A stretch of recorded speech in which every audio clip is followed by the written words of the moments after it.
Honourable members, the Speaker.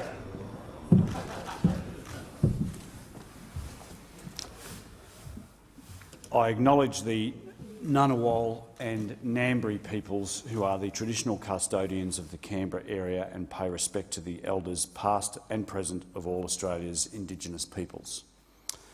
Almighty God, we humbly beseech Thee to vouchsafe Thy blessing upon this Parliament, direct and prosper our deliberations to the advancement of Thy glory and the true welfare of the people of Australia.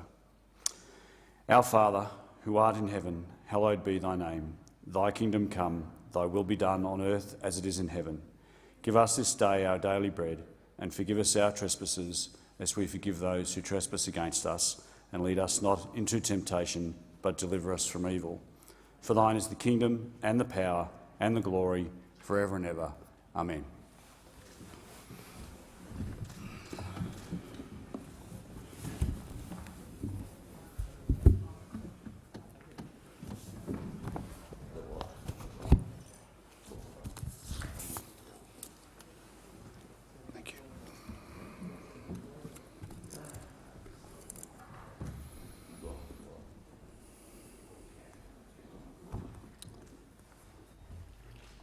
The member for Boothby.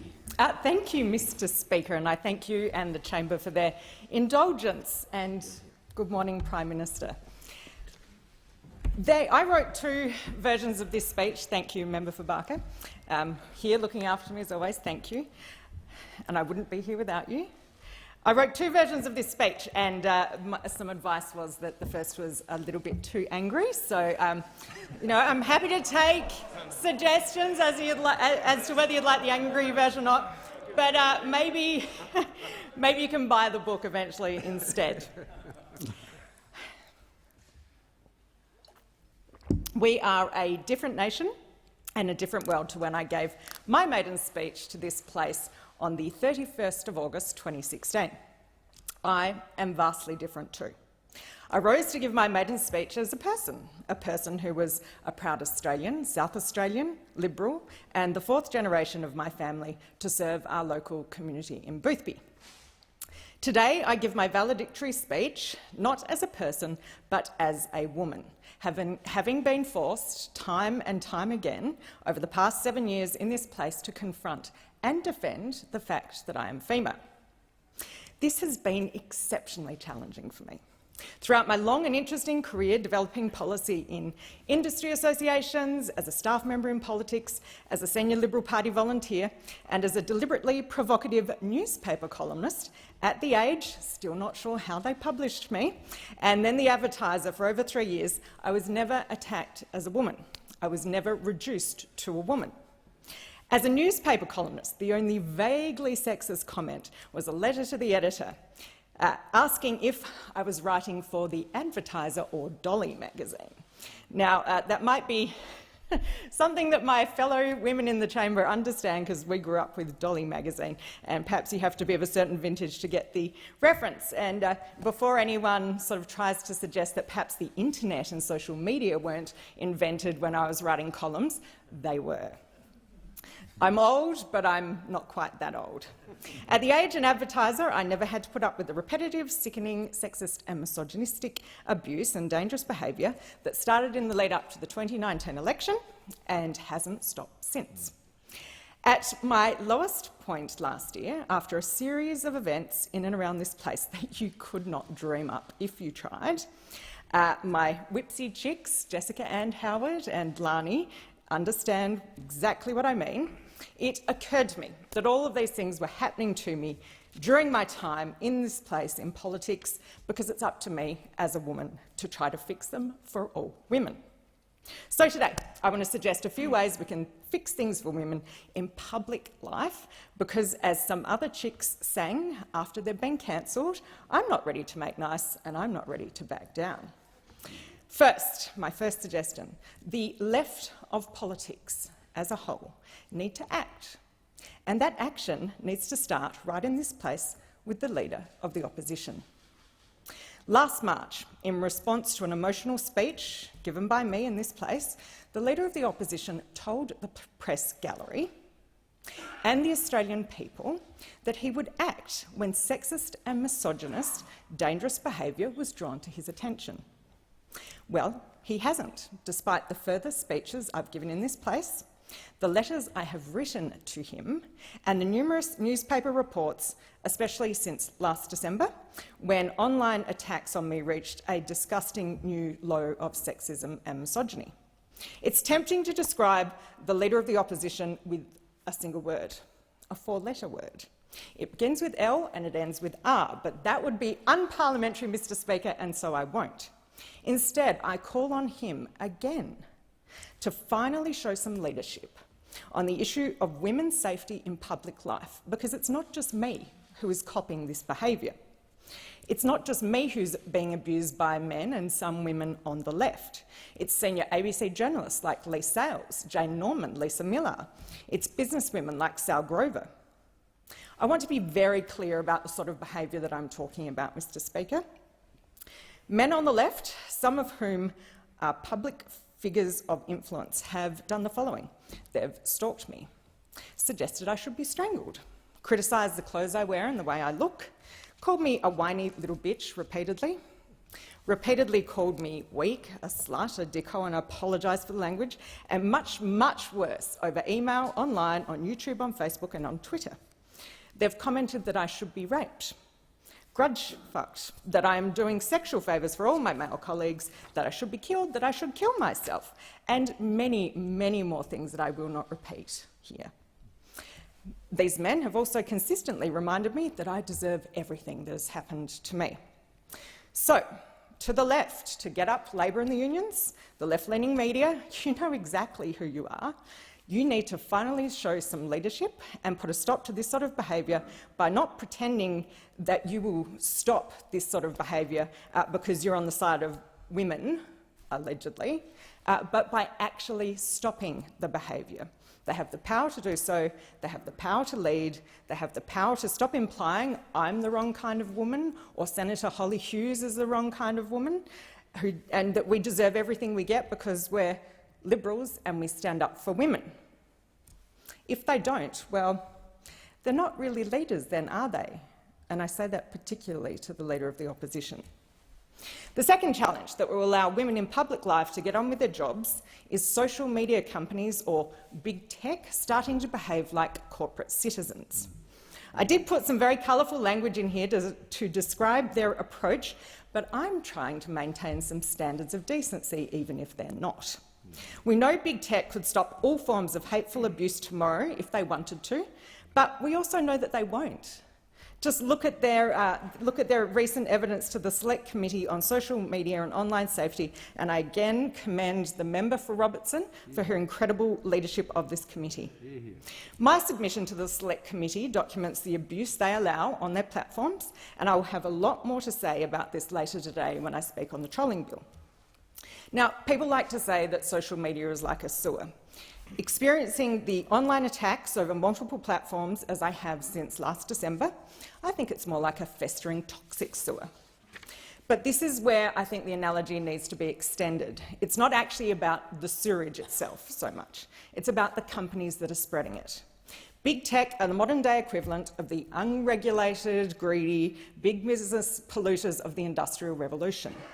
Big tech are enabling toxic sewage to spill into the homes and the lives of innocent, hard-working Australians every single day. It took the 19th century legislators decades to clean up the waterways, the air, the streets and public health in Britain, but they did, and lives were saved, improved and enhanced. It's the responsibility of every single person in this place to support legislation that will clean up the online sewer right now and force big tech to finally behave the same way that we demand of every corporate citizen and every business in Australia, as responsible corporate citizens. I do believe this will happen thanks to our government and Prime Minister Scott Morrison, and we are already leading the world with our online safety laws, and I commend this place and all of my colleagues and Minister Paul Fletcher for their leadership and the Prime Minister for their leadership in this space. The third observation, recommendation I have is that having seen and having personally experienced the sexist and misogynist attitudes online from other human beings, my third observation and suggestion is probably the most important. Women need all-encompassing protection from sexism and misogyny, I think, through the Sex Discrimination Act. We need to stop the abuse at the start. Women like journalists Lee Sales, Lisa Miller, Jane Norman, Erin Molan, Natalie Barr and Van Badham, AFL player Taylor Harris, businesswoman Sal Grover should be able to do their jobs without highly sexualised abuse. I know that women on the other side of this place, like the member for Kingston, former member for Adelaide, Kate Ellis, cop this too. Ms Ellis devotes an entire chapter of her book, Sex, Lies and Question Time, to the online abuse of women in Parliament and public roles. Ms Ellis's excellent book does a lot more than that as well. She explains how difficult it is to be a woman in this place, and if you do want to make it easier for your female colleagues, please read the book. It's outstanding. This is a hard place to be a woman, whether you're a staff member, MP or senator, and I want to thank most sincerely Sex Discrimination Commissioner Kate Jenkins and her team for their incredible work in a short period of time last year on Set the Standard, the Jenkins report, which I believe will finally lead to the change that we need in this place. More broadly in society, however, women will continue to be attacked, abused, belittled, gossiped about and lied about until we have blanket protection that says it's an offence to offend, insult, humiliate and intimidate women. We know this has worked to protect other groups in our society. It's worked well. Now we need to protect women who we are one half of the population too. Hope everyone here today, and especially those in the next parliament, can give this some consideration. My final major observation about this place is also about modern society in general. I've thought very carefully about the things that have happened to me and the things I've seen happen to others in and around this place. All of it comes back to one simple problem: a complete lack of respect for other people. This is the obvious conclusion of the left's great project, the disruption of Western civilisation. Our institutions, our traditions, our conventions, which they've sought to replace with causes that have no moral compass, no guide as how to respect your fellow human beings. The outcome is disrespect, abuse and hatred. When you replace religion and the models and ethics it has taught us with the religion of climate change, for example, when the battle of ideas is replaced with cancel culture and the lynch mob, when you tell women that we have less rights than men who choose to change their sex to women, when women are abused for asserting our right to be women, when the left celebrate being rude and disrespectful, claiming freedom of expression, when this becomes the standard, contempt creeps in, hate flourishes and society breaks down. Now, that's probably enough heavy-duty reflection for a Wednesday morning of a double-sitting week, you'll be pleased to hear. What I now want to do is briefly celebrate what my government, led by our Prime Minister Scott Morrison, has done to support and protect women during our time in office, which is more than any other Prime Minister and any other government in the history of this nation. We have record funding for domestic violence strategies, childcare, catch-up superannuation contributions for women, new programs for women's home ownership. We're the first government to take endometriosis seriously, and I cannot thank the former member for Canberra, Gabe Brotman, the member for Forrest, and, of course, the Minister for Health, Greg Hunt, for their incredible help and support on this issue. And as such, we've launched the first ever National Action Plan on endometriosis. And I do want to acknowledge and thank Senator Anne Ruston as well. To all the endo warriors out there, ladies, I know there's much more to do, and we will do it together. The same goes for stillbirth, the first ever National Action Plan, and again I recognise our incredible Minister for Health, Greg Hunt, and amazing people like Claire Ford, who told me her story, which motivated me to fight for the change we have already achieved and will continue to achieve. We are the government who introduced the world-leading e-Safety Commissioner, Online Safety Act, the Anti-Trolling Bill, which is before us today, and amended the Electoral Act to make politics safer for all of us in this place and the other. We're the government who commissioned and implemented the Respect at Work report. We also commissioned and are implementing the Foster report and the Jenkins report. Our record is something to be very, very proud of. In terms of my local community, there's a lot I've achieved as well, and I probably could stand here for the rest of the day talking about my incredible community and volunteers and what we've done together. But the first and probably one thing that I'm most proud of was fixing Oaklands Crossing, a 40-year-old problem for my community. It was thanks to us, a Liberal government, and particularly the Minister for Urban Infrastructure, Paul Fletcher. Paul, thank you so much, that we fixed this, and also the Goodwood Springbank Dawes Road intersection. This is saving people hours every day between both intersections, and it's making life much safer. Right next to the Goodwood Springbank Dawes Road intersection is the Repat Hospital.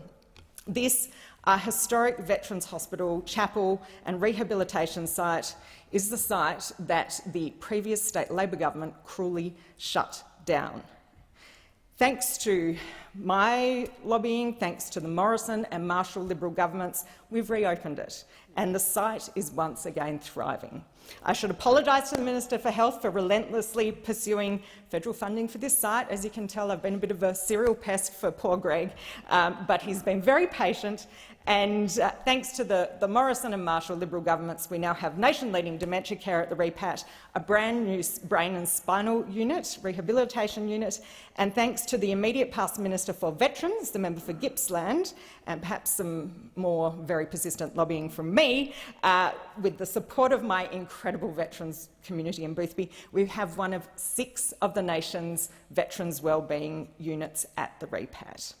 Just a couple of kilometres away, we also have, thanks to the Morrison Liberal government, the soon-to-be-completed brand new war memorial in the upgraded Women's Memorial playing fields for the 21 brave nurses and their colleagues who gave their lives for our nation on Raji Beach 80 years ago today in World War II. Nearby are my Vietnam vets, and I could not be prouder that I managed to help them with their new permanent home. There are several very different projects I was particularly passionate about that will serve my community for generations. The first, and Prime Minister, thank you for being there to launch it, the nation-leading recycling plant that I worked very closely with the cities of Holdfast Bay, Marion, Onkaparinga, that is located in one of the most visionary waste sites I've ever seen. It is absolutely best practice, and this will improve our environment and support my community in Boothby for generations to come. In the arts, thanks to some more relentless lobbying by me, we will see South Australia become the gallery destination of the nation, with Australia's leading Aboriginal arts and culture gallery on North Terrace, a brand new gallery for Hans and Nora Hyson in Hahndorf, and I thank Lynn and John Nitschke for their relentless lobbying of me to get support for this project, and a brand new visitor centre at historic Carrick Hill in my electorate. And I acknowledge South Australia's most generous philanthropists, Ian and Pammy Wall, for their generous support of this project as well, and Richard Heathcote for all his work.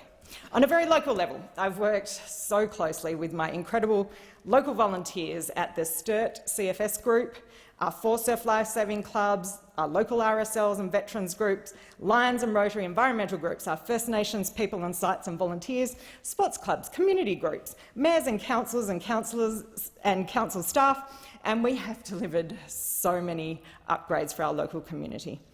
Revisiting all of these varied projects, and I haven't even mentioned the Flinders Link train line extension or the Fullerton Crossroad upgrade, I'm starting to realise why I'm feeling a little bit tired. I also realised last week that during my time in Parliament, I have moved further and further to the right in the chamber.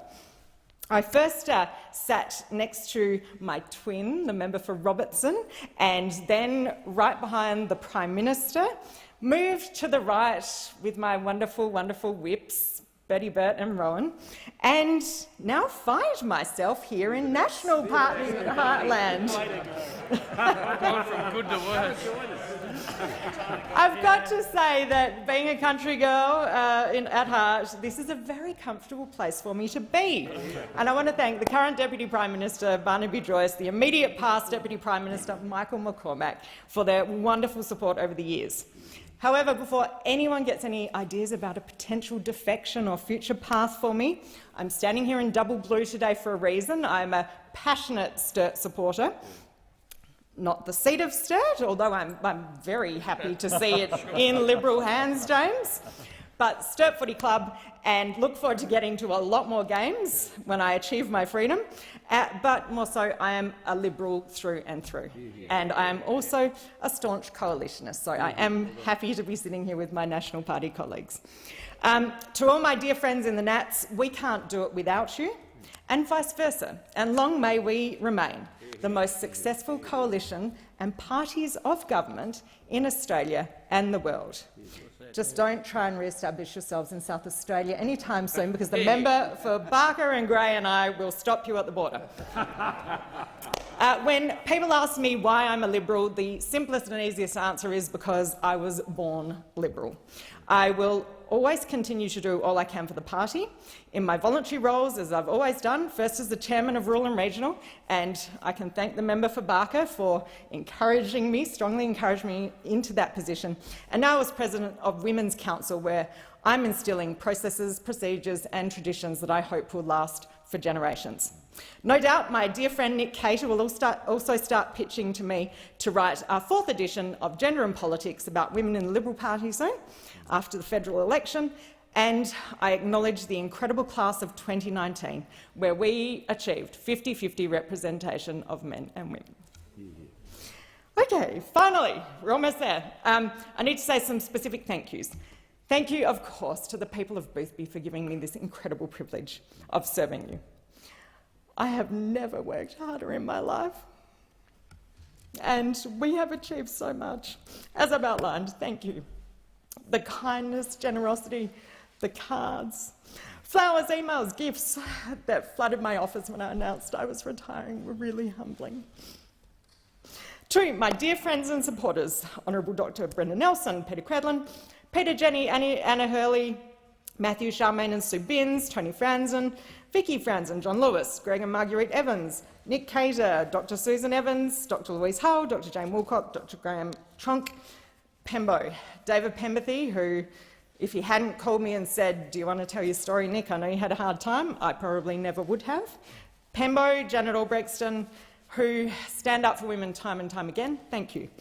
To all my Liberal Party volunteers, my long-serving President, Archbishop John Hepworth, who the PM dubbed the Bishop of Boothby, which was very appropriate, and who sadly passed away a few months ago and was one of my best supporters. We miss you, John, and thank you. To Jenny and Vern Hembrow, Jeff and Liz Bartlett, Gary and Sue Dolman, Reese and Helen Roberts, Brendan and Kay Griffiths, Fran and Dennis Southern, and Helen and all of the Ronsons, thank you. To my staff, Jane, Janice, Georgia, Camilla, Zane, of course, who you all know through his wonderful work as the Whip's assistant, Eleanor, my constituent whisperer, Amy Sue, and most especially Alexander Hyde, without whom I could have achieved none of this, and more recently Fiona Lee, who has been a godsend and to whom I will be eternally grateful for supporting me through and the Boothby EO through our final months. SA also sadly lost Professor Dean Jench a few weeks ago, and we're all thinking of him and his wife Helen. They were two incredibly kind and generous people. Without Dean, Professors Hayden Manning, Andrew Parkin from Flinders Uni, without an excellent education from my tiny little Kingston Community School primary school under Principal Grant Murray and Pembroke School under Malcolm Lamb, I doubt I would have ended up here. These wonderful teachers taught me how to think, not what to think. I worry for our students today, especially in our universities, but I acknowledge the Minister Member for Wannon and the very important work that he began and that we will continue. To all of our incredible Parliament House staff, the attendants, clerks, security guards, Comcar, catering, everyone, thank you. You're all such amazing and kind people, and I will really, really miss you and our chats. To our wonderful, wonderful whips team, Bert, Rowan, Drummy, Kenny, our staff, Leonie Zane, my amazing whipsy chicks, Jess and Lan, and to those opposite, the member for Fowler, Werriwa and Laylaw, with whom we make this place run seamlessly, and you do not understand what the whips do until you have to do the job. Believe me, we are very important people. The Speaker probably does appreciate that more than anyone. I would not have been here in this place in the first place were it not for the member for Barker. I've cried a lot less during this speech because during my maiden speech he paid me out and said, gee, that was a lot of crying, Nick. So I've tried hard not to cry quite so much today.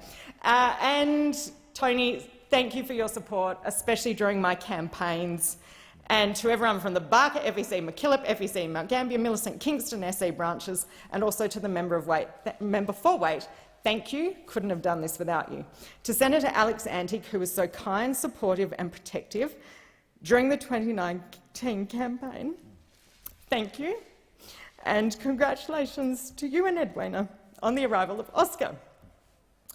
There are a couple of other ladies in this place I know who are also precisely the sort of women who are incredibly tough and staunch defenders of women. My good friends, Senator Claire Chandler and Amanda Stoker. I'm so proud of you both. Okay, we're almost there. Sorry, Tony, the crying's building up now. To my very best friend, Jano, who is now partnering with Jason and has just had baby Amelia, thank you for still being here after 7 long years. To my newer friends, Amber, Gemma, Caro, Parnell, Sunita, wow, how lucky am I to have ladies like you in my life. You've managed to get me through the past 12 months, thank you. Thank you to my parents, Evan and Glenys, for all their support. To Dad and his brother Tim, who I know are incredibly relieved that they will never have to put another corflute up on Shepherd's Hill Road. They're still complaining about it, and that was in the 2016 campaign. Thanks, Dad and Tim, for your support. And to my family, Johnny Cat, Brodie, Elijah, Dylan, Alexis, Belinda, Josh, Hugo, Gwyneth, and most especially to Simon, Rachel, Fraser, Alana and Edward. I'm so glad to finally have someone in Adelaide with me, and I can't wait to spend more time with you. To the House, thank you for your indulgence. To all of my amazing colleagues, my class of 2016, thank you, Prime Minister, thank you for your leadership, and I look forward to watching on the television, but seeing us return to this side of the Parliament after the next election. Thank you.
Well, I'm happy to.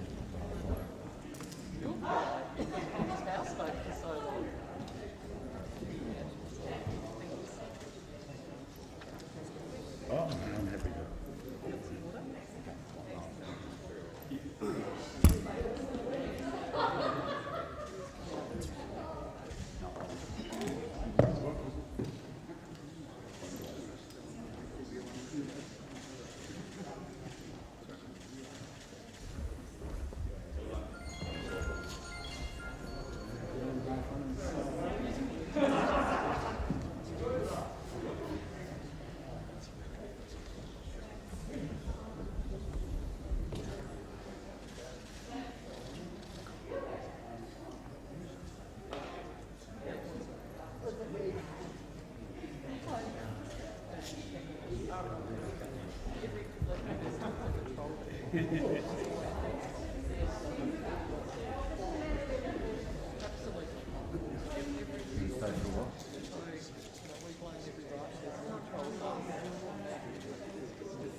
If members entering the chamber could do so quickly and quietly, please.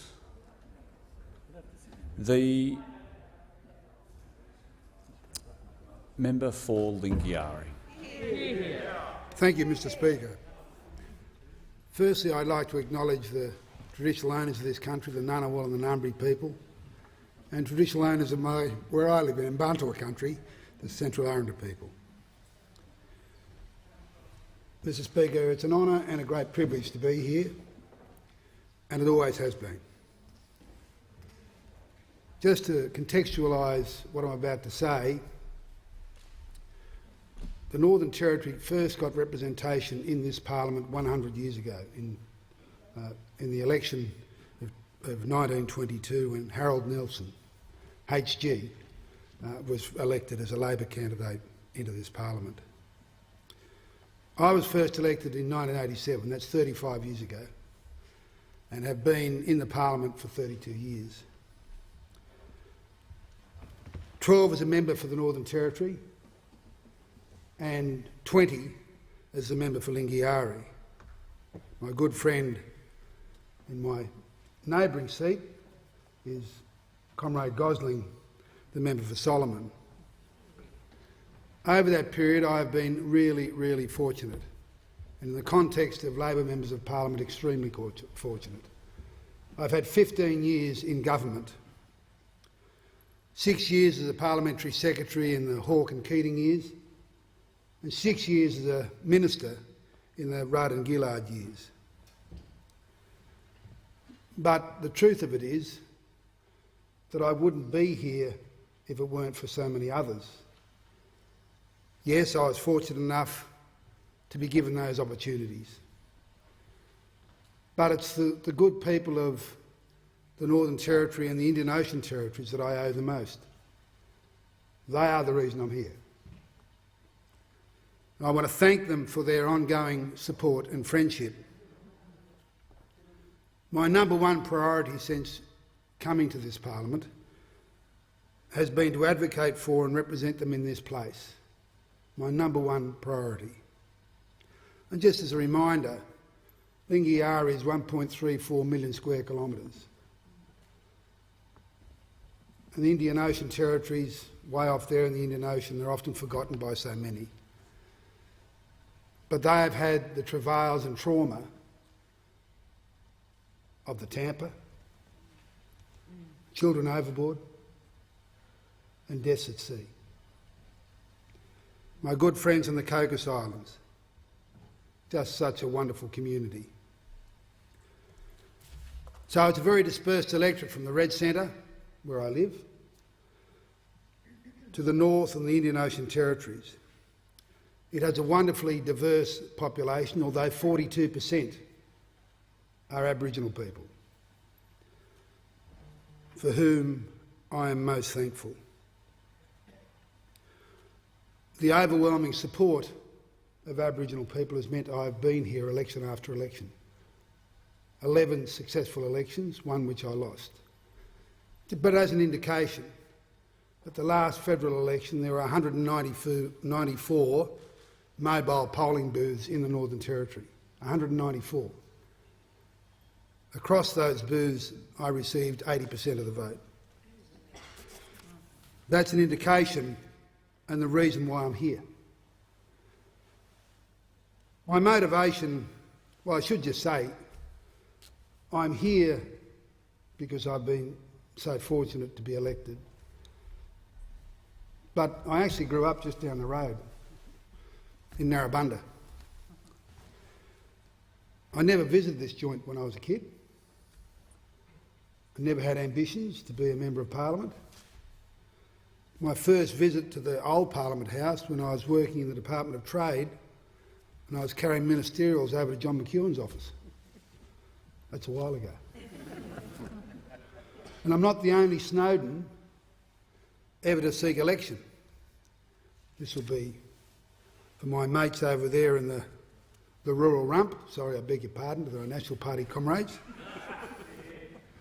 My grandfather, Percy Claude Snowden, stood as an independent Country Party member for the seat of Murray Valley in the 1945 Victorian state election. Thankfully, his political genes didn't pass on to me. But my motivation for seeking election in the first place was driven by my involvement in my church, community and sporting organisations, the mighty trade union movement, and my job as a teacher. But perhaps the most important influence was that of Dr H.C. Coombs and Dr Maria Brandel, whom I worked with on a project in the Pinjarra homelands in the late 70s and early 80s. Dr Coombs was a magnificent and wonderful Australian who became a mentor of mine. And after I left that university job, I went back teaching, and then I was fortunate enough to go and work at the Central Land Council in Alice Springs, where my boss was Patrick Dodson, Senator. And our bosses were the traditional owners of Central Australia.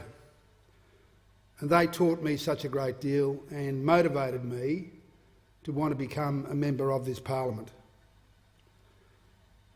But I have to say, and my parliamentary journey over this 35 years would not have been possible without the love, support and sacrifice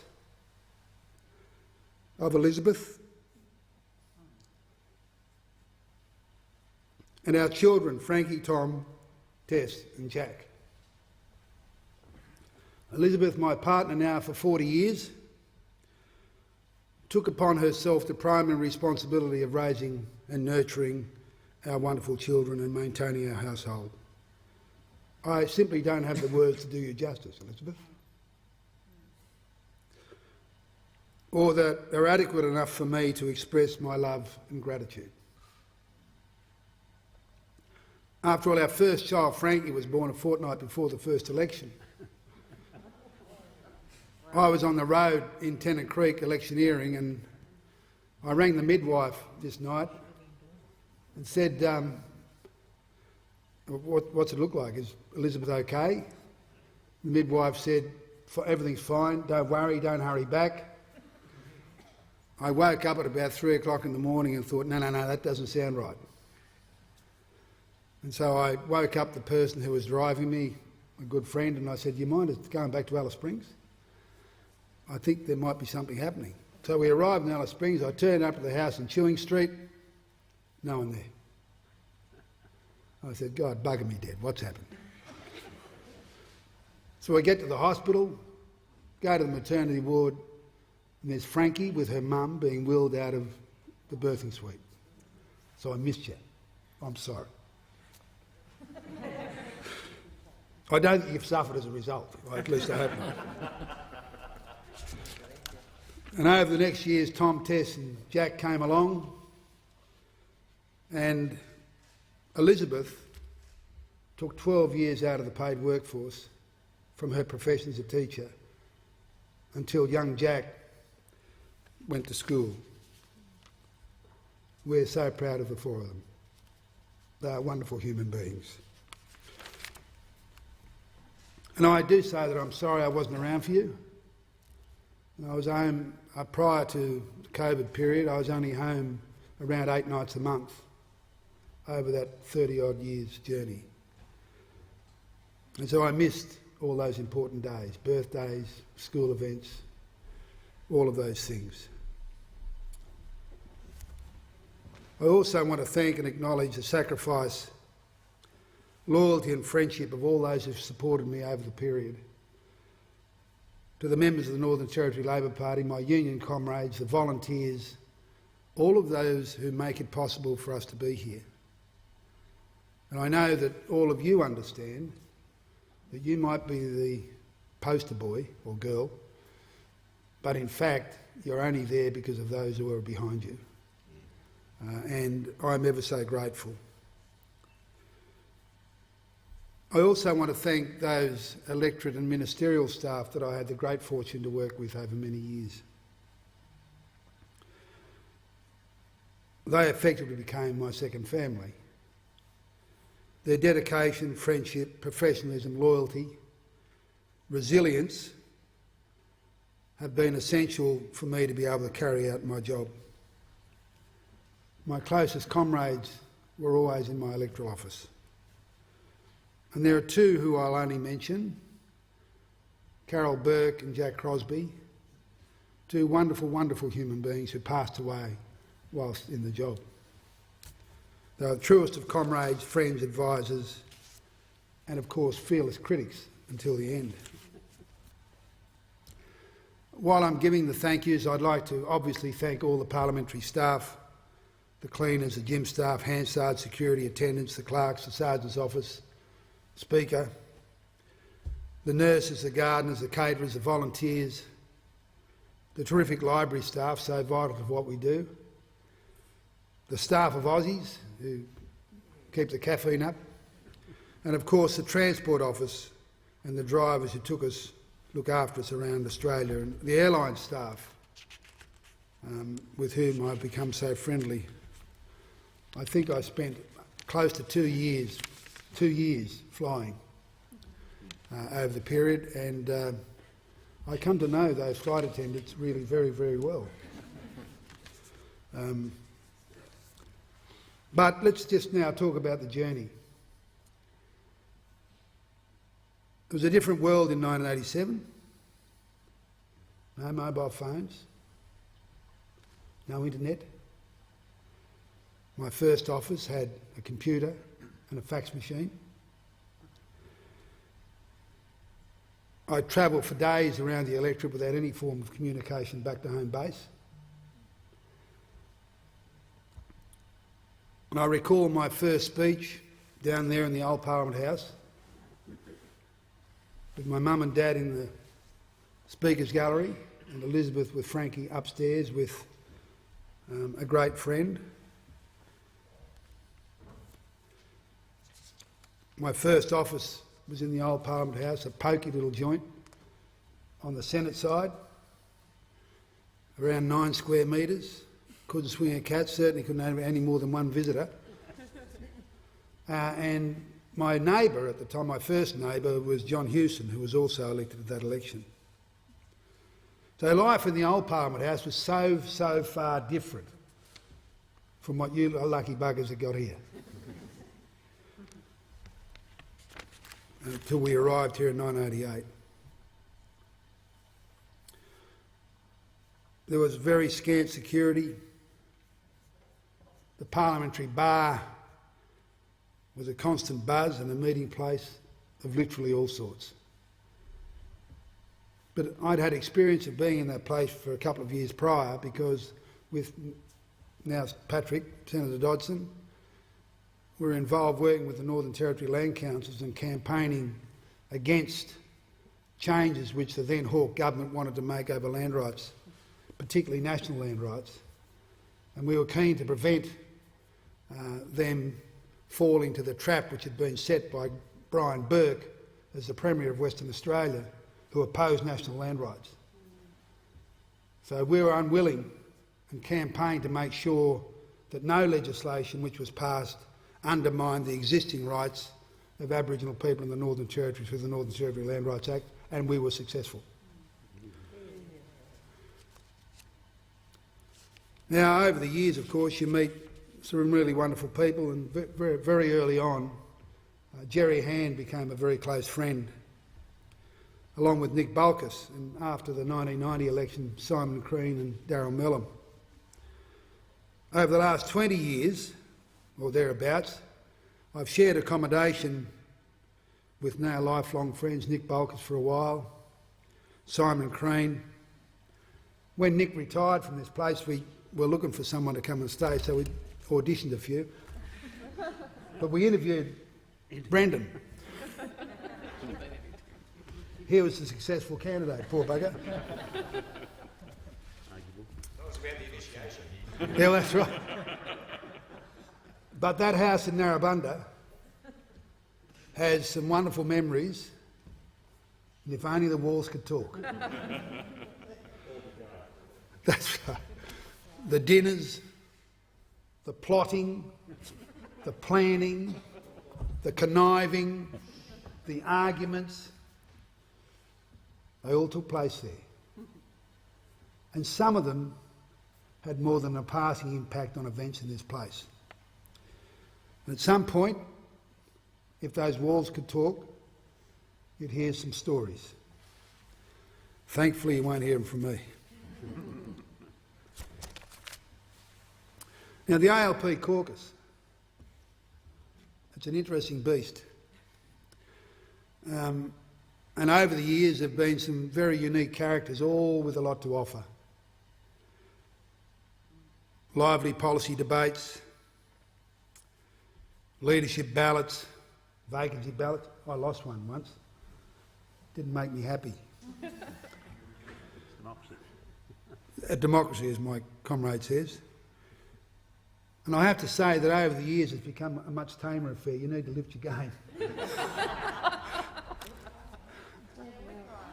But I do enjoy the friendship of my caucus colleagues, particularly our regular Thursday night dinners, which are an opportunity to decompress, have a yarn, or just be plain silly, and there's a lot of that happening.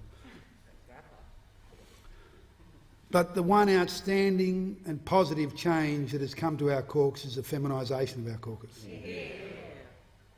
In 1988, only 9% or thereabouts of our members on the House of Representatives floor were women. It's now 48%, and after the next election will be over 50%. All because of the hard work done by women in our caucus. Thank you. And the wonderful legacy of Julia Gillard as our nation's first female Prime Minister. And now I know for certain that the pathway to leadership is open to all women in our caucus. A few blokes have got to actually loosen the grip a bit, but that'll happen, don't worry. And the most recent reckoning of the abuse of women in the parliamentary workforce and in the workplace, and the acceptance of the need for action and cultural change is welcome and long overdue. Now, there are a lot of things I could talk about being a minister, but there just simply isn't time, and I wouldn't do justice to the very, very many people I had the great good fortune to work with in the various portfolios. I have great memories of those times, and it's been a great honour. It was a great honour and a great privilege. But I do want to just mention a couple of things about the caucus that I wasn't happy about. There were decisions taken by the caucus which I opposed. I kept caucus solidarity, but of all the decisions that caused me most concern was the decision by the Howard government to intervene in Aboriginal communities in the Northern Territory, which I strongly opposed. As I did the abolition of ATSIC, which I strongly opposed. As I did the decision to ban live cattle exports from the Northern Territory, which I strongly opposed. These decisions were unnecessary and caused hurt and harm. And in the case of the intervention in the Northern Territory, the repercussions are still being felt. The trauma is still there. Can I just say that in relation to those ministerial responsibilities, what I learnt and was reaffirmed my belief in public service was the importance of the people in the public service who work for us as ministers, or work for us as ministers. And it reaffirmed in me the belief for a strong, independent public service in the Coombs tradition. An independent public service is central to our democracy and system of government, and I want to thank those many fine public servants whom I had the good fortune to work with, as well as those thousands of people who work in public service offices around this country working for us. But I do think it's well past the time for another review of the type of the Coombs Royal Commission of the 70s.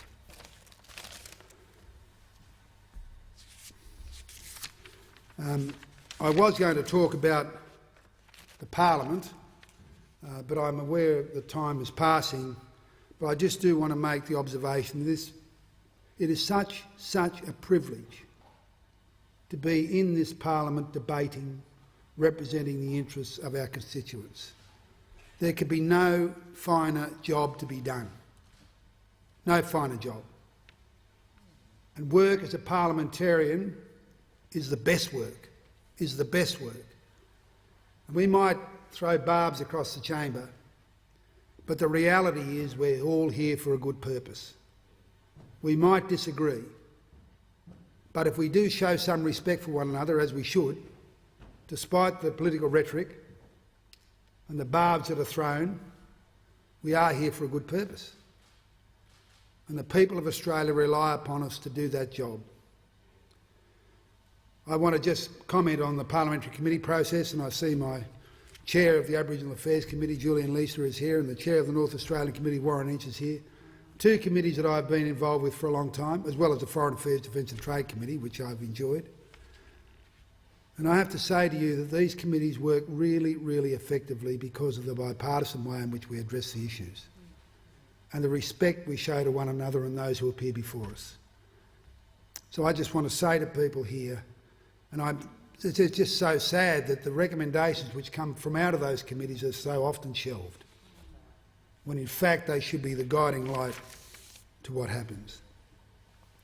Now, at the very outset of this wonderful journey that I've been involved in, I made clear in my first speech that my priority and desire to represent and advocate for the interests of First Australians was my most significant responsibility. So I've sought to have this place understand the need to address the injustices experienced by Aboriginal people and have their rights as First Australians properly recognised and addressed, and their needs met. But if I look at the past 32 years in this place, the outcomes, sadly, have been often very frustrating and sadly disappointing, and their needs have not been met. So many remain marginalised and in poverty, living in poor and overcrowded housing with the scandalous levels of preventable chronic disease. In my view, largely driven by the institutionalised racism that has been so much part of government since Federation, and the ongoing refusal to accept the need for truth-telling and acknowledgement of past and continuing injustice. Over the time I've been in this place, there have been periods of great hope, and then times of great disappointment. Now, I've mentioned the Hawke government as being a bit of a disappointment on the issue of national land rights, but they did so many other very good things.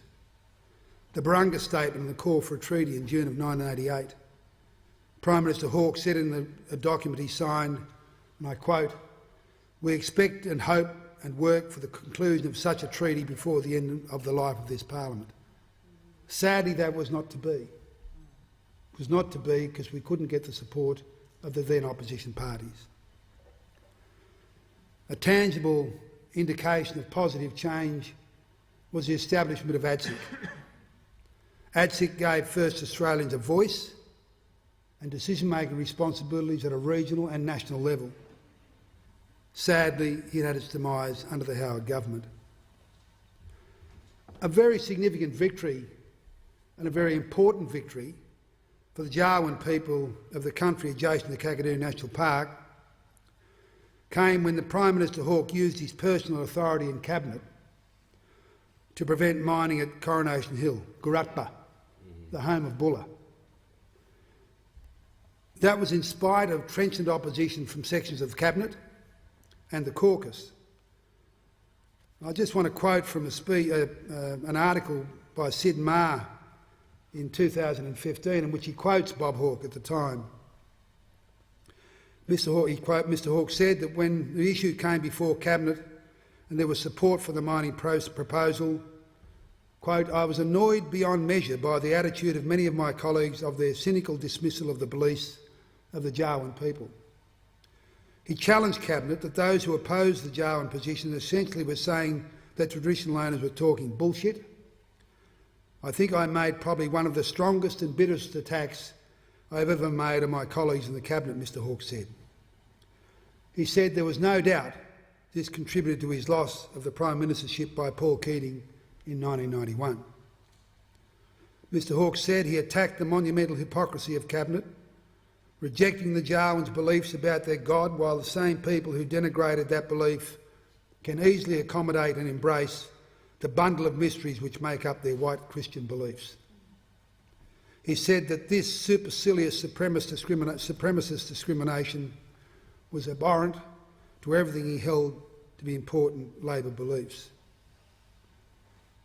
That was an important moment, historically important moment. Then we had reconciliation. Patrick Dodson appointed the chair of the Reconciliation Council. Paul Keating pursued reconciliation that gave that momentous speech in Redfern Park in December of 1992. For the first time, a Prime Minister spoke about dispossession, violence, prejudice and injustice suffered by First Australians. He then was responsible for initiating the passage of the Native Title Act following the High Court decision in Mabo. And in 1994, Keating government adopted racial hatred legislation, including 18C. In 1995, the Keating government commissioned the National Inquiry into the separation of children and Aboriginal and Torres Strait Islander children from their families, with Commissioners Sir Roland Wilson and Pat's brother Mick. The Bringing Home report was tabled in 1997, but sadly Prime Minister Howard obdurately and obstinately refused to apologise to the stolen generations. So sadly, the election of the Howard government brought a crash into despair. ATSIC was preemptively scrapped. Self-determination and self-management as drivers for public policy were also scrapped. But the most debilitating decision for people in my electorate was the decision by the Howard government for the intervention. But then there are the attacks on native title. In 1996, after the Wick High Court case, the then Deputy Prime Minister attacked the High Court judges as being activists. That resulted in then what became the Howard 10-point plan, which depleted the rights of Aboriginal people as native title holders. It broadened the power of federal and state governments to extinguish native title and made the initiating of claims difficult and very restrictive. That needn't have happened, but it did. Unwinding the intervention was a significant challenge for the Rudd and Gillard governments. The initiative to close the gap was most welcome, but despite the rhetoric, sadly little has changed. Kevin Rudd's apology to the stolen generation was of momentous historical importance and significance. It marked a huge step forward. But the gathering at Uluru and the statement from the heart in May 2017 has provided the opportunity to reset the agenda. There is simply no excuse now, in 2022, for any government to walk away from the need for constitutional recognition of a voice to the Parliament, truth-telling and a process of treaty. So when I reflect on my over 3 decades in this place, I remain appalled at the failure of successive governments to come to terms with our First Peoples and accord them the recognition and justice that is their due. or despite the rhetoric so often heard about closing the gap, to even do the simplest things by addressing the harshest poverty suffered by so many and providing them with adequate and safe housing that would do so much to change their lives. The housing crisis requires the investment of billions, not millions, an investment that would make such a difference to Aboriginal people in my electorate and elsewhere across the country. The COVID crisis has in plain sight reaffirmed the appalling result of overcrowding housing. And if we are at all serious about improving health, education and employment outcomes, then the housing crisis must be addressed. It's urgent. If we are to stop preventable diseases such as rheumatic heart disease, then we must fix the housing problem. There are so many other things that need to be done, and some of which flow from the inquiry into the destruction of Indigenous heritage at Juukan Gorge, which my colleague was there, and Patrick Dodson. And these involve the need to domesticate into Australian law the United Nations Declaration of the Rights of Indigenous Peoples, to which Australia is a signatory and has yet not domesticated into Australian law, and most importantly to incorporate the principle of free, prior and informed consent in all laws. Following me, I hope, in this parliament will be a great Australian, Marion Scrimgeour. She will be the candidate for the Labor Party, an Aboriginal woman of leadership and distinction, a former Deputy Chief Minister of the Northern Territory. I'll conclude in a moment, but I do want to acknowledge and thank my colleagues from the Northern Territory who have served in this place. Bob Collins, who was a senator, was my close friend, Senator Trish Crossan, Senator Nova Peris and Senator Malingerry McCarthy. Can I thank them for their friendship? I now want to just conclude, if I may, Mr Deputy Speaker, by again emphasising my heartfelt thanks for being given the honour of serving here. There cannot be a greater honour. There cannot be a greater honour, and I hope that all of you appreciate the importance of your presence here and the importance of making sure we have good government. You know, it's going to be sad for me to leave this joint. It's been my life.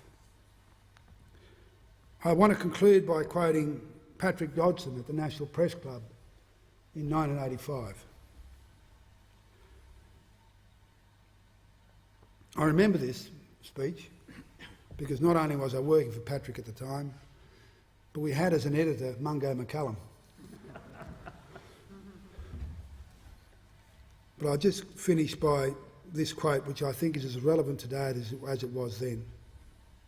Quote from Patrick: "If this nation is to ever attempt to wear the mantle of maturity, to have any sense of pride and independence, to claim it is a just and fair society, you must first negotiate with us, the traditional owners of this country, the people you have sought to conquer. Non-Aboriginal Australians have an obligation to negotiate with us, not simply on the basis of imposing preconceived interpretations of what rights we can have from you through governments, but on the basis of justice and equity." Thank you, Mr Deputy Speaker. I take the member from Yarra.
The member for...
The member for Gorton on indulgence.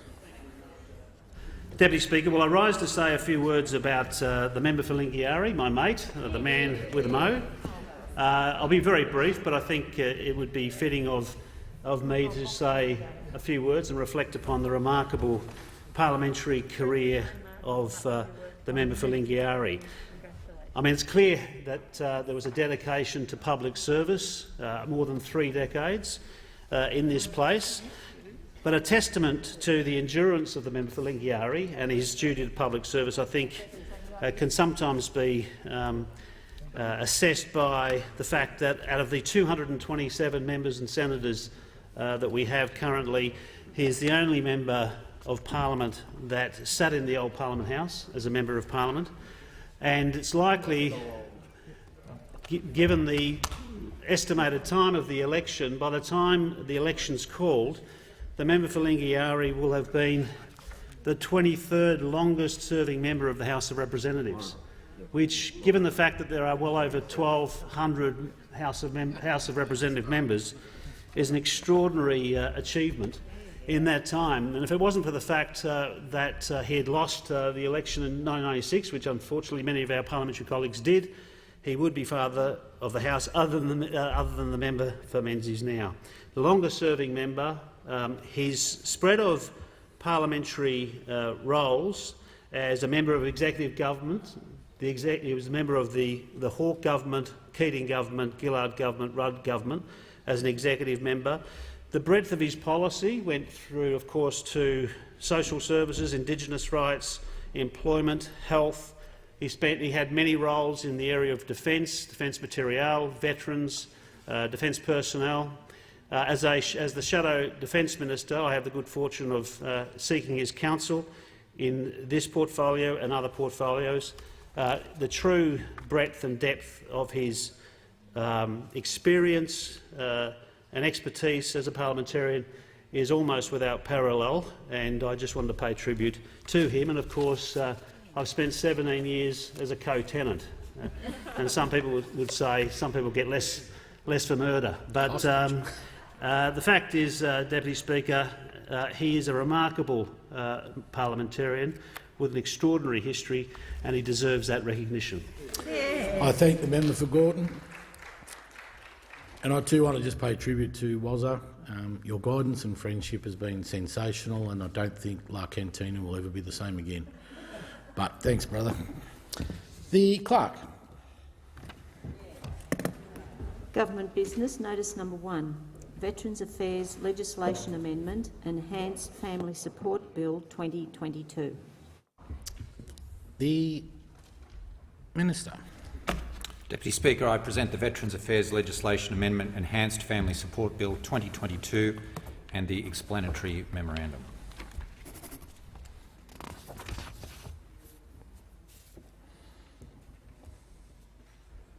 The clerk.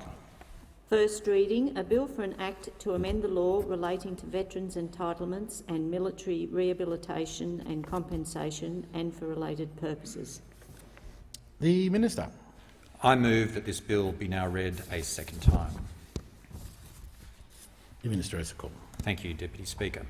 One of the great privileges of being the Minister for Veterans Affairs and Defence Personnel is having the opportunity to meet and get to know so many of the men and women who serve and have served this nation and their incredible supportive families. Representing them is simply an honour. I've seen firsthand the critical and fundamental role that families play in supporting the capability of our Defence Force and the well-being of Defence members. If we want a strong Defence Force operating at its best, then we need to have the best possible support available for family members. The responsibility to care for the men and women of the ADF, veterans and their families, currently rests with our generation, and we have to do everything we can to give them the care and treatment they deserve, the best possible care and treatment our country can provide. The Australian Government recognises the unique challenges faced by these families. Supporting the partners and children of our service personnel must be an ongoing and evolving effort. The legislation that I'm introducing today will expand the existing family support package first introduced by the Australian Government in 2018. This bill demonstrates the Government's ongoing commitment to its response to Recommendation 19 of the final report of the Senate inquiry into suicide by veterans and ex-service personnel, the Constant Battle, Suicide by Veterans, tabled in Parliament on the 15th of August 2017. It also responds to Recommendation 19.2 of the Productivity Commission report, A Better Way to Support Veterans, to ensure veterans and their families are supported to the best of our ability. Important new support to veterans in this bill goes beyond a 2021-22 budget measure and commences on the 1st of July 2022. This initiative builds on and enhances the existing family support package by expanding the services available and allowing families greater choice in how they use services provided through the program. The enhanced family support package will also be available to more working-age veteran families through expanded eligibility. Intensive support will become available to families at or in crisis to adjust to new or challenging life circumstances, complementing other Department of Veterans Affairs and Australian Government services. This initiative will provide families of veterans under 65 years that are in or at risk of being in crisis with up to $12,500 over 2 years. This support can be spent on a range of services that meet their mental health and wellbeing needs. This includes household services such as cleaning, gardening, counselling for family members and a range of other practical support. Families will be able to access up to $7,500 of support in the first year and up to $5,000 in the second year. In addition, families with children will be able to access a further $10,000 a year for each child under school age and $5,000 a year for each primary school age child until the child reaches high school age. We know that widows and widowers are particularly vulnerable following the death of their veteran partners. Under this initiative, the family support package for widows and widowers will be expanded to all 3 acts that support veterans. This package provides widowed partners under 65 years old up to $27,835 each year for 2 years. This equates to $514.12 per week. This support will help meet the cost of help around the home, such as cleaning, gardening, maintenance and other practical services to support the well-being of family members. Widows and widowers will also have access to the additional childcare assistance until their child reaches high school age. To implement the Australian Government's enhanced family support package, Schedule 1 of the bill will amend the Military Rehabilitation and Compensation Act 2004 to expand the family support package. It will also introduce a legislative framework to establish the family support package in the Veterans Entitlements Act 1986 and the Safety, Rehabilitation and Compensation Defence-Related Claims Act 1988. The bill also provides that family support payments for veterans and their families are exempt from income tax and from being assessed income for the purposes of the Social Security Act 1991. The Australian government is deeply committed to supporting veterans and their families. We want our servicemen and women, veterans and their families to know that Australia is proud of them and that our country will always be there for them. I commend the bill to the House. I thank the Minister. The debate must now be adjourned. The member for Barton. I support the adjournment. No, you move the debate be now adjourned. I move that the debate be now adjourned. I thank the member for Barton. The question is resumption of debate now. Nor day for next day sitting. All those in say aye. Contrary, no. I think the ayes have it. The clerk. Government business notice number 2, Australian Radioactive Waste Agency Bill 2022. The Minister. Present the Australian Radioactive Waste Agency Bill 2022 and the explanatory memorandum.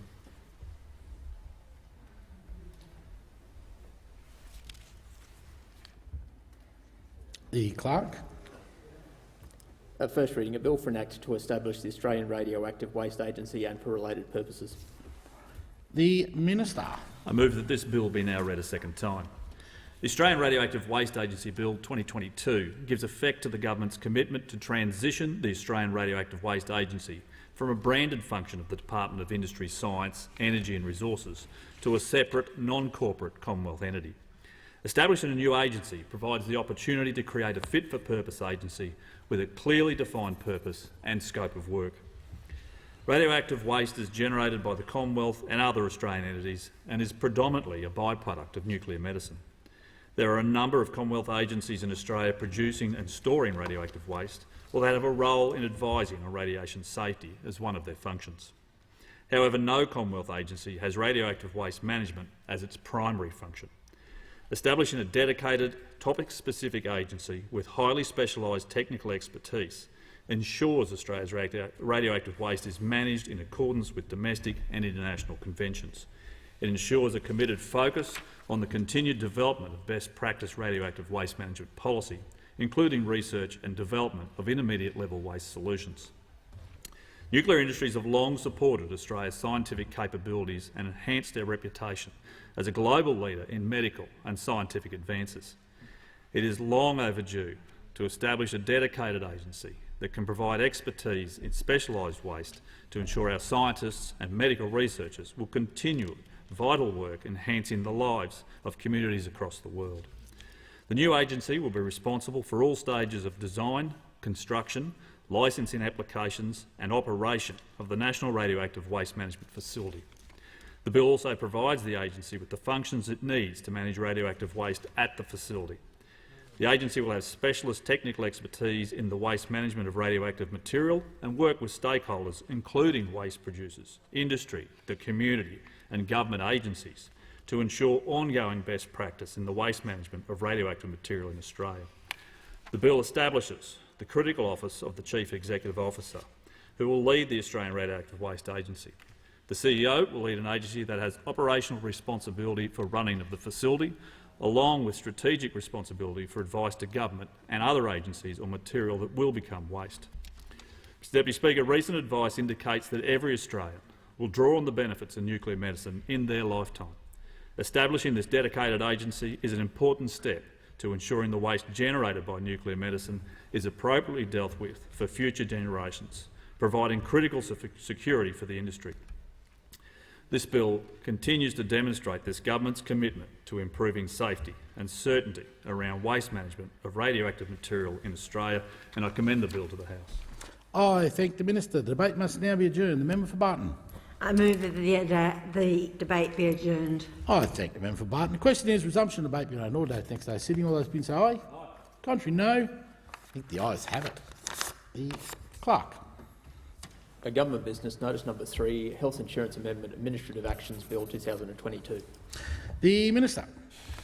On behalf of the Minister for Health and Aged Care, I present the Health Insurance Amendment Administrative Actions Bill 2022 and the explanatory memorandum.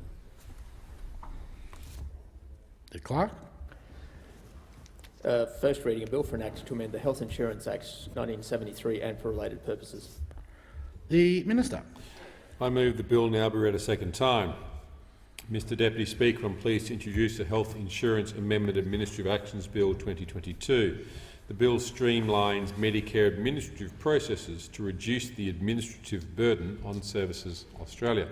The bill provides the ability for Services Australia to develop a system to place a doctor on and remove a doctor from the register of approved placements. Specified bodies like the Department of Health and the general practice colleges are responsible for determining if a doctor is eligible to be placed on the register of approved placements. The specified bodies will notify Services Australia of their decision, and Services Australia will place doctors on and remove doctors from the register of approved placements accordingly. Currently, the Act does not allow for this step of the process to be automated through a computing system. This bill enables Services Australia to achieve efficiencies by developing systems that support an automated approach. Specifically, systems to support placing doctors on and removing doctors from the register of approved placements once a decision has been made by a specified body. The efficiencies that can be realised through implementation of this bill may lead to reduced processing timelines and allow doctors to start work at medical practice and provide services to patients in the community service.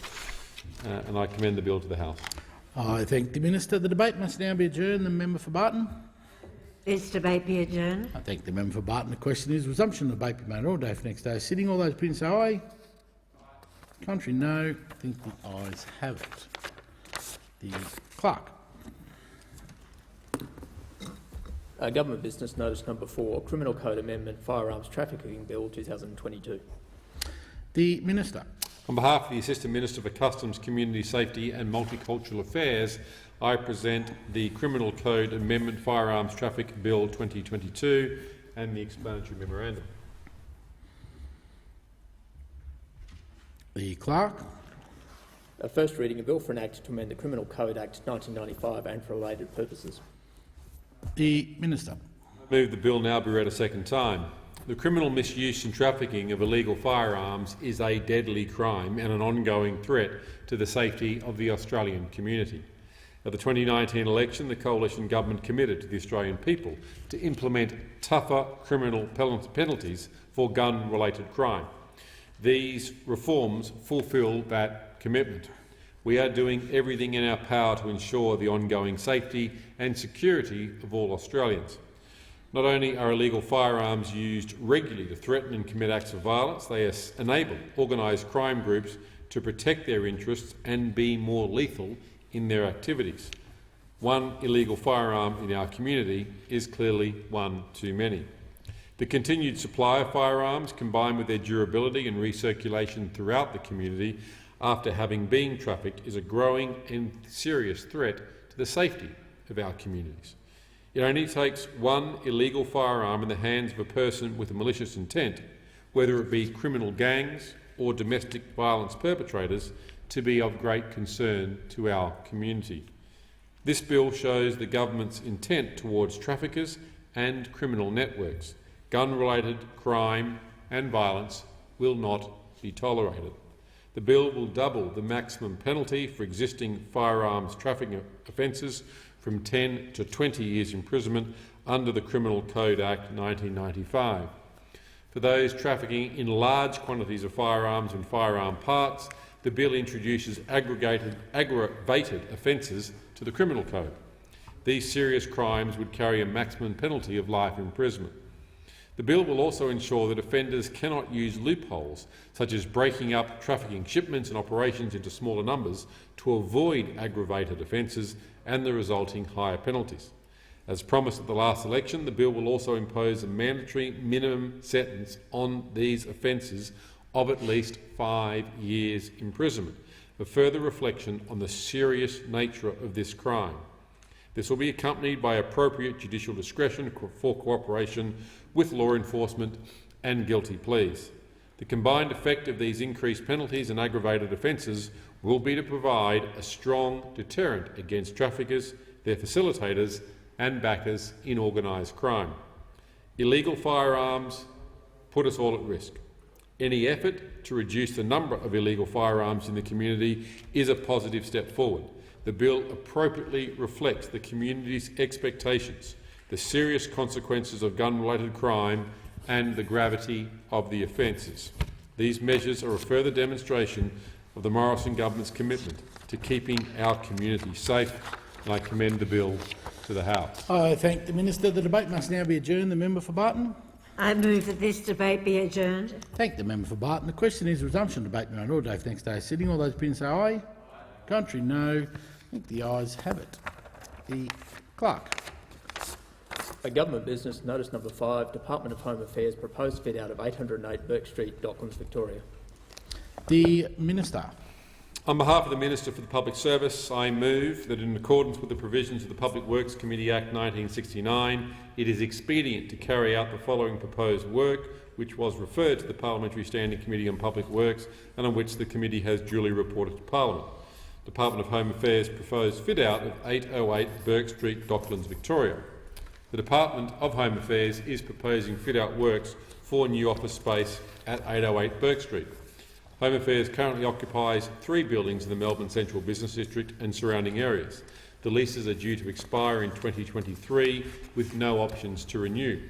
Under its Melbourne precinct strategy, Home Affairs will consolidate the 3 sites into one new location, allowing for operational efficiencies and reduced property operating costs. The estimated cost of the works is $34.3 million, excluding GST. The project was referred to the Public Works Committee on the 1st of December last year. The committee has recommended that the House of Representatives resolved, pursuant to section 18(7) of the Public Works Committee Act 69, that it is expedient to carry out the project. Subject to parliamentary approval, the construction works are expected to commence in May this year and be completed in February 23. On behalf of the government, can I thank the committee for undertaking a timely inquiry. I commend the motion to the House. The question is the motion be agreed to. All those opinions say aye. Contrary, no. I think the ayes have it.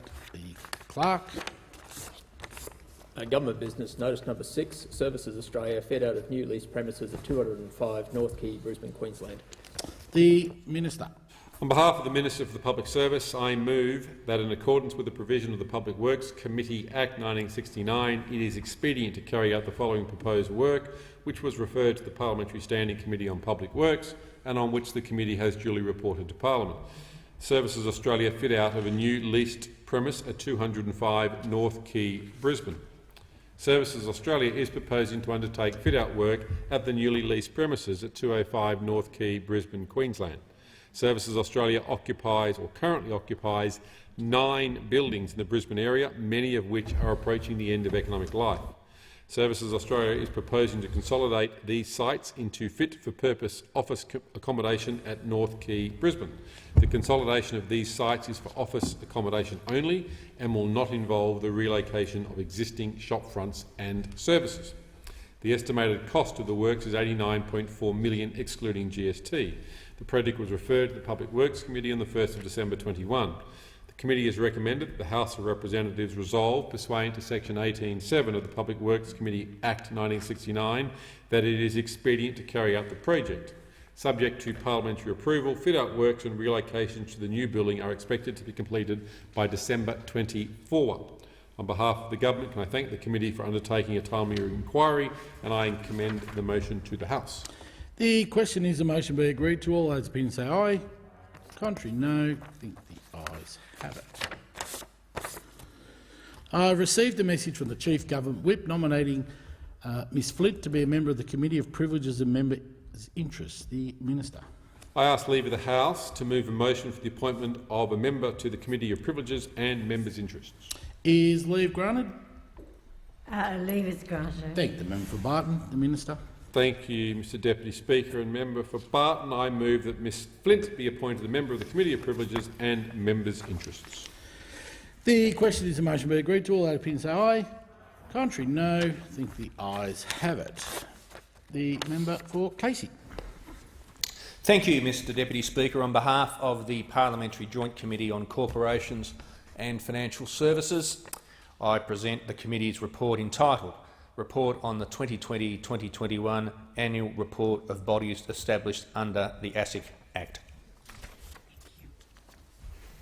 I thank the member for Casey.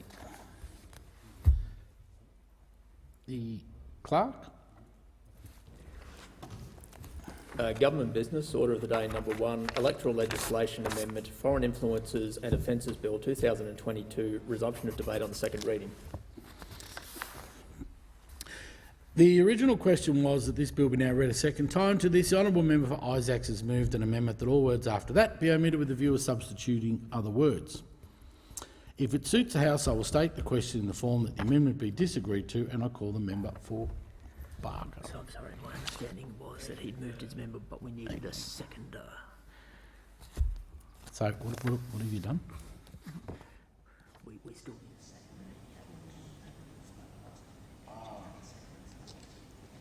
Sorry, I just informed that the amendment was moved last night. We need a seconder. Can we have a seconder for the amendment? The member for Barton? I second the amendment and reserve my right to speak. I thank the member for Barton. So if it suits the House, I will state the question now in the form that the amendment be disagreed to, and I call the member for Barker. Thank you, Mr Deputy Speaker. Well, Mr Deputy Speaker, before the House this morning are effectively three bills. Fair to say that one is technical, involves technical amendments, one operational and one fundamental. And if I can deal with them in that way, firstly, if I can deal with the technical relates to ensuring that electoral material, which is disseminated by all of us, and indeed many of us, many not in this place, but indeed wishing to come to this place, needs an authorisation. That authorisation ought to carry not the technical name, namely the entity last included on an AEC return, but effectively, if you like, the common name. And so it is intended to convey exactly that. People want to know, I think it's appropriate that people do know, that electoral material has been authorised by entities, and in that regard people might well know of the common name for the political party. And if I can just digress on that, the member last night in his amendment suggested that we be allowed to use, and I understand this met with favour in the Senate, acronyms. I must say I can't. I personally am concerned about that. I think whilst everyone in this place deeply engaged in politics might know what UAP Queensland means, there are a lot of people out there who might not. And I think it not a big stretch to ask for the name rather than the acronym to be included. It might indeed shock people in this place to know that many of my friends don't know what ALP or LIB stand for, and so I think perhaps some consideration might be given to that. But like I say, that is a deeply technical bill, one I support, but not one which I think is or requires deep consideration or debate in this place. The second of the bills is what I would describe as an operational amendment. You know, COVID has changed almost everything we do, from the fact that I have a disposable mask in my pocket to put on once I finish this debate, to holiday plans, to when children go to school. You know, it's fair to say that we're both exhausted, but obviously we've faced a lot of changes as a result of the pandemic, and so it is true for the forthcoming federal election. There is a prospect, Madam Deputy Speaker, that at the date of the next federal election there'll be a large cohort of Australians, large in an electoral sense, perhaps not in a notional sense, a large cohort of Australians who are prohibited from visiting a polling booth because they are or are dealing with a diagnosis of COVID and are therefore forced to isolate. Now, no one, and I mean no one in this place, wants to disenfranchise those people from casting their vote, and I remind Australians that, which is something I'll have a little bit more to say shortly, 3 of the last 5 elections in this place have been incredibly tight. If you'll cast your mind back to 2010, 2016 and 2019. Incredibly tight. Tight in this place, but equally in terms of the number of votes required to change the outcome on the floor of this place. And so it is understandable that the government is taking measures that have bipartisan support, I'm pleased to say, measures to ensure those individuals can cast their vote at election time. Now, how could it be that they couldn't be? Well, if you were to undertake a PCR or a rapid antigen test within 72 hours of election day after the time for nominating a postal vote and before the election, and obviously without the ability to cast a declaration vote in any other way, then you would be disenfranchised. And so, sensibly, unique, I think, amendments have been cast to ensure that authority can be provided to the Special Minister of State to facilitate phone voting for those individuals. I'm pleased to see that this measure is sunsetting at the end of this calendar year. I'm pleased, Madam Deputy Speaker, for nothing else than it's a show of optimism that we'll be past the pandemic by the end of this calendar year. I've got to say 2022 has felt like 2021 wearing a wig, but let's hope that this is the only federal election that we need these extraordinary powers for. And so, Madam Deputy Speaker, having dealt with the technical and not wanting to detain the House very long on that, and having mentioned the operational, and I should say this issue has given cause for concern in relation to the upcoming South Australian state election, which is occurring next month, and I do note the member for Isaac made some comments about that last evening. I will make the point that the South Australian Electoral Commissioner has put in place a mechanism to ensure all South Australians are enfranchised at that election. But noting that and hoping that this will be the only federal election where this power is ever required, and having dealt with the technical and the operational, can I go to the fundamental? And the fundamental in relation to this string of bills, of course, is the need to ensure that our electoral laws are sufficiently robust to prevent any form of foreign interference. Now, foreign interference in election outcomes I don't think is a new or novel concept, but I must say it seems to be on the rise. It's a fundamental truism that the outcome of elections with respect to this place should be determined by the Australian citizenry and the Australian citizenry only. And I don't think anyone in this place or anywhere else in this nation would disagree with that assertion. And so we need to make sure our laws are robust enough to ensure that we don't end up in a situation where we effectively risk the very real prospect of international actors, serious international actors with serious resources influencing the outcome of federal elections. Now, why is this debate, this bill, particularly timely? Well, it would be important at any time, but it is particularly important given the information provided by the Director-General of ASIO delivered on the 9th of February of this year regarding his annual threat assessment, in which the Director-General revealed that a person linked to a foreign government recently attempted to fund political candidates in an unspecified Australian election. This is where, Madam Deputy Speaker, I want to draw you and others in this place and anyone who might be listening to the fact that, as I mentioned previously, that 3 of the last 5 elections in this place have been determined on a wafer-thin margin.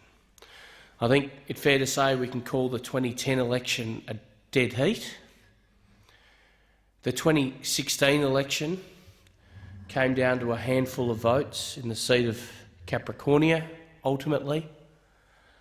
And of course, we sit in a parliament now where the margin in this place, as evidenced by the events of last week, is wafer thin. Now, none of that is a problem, except for the fact that it presents a particularly delicious opportunity to those who might wish to, those foreign actors who might wish to change the course of Australian political history. Why do I say that? Well, I say that because one or two divisions in this place over the last, 3 of the last 5 elections have been determinative. And so if a foreign actor with significant resources, and long may it be that political campaigns in this country are run on relatively modest budgets. Indeed, I understand the seat of Longman at the last federal election, the last coalition seat to be declared, ran on a budget that represents something about the size of my monthly household expenditure. I mean, wafer thin amount of money. So it's a deliciously attractive proposition for a third party, particularly a foreign government, to seek to influence outcomes, because, quite frankly, it's so achievable unless we have these kind of protections. Now, Madam Deputy Speaker, I want to make sure that Australians determine the outcome of these elections. I want there to be the highest level of confidence of the Australian citizenry in the outcome of elections. I remember waking up in 2007, and those opposite might not be surprised to realise that I woke up incredibly tired because I'd spent the day on a polling booth. The day after the election, I woke up incredibly disappointed, but I wasn't angry, and nor was there any thought that that election was anything other than fair, and the outcome one that I had to, albeit over time, come to accept. I don't think anyone else in this place wants the kind of uncertainty, innuendo and other considerations that were offered up after the last US federal election or US presidential election. We don't want that to become a feature of Australian politics, and accordingly this bill is an important safeguard. Now, the last thing I want to say is something that has garnered a little bit of attention in the media today and has been the subject of a couple of interactions in question time over the course of this week. It is important that the people of Australia understand that they will determine the outcome of the election in 2022, not foreign governments, not actors otherwise. And the one thing I wanted to point out is this, and I want to be really clear so as not to offend the standing orders and to be clear about what I want to say. At no point in what I'm saying am I suggesting that those opposite or the leader of the opposition opposite has garnered this support. I'm not making that assertion. I would never make that assertion, and I don't think it would be fair to. But one thing I'm desperately concerned about is, as we have seen reported overnight, some foreign governments, I think, have made the decision about who they would prefer to see govern this country. And that's a matter for them. And I note that it is attracting significant media attention. But the one thing I say to the Australian citizenry, the people who I remind the House will determine the outcome of the 2022 election. I make this plea to them. You make up your decision about who is to govern your country following the next federal election. Don't be influenced by the attitude of foreign governments. You take a Australia first, citizenry first approach to this election. Don't be swayed by what might be coming out of foreign capitals and foreign leaders elsewhere. And I make that assertion very clear in what I'm saying about who is motivating those outcomes. I don't believe what we're hearing from one foreign government in particular is being courted by those opposite at all. I think it's an unfair criticism to suggest that. But it is clear that that foreign government would very much like to see that outcome. And I don't want that view to infect decisions that are made by the Australian citizenry in the lead up to the 2022 election. Australians must decide the outcome and make-up of this House and no one else. Before I call the member for Perth, I remind the House that it has been agreed that a general debate be allowed covering this bill, the Electoral Legislation Amendment Authorisations Bill 2022 and the Electoral Legislation Amendment COVID Enfranchisement Bill 2022. The question is that the amendment be disagreed to. The member for Perth. Thank you, Deputy Speaker. Democracy is a fundamental Australian value. Indeed, it is a value that we make our newest citizens sign up to when they take their citizenship pledge. And because Australia's democracy is so strong, we do sometimes take it for granted. But every single federal election we are reminded just how lucky we are to live in Australia and how lucky we are to have the institutions which lead and run our democratic processes, from those that run the processes we have here in the Parliament through to the Australian Electoral Commission and their thousands of staff who help us have free and fair elections.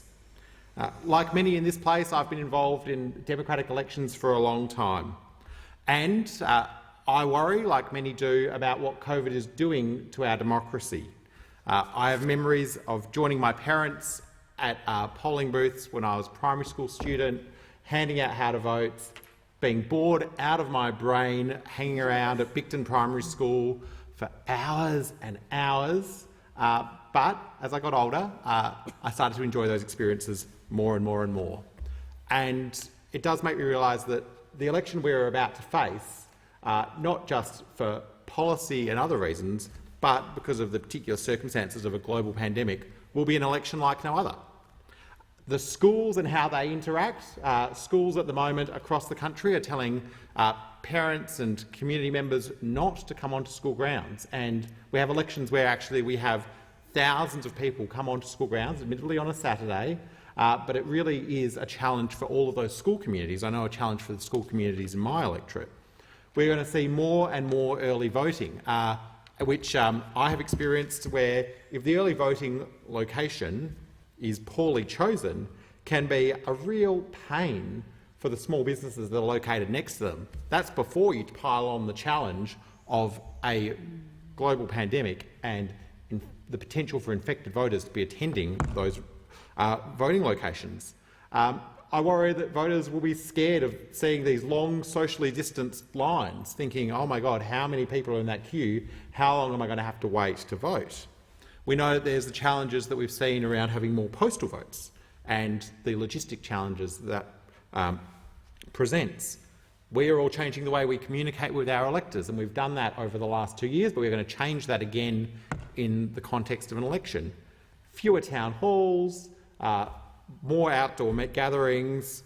I wouldn't have known 2 years ago what a COVID-safe phone bank was, but now I am very good at them. And of course challenges for the Australian Electoral Commission in both keeping their staff safe, but also, as we've seen across this country, the challenges of getting enough workers to run that election. We have a very high standard of the quality of service that people expect, and I note that one of the recommendations in the amendment moved by the Shadow Attorney-General is about making sure that we have enough resources for the Electoral Commission to do all of the things that they need to do to run the sort of elections that we are used to having, and ensuring that everyone can have a say in those elections, and I'll talk more about that in a moment.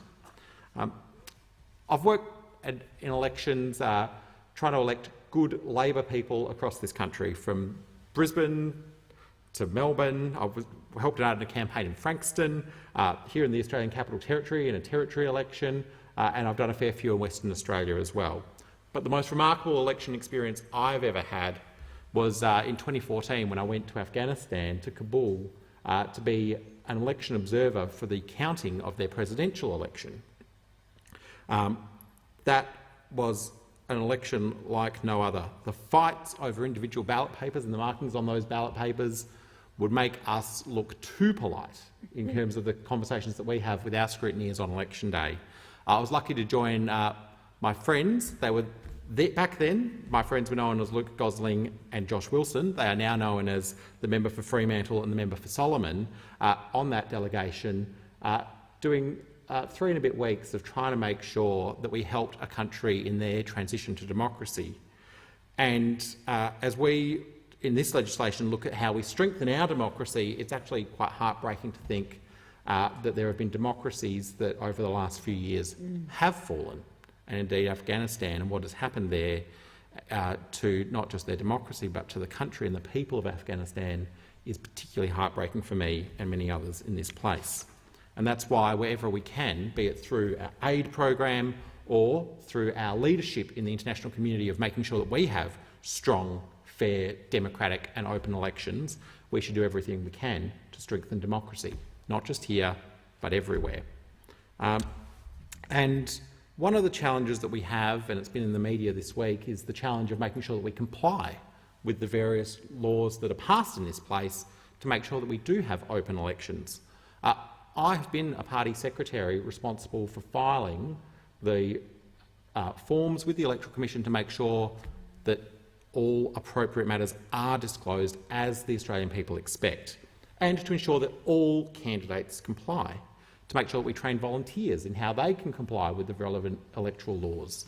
And whatever side of politics, government, crossbench, wherever, it is disappointing when someone does not comply with those rules, and I think the expectation of the Australian public is that a swift apology and full disclosure is delivered.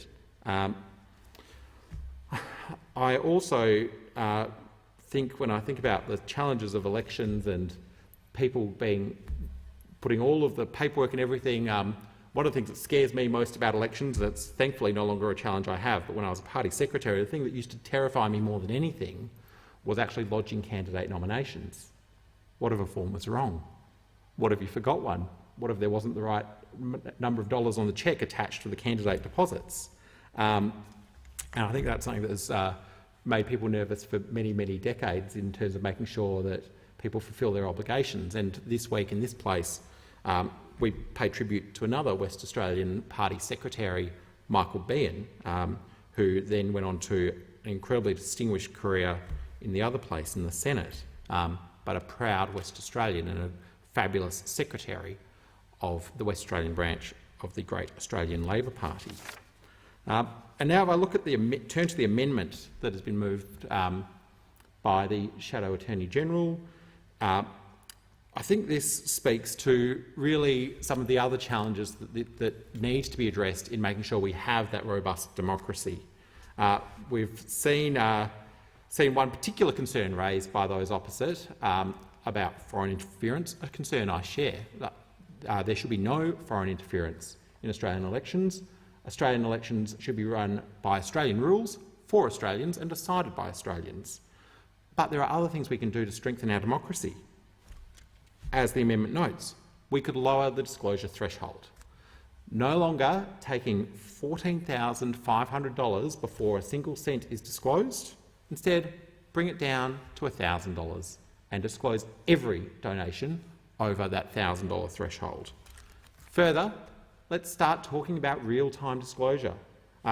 We in this place, when we have to fulfil our obligations with members' interests, have 28 days. Political parties have sometimes up to almost 18 months. We should fix this. We should get to a point where there is proper disclosure in a reasonable time that the public would expect.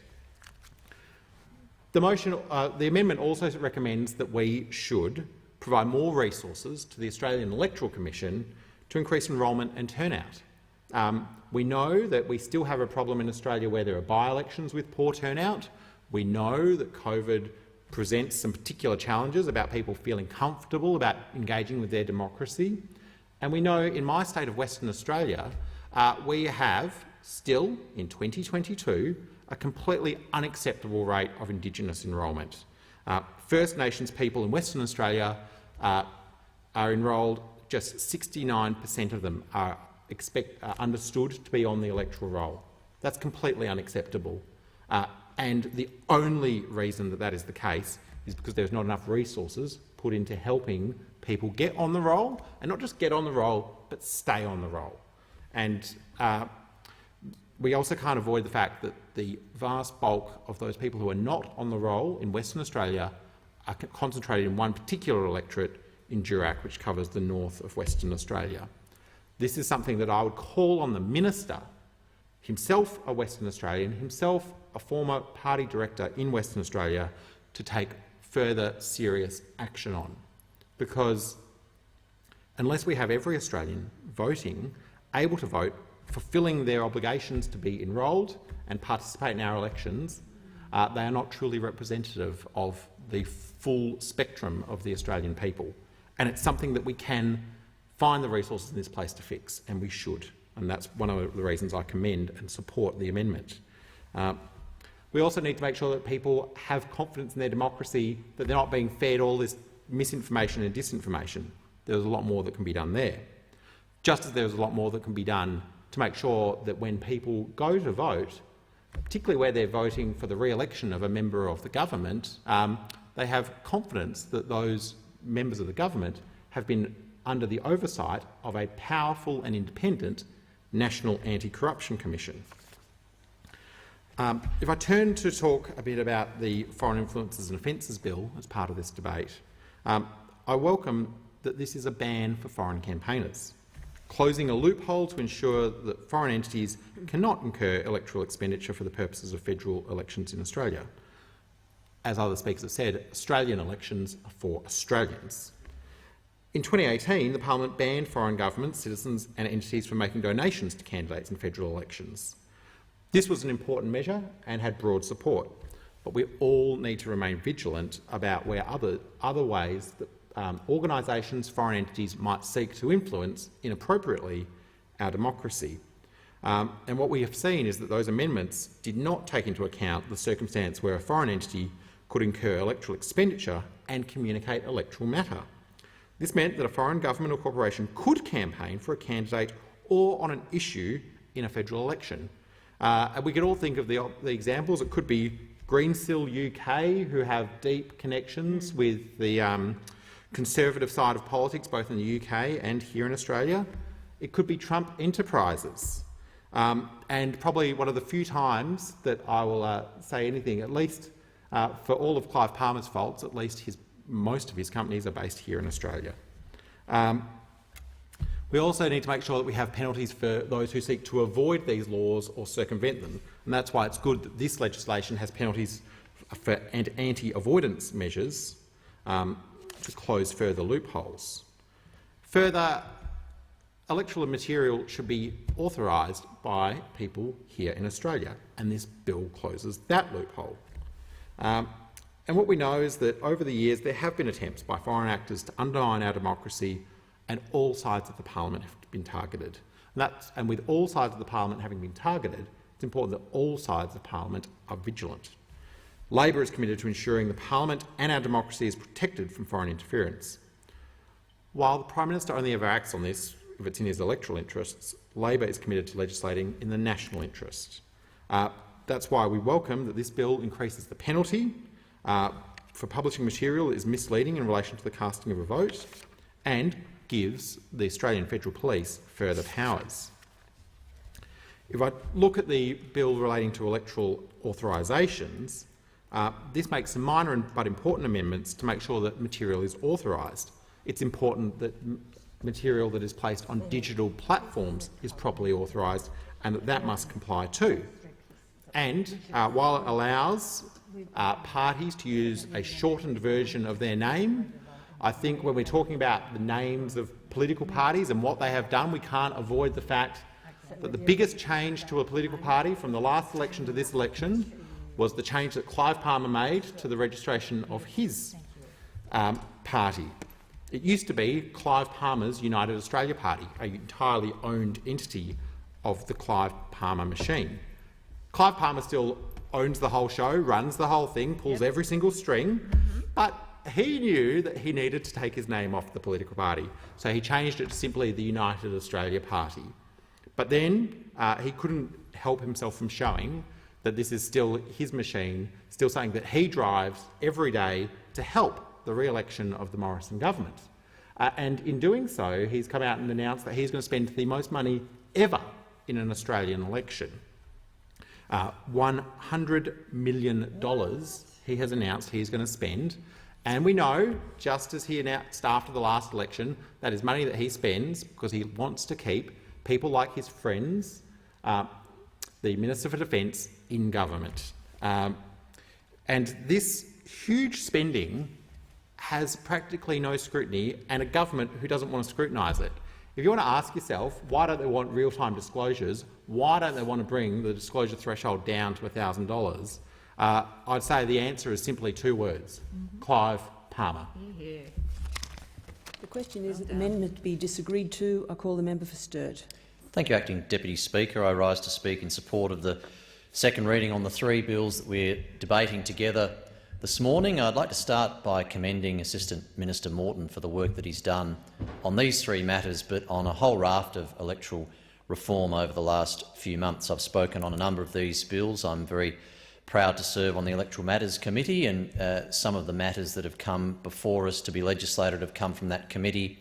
Others have been born out from the necessities of dealing with potential disruptions of future elections because of COVID, etc. But I think the Assistant Minister has done an excellent job in identifying a number of loopholes, like one of the ones I'm about to touch on in this debate, that probably we may have sought to address some time ago if there was a higher awareness of those issues, and I commend the Assistant Minister for his diligence there. I'd also like to just commend the Australian Electoral Commission whenever we debate changes to the Electoral Act, and I've spoken on them. I've always taken the opportunity to commend them and their professionalism.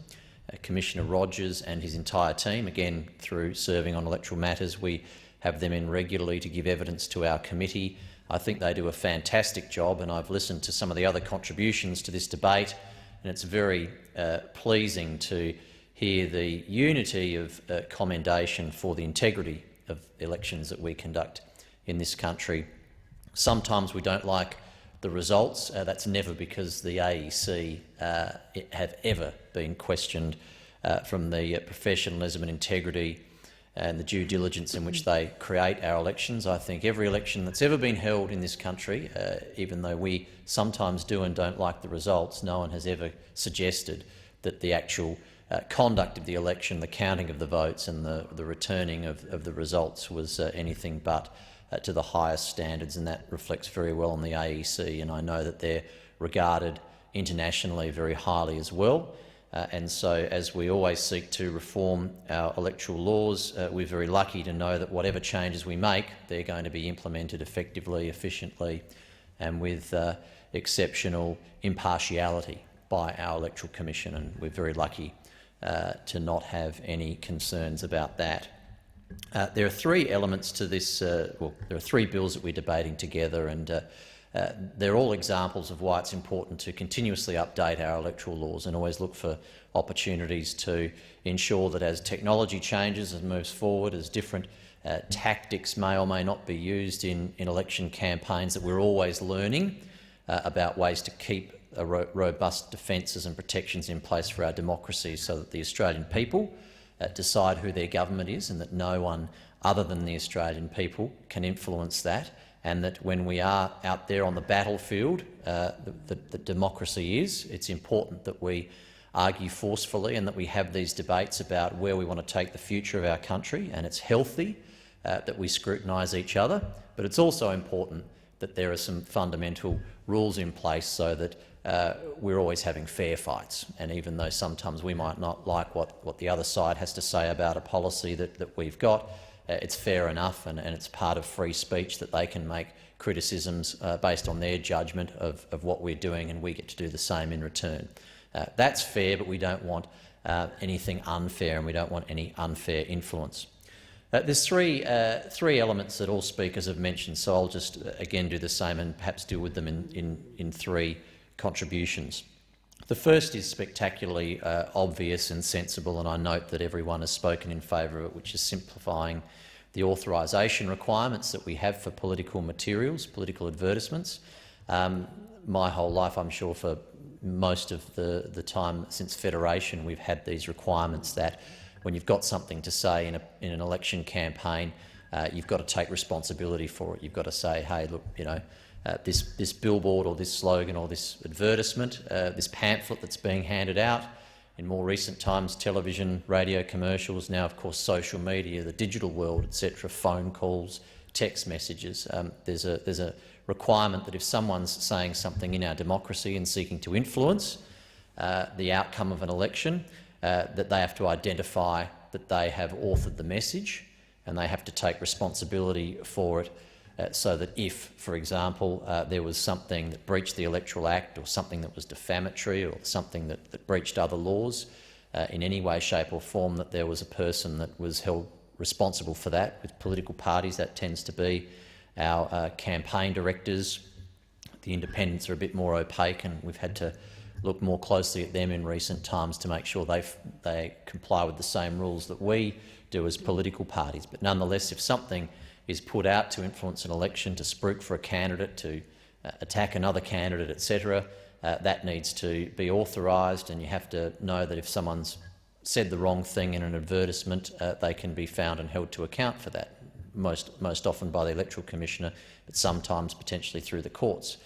So what we're doing here is just making that much more straightforward in a modern world where it's very easy to use the internet to find out the information about an authorised piece of material. And clearly, as other speakers have said, we're just simplifying what the written and spoken word needs to be. So at the moment, I'm a member of the Liberal Party of Australia (SA) Division (close brackets). If I put something out and authorise it as the Liberal Party, I think it's completely reasonable that people know where to find me, just because I didn't put the full legal entity in place. So if I authorise something as James Stephens for the Liberal Party Adelaide, I don't think that in the modern world people would struggle to find and track down who James Stephens was and hold me to account for something that I'd put out seeking to influence an election. And in some ways it might even make it easier, because of course legal names can often be confusing and can potentially misdirect people from the true source of the messaging. And we know that when our names are on the ballot paper, you already have the short and simple descriptor. So when I'm on the ballot, it's my name, and then it just says Liberal Party. It doesn't have the full legal name of the party. You can have that shortened version, and we're just simply allowing that to be the case for authorisations as well. I think it's common sense. I think everyone has spoken in support of it, and so I commend that initiative to the House. The second, of course, is something that's temporary to sunset at the end of this year, in December this year, which is the measures to expand the access to telephone voting to address the risk of people not being able to cast their ballot at the upcoming federal election because they may find themselves in a situation we couldn't have envisaged the last time we went to the polls. But with the coronavirus challenges, that someone might be in a position where they were all intent on voting on election day, and adjacent to election day they either test positive to COVID, or they meet the definition of a close contact of COVID. That puts them in a conflicted position where, as much as we require them to attend and vote on polling day if they haven't already pre-polled or undertaken a postal ballot, and equally that the state or territory health advice is that were they to proceed to carry out their requirement and right to vote, they would be in breach of a health directive. Without getting into constitutional questions about which of the two would supersede, I think this provides a very straightforward solution for people's confusion if they find themselves in that circumstance. We know that postal votes are delayed if you happen to be within a couple of days of election day, it would be impossible to apply for a postal vote, receive it in time to adequately fill it out and return it under all of the various timelines that are required for a postal vote to be valid. So for a variety of reasons it makes sense to give people an access to telephone voting. It's a system that's already used for the vision impaired and in some other categories. I know if you're in Antarctica, it's a way that you can vote. So now, of course, this will be expanded to a larger cohort of people. And as I say, the suggestion is very clearly that this will have a sunset provision. It's not something we want to have permanently in our system, but it's something that we need to have to manage the risk of people being disenfranchised on election day because they have either tested positive or met the definition of a close contact of COVID and have a restricted ability to attend a polling booth and vote as they otherwise would have. I think that's very straightforward too. The third, of course, is a loophole that I'm sure we would have all happily addressed at the first opportunity it was raised, and it's now been identified and we're sensibly dealing with it now, which is the ability for foreign entities and foreign natural people to have any form of ability to engage in and influence our elections. We've already made some changes over the years and, in fact, late last year to ensure that all categories, not just political parties but people that are running as independents, etc., the definitions were expanded to confirm that it covered them, that you cannot receive political donations from a foreign entity or a foreign citizen in our elections. That's forbidden, quite rightly too. We always want to make sure that our elections are only influenced by Australians, and I'm a staunch supporter and defender of the right of people to provide financial contributions to the political process. It's an important part of people's right to free speech and their right to support an outcome of ideas and an approach to running this country that they support. You can do that by volunteering and stuffing things in letterboxes or knocking on doors or making phone calls, handing out how to vote cards on election day, and you can equally do it by providing financial support to do the same sort of electioneering that can happen through financial investment as much as human resource investment. But it's vitally important that remains exclusively the domain and purview of Australians. We never want any risk of interference from foreign sources, wherever that might come from, engaging in and seeking to influence the outcome of Australia's democratic processes, because we know that anyone from outside this country that is wanting to influence the government of this country doesn't have Australia's best interests at heart. They have their best interests at heart. And I'm not interested in interfering in the democratic processes or non-democratic processes, depending on the nation and how they choose their leaders and how they determine their future. And it's equally vitally important that we don't allow that to occur in this country. So this is making sure that already, of course, we have the prohibition on donations to political candidates, political parties, etc., but there is evidently a loophole that would allow some direct influence from foreign sources, particularly through issues-based campaigns, where at the moment it is not technically illegal and a breach of the Electoral Act for someone to potentially engage with their own money directly in advertising and distributing messaging or other forms of communications material to seek to influence, particularly through some of the sort of grey areas of our democratic processes, to influence the outcome of elections. And we could speculate about all the different forms that could potentially take. I won't digress into that now, because I think the simple point is that no matter what the example is, we don't want it in this country. We weren't aware that the capacity for that to occur existed within our electoral laws necessarily in the past.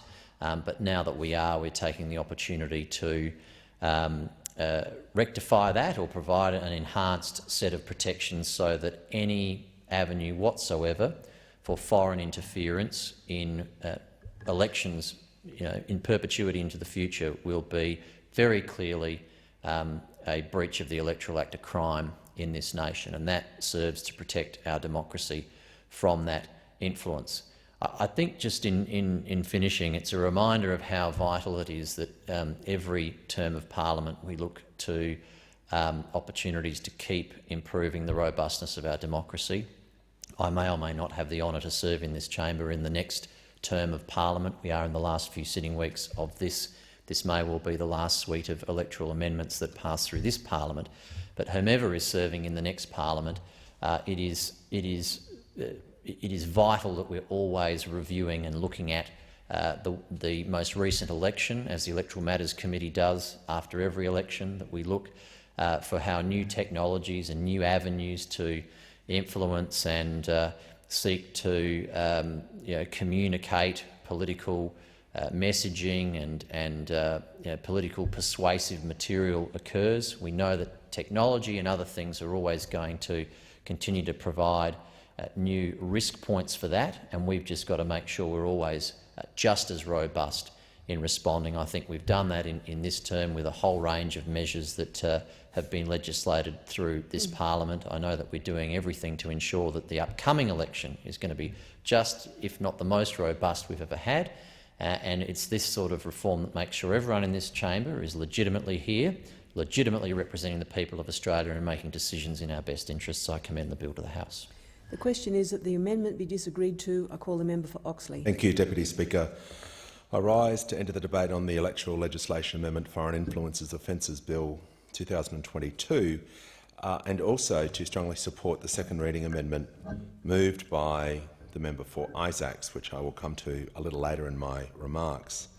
As a member of the Joint Standing Committee on Electoral Matters now for approximately coming up to 6 years, I believe the work of that committee is critical to ensure that we do see free and fair elections in this country. As a staunch supporter of democracy and someone who has always argued for the right of every person to have their vote counted, no matter what their background or where they're from or what their belief is, I think the reforms that we are dealing with today have been done in a constructive and bipartisan manner. I thank the work of the committee, but also the Minister and Shadow Minister, and from our side of the chamber, that's Senator Don Farrell, his office and his team, for ensuring that at all times the federal opposition has been working in a bipartisan and constructive way, which is critical to make sure the integrity of the work of the Australian Electoral Commission.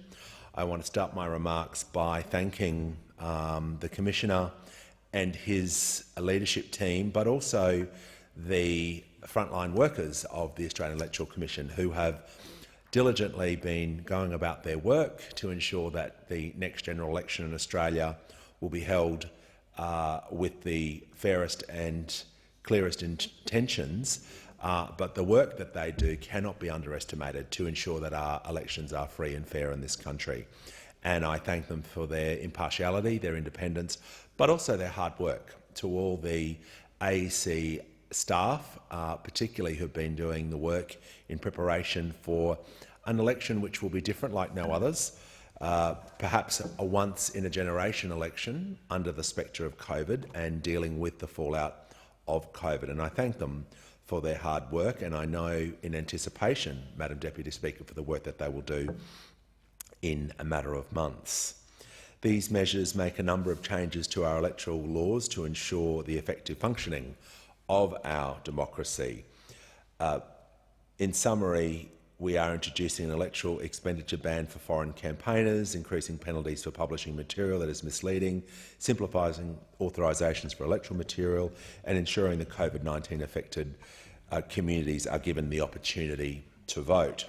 We have had some dry runs in my home state of Queensland, with 2 elections being conducted, the state election of 2020 and also the council elections in 2020 as well. And we've also had a number of by-elections and most recently the elections on the weekend in the state of New South Wales.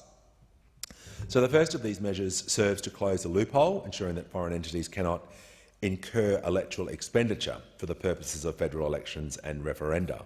Now, this follows the 2018 reform, which I was proudly to see spearheaded by the opposition, that banned foreign governments, citizens and entities from making donations to candidates in federal elections. Now, Madam Deputy Speaker, this is an important shield to ensure that our democratic system is not interfered by foreign actors.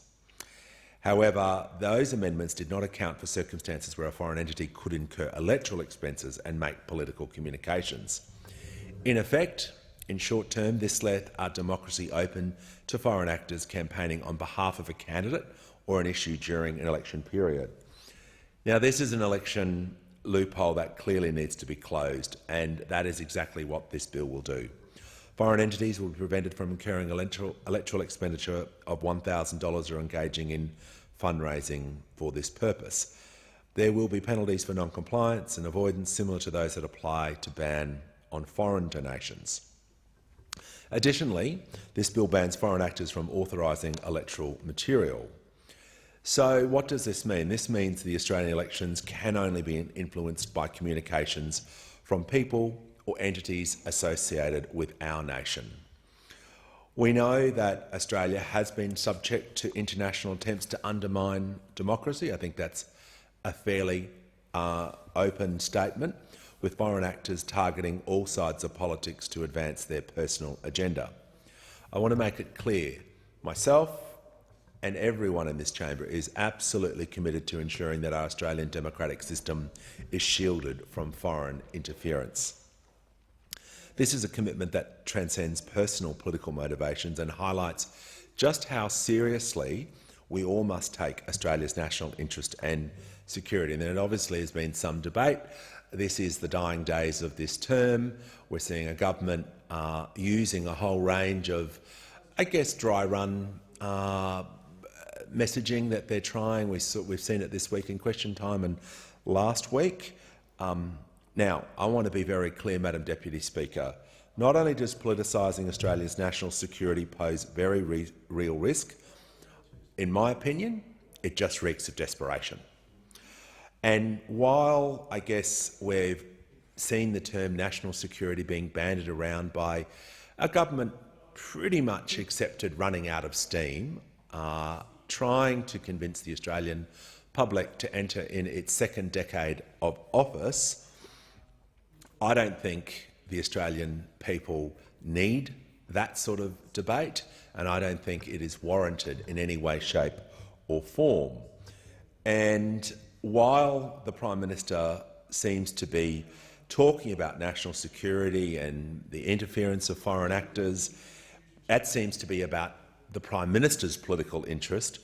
Well, I want to be clear, myself and colleagues, and led by the Leader of the Opposition, we are committed to make sure we see legislation in the national interest. And that's why we're supporting this bill, to ensure the continued integrity of our democratic institution. In addition to the foreign influences provision, the bill also increases the penalty for publishing material, as I said, that is misleading and relating to the casting of a vote, taking it from 6 months to 3 years. This will give the AFP increased power to investigate these offences, as quote and account takeover warrants and data disruption warrants can only be sought by the AFP for crimes with a penalty for at least 3 years. An increased penalty for this electoral offence will help prevent the sort of undermining, I guess, of the electoral system that we've seen perhaps most recently in the United States, and increasing the penalty for the existing offence of publishing misleading material in relation to the casting of a vote will greatly assist the AFP in investigating any breaches of this provision, particularly in the upcoming election. As I outlined, the bill also amends the law relating to the authorisation of electoral matter.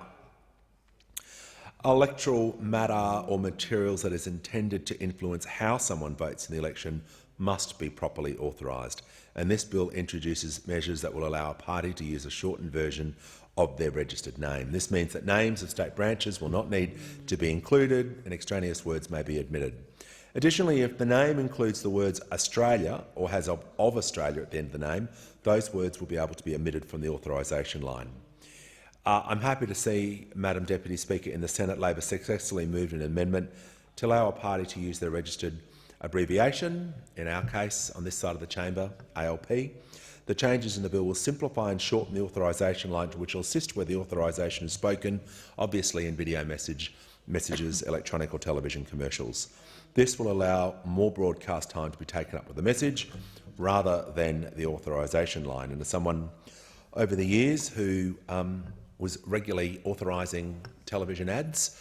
I can attest that you need more time to get your message across at all times when it comes to political advertising. And voters will be easily able to identify the authorising identity of the electoral matter, and that's the critical key here. The bill also extends existing provisions for secure telephone voting to allow those who have been impacted by COVID-19 to cast their vote over the phone. Now, this is critical, as I said, about dealing with the COVID pandemic and ensuring that all Australians have their say. Now, this measure will be strictly limited to those who are COVID positive or who are identified as close contacts and are forced to quarantine. And I think the member for Barker illustrated the point about someone receiving a positive test and they've missed the deadline for postal voting, but perhaps are unable to get to a pre-poll location or obviously on the day. So telephone voters will be available to voters only, as I said, if the Electoral Commissioner reasonably determines that such a measure is necessary or conducive for the conduct of the election. This determination will be made by the Commissioner via a legislative instrument. And obviously, before making the determination, the Commission will need to notify both the Prime Minister and the Leader of the Opposition, and voting via telephone will be only available after 6 p.m. on the Wednesday before election. So that window where someone may be showing symptoms or unable to get to a polling booth will still, in my opinion, enable all Australians, or those Australians that need to have every opportunity at their fingertips to have their say. Madam Deputy Speaker, I want to turn in my remaining remarks regarding the second reading amendment, and I note that whilst we aren't declining to give the bill a second reading, we do want to make a number of points about how our electoral system can be further strengthened. The government and members of the Liberal and National parties, particularly in Queensland, have some aversion to ever wanting to lower the current threshold of $14,500 to a fixed $1,000. I'm really pleased that the Queensland government, my home state, the Palaszczuk Labor government, has led reforms to ensure that we have some of the most transparent donation laws in the nation. I don't know why any person in this chamber would argue that $14,500 is a higher or low enough threshold. It is a nonsense to say that we shouldn't lower the threshold to $1,000, so political donations are simply transparent for all to see. Same with requiring real-time disclosure of political donations. Now, having real-time donations will ensure, I'm sure as the member for Mackellar in his speech will talk about the recent issues surrounding coverage of large donations being cut up into different avenues, will ensure that that doesn't happen again. So I'm looking forward to members of the government finally joining, I guess, the broader community who support democratic and free and fair elections and open and transparent donation laws to make sure that we lower that threshold to 1,000, and also having real-time donations. But I also think having more resources allocated to the Australian Electoral Commission will ensure greater transparency, but also help more Australians to have their say. We've seen the shocking set of circumstances in the Northern Territory where staffing numbers have been reduced. Obviously, that has an impact on remote and polling booths around the Northern Territory to ensure that less Australians are having their say. You have to look at the pattern here, Madam Deputy Speaker, and it was only last year where we saw the, I think, outrageous proposal being put forward by the government that we have voter ID laws put in. No evidence ever given to the Joint Standing Committee on Electoral Matters. If there was evidence provided, if there was detailed examples of multiple voting, if there was clear-cut cases of this, but there has never been any evidence in the review of the Electoral Commission, the election from 2019 and 2016, the two elections that I've served on the Joint Standing Committee on Electoral Matters. That was just, in my opinion, Mr Deputy Speaker, the government, the Liberal and National parties changing the rules or trying to change the rules to help them. You know, when you're in a desperate set of circumstances, the polls against you, community sentiment is against you, the old trick is Trump-like, change the rules, make it harder for people to vote. I've said this in the chamber before, that tactic or that trick by the government was nothing more, nothing less than about voter suppression, making it as hard as possible to get people to vote. Voting isn't an obligation, it's a privilege. And there are members of the Australian community that treasure and cherish the opportunity to vote. And obviously ensuring that every Australian has their say and every Australian has their say in a fair and transparent and open way is what I'm committed to as a federal member of parliament, that I know every member of the opposition is committed to. So when those proposals are put forward by the government, we will fight for democracy and we will fight tooth and nail to ensure that we do have free and fair elections where every vote is counted. And that's what today's suite of bills will also ensure, and that's why I'm pleased to be supporting the package put before us, but I yet again call the government to make sure that they do more to improve our democracy in this country. I thank the member for Oxley. The question is that the amendment be disagreed to, and I call the member for Mackellar. Thank you, Deputy Speaker. And can I inform you that it is always one of my favourite times in a parliamentary sitting week when I get to give a speech while you are in the chair. It is something that I truly look forward to, and one that I'm going to say I am going to relish every single moment of the speech. I was going to give a 5-minute speech, but now I've realised you're in the chair, and I think I may give a much, much longer speech. And the member for Cooper, sorry, this is like double joy for me today. It's like when you put your hand in a box of chocolates and you pull out one of those cherry chocolates covered in chocolate, and it's got a bit of liqueur in there. They were always my favourite as a child. So the combination, Deputy Speaker, of you and the member for Cooper is like a cherry coated in chocolate with liqueur. So I thank the member for Mackellar. That is terrific to know. Our great pleasure would be to see you in the next parliament on the other side.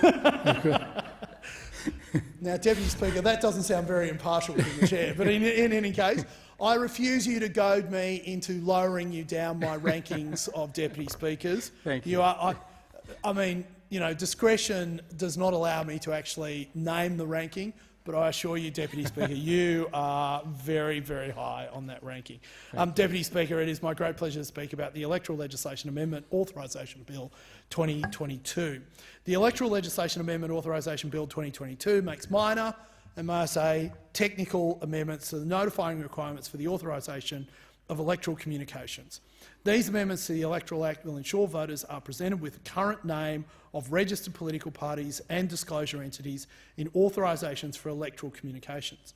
Currently, political parties and other disclosure entities are required to use their name as included on their most recent AEC financial return, which has the potential to mismatch from the entity's actual name where it has recently changed.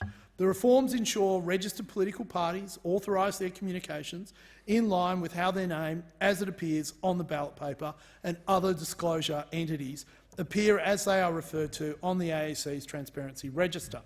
Transparency is a very important word, and we're going to be talking a lot about transparency today, Deputy Speaker. The bill also provides some limited flexibility for registered political parties in how they present their current names in authorisation. This streamlines these requirements and avoids unnecessary duplication without distracting from clear communication with voters. For example, political parties who have the word incorporated in their registered name would be able to omit this word. Similarly, the bill enables registered political parties which are a branch of or division of a federal party to omit the words specifically referred to the branch or division. This avoids unnecessary duplication, noting authorisation specify an entity's location as part of their notifying particulars. The reforms also allow the flexibility for these parties to use their registered abbreviations for authorisations to provide consistent alignment with the Electoral Act, these reforms also apply to the Broadcasting Acts and the Referendum Act. Deputy Speaker, I have to digress slightly here. One of my most favourite authorisations of all times was when I first joined the Liberal Party, and I think John Howard was running for re-election in 1998, and Tony Nutt, a great servant of the Liberal Party, had become the State Director in New South Wales. So all electoral advertising had to be authorised by Tony Nutt of the Liberal Party in New South Wales. Of course, Tony's actual name is Anthony Nutt. And so instead of being authorised T Nutt, Liberal Party New South Wales, it became vote for John Howard, authorised by A Nutt, Liberal Party New South Wales. Of course, maybe we should make provisions in this law that where there are synonyms like that, we can allow people not to embarrass Prime Ministers or opposition leaders seeking election to the highest office in the land. The second piece of legislation I'd like to talk to is the Electoral Legislation Amendment COVID Enfranchisement Bill 2022. The Electoral Legislation Amendment COVID Enfranchisement Bill 2022 builds upon the government's reforms last year to provide the Australian Electoral Commission the necessary legislative tools to deliver a COVID-safe election. The bill amends the Commonwealth Electoral Act 1918 to allow the option, where necessary, to provide a contingency arrangement for electors in mandatory isolation or quarantine due to COVID-19 during the final 72 hours before polling to participate in the upcoming federal election. It can allow regulations to be made to expand the Australian Electoral Commission's secure telephone voting service to persons in mandatory isolation due to COVID-19. This accessibility of this service would be limited to persons in Australia subject to a public health order that prevents their attendance at a polling place for one of the following reasons. They have tested positive for COVID-19 using a test approved by the Therapeutic Goods Administration, or are a close household contact of such an individual, or have been otherwise directed to self-isolate or quarantine under a public health order due to the risk of transmission of COVID-19. Telephone voting is currently used for blind and low vision voters and voters in the Antarctica. Current regulations implement this through a secure two-stage telephone voting system to preserve the secrecy of the ballot. Secure telephone voting for coronavirus-affected individuals can only be offered after a person is no longer eligible to apply for a postal vote. That is, from 6:01 p.m. on Wednesday, 3 days before the polling day until the close of polls. The Electoral Commissioner would be required to issue an instrument advising that he is satisfied on reasonable grounds that the extension of this service is necessary for the due conduct of the election. He would be required to notify the Prime Minister and Leader of the Opposition before doing so, and publicly inform of integrity measures that will apply to safeguard the conduct of the poll using the telephone method of participation. The regulations will have the option to specify the circumstances and the order of admission for votes cast using this method. These provisions will automatically repeal on the 31st of December 2022. The third piece of legislation that we deal with here, or we are dealing with here, is the Electoral Legislation Amendment Foreign Influences and Offences Bill 2022. The bill amends the Electoral Act and the Referendum Act to combat foreign influence in Australian elections and strengthen the integrity of Australia's electoral communication framework. Foreign electoral communication expenditure, now more than ever, it is critical that we have the appropriate laws in place to stop foreign actors from being able to infiltrate our electoral system.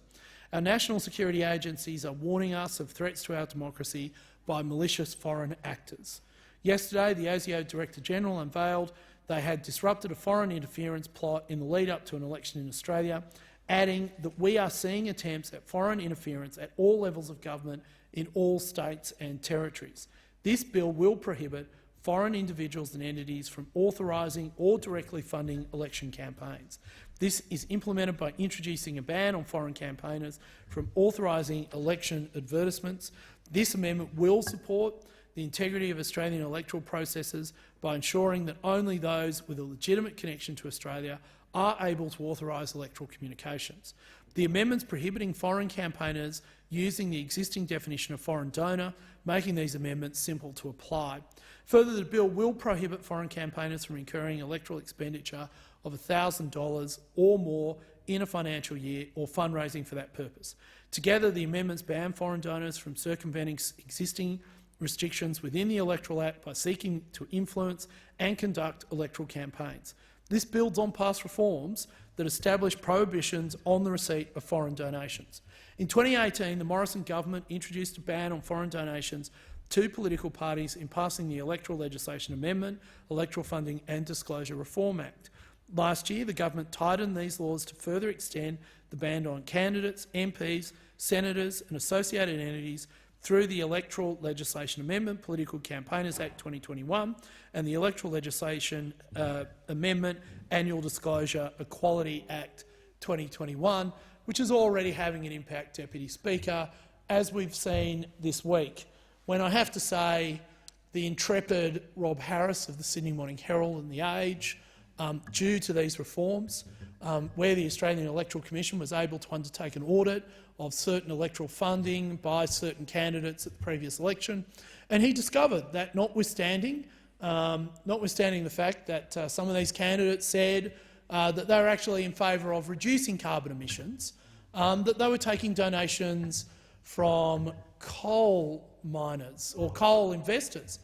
And indeed they were, Member for Bradfield. I mean, I was as surprised. Indeed, I would go further. I would say I was shocked and horrified at this revelation. But it gets even worse, Member for Bradfield. It turns out, Member for Cooper, you will be interested in this too. I'd remind the member for McKellar to be relevant.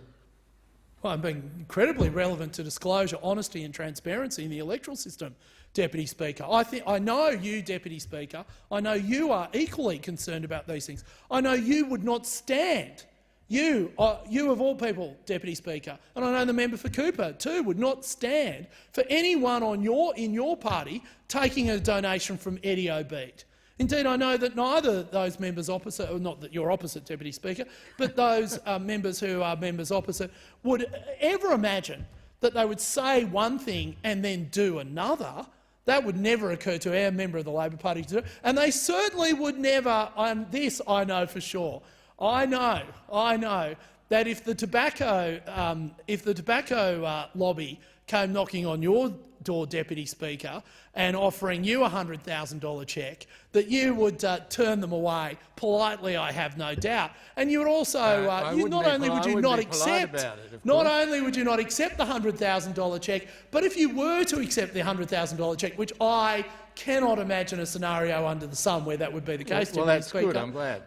You would then not imagine that you would then say to one of well, I'm not suggesting that this occurred, but a scenario where you would say to your electoral returning officer, "Oh, this would be a bit embarrassing given my previous comments and my policy stance and the things that I believe in. That my largest donor would be someone from the tobacco industry lobby. So could you please hide this? Could you please hide this by spreading it out over 8 people?" So that I don't have to disclose it. Indeed, in earlier, and I know that very few people in this House would ever dream of seeking... Order.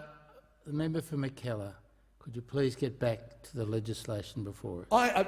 Deputy Speaker, we're not I am asking speaking... for running commentary on electoral donations. Oh, no, Deputy Speaker, I am speaking directly to foreign donations and donations generally made in the Electoral Act. And you, Deputy Speaker, I know why you are trying to get me to limit my comments, because I know that you know how embarrassing this is for a member of this parliament. And I noticed that that particular member of parliament was down to speak on this bill. I assumed it was either sarcasm or irony that they decided to do that, but they've exercised judgment that they haven't exercised to this point in accepting a $100,000 donation and then seeking to hide it. They exercise judgment by deciding not to speak on this bill. And I say to you, Deputy Speaker, just as you would not accept a $100,000 cheque from the tobacco industry, just as you would not then try to hide that by spreading it over 8 separate people so that it was under the disclosure limit, I can't understand why it is that we think that anyone thinks that this is okay. And of course, this went unreported by the ABC. It went unreported by The Guardian.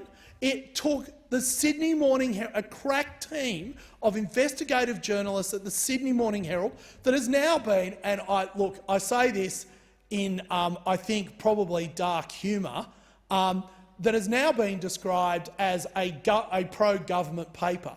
This is something I missed when, how a paper that publishes, very good journalists like Jackie Malley, and until recently Elizabeth Farrelly, who joined the Labor Party, how these journalists could be described as pro-Liberal, and they were very prominent journalists at the Sydney Morning Herald, strikes me as curious. But apparently, the problem we have here is not actually a problem, we just have a PR problem.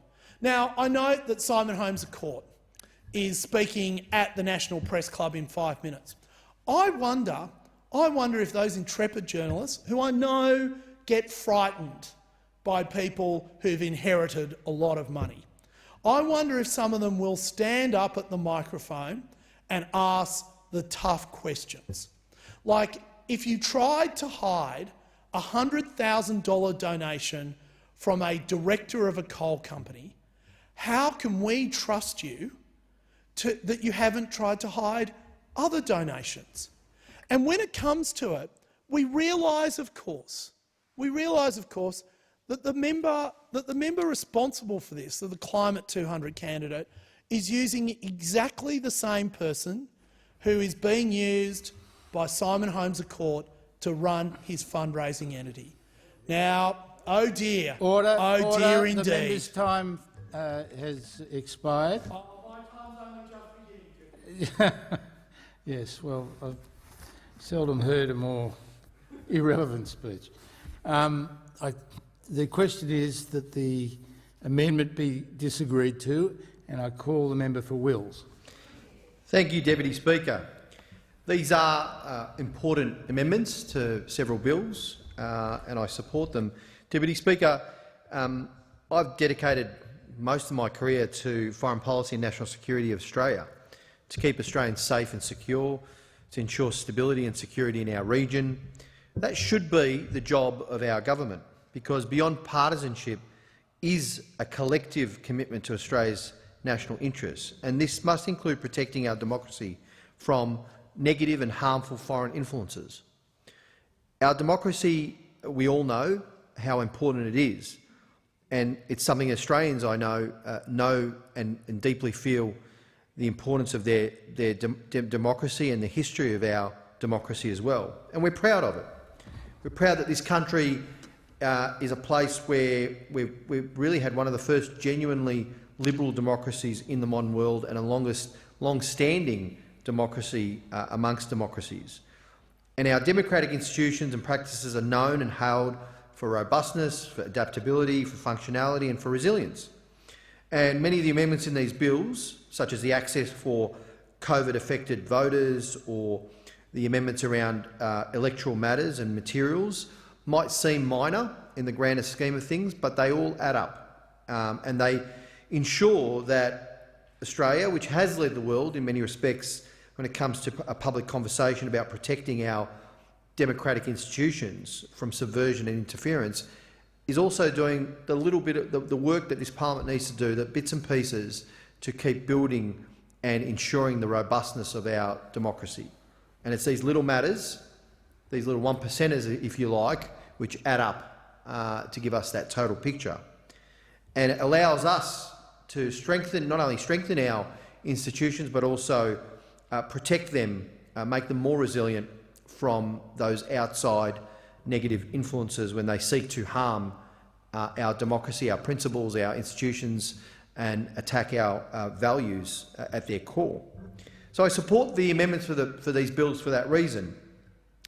With the Foreign Influences Bill, the Foreign Influences Amendment, Deputy Speaker, it does close a loophole to ensure that foreign entities cannot incur electoral expenditure for the purposes of federal elections and referenda. In 2018, this parliament banned foreign governments, citizens and entities from making donations to candidates in federal elections. This was an important measure to protect our democracy from foreign interference. But I remind the House, Deputy Speaker, that it was actually the Labor Party. It was Labor who led this reform. And I remind the House, particularly those on the other side who love to hear the sound of their own voices as the great protectors of democracy, it was those on the other side, the Liberal and National parties, who wanted to keep taking foreign donations for as long as possible. That's a fact. And no matter how much bluster and huffing and puffing they do, they can never change that fact. The amendments, however, Deputy Speaker, the amendments did not take into account the circumstance where a foreign entity could incur electoral expenditure and communicate electoral matter. This meant that a foreign government or corporation could campaign for a candidate or an issue in a federal election. So I'm pleased that this bill, these amendments, will close that loophole, finally, and it will prevent a foreign entity from incurring electoral expenditure greater than $1,000 or for fundraising for that purpose. There will be penalties and anti-avoidance provisions which will apply, similar to the existing provisions in relation to the ban on foreign donations. In addition to banning foreign entities from incurring electoral expenditure, this bill, or these amendments in this particular bill, also bans them from authorising electoral material. These provisions ensure that only people or entities with a link to Australia can participate in our elections, even if their name is a nut. Over the years, there have been many attempts by foreign actors to undermine our democracy, and all sides of parliament, all political parties have been targeted. Now, on this side, Deputy Speaker, we are committed to ensuring that the parliament and our democracy is protected from foreign interference.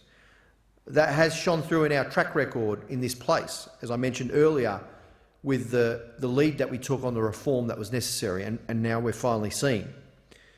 Now, we've got a Prime Minister, Deputy Speaker, who only ever acts as if it's in his electoral interests. Everything is seen through the prism of political survival. But I can say this categorically, that Labor is committed to legislating in this place in the national interest.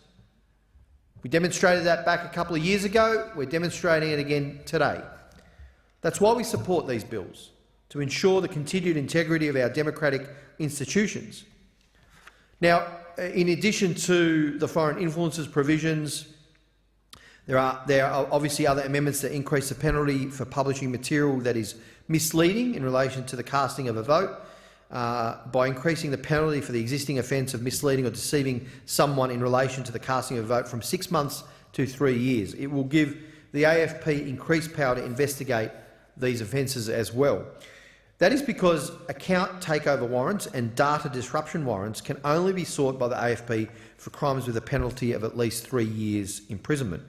So strengthening the penalty for this electoral offence will help prevent the sort of undermining of the electoral system that we've seen all too often across other liberal democracies, and we've seen in the United States and some parts of Europe as well. Increasing the penalty for the existing offence of publishing misleading material in relation to the casting of a vote will greatly assist the AFP in investigating any breaches of this provision in the upcoming election. Deputy Speaker, all of us in this place are cognisant of our responsibility to stand up for our democracy, for the democratic institutions, democratic values, the principles that make us who we are, really. And I understand, and I've noted the importance of these amendments and these bills, even though they might seem functional or minor in some respects, they are not. Everyone, I think, in this place should agree that these little building blocks are the things that give resilience to our democratic institutions, that protect them from interference. Failings in our democracies, and there are some, we know the famous quote, if I paraphrase, I think Winston Churchill once said, democracy is the worst form of government except for all the others. We know it's not perfect. But when we see the failings, we should not be sweeping them under the carpet. We should not be hiding from them. We should immediately seek to resolve and make reforms that will strengthen our democracy. They've got to be stamped out.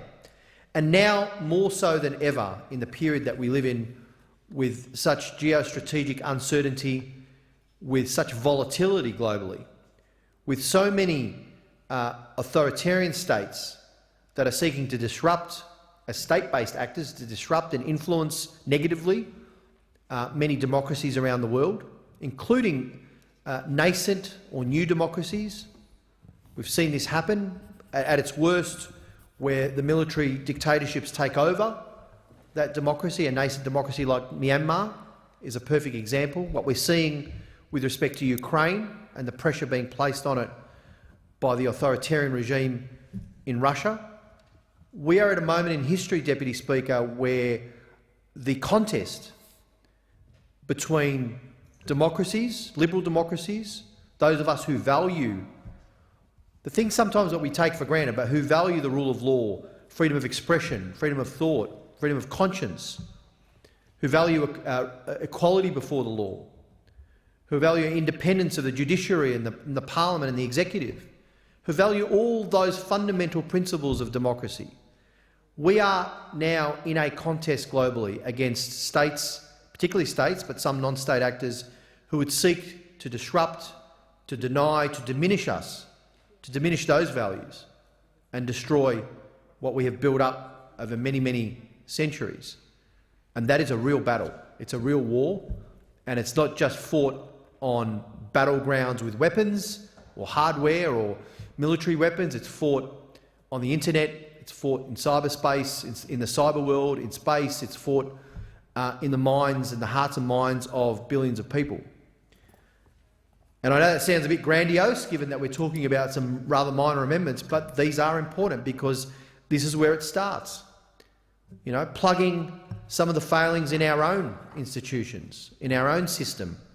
This is what we do and we should do, and be cognizant of how important it is, because all of it is interconnected, and all of it will have consequences for the future of our democracy and other democracies around the world. If we can't get our own house in order, then it becomes so much more difficult to be able to fight to stand up for other fledgling democracies around the world who are struggling as we speak. So, on that basis, obviously, Deputy Speaker, and the fact that these amendments are very important, I support the amendments in these bills. Thank you. I thank the member for Wills. The question is that the amendment be disagreed to, and I call the member for Lindsay. Thank you, Mr Deputy Speaker. I might not be as entertaining as my colleague, the member for Mackellar, but I do promise to be shorter in my speech. I'm sure you'll be more entertaining. It is our job here as parliamentarians to stand up for and work hard for the democracy that many Australians, I guess in some ways, take for granted as they go about their daily lives, so they can vote in elections and be confident that there is no interference, particularly from foreign actors. And that's why I'm rising to speak on the bills being discussed in the House today, and in particular bills that strengthen the integrity of our electoral process to prevent these foreign actors and to prevent deceptive conduct and to provide clear authorisations. The Foreign Influences and Offences Bill is an important bill. It ensures that Australia's electoral communication framework is not only protected but strengthened to combat foreign actors from being able to infiltrate our electoral system, and to ensure that those who attempt to mislead voters are held to account.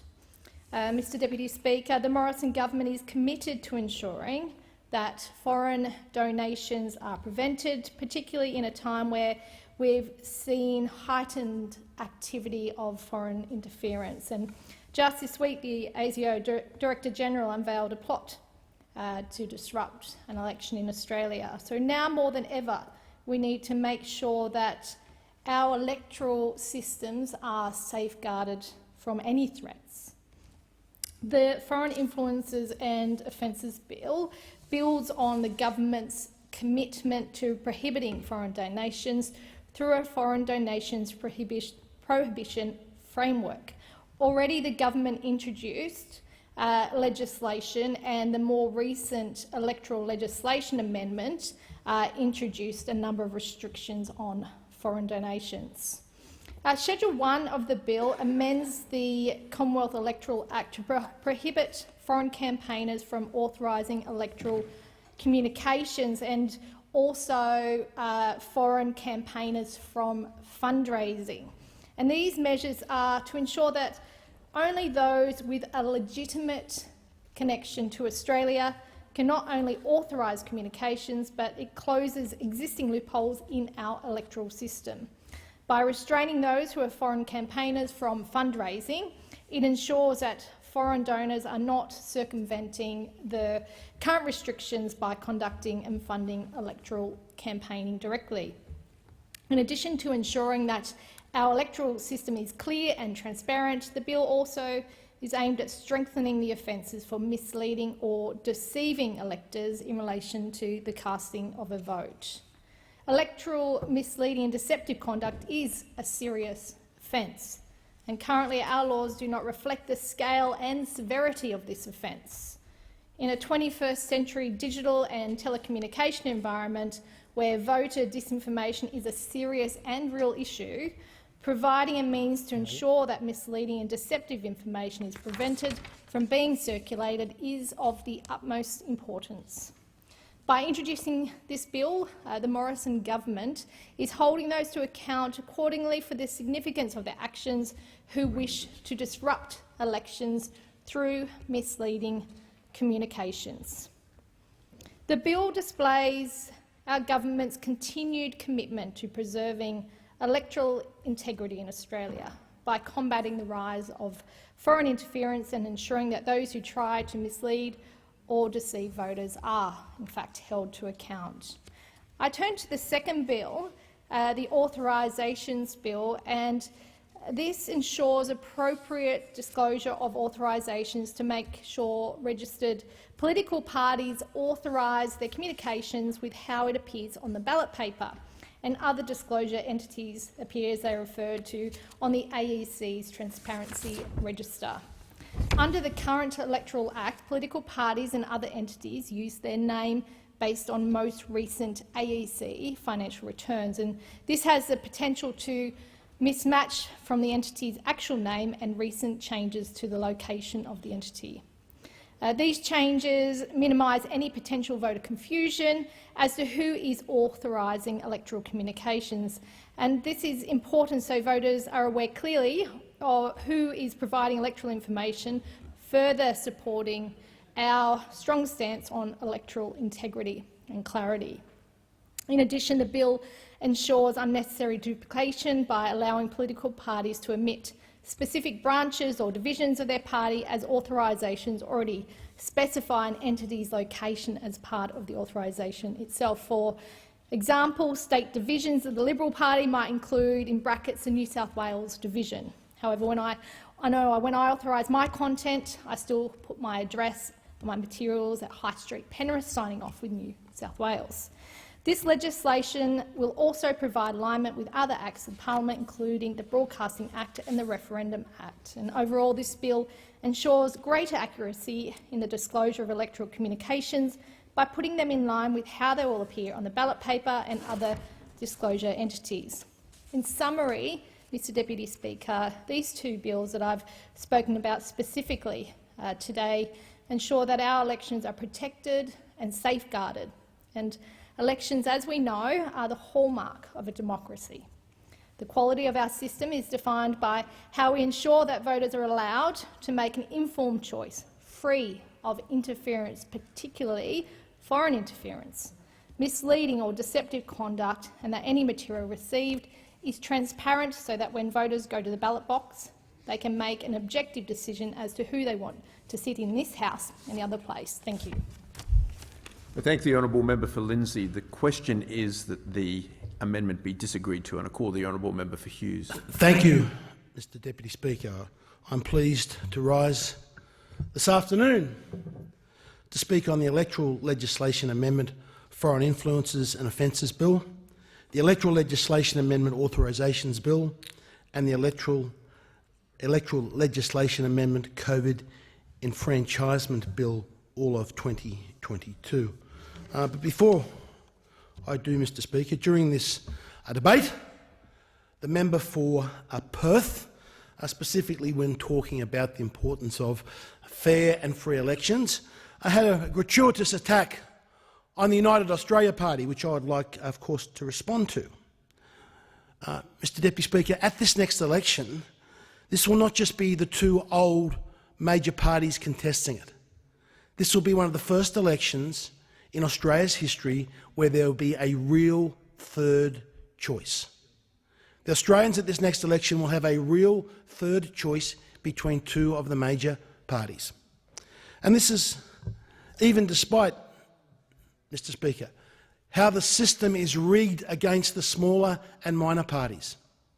Our entire electoral system, which we've been talking about and debating this morning, the cards are stacked against new and minor parties. Just take a couple of examples. The incumbent members of this party, Majority Labor and Liberal Party, when they go out to campaign at this next election campaign, of course, are on full freight, are being paid a wage by the taxpayer, will have their staff paid for by the taxpayer. If they go to a railway station in the morning, the transport, the car that they have, will be paid for by the taxpayer. But the new party, someone that's trying to break into politics, doesn't have any of those advantages. They must fund everything out of their own pocket. Their volunteers must be genuine volunteers, not paid volunteers that we as elected members of Parliament have. New parties don't have access to these community grants schemes, which are little more, as we all know, other than local pork barrelling before an election. We know the media covers our election campaigns as a presidential race, giving millions of dollars of free advertising to the old parties. And that is how it has been in the past election, after the past election, after the past election. But at this election, Mr Deputy Speaker, there is truly a third choice. These will be fair elections. We know there are no Dominion voting machines in Australia. So I encourage every Australian to get onto the rolls, make your voice count, don't listen to the nonsense, make your voice count at this next election. A big change can be made. Now, with that, Deputy Speaker, the AEC at this coming election, it's very disappointing to hear that the AEC have gone down the road of superstition, ignorance and sheer stupidity by mandating vaccine mandates for those that will work on election day. Let's be very clear. You are free to turn up and vote at this next election, whether you've been injected with 1, 2, 3, or now maybe even 4 shots of the COVID vaccines. But if you want to work as an AEC official in the election booth on election day, you now have had to submit it to so-called be fully vaccinated. Now, it is not yet clear whether that will mean 2 injections, or whether it will mean 3 injections that you have had to undergo. Dr. Robert Malone himself has described such mandates as pointless and idiotic. Professor McCullough has called for all these mandates to end, and yet here we have the Australian Electoral Commission going down the track of mandating injections. And there is simply no cause for this, Mr Deputy Speaker. Free and fair elections should allow any Australian to volunteer to work or to put their name forward to work for the AEC on election day. For the data is clear. The latest data from the UK COVID vaccine surveillance report for week 6 of the 10th of February, we go to table 13, and it clearly shows for the 30 to 39-year-old age bracket, those that have been injected 3 times have a 140% greater chance of being COVID positive. The 40 to 49-year-olds, 172% greater chance of testing positive for COVID if you've been triple vaccinated. And the 50 to 59-year age group, 127% greater probability. That is what the data shows. So the AEC is clearly missing the boat. The AEC is clearly adopting the policies of superstition, ignorance and stupidity, and its vaccine mandates for employees at this next election should be called off and should be suspended. Now, Mr. Speaker, one of the great concerns I have about having fair and free elections is not just the voting system that we have, but it is the influence on the Australian political landscape of our large foreign social media tech giants, Facebook, Twitter, Google, and also TikTok. The other day, the member for Dawson moved a very wise private member's bill, seeking to stop these foreign tech giants from censoring and removing political posts that are not illegal. It should be the principle in this country that if you can say something on a soapbox, in the town square, on a political issue, and that is lawful speech, it should be unlawful for a foreign tech giant to censor and delete that speech, because doing so is foreign interference in the Australian electoral system. Our democracy is being threatened by the censorship policies of these tech giants. I commend the good work of the member for Dawson, and that's why I have moved a third reading amendment to this bill along the lines of going on from the good work from the member from Dawson, expanding it into this bill to make sure that there are greater protections in our democracy from foreign interference from these large tech giants. Now, we also need to draw a line between what is foreign interference and what is a genuine free debate and criticism from other nations. We should rightly be free to call out abuses of human rights in other countries where they occur. And likewise, other countries should be free to call out abuses of human rights that occur in our country. Few of us that witnessed it, they're able to see through the censored media those scenes of Victorian police officers opening fire with rubber bullets, shooting into the backs of fleeing demonstrators in the shrine, in the shadow of the Shrine of Remembrance. The acts like that deserve to be condemned. That is not foreign interference in Australian election campaigns. Likewise, Mr. Speaker, Australia has the right, when we see abuses of human rights in other countries, to call them out. We have a very special relationship with Canada. Australian and Canadian troops have served from the Boer War to World War I to Korea, arm in arm, shoulder to shoulder together to fight against tyranny and for freedom. It was Australian troops and working side by side with Canadian troops that brought about what the Germans called their darkest ever day during World War I. It was the Australian and Canadian troops that turned the tide in World War I, fighting for freedom. And so today, as all Australians, we look upon about what is happening in Canada and what their Prime Minister Trudeau is doing to the Canadian people, to the truckers in Ottawa. We should call that out as an abuse of human rights. Loudly and clearly, this is a shame of what is happening to our great Canadian brothers. Now, Mr. Speaker, on the issue that greatly concerns me about the interference of these foreign tech giants. In this parliament, we simply have parliamentary privilege. We should be free to stand up here and debate whatever issues that come to us without fear of censorship, without fear of impeachment, and without fear of being deplatformed or struck off these large foreign tech giants. But that is not what is happening, Mr. Speaker. And I declare a vested interest in this because it has happened to me, but this is not about me.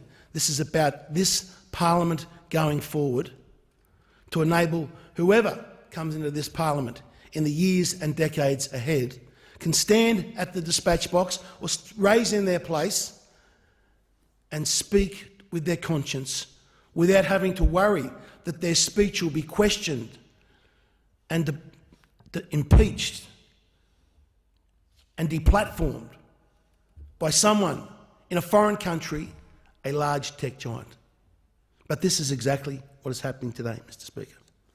I have had speeches that I have made in this Parliament. The proceedings of the Australian Parliament are being censored and removed from YouTube's platforms.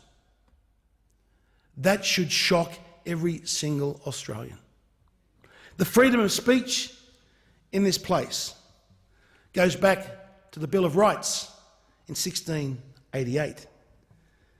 In fact, it is Article 9 of the Bill of Rights which provides that the freedom of speech and debates of proceedings in Parliament ought not to be impeached or questioned in any court or place out of this Parliament. For centuries, that has been the principle. And the way that came about, the historical reason for that act in 1688, Mr. Speaker, was going back to the reign of King Charles I.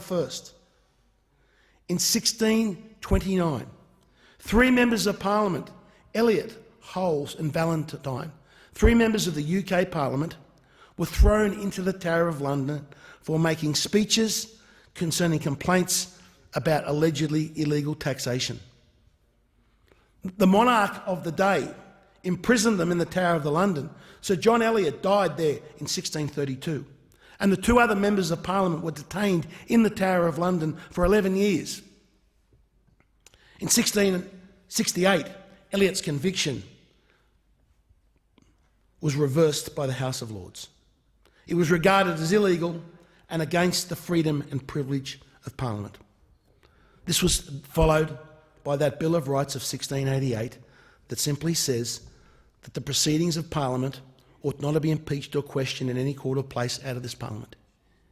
Yet today, we have large foreign tech giants questioning the proceedings of this Parliament, and if it doesn't comply with their so-called community standards, not the community standards of the community, but the community standards and interests of these large tech giants, they will impeach that speech.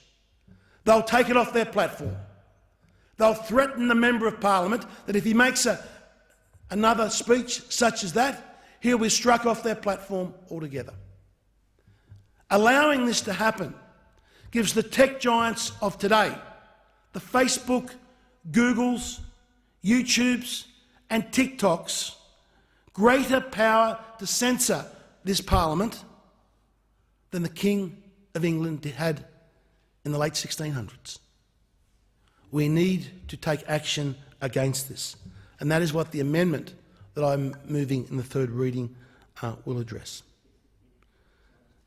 Mr. Speaker, our elections are important. The integrity of our elections are important. They're continually under threat. We need to be ever vigilant from foreign actors that are trying to undermine Australia's democracy and Australia's election campaign. I support these bills. They are good. They make further enhancements to our democracy. However, I will be moving that 3rd reading amendment in the 3rd reading stage. I thank the House. I thank the honourable member for Hughes. The question is that the amendments be disagreed to, and I call the honourable minister. Thank you, Mr Deputy Speaker. The government is committed to improving the robustness and integrity of Australia's electoral processes. Now more than ever, we must have the appropriate laws in place to stop foreign infiltration into our electoral system, the heart of our Australian democracy. The Foreign Influence and Offences Bill would prohibit foreign campaigners from authorising electoral matter and prohibiting foreign persons and entities from either fundraising or directly incurring $1,000 or more of electoral expenditure in a financial year. The Foreign Influences and Offences Bill also increases the maximum penalty for the offence of misleading or deceiving an elector in relation to the casting of their vote, reflecting the seriousness of this offence. Next, the Authorisations Bill demonstrates the government's commitment to reducing voter confusion, unnecessary red tape and regulation across government. These amendments will provide clarity to voters by making the information provided in authorisations more useful and clear. The bill also adds some additional flexibility for registered political parties as to how they present their names in notifying particulars.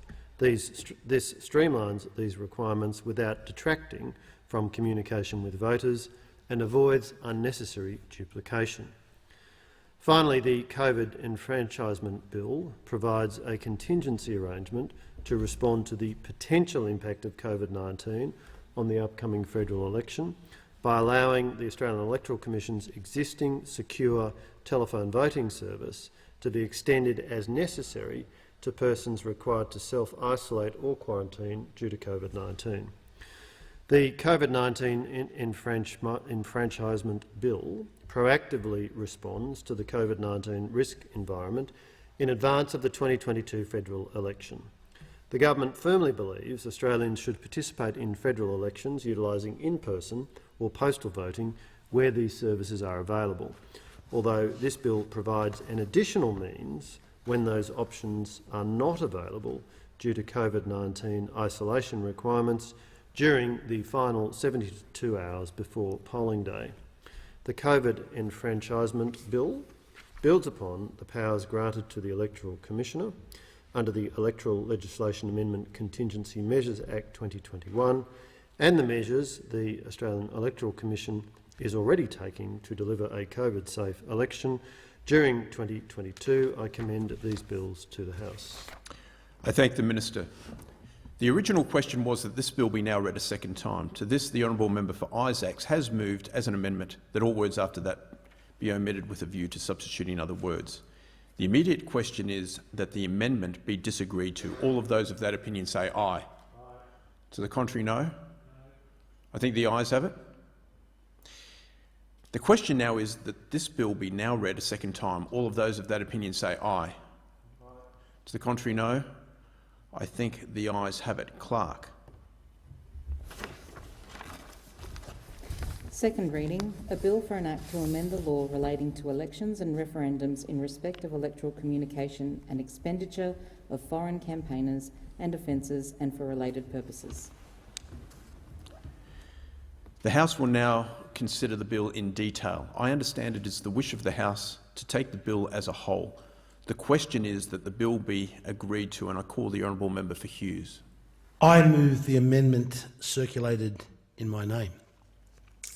Mr Deputy Speaker, the amendment that I seek to move is to protect the proceedings of this House from foreign interference. It says with sections, and I'll go through the sections that are here, a person commits an offence if the person is a foreign campaigner and the person is a provider of a large social media service, including Facebook, Twitter, YouTube, Instagram, WeChat and TikTok, and the person, by communicating an electoral matter, impeaches or questions the freedom of speech and the debates or the proceedings in Parliament. Now, the wording of that, impeaches or questions the freedoms of speech and debates in the proceedings of Parliament, are the direct words of the Bill of Rights of 1688 that ensure that debate in this chamber could be free and freedom of speech reigned superior, that no one, not even the King of England, could impeach what was said in this Parliament. Yet we have a situation today where we have these large social media giants using their control about what is said in this Parliament by threatening members of Parliament with having their speeches here deleted, deplatformed and censored. The proceedings of the Australian Parliament must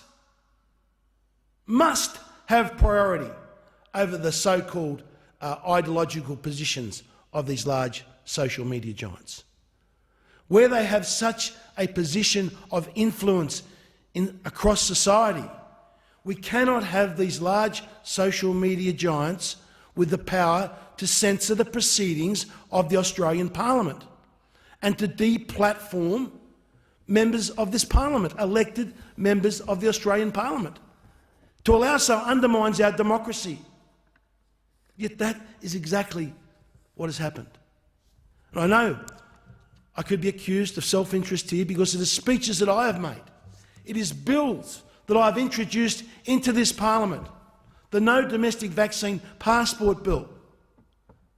From start to finish, posted to YouTube, nothing else than the Speaker saying, I give the call to the member for Hughes, until the end of my speech, censored and deleted from YouTube. This is a breach of the Bill of Rights of 1688, and we need to set out it is specifically illegal because it interferes in Australia's democracy. Likewise, we cannot have a situation in this parliament where if you go to the Australian Parliamentary official website and you go up there and you put your members' names in and there are links there to Twitter and Facebook to contact a member of parliament. And yet we allow Twitter and Facebook to decide that they should strike off, or some members of parliament are unworthy to have a Facebook page.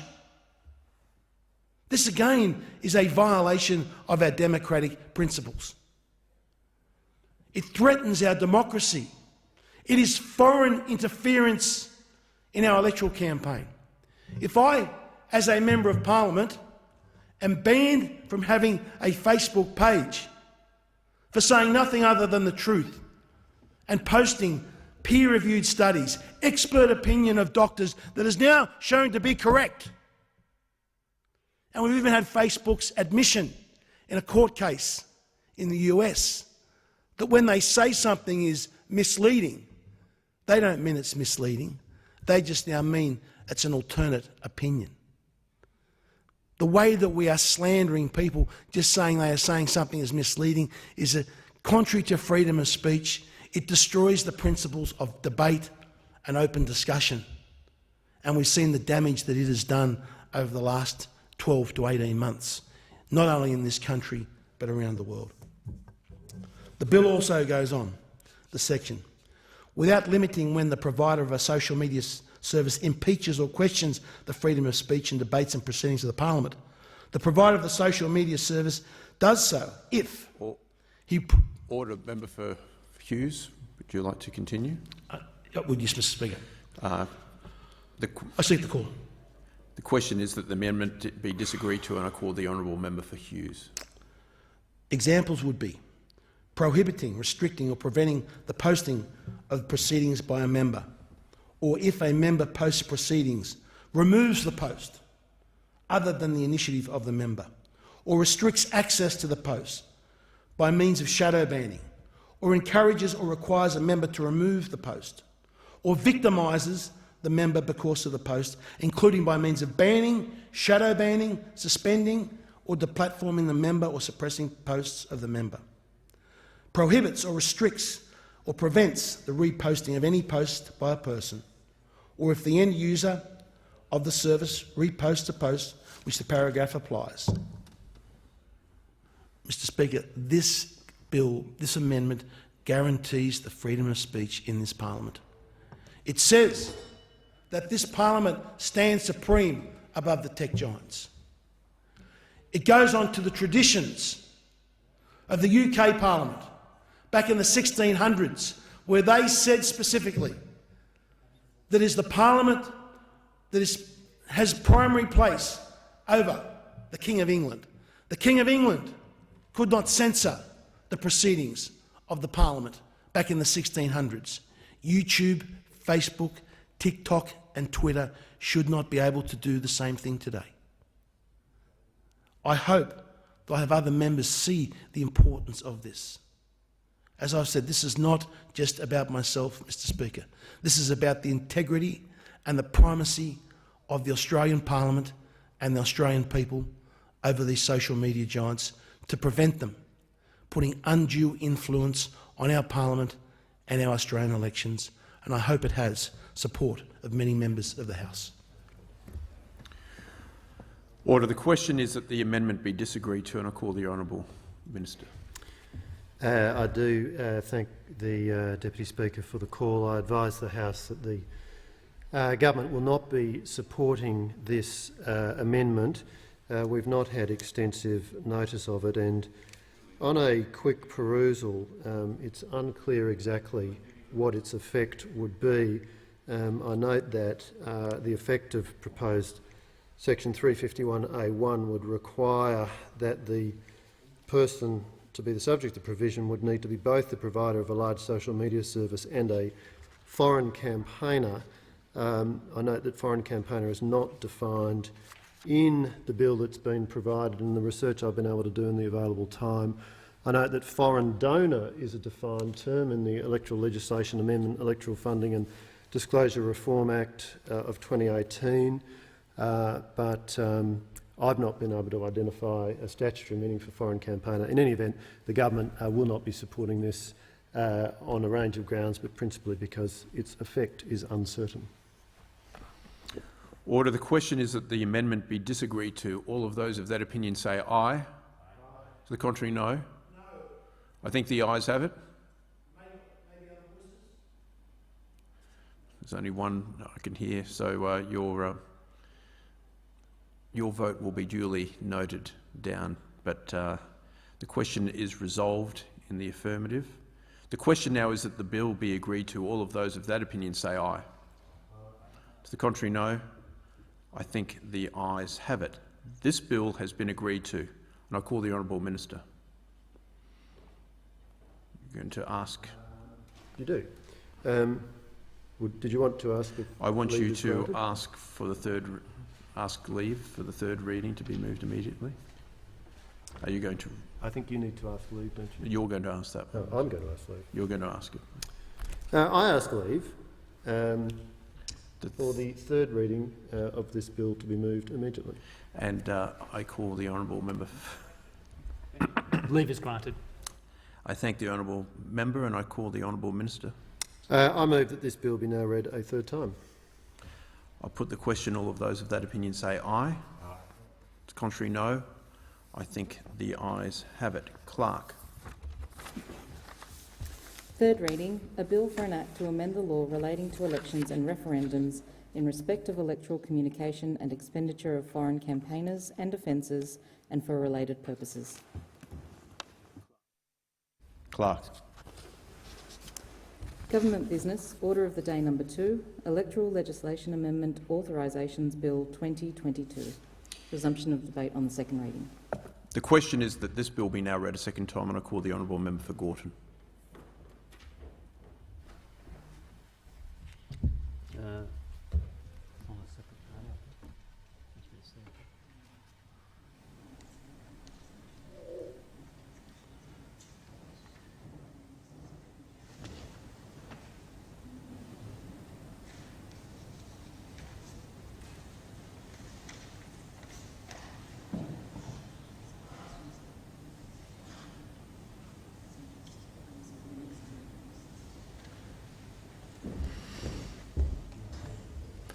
The question is that this bill be now read a second time. All of those of that opinion say aye. Aye.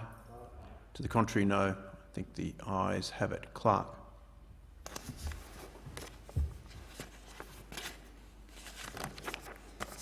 Second reading, a bill for an act to amend the law relating to elections, referendums and broadcasting in respect of authorising matter and for related purposes.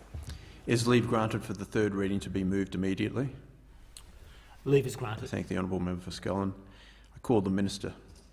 This bill be now read a third time. I'll put the question. All of those of that opinion say aye. To the contrary, no. I think the ayes have it. Clerk.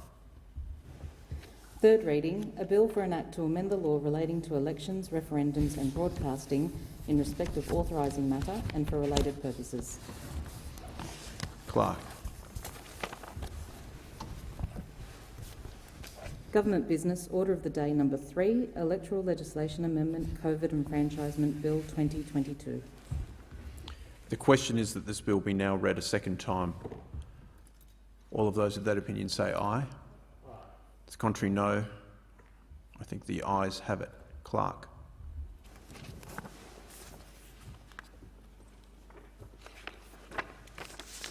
Second reading, a bill for an act to amend the law relating to elections in respect of the enfranchisement of persons in self-isolation or quarantine due to COVID-19 and for related purposes.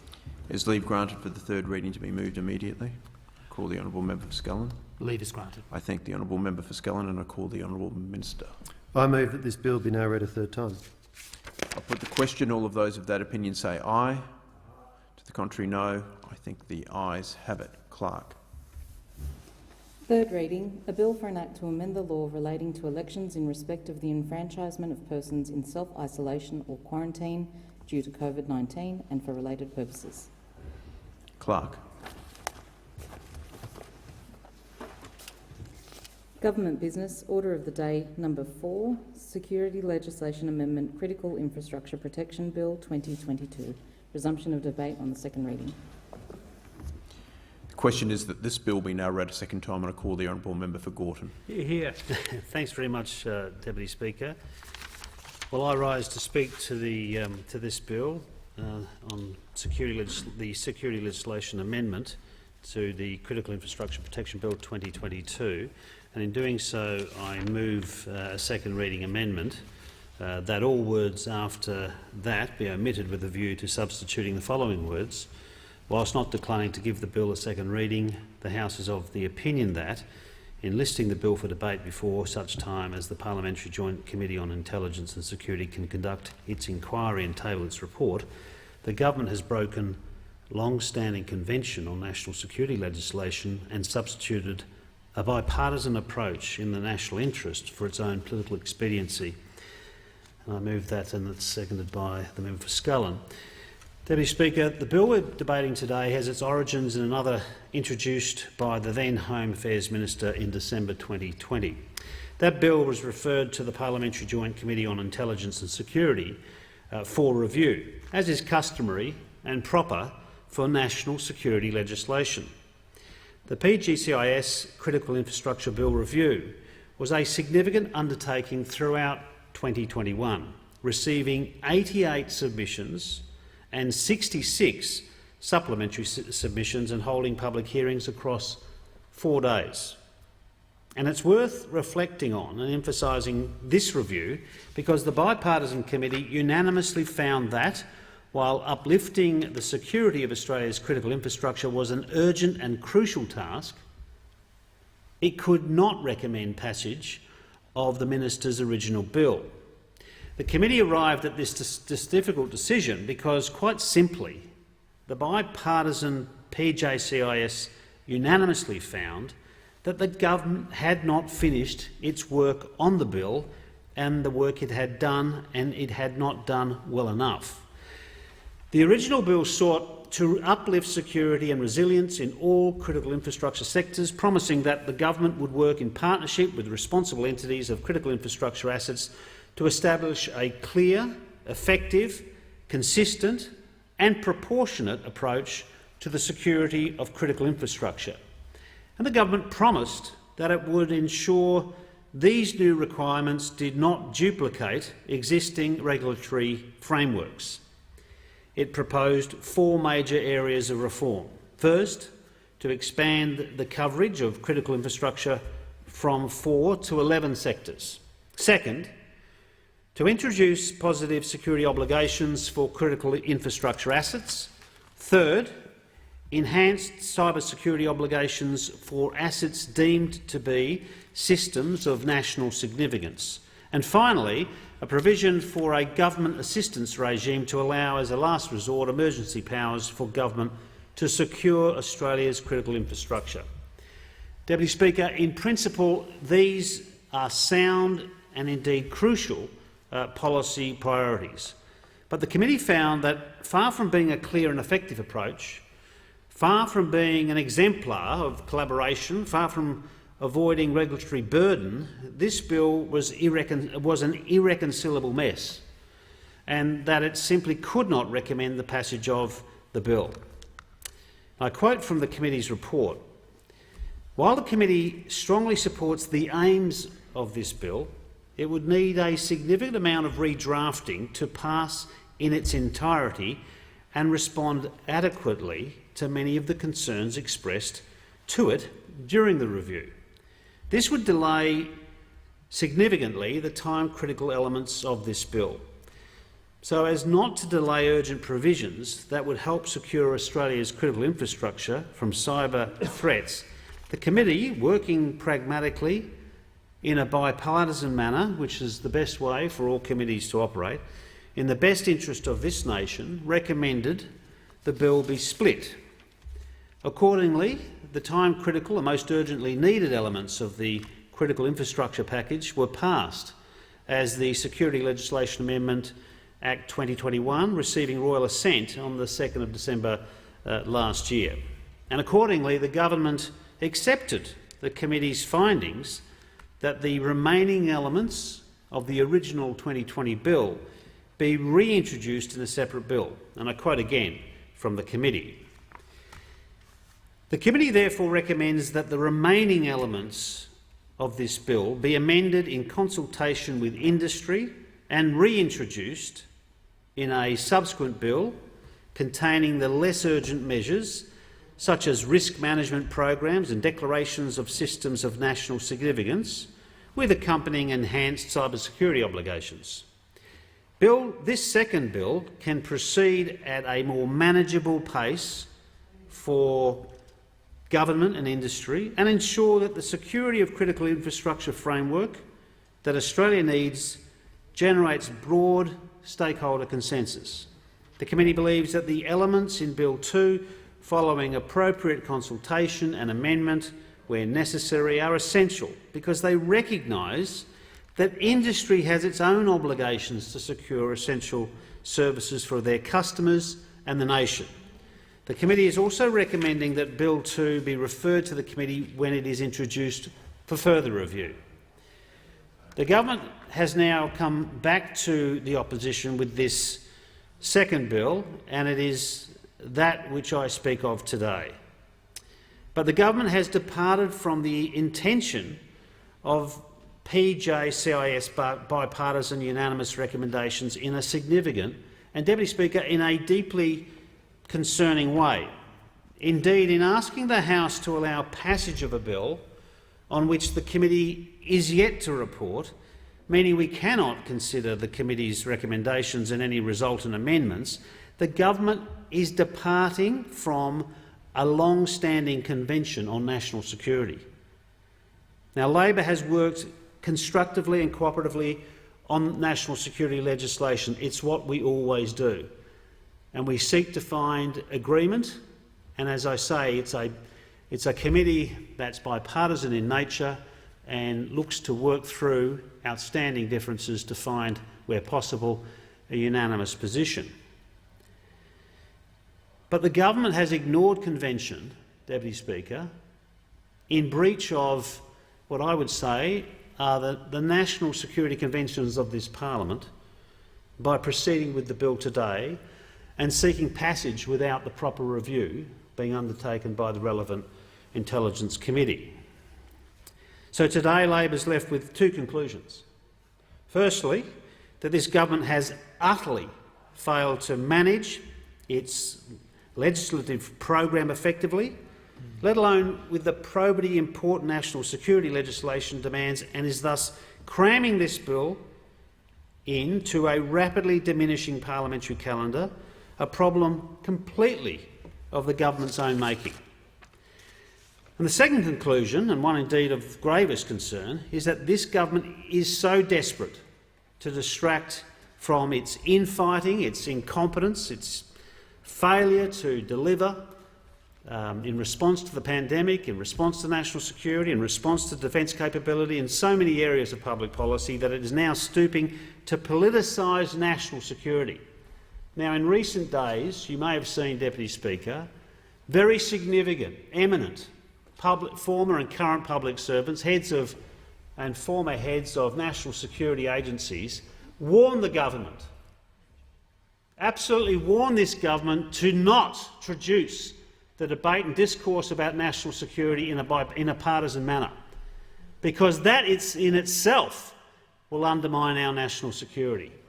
And we call upon the government now to resist this base political instinct of the Prime Minister to go down this partisan path in the area of national security. But unfortunately, the procedure of this bill today is another example of the government willing to discard national security conventions of the parliament in order to politicise national security.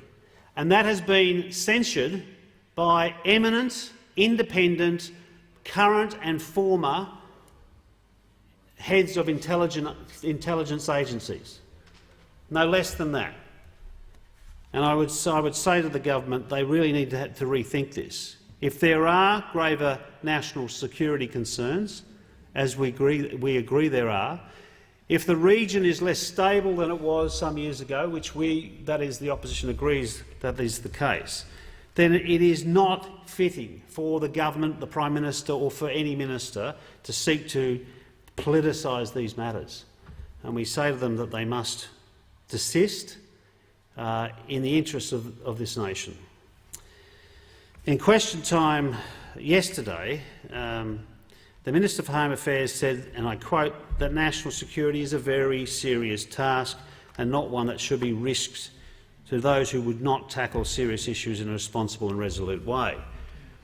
Now, with their actions today, their refusal to allow not just the House but the bipartisan Parliamentary Joint Committee on Intelligence and Security, chaired by a government member, to properly consider this bill, I would contend, Deputy Speaker, that the Prime Minister and the Minister for Home Affairs prove that it is they who are responsible, it is they who are irresponsible on the serious task of national security. So we call upon the government to not go down this path. It is not in the nation's interests. It might be in the base political interests of the Prime Minister and his personal ambitions, but it is not in the interests of this country, and they need to desist in that behaviour.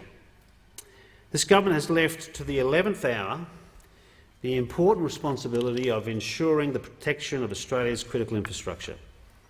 Let it be clear, Labor has done everything to work constructively and efficiently and expeditiously with regards to this legislation, including in seeking to work with government to find an efficient timeline to pass this bill without in any way compromising on the national security legislation demands and indeed that which the Australian people deserve.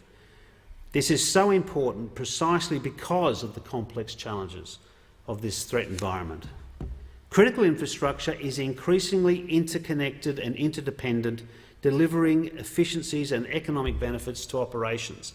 However, connectivity without proper safeguards creates vulnerabilities that can be deliberately or inadvertently compromised, resulting in disruption and consequences across Australia's society, economy, security and, frankly, sovereignty.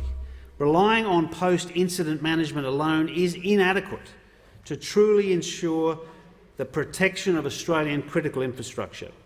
Prevention and risk management is essential to truly make an impact on the security and resilience of the Australian critical infrastructure. Deputy Speaker, the reforms in this bill seek to make risk management, preparedness, prevention and resilience business as usual for the owners and operators of critical infrastructure assets and to improve information exchange between industry and government to build a more comprehensive understanding of the threats. Owners and operators of critical infrastructure assets are best placed to understand and manage the risks associated with their assets. The government will continue to work closely with industry through an enhanced partnership to establish baseline standards, is what we are told, and support the uplift of security resilience practices across infrastructure. Well, that is critical for this to be properly undertaken. The enhanced framework and the intention, of course, is to uplift security and resilience across Australia's critical infrastructure assets.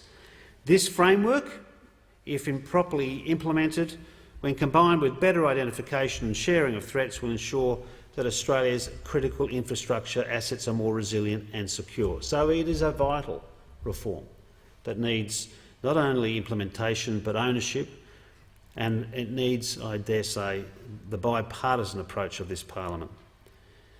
The government needs to continue to work with industry in these matters.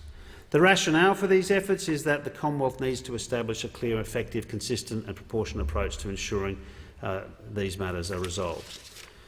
So, Deputy Speaker, what we would call upon the government to do is this: enshrine, as it's always been the case, the preeminence of the committee to review the provisions of this bill that should be considered by the committee before the determination and enactment of this legislation.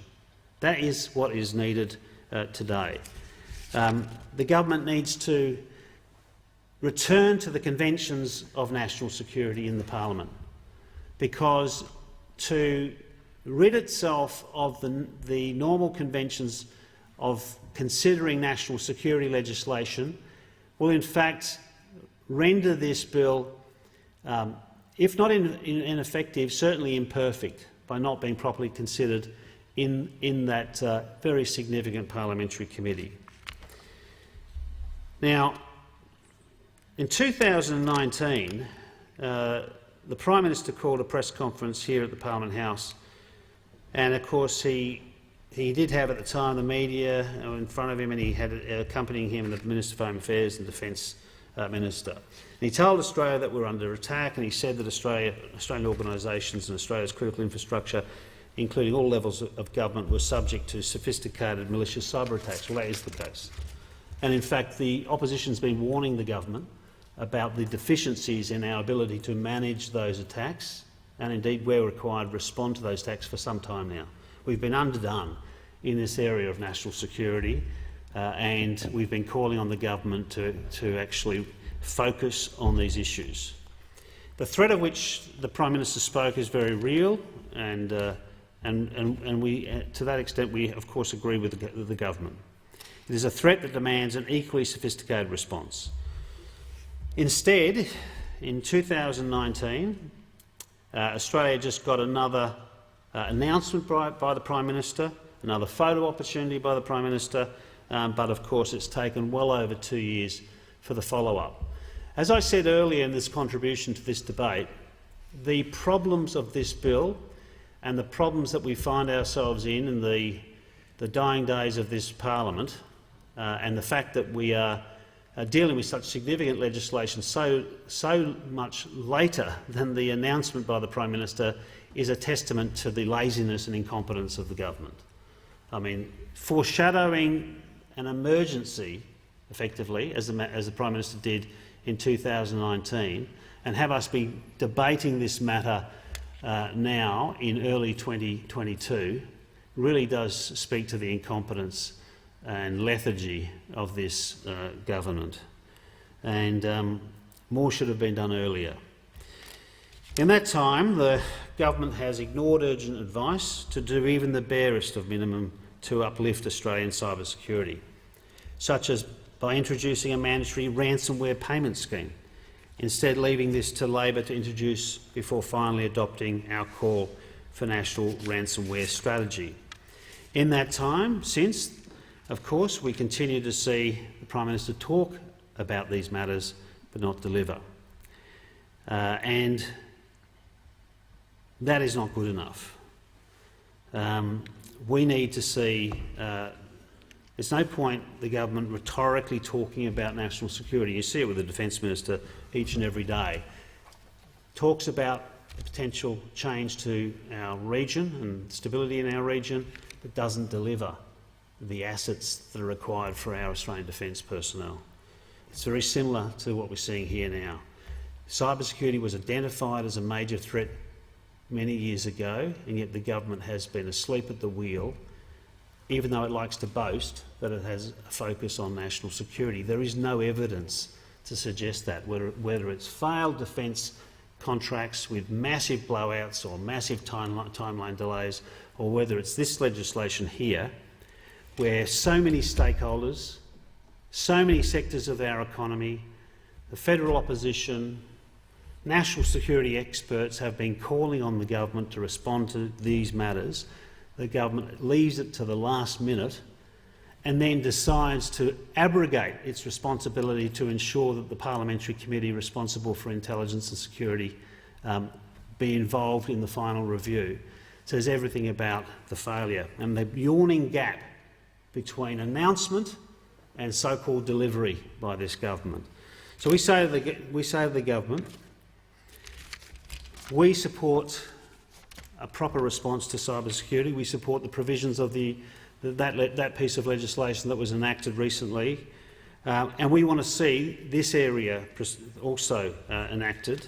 But we say this to the government: stick with the Convention of National Security, allow the bipartisan parliamentary committee that deals with these matters to consider the provisions of this bill, and of course, in doing so, we would obviously be able to join the government and support the legislation that's being proposed arising out of that review by the parliamentary committee in question. But to do otherwise, to disregard the review by the committee, to break with Convention on National Security is the exact opposite that a responsible government would do in these circumstances. And with that, I move the amendment in my name and call on the government to do better in this area of significant public policy. Hear, hear. Order is the amendment seconded. I call the honourable member. Thank you, Deputy Scullin. Speaker. I'm very pleased to second the amendment, and I reserve my right to speak. I thank the honourable member for Scullin. The original question was that this bill be now read a second time. To this, the honourable member for Gorton has moved as an amendment that all words after that be omitted with a view to substituting other words. If it suits the House, I will state the question in the form that the amendment be disagreed to, and I call the honourable member for McKellar.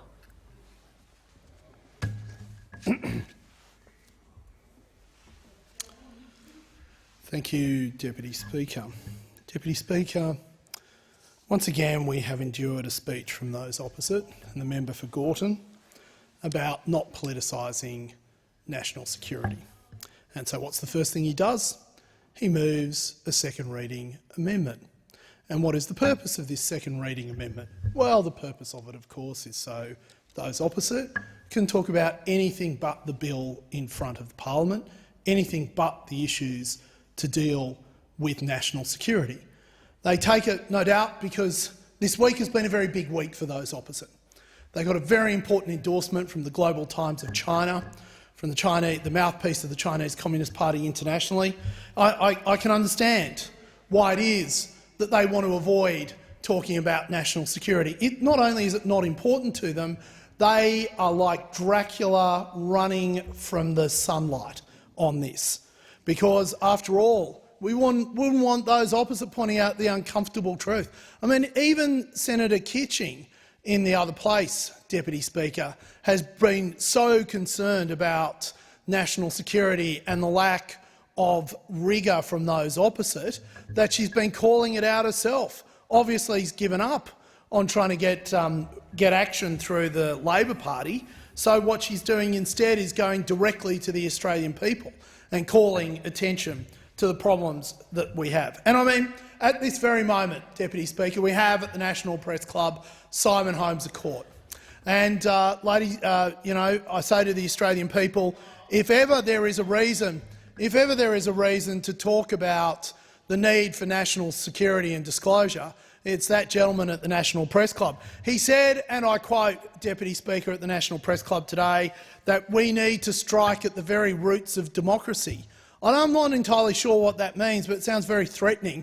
What we need to do is be nurturing the roots of democracy.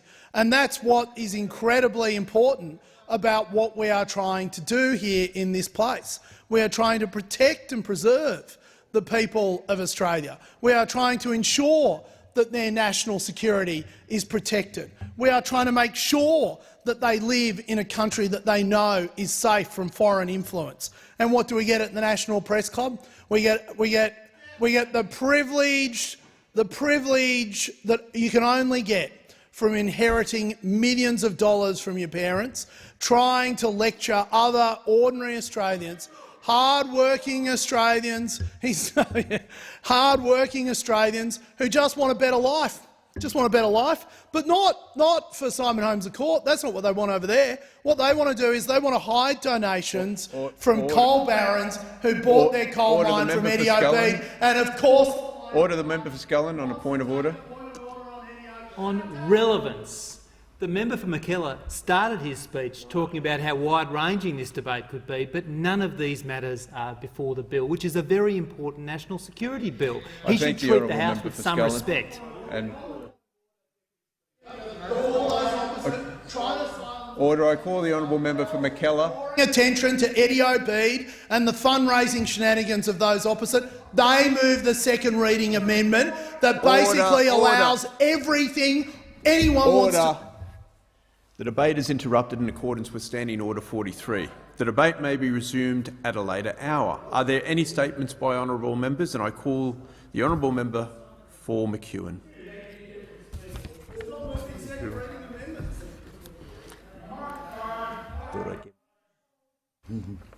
Order. The member for McEwen has the order. Has the call. 39 years ago, on the 16th of February 1983, the Ash Wednesday bushfires devastated numerous communities across Victoria and South Australia.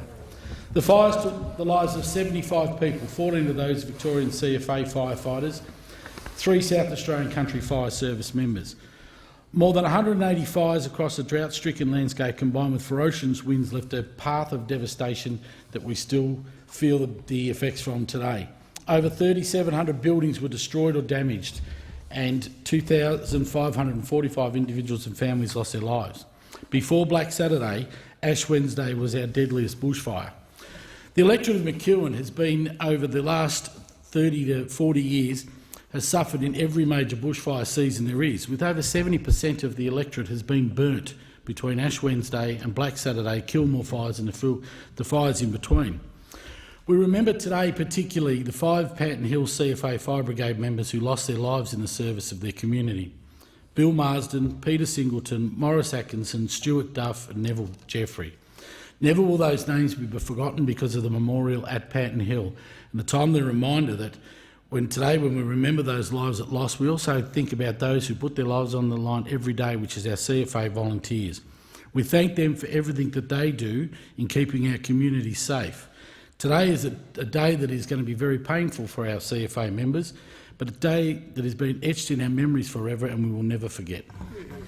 Call the honourable member for Chisholm. Chisholm is such a fantastic place to live and raise a family, and a big reason for this is our great local schools. Last week, I had the pleasure of stopping by Hunting Tower School in Mount Waverley to hear about how the school is working to teach STEM skills in exciting and engaging ways. The Morrison government recently contributed funding to Hunting Tower through the Communities Program for the construction of a new STEM recycling centre. The centre is a great initiative teaching kids about sustainable environmental management and waste reduction, among other things, and it's all powered by solar panels on the roof. It's been a hit with students and teachers alike, and it's just another example of the Morrison government's emphasis on teaching important STEM skills which are only likely to become more critical in the future. Thank you to Principal Andrew Holton, Head of STEM Greg Hillard, and students Xavier and Angeli for showing me around your wonderful campus. I can't wait to come back again to see more of the exciting things happening at Hunting Tower. Call the honourable member for Lyons. Thank you, Deputy Speaker. Well, as most in this chamber would know, there is a crisis in regional areas when it comes to accessing GPs. And I'm just beside myself because for the last 2 or 3 months, I've been trying to get a GP to stay in Dodgers Ferry in my electorate, and the Tasmanian Medical Board has just not got on board with this. And now we've had the sad news that we are losing this GP. He's going back home to the Netherlands because they've not approved his application, and they wanted an extension out till March this year. His wife's pregnant, baby on the way, his uncertainty over what he could do. This is a guy, this young doctor, I won't name him, this young doctor, he's settled in Dodges Ferry, provides a great service, is loved by the community, loved by his senior practitioner at the Dodges Ferry Medical Clinic. They have been tearing their hair out trying to get this application through the Tasmanian Medical Board. There's no reason given for the delay. It's almost like the Tasmanian Medical Board just does not realise there's a regional GP crisis on, and this is an easy fix. This application could have been given the tick in the flick, and this guy could have stayed, continuing to service GPs. And instead what we're getting now is he's going to go home to the Netherlands. The GP clinic in Dodges Ferry is going to be down a GP, and they're going to have to go through the whole process again and try and get somebody else. The Tasmanian Medical Board needs to do better. I call the honourable member for Reid. Thanks, Mr Deputy Speaker. Sport is central to the Australian way of life, and that couldn't be truer in my electorate of Reid, home to Sydney Olympic Park and other world-class sporting venues. And Reid is the sporting seat, and it has a very sporty member as well, can I tell you, Mr Deputy Speaker? And that's why the Morrison government is backing our local sporting facilities with $5 million for Concord Oval, home to the West Tigers and the West Harbour Pirates. And this is a massive redevelopment that will have a centre for excellence with massive, incredible facilities for our football players and brand new amenities for our local community groups. And I inspected the building works late last year, and I can tell you now, Mr Deputy Speaker, it is going to be world-class. Also in Reid, Mr Deputy Speaker, is an upgrade work almost complete at St Luke's Oval at Concord, home to the Concord Giants. $500,000 has helped widen the oval, re-turf the field and add new irrigation and drainage.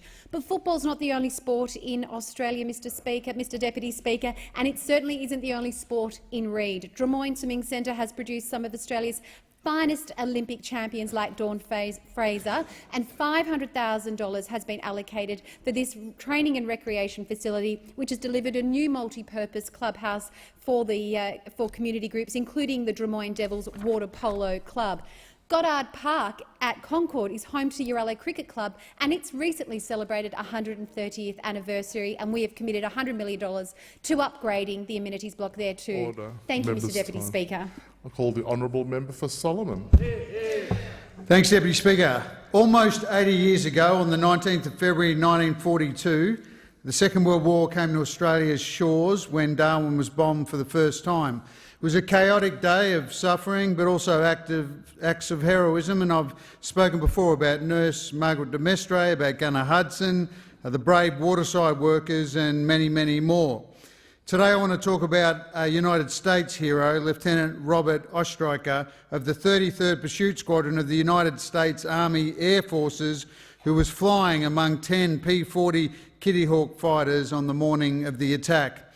His squadron first encountered the Japanese Zeros as they flew towards Darwin, and he called out, "Zero, zero, zero." Lieutenant Ostreicher flew into the clouds and engaged the enemy, taking down 2 Japanese aircraft with little or no support from other aircraft. When the battle was over and he landed at what was left of Darwin's airbase, he discovered that his was the last surviving aircraft of the original 10, and several of his comrades have been killed. Historians have examined Japanese war archives, which are incomplete, and confirmed the details of Lieutenant Ostreicher's exploits. He returned to Darwin for the 40th anniversary 40 years ago and was warmly welcomed. The story of Lieutenant Ostreicher is a manifestation of the cooperation of our relationship with the United States, of the bonds we forged in the heat of battle and the bonds we continue to enjoy today. I call the honourable member for Lindsay. Thank you, Mr Deputy Speaker. I rise to speak on the importance of International Women's Day on the 8th of March and the work the Morrison government has been doing to improve the lives of women. We still have a lot of work to do, but we are committed to making record investments in women's safety, economic security, leadership and equality. And on leadership, I'm really proud that in my class of 2019 we had a 50-50 induction of women and men into Parliament without quotas.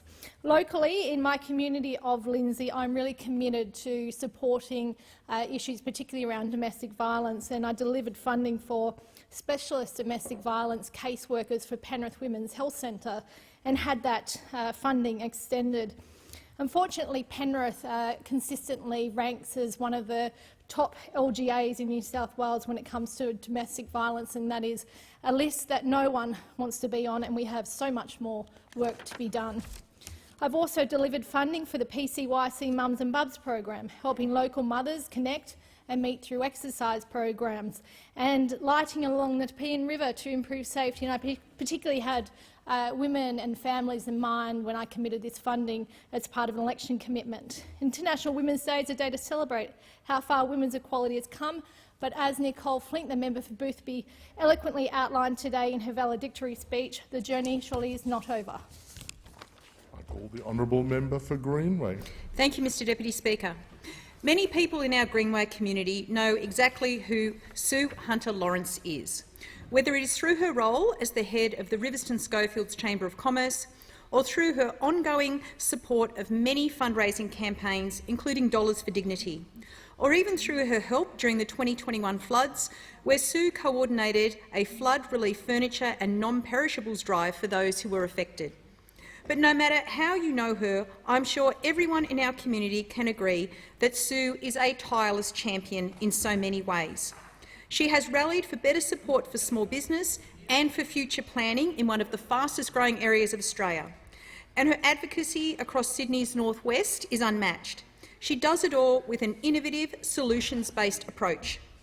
For instance, she has her sights set on a green space and town centre in Riverstone and the northwest to boost local businesses and create an even better community. During the most challenging of times for local businesses in an area like ours, which was on the receiving end of the harshest restrictions in the state, Sue was there for our businesses and our people. This year on Australia Day, Sue was rightfully recognised for all of this as our Blacktown City Council Citizen of the Year, and what a worthy recipient. On behalf of the people of Greenway, I thank you, Sue, for stepping up as one of our best-known local volunteers. Our community would not be what it is without you. I call the honourable member for Riverina. Thank you, Deputy Speaker. I was perusing the Sydney Morning Herald yesterday, as I do on a daily basis, and came across this article which talked about the deposit for Sydney's median house prices now costing around $320,000. That is more than the cost of a house in some city suburbs and regional markets, including the area I represent in the Riverina. It talked about the fact that a house in Cootamundra, in the southwest slopes in the Riverina electorate, sold the other day for $300,000. 3 bedrooms, 2-bathroom house with scope to improve. Now, there's a message here, and that is move to the bush. Heavens knows we need you there, particularly, Mr Speaker, for those people seeking work. The unemployment rate in regional Australia is now 3.8%. 3.8%. And that's on the back of the policies that we've put in place as Liberals and Nationals to make sure that the regional areas can be their best selves. I've always said about the regions, they're big enough in which to get a good cup of coffee, they're still small enough to care.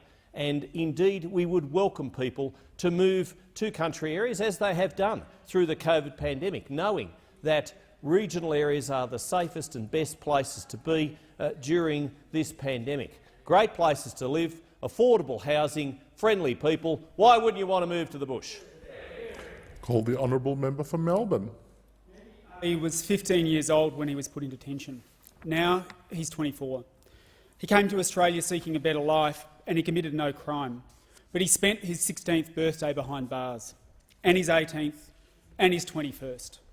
People like Mehdi are still being locked up until they break, children becoming adults in a cage, all because Liberal and Labor have a cruel policy of mandatory offshore detention. What kind of country is this where Mehdi, just one of the 68 detained refugees transferred from Nauru and PNG for medical treatment, is still held in detention after 9 years? And where in Compassionate Carlton at the Park Hotel in my electorate, 28 people are still locked up and caged. In Senate estimates this week, the Australian security agencies, including ASIO, said they had no concerns about those 28 refugees. The only reason these refugees are still being detained is cruelty. Cruelty that is used by the government to play politics before an election, and cruelty to enforce the mandatory offshore detention regime put in place by Labor and continued by the Liberal Party. and there are still over 200 people being held offshore, including Afghan refugees whose family were evacuated to Australia, but whom the government will not allow to join their loved ones here. As we head towards another election where refugees and asylum seekers will be used as political footballs, please don't forget Mehdi and everyone else locked up. The Greens will keep fighting to close the camps, free the refugees and make Australia the compassionate country we should be. I call the honourable member for Fairfax. Deputy Speaker, our nation's greatest challenge is to resolve the China question. I am deeply concerned about reports that Chinese operatives have sought to infiltrate the Australian Labor Party ahead of this year's federal election. I don't know how to interpret the interjections from across the House. They may not be concerned, but I am, Deputy Speaker. I'm also concerned that the Chinese Communist Party's mouthpiece, the Global Times, has now endorsed Anthony Albanese, the Leader of the Opposition, as our next Prime Minister. Labor retorts that they've been acting all along in a spirit of bipartisanship. But when the Leader of the Opposition criticises the government and then calls for a relationship reset, that is not bipartisanship. When the Leader of the Opposition decides to ask China to stop not all but some coercive measures being inflicted on our nation, that is not bipartisanship. When the Deputy Leader of the Opposition calls for greater military cooperation with China, I can assure you that is not bipartisanship, Deputy Speaker. If anything, it is weakness, and it is no wonder the Global Times are backing them in. I call the honourable member for Macarthur. Thank you, Mr Deputy Speaker. Many times I've risen in this House to offer the government a path forward to protect Macarthur's unique koala colony. Tragically, the koala has been declared endangered across much of eastern Australia, and this is a travesty. I welcome the Environment Minister making this declaration, but this has happened on the Coalition's watch. For 6 years now, as previous Environment Ministers, including the now Treasurer, will attest, I've been pleading with the government to take this issue seriously. They have not. They have not. Instead, the Coalition have ignored every offer to work with them in a bipartisan fashion. They've rejected every solution and every request for funding and support. Now we have the government admitting to their failures in spectacular style and still doing nothing. I am very angry about this. Those opposite have done nothing to protect my koalas from my community, the last disease-free koalas on the fringes of Australia's biggest city, from becoming extinct.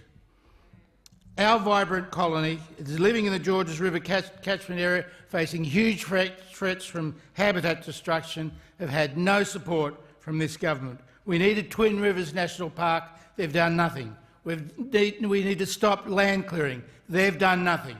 They don't listen. They do nothing. They're a fraud. Order. The member's time has expired. I call the honourable member for Barker. Thank you, Mr Deputy Speaker. Mr Deputy Speaker, I've spent a lot of time in this chamber in recent months, indeed years, speaking about the need to improve mental health services in the regions. Today I take that cause up again, specifically on behalf of young people living in the Barossa. Our government is undertaking the largest single expansion of the Headspace network, creating an additional 51 new services and bringing the total number of Headspace facilities in the nation to 164 by 2025-26. I'm advocating for the establishment of one of those new Headspace centres for the Barossa Valley. The closest Headspace facility for the roughly 10,000 young people living in the Gawler and Barossa regions is Edithburgh North, located in Adelaide's northern suburbs, some 45 kilometres away. Waiting times at that facility are up to 28 weeks for any ongoing therapy. Clearly, Mr Deputy Speaker, more services are required. Like many regional areas of Australia, the Barossa Valley also has long waiting times, reportedly 6 weeks, to access GP appointments required for mental health plans, and even then, access to private psychologists is difficult, with many closing their books due to excessive caseloads. Mr Deputy Speaker, I'm fighting for the establishment of a headspace service in the Barossa to service the ever-increasing mental health and wellbeing needs of young people in that community. I call the honourable member for Eden Monaro. Thank you, Mr Deputy Speaker, and I rise today to show some appreciation to ANU student Zoe Logan, who undertook an internship in my office last year. Unfortunately, the pandemic and restrictions meant that Zoe, like many Australians across the country, spent most of her placement working from home. Although she missed out on the hustle and bustle of Parliament, the contribution she made to my office was nothing short of outstanding. During her time, Zoe researched the state of health services in Eden Monaro and concluded that the current level of delivery is unable to provide the level of care required by the community. Whilst this has come as no surprise, Zoe also found that the delivery of health services in Eden Monaro is in desperate need of transformation. In only a matter of months, Zoe did what many across the region wished the government would do. She listened to the community, reviewed what doctors, healthcare workers and residents were saying, and investigated how a range of recommendations could be implemented. Zoe's report noted that the critical GP shortage in Eden Monaro has significant flow-on effects. The lack of access to essential primary health care impacts not only the physical well-being of residents, but it also has infrastructural, economic and social implications. In addition to compiling a very thorough and necessary report into our health services, which I look forward to sharing, Zoe also brightened our office with enthusiasm, excitement and a desire to make a difference. Thank you for your work, Zoe, and I hope I can get you into Parliament soon. I call the honourable member for Braddon. Thanks, Deputy Speaker. Our government is committed to lowering taxes. 40,000 taxpayers across the northwest, the west coast and King Island and the great state of Tasmania are getting tax relief as a result of the Morrison government's policies. And we've cut taxes for small businesses to the lowest level in 50 years, Deputy Speaker. One particular business benefiting is De Bruins Transport, a Tasmanian family-owned transport business based in Burnie. Deputy Speaker, they've got trucks, lots of them. They've used the federal government's extension of the instant asset write-off to move their vehicle and equipment procurement program forward a complete year. This has enabled them to purchase a new fleet of heavy vehicles. The new fleet has meant a reduction in maintenance costs, it's meant greater fuel efficiencies, reduction in emissions, better ergonomics, and it's supported their ageing fleet of drivers as well. It's also helped attract new drivers to the industry, and it's strengthened their bottom line, Deputy Speaker. Their tax savings has also been invested into a new depot in Devonport, creating even more jobs and wealth for the region. Deputy Speaker, De Bruins is one of the largest transport operators in Tasmania, and they're moving forward with confidence. And on this side of the House, we understand that in business, confidence is king. The Morrison government will always have the back of our small business and medium-sized business in the great state of Tasmania. I call the honourable member for Griffith. Oh, well, thanks, Mr Deputy Speaker. Well, Deputy Speaker, the 2020 bushfires were really damaging for Australia's koala populations on the east coast. We know that to be the case, and yet it wasn't until 2 years after those fires started that the minister finally received advice about whether to uplist to increase the protection status of the koala. And for some unexplained reason, it wasn't until 3 months after that that she actually then announced the decision to uplist the koala from vulnerable to endangered. But why would we expect anything better from this government other than delay, obfuscation and failures? In fact, this government is the government that has actually managed, you wouldn't believe it, Mr Deputy Speaker, but they have managed to fail to produce a koala threatened species recovery plan. This recovery plan is more than 6 years overdue. More than 6 years overdue, and in that time the koala's protection status has been uplisted. And, Deputy Speaker, it is an absolute disgrace that this government's failures in relation to the environment are being visited upon our iconic national treasure, the koala, but also on so many other threatened species that this country is failing to protect under the leadership of the Morrison-Joyce government. It's about time that they stepped up, did the right thing and took real action to protect koalas and all threatened species, as our country deserves. I call the honourable member for Grey. Thank you very much, Mr Deputy Speaker. This morning this House witnessed a highly a valedictory from a highly talented, young and progressive young woman, my friend, fellow whip and member for Boothby, Nicole Flint. Nicole will be remembered for many things she's done in this place over the last 6 years, perhaps most notably for a campaign on endometriosis that has established a national action plan now. She's been a strong, intelligent voice in the parliament, a journalist, a solicitor before she came to the ranks through the Young Liberals. She has committed one sin, it seems, Mr Deputy Speaker, that is she is a strong woman that comes from the right, and she has been attacked mercilessly in the period in office. Hideous bullying, vilification from GetUp, which started in the 2019 election. It continues to the day. And this morning, Nicole actually gave us a rundown on a very small sample of what that would be, of what that has been. Vandalised, offensive graffiti. She had been stalked and threatened. Those people that conduct these attacks are creatures of the gutter. Today she stood and defended women, other women in public positions, from the left and right and in the media. I think it is a great failure of this place that those women from the left who speak out in defence of their own have not come and shouted down those who have thrown rocks at Nicole Flint. I give the call to the member for Macquarie. Thank you, Speaker. NDIS participants are having the money that's meant to provide them with dignity and choice slashed by this government. In a tricky and sneaky move, participants are looking at their new plans, seeing a dollar figure and thinking, oh, that's about the same as last year, so that's okay. But then reading on to see they have to make that money last 2 or even 3 years.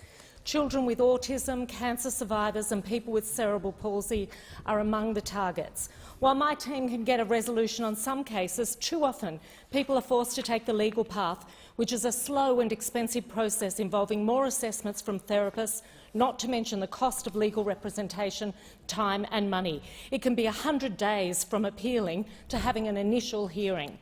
One Mountains mum took me through a saga of a top-tier law firm acting for the NDIA, asking her son's therapist to submit every note they'd ever made on him without making clear who would read or assess that material. The psychologist had to engage a lawyer to make sure that she was following her legal obligations while protecting the child's privacy. It's a farce and, quite frankly, torture for well-equipped and resourced parents. But it is beyond the reach of so many people who are missing out on what is fair. As the mum says, wouldn't it have been cheaper just to give my non-verbal, intellectually disabled son his funding to start with? And I give the call to the member for Ryan. Thank you very much, Mr Speaker. Well, it's very clear to me that the biggest threat to Australia's security and the safety of Australians is the Leader of the Opposition and his very good mate, the member for Melbourne. Last time Labor was in government, they were in bed with the Greens, and together they cut defence spending to its lowest level since 1938. And now, as they look to rekindle their love affair and weave friendship bracelets together, their plan is clear: rinse and repeat. The Greens have already announced that they will cut our defence spending in half. In half. The Greens also don't believe in protecting our borders, and they have a fellow traveller in the Leader of the Opposition. A Leader of the Opposition who proudly declared, in between shedding tears for Kevin Rudd, what a loss that was, and declaring that he wanted to fight Tories, that he could never personally turn back a boat. A Leader of the Opposition that, when last in government, was part of a team that cut funding to ASIO, cut funding to the AFP, cut funding to the Criminal Intelligence Commission, and along with cutting funding with defence, cut funding to every major organisation that keeps Australians safe. Now, the member for Melbourne proudly produces his videos outlining how he would dictate terms to the Labor government, how he'd play them like a puppet master, and at a time of increasing global threat and uncertainty, Labor and the Greens would together endanger Australians. I want to thank the members of the Defence Force and law enforcement community in my electorate. They have my support. The Leader of the Opposition may have the support of the mouthpiece of the Chinese Communist Party, but he doesn't deserve the support of Australians. Order. And I give the call to the member for Dunkley. Thank you, Speaker. This is how the Morrison government treats community centres in my electorate. The Langwarrin Community Centre, literally the heart of the Langwarrin community, does its work on the smell of an oily rag, and their child care services were hit pretty hard in 2020, as many in my electorate were. They were encouraged by this government to waive gap fees, and they did because they care about their families that they look after. They were assured by this Morrison government, particularly when it ripped away JobKeeper from childcare workers, that their childcare subsidy was guaranteed, even when children weren't attending or not permitted to attend because of lockdowns. They took the guarantee on face value. Turns out they shouldn't have. It was just another hollow promise. Because of problems with the government's own system, Services Australia took $10,000 away from the Langwarrin Community Centre improperly. And almost a year of trying to get that back, they had to come to me for help. And we got half of it back from Minister Tudge, but you know what the slap in the face was?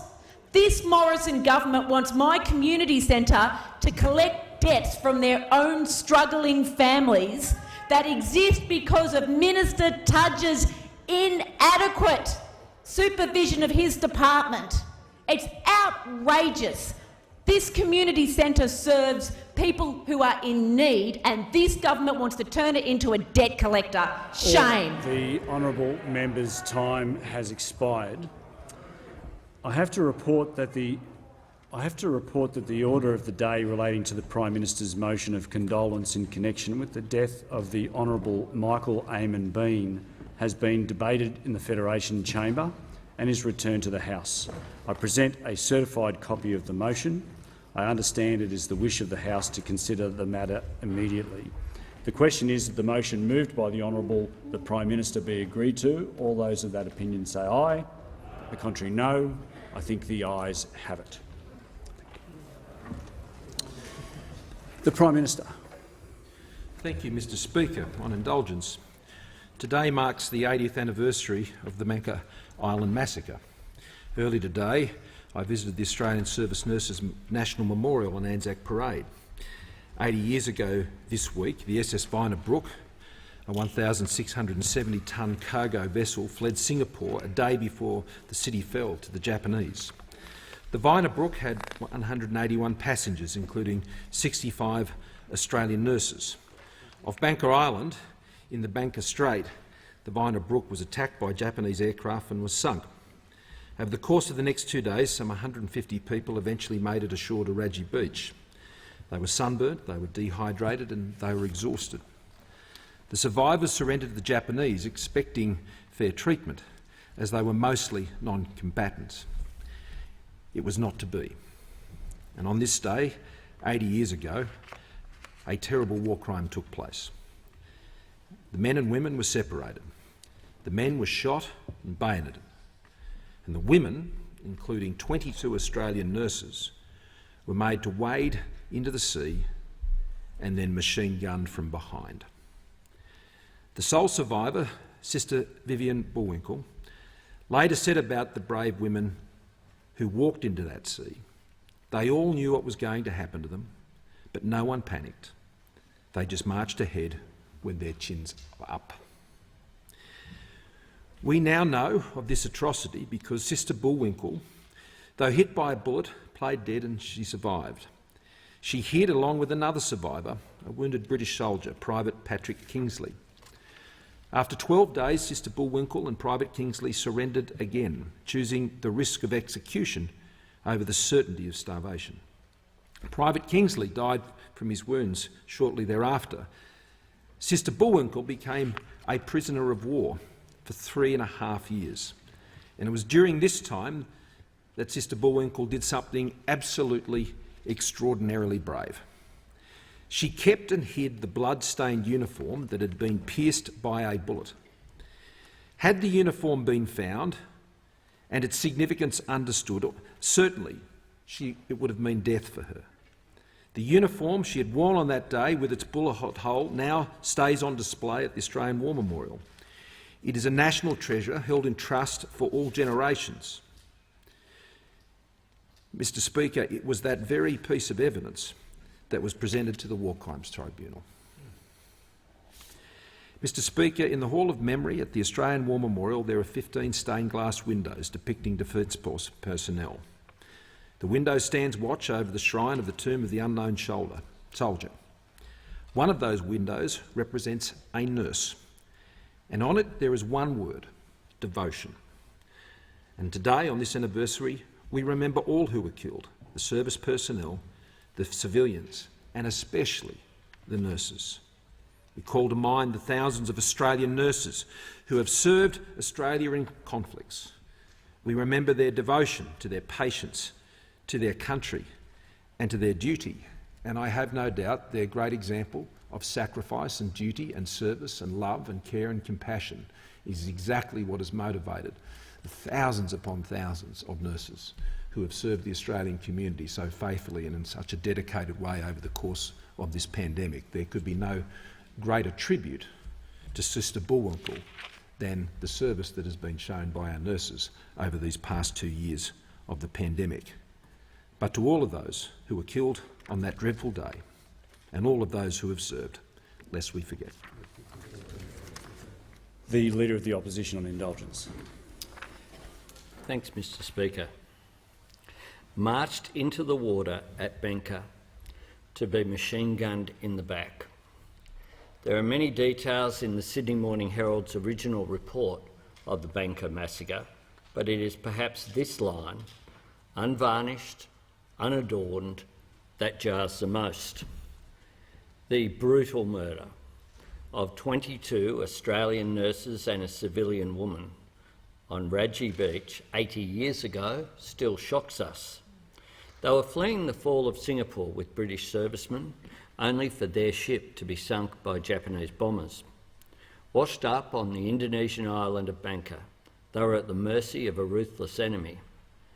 Japanese soldiers took away the men and killed them. Then they murdered the women. Not troops who had taken up arms against them, but members of the most selfless, humane profession that we can imagine. As they waded into the surf and the fate that they knew awaited them, Matron Irene Melville Drummond called out, "Cheer up, girls. I'm proud of you and love you all." Their courage is beyond imagining. They stood tall until the moment in which they fell, and yet one survived. Shot but alive, Vivian Bullwinkle played dead among those from whom life had just been so savagely torn. She eventually surrendered to a Japanese patrol because even after all that had happened, Ms Bullwinkle knew that was her one chance of survival. She spent over 3 years in a prison camp, but survive she did. Vivian Bullwinkle then took the truth to the world. She took it to the families. She took it to the Tokyo War Crimes Tribunal. As she explained, "I have tried so hard all this time to drive these scenes from my mind." And yet she was resolute. This story is one that must be told everywhere. She was the only one who could, even when it must have been just so difficult. When Holocaust survivor Primo Levi performed his final weighing up of the burden of the witness, he turned to the rhyme of the ancient mariner. "Since then, at an uncertain hour, that agony returns, until my ghastly tale is told, this heart within me burns." Historians would later say that Ms Bullwinkle wasn't able to tell her full story, that the nurses were raped before they were killed, and that Ms Bullwinkle was directed by the military to not reveal that detail in order to protect the families of those victims. But Vivian Bullwinkle kept bearing witness, and she kept honouring the profession that they had all served together. Indeed, as Vivian Statham, she became the matron of Melbourne's Fairfield Infectious Diseases Hospital and helped turn it into a teaching hospital. Today we think of those brave nurses working with this dreadful infectious disease that the world is dealing with at the moment, and their bravery on all of our behalf. Through her survival, so many more lives would be saved through her ongoing contribution as a nurse. Throughout it all, she made sure her friends who didn't come home would never be forgotten. A great Australian who we once again honour here today, lest we forget. Questions without notice. Are there any questions? To the Prime Minister. In Senate estimates today, the Minister for Aged Care Services said, and I quote, "I don't accept that deaths in the community or deaths in aged care is an indicator of his performance as a minister." 743 people have died of COVID in aged care this year alone. Does the Prime Minister agree with his minister that he is performing well? Just before I do call the Prime Minister, did the Prime Minister need to make any statements in relation to ministers? No. Okay. Thank you, the Prime Minister has a call. In terms of, thank you, Mr. Speaker. Since the beginning of this year, as at the 15th of February, 711 people have died in residential aged care facilities. Deaths reported in residential aged care facilities in total to the 9th of February of this year is 5,728. Mr. Speaker, every single life that has been lost to this virus, whether here or around the world, is a terrible tragedy for the families affected by those deaths. And that is one of the objectives that our government, working with other governments around the country, have worked tirelessly to seek to minimise through the course of this pandemic. And we will continue to do that, Mr. Speaker. We will continue to do that. The work that we've done and the additional supports that we've put in place, which indeed have been supported by the Minister for Aged Care Services, led by the Minister for Aged Care, who is in this House, Mr. Speaker, have been there to ensure that Australia, when compared with other countries around the world, have had one of the lowest rates of fatalities from COVID, including in residential aged care facilities. And so I say this, Mr. Speaker, that while we mourn the loss of those who have passed away in aged care, who have had COVID when they've passed away, and as the Chief Medical Officer has been at pains to point out, passing away with COVID, Mr. Speaker, is not the same of passing away because of COVID. Now, those opposite may interject on that, Mr. Speaker, but that is the medical advice which has been provided by the Chief Medical Officer. But I would say this, Mr. Speaker, members on my left, for every life that has been lost, which we grieve, we give great thanks for the many thousands of lives, Mr. Speaker, that have been saved by the actions of our aged care workers, our aged care providers, the actions of health care workers across the system, the nurses, the government officials and indeed the policy leadership that has been provided by the government, Mr. Speaker, including the Minister for Health and Aged Care and the Minister for Aged Care Services. So, Mr. Speaker, if those opposite wish to use these issues for political exploitation, that is a matter for them. We will continue to get on with the job of saving as many lives as we have over the course of this pandemic. The member for Fairfax has the call.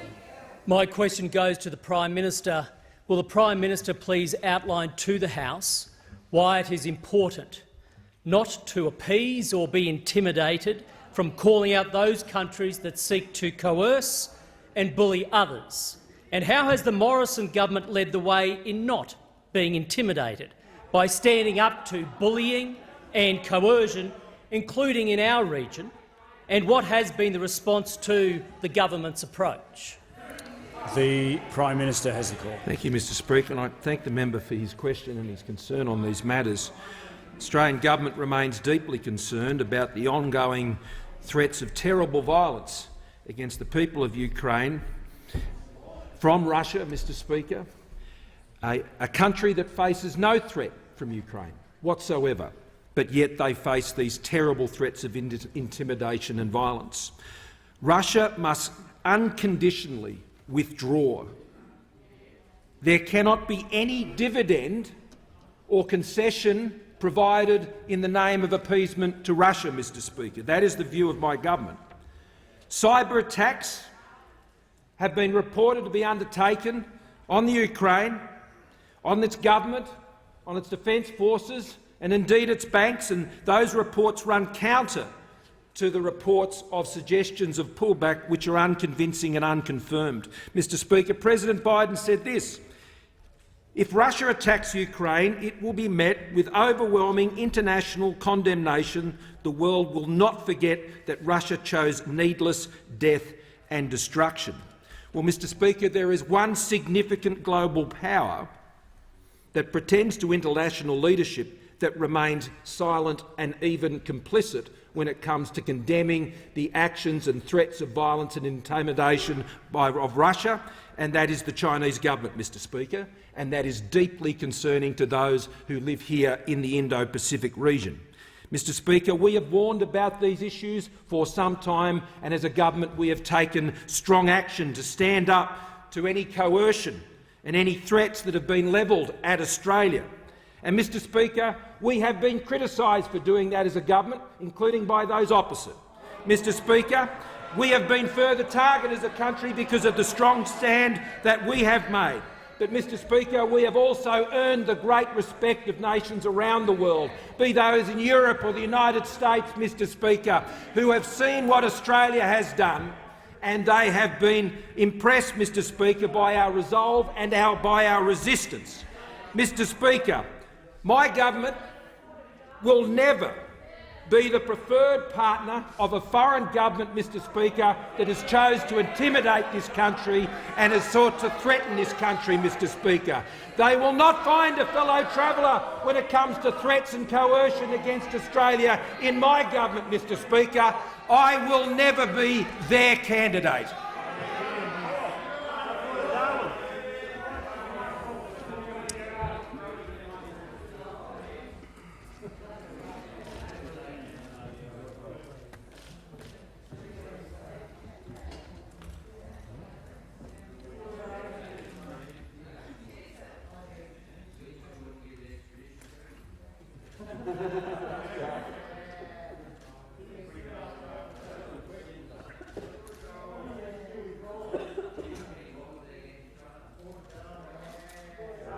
When the member for McMahon is finished, I'll call the member for Hotham.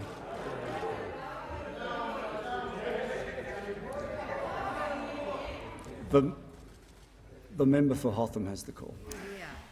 Speaker, my question is to the Prime Minister.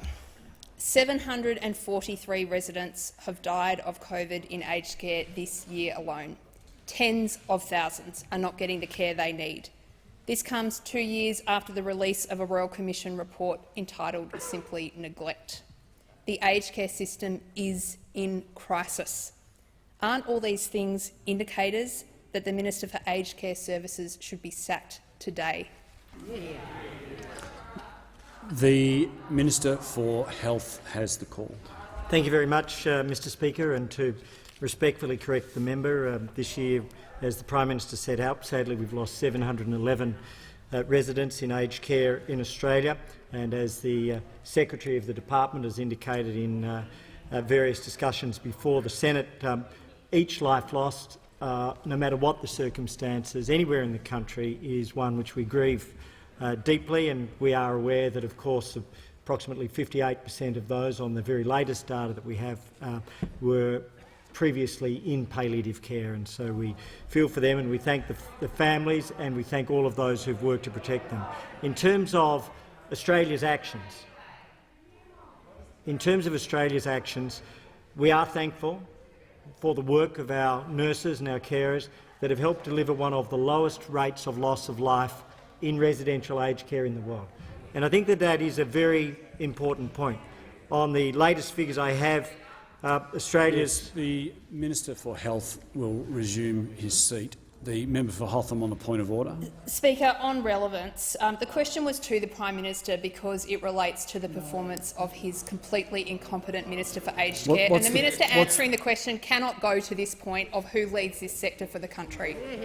What's the point of order? I'm sorry. The point of order is on relevance, Speaker. This is about the performance of the minister and whether he should retain his job. That is not a question for the Minister for Aged Care and Health. It is a question for the Leader of this country, the Prime Minister. No. All members in this House would know that the Prime Minister is able to direct a question to the appropriate minister. So, no.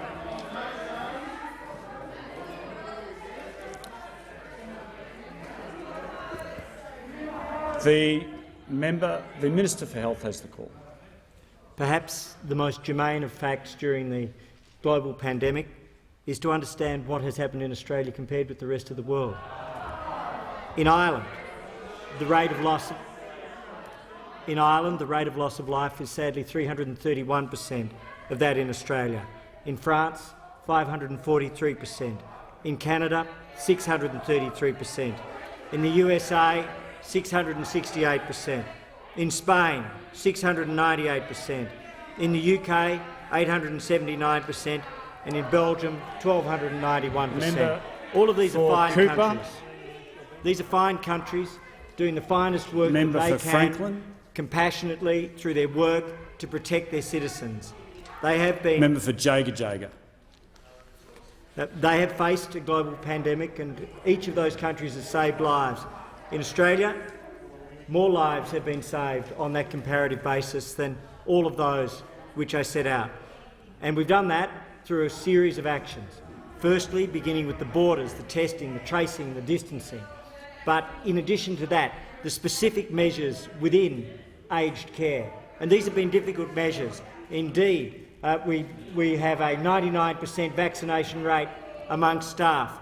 Contrary to what has been put by some, we have a 92% vaccination rate amongst the residents and an 86.4% vaccination rate amongst eligible residents for boosters. In addition to that, what we've also put in place is this year alone, over 50 million units of PPE have been made available. The support for staff with the fourth of our retention bonuses, and in terms of residential aged care facilities and rapid antigen tests, 13.9 million tests have been provided directly, and over another 9 million tests have been provided through the Pensioners Concessional Scheme. All of these have come together. The member for Mallee has the call. Thank you, Mr Speaker. My question is to the Deputy Prime Minister. Will the Deputy Prime Minister outline to the House how the Morrison-Joyce government is supporting Australian agriculture and future-proofing our agricultural supply chains? Is the Deputy Prime Minister aware of any threats to these supply chains or any alternative policies? The Deputy Prime Minister has the call.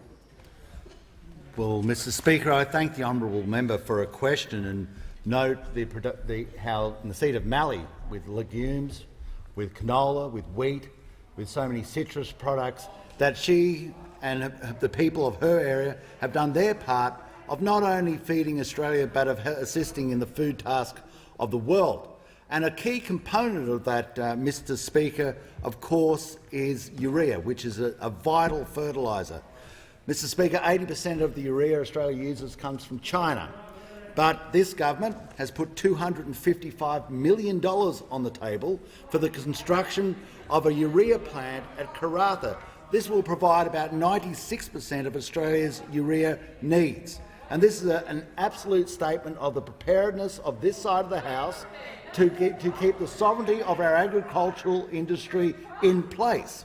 Now, Mr Speaker, the member for Mallee also talks of alternate policies and threats.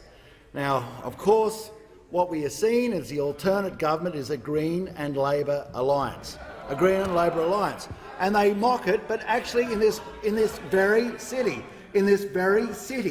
we have a Green and Labor alliance. We have the fact that the chief minister, Andrew Barr, is in the Labor Party. Yet the Attorney-General, Shane Ratterbury, is in the Greens. We have Emma Davidson, the Assistant Minister, is in the Greens. Tara Chain, the other Assistant Minister, is in the Labor Party. We have the Environment Minister, Rebecca Vassiotti, who's in the Greens, but the Transport Minister, Chris Steele, is in the Labor Party. So let's part company with this myth that there is not a Green and Labor alliance. We have Senator Katie Gallagher in the other place, who's never organised a business, but she has been the leader and organised a Green and Labor alliance. It is present not only in this city, is it present in this building, a Green and a Labor alliance. Deputy Leader of the Deputy Prime Minister will just pause for one moment. The question goes to threats to supply chains.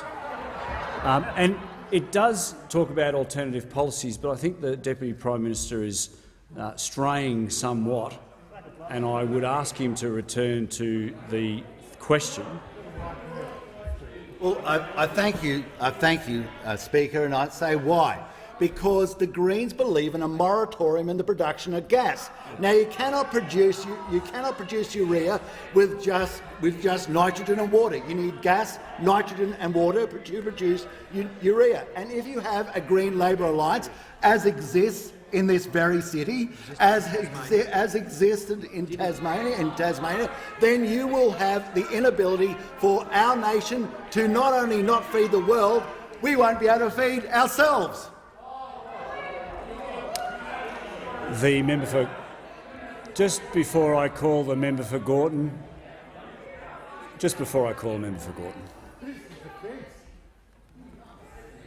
the interjections are too high in the chamber, particularly from the member for Cooper. You look so innocent, but I'm sure it's coming from you.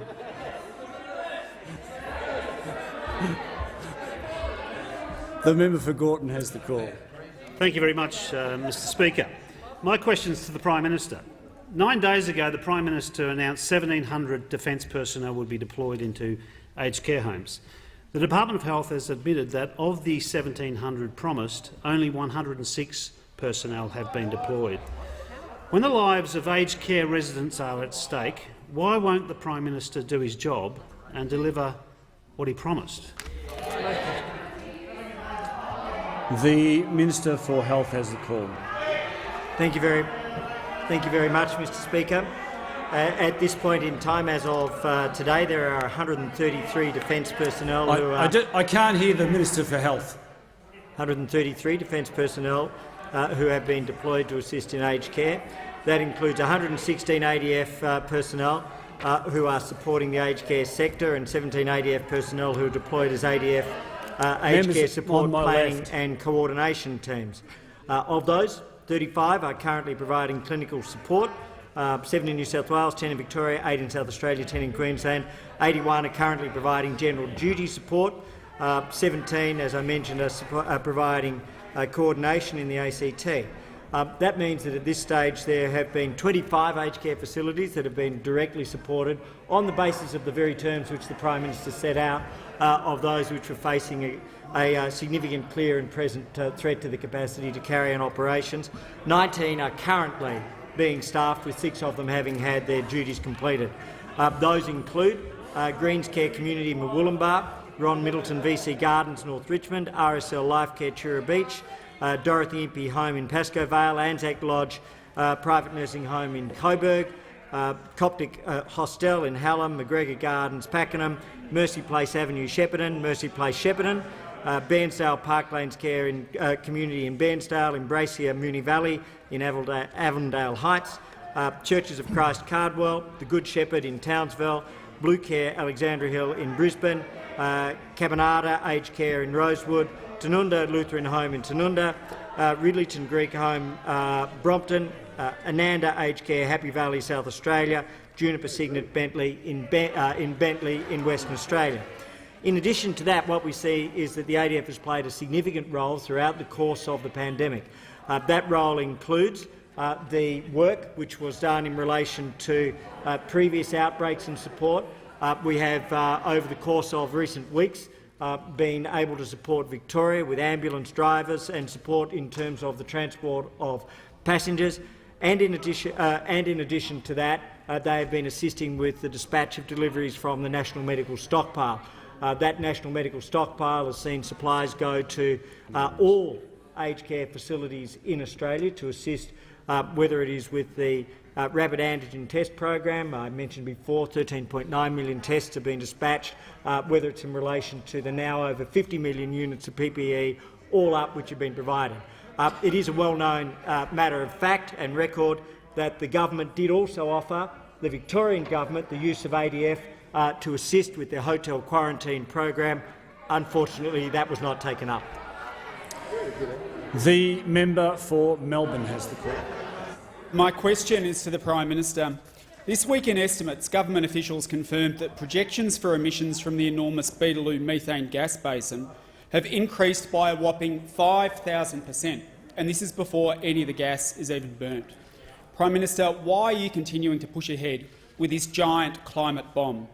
If the 114 new coal and gas mines proposed by Liberal and Labor governments around the country go ahead, we will blow any chance of meeting even your weak climate targets. So will you back the Greens' call for a moratorium on new coal and gas mines? The Prime Minister has the call. Thank you, Mr Speaker. The answer from my government, Mr Speaker, is no. The answer we would find out if there is a Labor government is we'll tell you later, Mr Speaker. We'll tell you later, after they've sat down with the Greens, Mr Speaker, and they would be seeking to negotiate the formation of a government in that Greens and Labor alliance, the Galah Party, Mr Speaker. The Greens The Prime and Minister Labor will alliance. just return to the question, please. Thank you, Mr Speaker, and I'll ask the Minister for Resources to add further to my answer. The Minister for Resources. Well, thank you very much, Mr Speaker. And to reiterate the Prime Minister's position, we are not closing coal, oil and gas projects in this country. We are not. In regards to the emissions piece that the member has raised, Mr Speaker, this is pretty straightforward. The Beetaloo Basin is not currently online. And for those who know anything about the resources sector, well, you all know that these projects and these basins deplete over time. That is why we must have a pipeline of projects in this country to make sure we can continue to supply gas, not only for our domestic consumption, but to meet our international contracts. And, Mr Speaker, we only have to look at what happened in the recent pandemic. This country maintained its reputation as a reliable supplier. In fact, it exceeded all expectations. It exceeded all expectations by delivering on its contracts, meeting its commitments, providing resources and energy to its trading partners, which has kept the lights on, Mr Speaker, not just here, but right around the world, in South Korea, in Japan, in other countries where we have trade agreements and contracts which we have met. So, Mr Speaker, I say to those opposite, and I say to the member asking the question— The Minister will resume his seat for one moment. The member for Melbourne on a point of order. On relevance, more than halfway through the question was about climate, and I thought the government might at least like to mention climate change once. The question specifically went to the Beetaloo Basin. So the Minister is addressing it, and the Minister is relevant. The Minister has the call. Well, thank you very much, Mr Speaker. We'll come to the question that the members put. We have reduced emissions by 20%. No one else has done that, not those opposite, no one before us. They are down by 20%. So I say to the member for Melbourne, we are taking a balanced position. We are delivering for our nation, not only in terms of the economy and jobs, but making sure we have a reliable and affordable supply of not only gas but electricity for this country. Mr Speaker, can you imagine where we would be if the member for Melbourne and the Greens teamed up with those opposite to implement that policy? $500 billion worth of investment will be lost.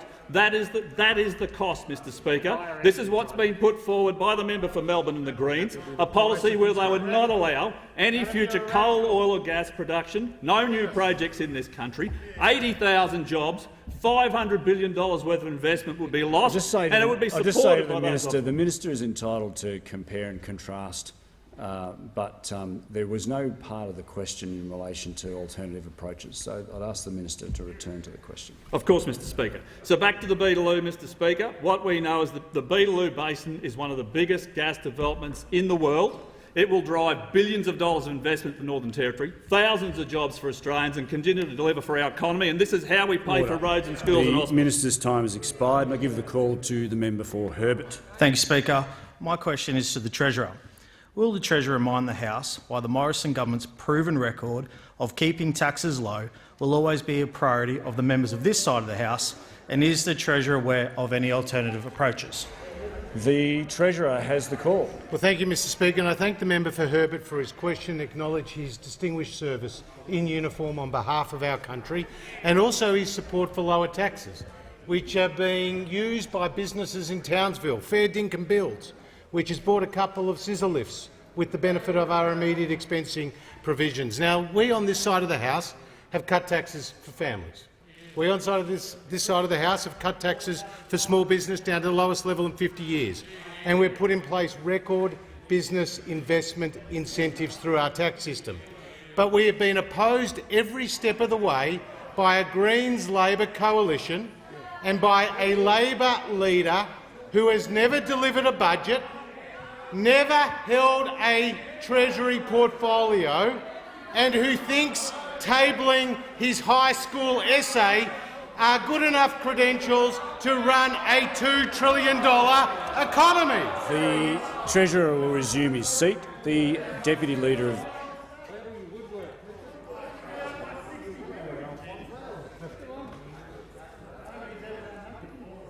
Try not to smile. members on my right. The Deputy Leader of the Opposition on a point of order. Thank you, Mr Speaker. The point of order is on relevance. The question that was asked of the Treasurer essentially went to the government's own tax record.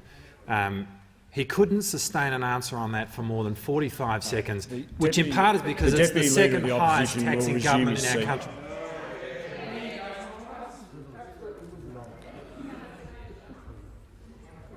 The Deputy Leader knows that there's no set time frame that a member or a minister needs to talk to in the 3 minutes.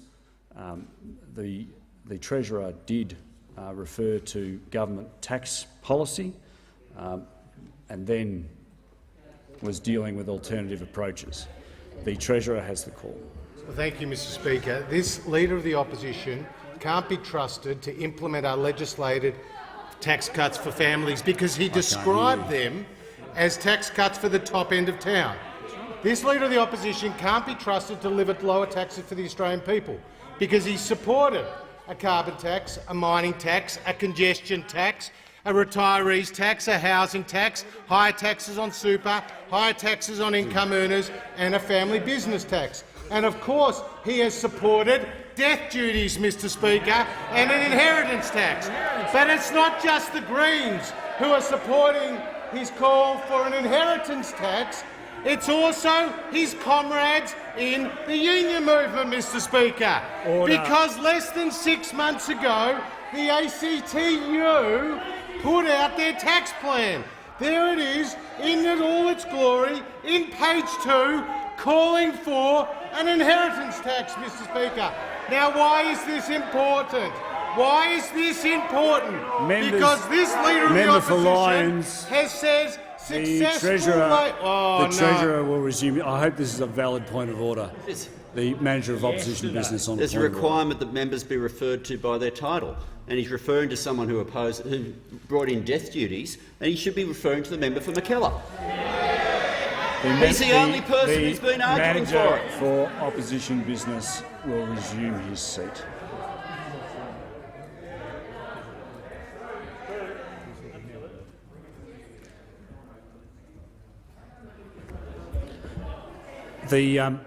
Once again, the level of interjections is far too high. I think the only people who can hear what's being said are those watching the television because they have a direct feed through the microphone. The Treasurer has the call. Mr Speaker, as we know, the Greens and the Labor Party have been in coalition in the past, and the Greens today are calling for an inheritance tax. But also the unions. The unions are calling for an inheritance tax. Why is this relevant? Because this leader of the opposition has said, and I quote, "Successful Labor governments collaborate with the unions," Mr Speaker. Now, this is their tax policy. This is the ACTU's tax policies. So that's the troika the Australian people will get.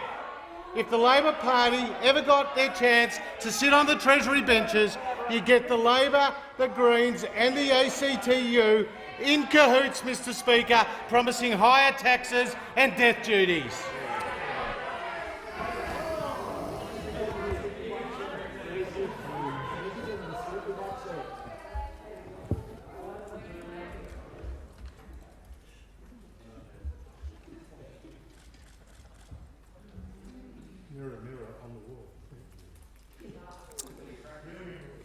The member for Rankin has the call. Yeah, thanks, Mr Speaker. My question is to the Treasurer.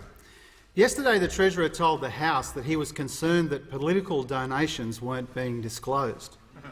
Can the Treasurer confirm his Kooyong 200 Club raised $1.1 million in donations last financial year but named no individual donors in its AEC return? Why didn't he refer to this failure to disclose in his answer yesterday? Yeah.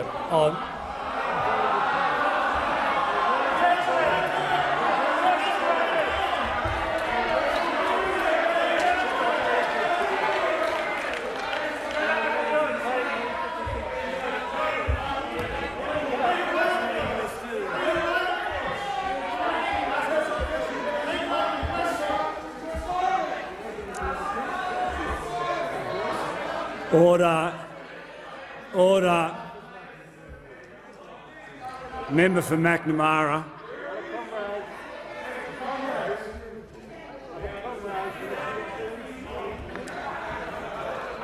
The Leader of the House on a point of order. Thank you very much, Mr Speaker. Well, I see you've already gone to the relevant page, but it's clearly not within the Treasurer's responsibility. It's not a question that can be asked of him under the standing orders, and it should be ruled out of order. The Manager of Opposition Business on the point of order. Yeah, thanks, Mr Speaker. To the point of order. I'll just pause one moment. Yeah, sure.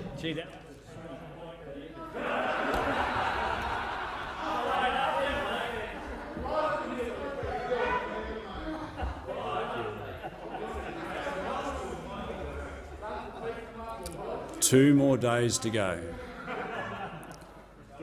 But who's counting? The Manager of Opposition Business on the point of order. Yeah, thanks, Mr Speaker. It has long been the case that issues which are normally not allowed to be asked of ministers, the door is opened when they give answers on the same topic. It has frequently been the case where we've had ministers, for example, long precedents with the previous Speaker, where there's a normal prohibition on someone not being able to be asked about a previous portfolio. If they give a long answer when they're asked about a statement that they've issued, we've been allowed to continue to penetrate and ask questions about those answers. Had the Treasurer not given the answer he gave yesterday, I agree this would be completely out of order. But yesterday, the Treasurer opened the door wide to the question of whether or not people are disclosing donations. He decided to lead with his chin. He's opened the door wide, and we are simply asking him about that answer yesterday. Well, just with the Manager of Opposition Business, I'm happy to, if you'd like to take me to the relevant part of the practice that supports that proposition, happy to look at it. Do you want to take me to the relevant part of the practice? Sorry, yeah. Do I have the call? Sorry? Do I have the call? Yes. Yes, so you're saying unless I, out of a 700-page book, come right now with the correct page, you're going to overrule a precedent that we've been using in this House since Federation? Well, let me just say on this that the Manager... I'm happy to go and start finding the page, but really? The Manager of Opposition Business is dangerously close to reflecting on the chair. You're asking me to rule on something. Yeah, but sorry, if I have the call? You're asking me to rule on something. Yes. And I'm asking you what you're relying on. Yeah, and if I have the call, I'll respond. I won't respond without the call. I'm sorry, I can't hear you. I was saying I won't respond unless you give me the call. Yeah, The Manager of Opposition Business has the call. Mr Speaker, when you were a private member in this place, you have sat in this chamber as this precedent has been used. You have sat here time after time when a member has been when a minister has been challenged, but in particular as has happened where they've held a previous portfolio. And in each of the questions, members on my right, I need to hear from the Manager of Opposition Business. And in each of the questions that have been asked from the opposition, they have always had the same form of the first line, which is referring to the previous answers. If that line's not there, the ruling has always been the question is out of order. But if the question that follows does refer specifically to previous answers, it has been in order and it has been a practice that we've been following.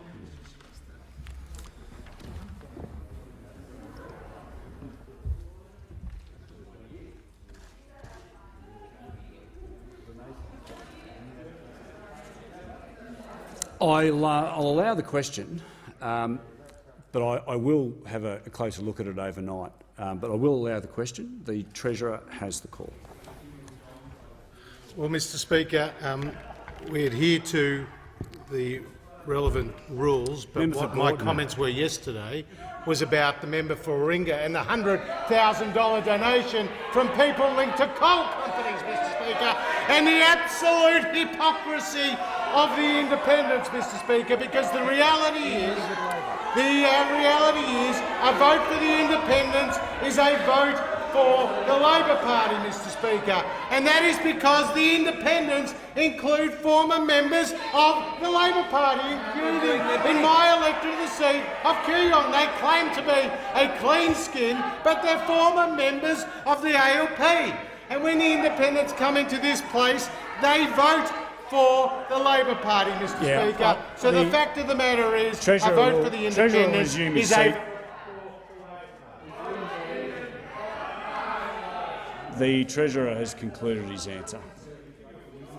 The Treasurer has concluded his answer.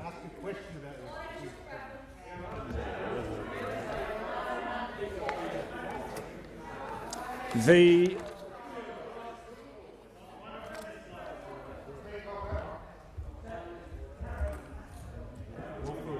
member for Robertson has the call. Thank you, Mr Speaker, and my question is to the Treasurer. Will the Treasurer update the House on how the Morrison government's tax cuts and tax incentives are generating jobs in my electorate of Robertson and around Australia? Is the Treasurer aware of any alternative approaches? The Treasurer has the call. Well, thank you, Mr Speaker, and I thank the member for Robertson for her question and acknowledge her strong support for small business in her electorate. Like for Emma with the Daily Dough Company. Emma, 18 years of age, lost her job during the middle of the pandemic, and she went on to start up a small business, a donut-making company that makes 2,000 donuts a day, Mr Speaker, now employs 40 people and has used our immediate expensing provisions to buy a van to expand its business, Mr Speaker. That is a wonderful story of resilience during this pandemic and small business having a go and getting a go, Mr Speaker. And our tax cuts have provided more money for people as a result of their hard-earned efforts. It's recognised their aspiration, it's rewarded their aspiration, it's supported small businesses, and of course it's backing them when they back themselves with these investment incentives. Now, that is our track record, cutting taxes. That is our policies, Mr Speaker. That is what we believe in. The same can't be said for those opposite, because this Leader of the Opposition, who's never delivered a budget, never held a Treasury portfolio, he has stood for higher taxes his whole career. He described our tax cuts for families as being for the top end of town. He stood by the member for McMahon when the member for McMahon told the Australian people, if you don't like our $387 billion of higher taxes, don't vote for us. And of course this Leader of the Opposition supported a retirees tax, a housing tax, higher taxes on super, higher taxes on income earners and a family business tax. And now we know that he also has supported an inheritance tax. And he's been supported by the Greens. And he's been supported by the unions. But the Leader of the Opposition, in advocating for an inheritance tax, has even been supported by someone on his own side, Mr Speaker. A person that the Leader of the Opposition has described as a first-class economist. Who could that be who wrote a paper titled "Bring Back the Inheritance Tax," Mr Speaker? Who could have that been on the other side who said "Bring back the inheritance tax"? Who was it, Mr Speaker? It was the comrade from Fenner, Mr Speaker. The comrade from Fenner, the original Bolshevik, Mr Speaker. The original Bolshevik, the comrade for Fenner, who, like the Leader of the Opposition, has advocated for higher taxes, who, like the Leader of the Opposition, has advocated for $387 billion of higher taxes on the Australian people. Only this side of the House will deliver lower taxes and more jobs. The Leader of the Opposition. My question is to the Prime Minister, and I ask, does the Prime Minister have confidence in his Education Minister? The Prime Minister has the call. Well, thank you, Mr Speaker. The matters relating to the Minister for Education I have been taking extremely seriously, and members will be aware of the independent process established with Vivienne Thom. Mr Speaker, the matter is in process and it is not concluded, and in fairness to all involved in this matter, it would not be appropriate to make further comment at this time. The member for Moncrieff has the call. Thank you, Mr Speaker. My question is to the Minister for Defence. Will the minister update the House on steps the Morrison government is taking to safeguard Australia amid a deteriorating global security environment by working with strategic partners and allies? And is the minister aware of any alternative approaches? The Minister for Defence has the call. Thank you very much, Mr Speaker. I thank the honourable member for her question and acknowledge her own family's history and contribution to this country and to the security of this country, Mr Speaker. And the security of this country is more important than ever, given the dire situation as it unfolds in the Ukraine, as we're seeing in the Indo-Pacific, the build-up of missiles and nuclear weapons by the Chinese government. This is a very serious time, Mr Speaker, and we need to be in a position of strength as a country to work with our allies, to invest appropriately, to make sure that we can take the decisions that will allow us to keep our country safe not only today but into the decades ahead. Mr Speaker, this government announced the AUKUS agreement as a key part of the defence of our nation and a very important part of the deterrence of any aggressor who would seek to take action against Australia. Mr Speaker, the declaration is a clear one from our country, from the United Kingdom, from the United States, that we stand, that we stand as one against aggression and coercion. We don't believe that the alliance between China and Russia is in the world's best interests, and we will continue to take decisions and make investments, Mr Speaker, into our Australian Defence Force to keep us safe. Now, there are many people who opposed AUKUS, and I think it's important for people, and I'm asked about alternative approaches, to understand the difference between this side of the House that has built up the investment in defence after Labor cut it to the lowest level since 1938. And, Mr Speaker, we have invested in our relationship, so AUKUS is a result of that, Mr Speaker, designed specifically to keep our country safe. So if people are asking what would the other side of politics bring if they were elected at the next election, well, it's a fair question to ask, Mr Speaker. And if you want to know what an Albanese-backed government would do, Mr Speaker, after the next election, what would a Labor-Greens alliance do? It's an important question, Mr Speaker. It's an important question. The Leader of the House will resume his seat. The Deputy Leader of the Opposition on a point of order. Thank you, Mr Speaker. The point of order is on the basis of relevance. Obviously, the assertion that's just been made there is not true and can't be relevant. No, but the only relevant answer to this question has got to be the failure of this government on submarines. The Minister for Defence is being relevant to the question. The Minister for Defence has the call. Thank you very much, Mr Speaker. So if you ask yourself, well, why in government last time did Labor rip money from the Australian Defence Force? Why did they take it away from our troops? Well, in part, Mr Speaker, it was because of the pressures that they put on themselves through the relationship with the Greens. And we know, Mr Speaker, at least the Greens are honest about taking money from defence before the election. The Labor Party always does it after the election. I want to tell you before the election that they're no different to the coalition, that they'll just power on and keep support going. They never do it when they're in government. And, Mr Speaker, we know that the Greens announced recently that in relation to AUKUS, and this is their policy, the Greens have today announced that in the balance of power after the next election, that is their coalition, they will push to boldly reform our Defence Force to ensure a peace-focused approach is prioritised, reduce spending to 1% and to break the AUKUS accord.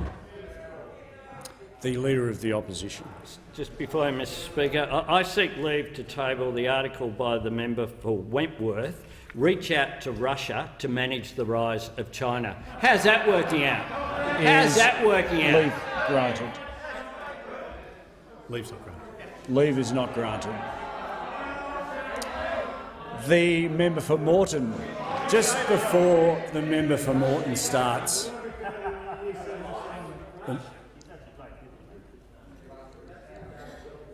the member for Moreton has the call. Thank you, Speaker. My question is to the Prime Minister. Can the Prime Minister confirm the Minister for Education's name has been taken off his door? Did this happen before or after there was a discussion in Cabinet about him being sacked?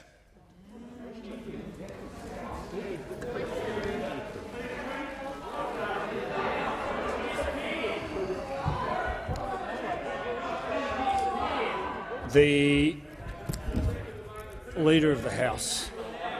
Well, Mr Speaker, the Prime Minister is responsible for the economic management of this country, responsible for national security, for guiding our country through a pandemic, for many things. But, Mr Speaker, he is not responsible, I'm sorry to inform the member, for sign writing or for placement of door names in this building. Now, that might come as a shock to this undergraduate member, Mr Speaker, who has not troubled the front bench ever.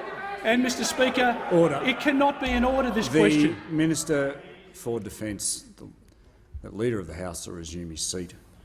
The question, I'm happy to hear from the Manager of Opposition Business if you want to be heard on it, but I'm going to rule that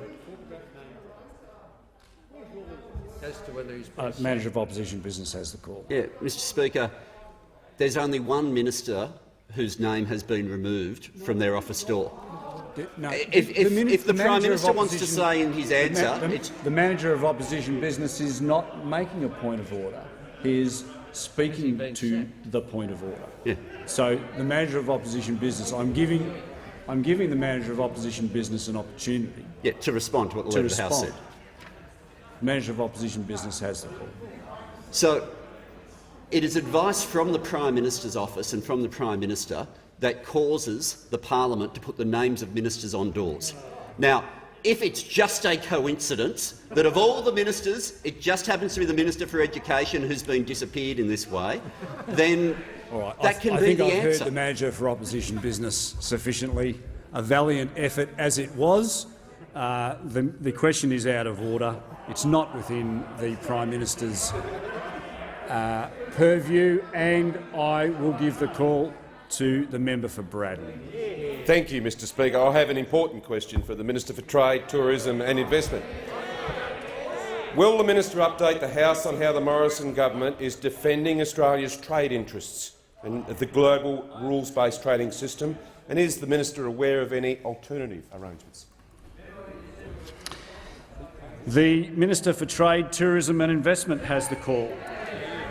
Thanks, Mr Speaker, and can I thank the member for Braddon for his question and his electorate exports out of Australia right around the world. He understands how important our trade policy is, and our trade policy has been proactive, it's been principled and it's been patient.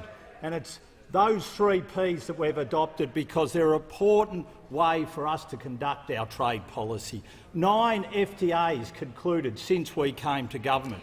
That's taken the amount of trade covered by FTAs from 27% to 75% with the conclusion of the UK FTA. We've been principled because when you're standing up for your exporters, you have to take a principled stand. You can't be wishy-washy, you have to take a principled stand. And that's exactly what we've done when we've stood up for our exporters, especially when they have faced economic coercion. And we've been patient. We've been patient because when you're going to get reform of the World Trade Organisation, you've got to make sure that you can work with other countries, take the time and get the reform that you need. Now, I've been asked about alternative policies. Now, the first approach that I've heard of from those opposite is the fork-tongue policy. This is when you're having a bet each way. When you're asked about our current trade disputes with China and how you would resolve them, and what do you say? I would like China to withdraw some of the actions that have been taken to stop Australian products going to China. The Leader of the Opposition. Some. So is it our rock lobster in Western Australia, our barley growers in South Australia, our beef producers in Queensland. Who misses out? We need to know from the Leader of the Opposition. You can't have a bet each way when it comes to these policies. And then the other approach, and this is a beauty too, is the Labor Greens unity ticket policy. Because, surprise, surprise, guess what the Greens want to do if they're in coalition with Labor at the next election? They want to review each one of our FTAs. And guess what the current policy of the Labor Party is when it comes to our FTAs? They want to review every single one of our FTAs. So you're not focused on negotiating new ones. You're not out there focusing on what would you do with India. They're saying they would renegotiate all our FTAs. Now, you know what that means? That means every one of our exporters you would put in jeopardy by renegotiating those FTAs, which now cover 75% of our exports. Just before I call the member for Griffith, I just send out a general request from the chair that if ministers can, I know there's a natural desire to want to address members on your own side, but it's helpful when ministers talk into the microphone. The member for Griffith has the call. Thank you, Mr Speaker. My question is to the Prime Minister. Last night, 10 News revealed the Prime Minister plans to sack the Education Minister after Parliament rises this week.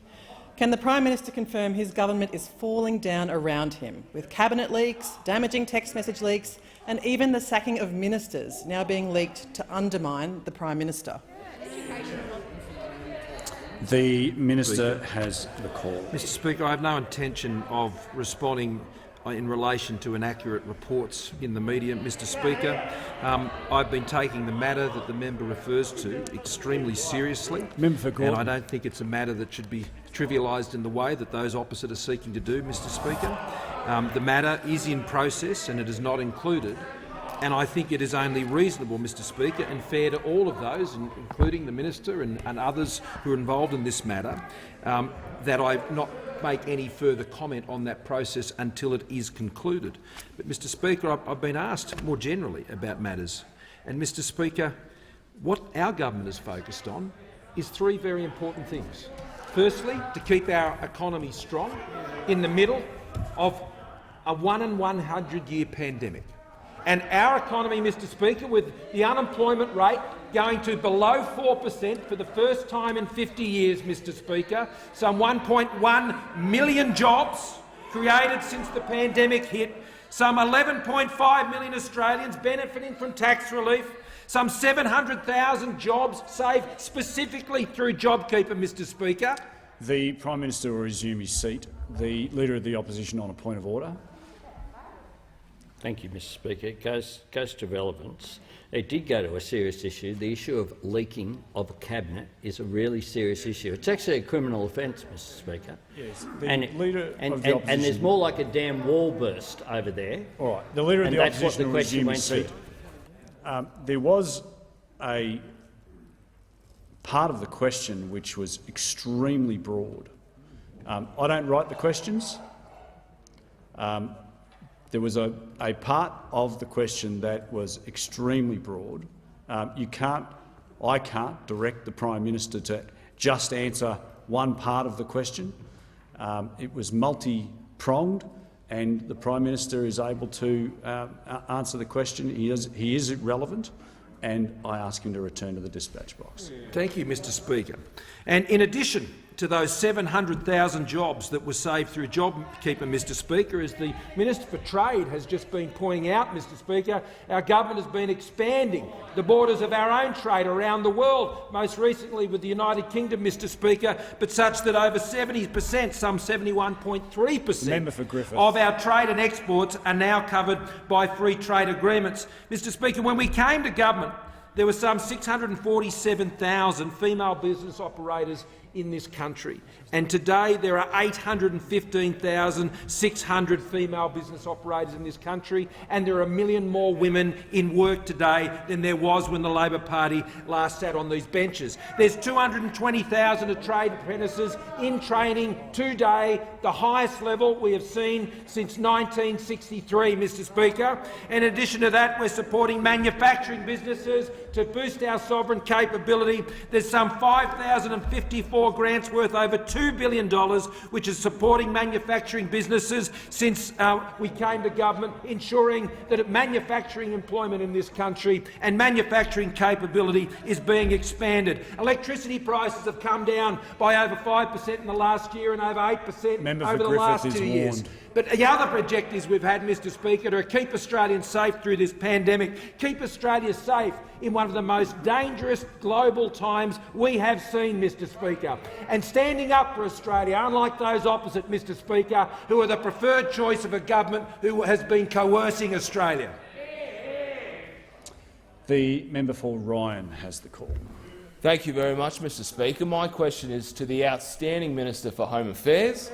Will the minister please update the House on how the Morrison government's Operation Sovereign Borders is continuing to keep our borders secure and people smugglers out of business, and is she aware of any alternative policies?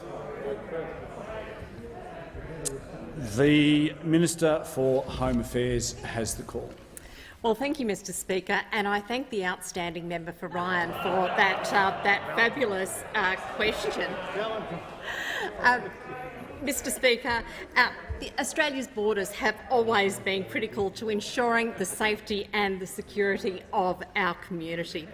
And as many parts of the world go through some pretty serious upheaval, we've been very conscious to make sure that we have very clear and consistent policies on border security that breaks the people smugglers model. Now, it's been well over 2,500 days since the last illegal people smuggling boat arrived on our shores. Now, when the Coalition came to office, illegal boats were arriving at a rate of several a week, and there were tragic consequences involved with that. Now, 50,000 people on more than 800 boats under Labor arrived here, and there were tragically over 1,200 deaths at sea. And we don't know exactly how many there were, because we don't know how many boats did not even make it to a level of safety here. Now, as a result of that, there were over 10,000 people in immigration detention, including over 1,000 children. So that is Labor's legacy. That is their legacy on borders, which is absolute chaos. And the Australian people should actually be very, very wary, because back in 2000, 2007, those opposite said with their hand on their heart before the election that they wouldn't change a thing. And nothing could have been further from the truth, because when they came into government, they started to dismantle our very strong border policies. They couldn't help it, and quite frankly, the left of the Labor Party has always won out on borders. Now, that's exactly what would happen again if ever they would come back into government. Now, not only did the Leader of the Opposition vote against turnbacks at his own Labor conference, but the member for Gilmore signed a pleading letter to the conference to, and I quote, "reject mandatory detention, offshore processing and boat turnbacks." Now, the member for Gilmore has absolutely revealed what the view of those opposite really is, and it is concerning. That was the member's stated position. And so heartfelt was her view on that she was the #1 signatory on a very long list of individuals, including lifetime Labor members and a vast array of union officials. Now, Mr Speaker, Operation Sovereign Borders has been particularly effective. We stopped the boats, we stopped the time of boats, on my left. We damaged the people smugglers model. And many of the people who are responsible for Labor's failed policy are still here in this chamber today. That gives us no prospect that there will be any change to their policy. The Minister's time has expired, and I give the call to the member for Isaacs. Thank you, Mr Speaker. My question is to the Prime Minister. Last week, the Prime Minister said the National Anti-Corruption Commission he promised in December 2018 could be legislated before the election. Now, the Attorney-General has confirmed the government will not put legislation to parliament this term. Why won't the Prime Minister do his job and deliver an anti-corruption commission? The Prime Minister has the call. Thank you, Mr Speaker. We've tabled our legislation for that Integrity Commission. We have tabled it, Mr Speaker. The Labor Party don't support it, and that's why it's not proceeding.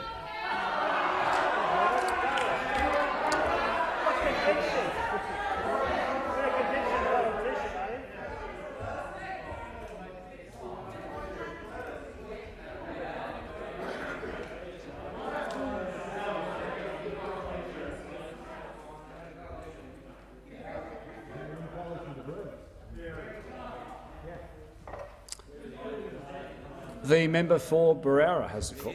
Thanks, Mr Speaker. My question is to the Minister for Immigration, Citizenship, Migrant Services and Multicultural Affairs. Will the minister update the House on the Morrison government's plan to strengthen Australia's criminal deportation laws? Is the minister aware of any contrary approaches or views on this reform? The Minister for Immigration, Citizenship, Migrant Services and Multicultural Affairs has the call. Thank you, Speaker, and I thank the member for Barara for his question. I know his experience in the law and understanding the law and how it operates in relation to the deportation of foreign criminals. It's true to say, Speaker, the Morrison government has pursued improvements to the Migration Act to increase our ability to deport foreign criminals for over 1,200 days now. Indeed, we've sought this before every election, and we've asked the parliament for the ability to do it for so long now that every member of this House has had the opportunity to understand what is before the parliament, what it does and what it doesn't do, and how it operates. And that's why it's disturbing to hear consistently that people still claim a lack of understanding about what the government intends in relation to the Migration Act. In fact, in 2019, I'm happy to tell the House, 2019 was an election year. Before that election, in relation to this bill, the Leader of the Opposition told 6PR that this bill was a, quote, good idea, unquote, 6PR radio, before the last election. After the election, Labor and the Greens voted twice against it in the parliament, Mr Speaker. And now we're in 2022. Today we've been advised, 1,200 days in, that Labor now supports this bill again. That's what we've been told today. That's an unconfirmed report, Mr Speaker, so far. But the government does intend to put this bill into the House today, and the test for the Leader of the Opposition is to abandon his Green allies finally and come into this parliament and vote on it. If you voted twice against it, will you now come into this chamber and vote for it? That's what the people of Australia want to know. Will you take public safety seriously? Because it isn't good enough to hide in your office and put this bill through on the voices and send it to the Senate, where you know we've run out of time potentially to pass this bill. It's important, if you are going to change your position at the last minute with the election impending this year, that you come into this chamber, put your money where your mouth is with your members, side with public safety and vote in favour of this public safety bill. The Leader of the Opposition on a point of order. Speaker, I'm worried about you, Mr Speaker, because the member opposite has denigrated you about 30 times during this Leader of the Opposition I'm worried will about resume his standing. seat. The Leader of the Opposition will resume his seat. The Leader of the Opposition will resume his seat. The Minister is reminded that any reflections of you are reflections to the Chair. The Minister has the call. Thank you, Speaker. And the Leader of the Opposition knows full well he's got a responsibility to Australia. And the question becomes, after 1,200 days, 1,100 and I think, 70, he's been in a coalition with the member for Melbourne. Now we're to believe he's dropped that coalition in the last 30 days with an election impending. Will he break with the policy direction from the Australian Greens and support the government's sensible laws to protect the safety of Australians? Will he put his money where his mouth is to protect women, to protect children, to make sure that we have the capacity to stop foreign criminals coming here in the first place and to deport them when they do commit crimes? We'll only find out, I suggest, Mr Speaker, today when he's consulted with his non-coalition partner, his ally, his friend, his whatever the relationship status may be, from the member for Melbourne. We'll see if he joins us on this side of the chamber today. The member for Dunkley has the call. Thank you, Speaker. My question is to the Prime Minister. 3 years after the Morrison-Joyce government promised $660 million for 47 commuter car parks, only 6 are operational. An Auditor General's report found 77% of these projects were pledged to coalition seats at the last election. Instead of wasting taxpayer money on rorts, why hasn't the Prime Minister done his job and legislated for a National Anti-Corruption Commission?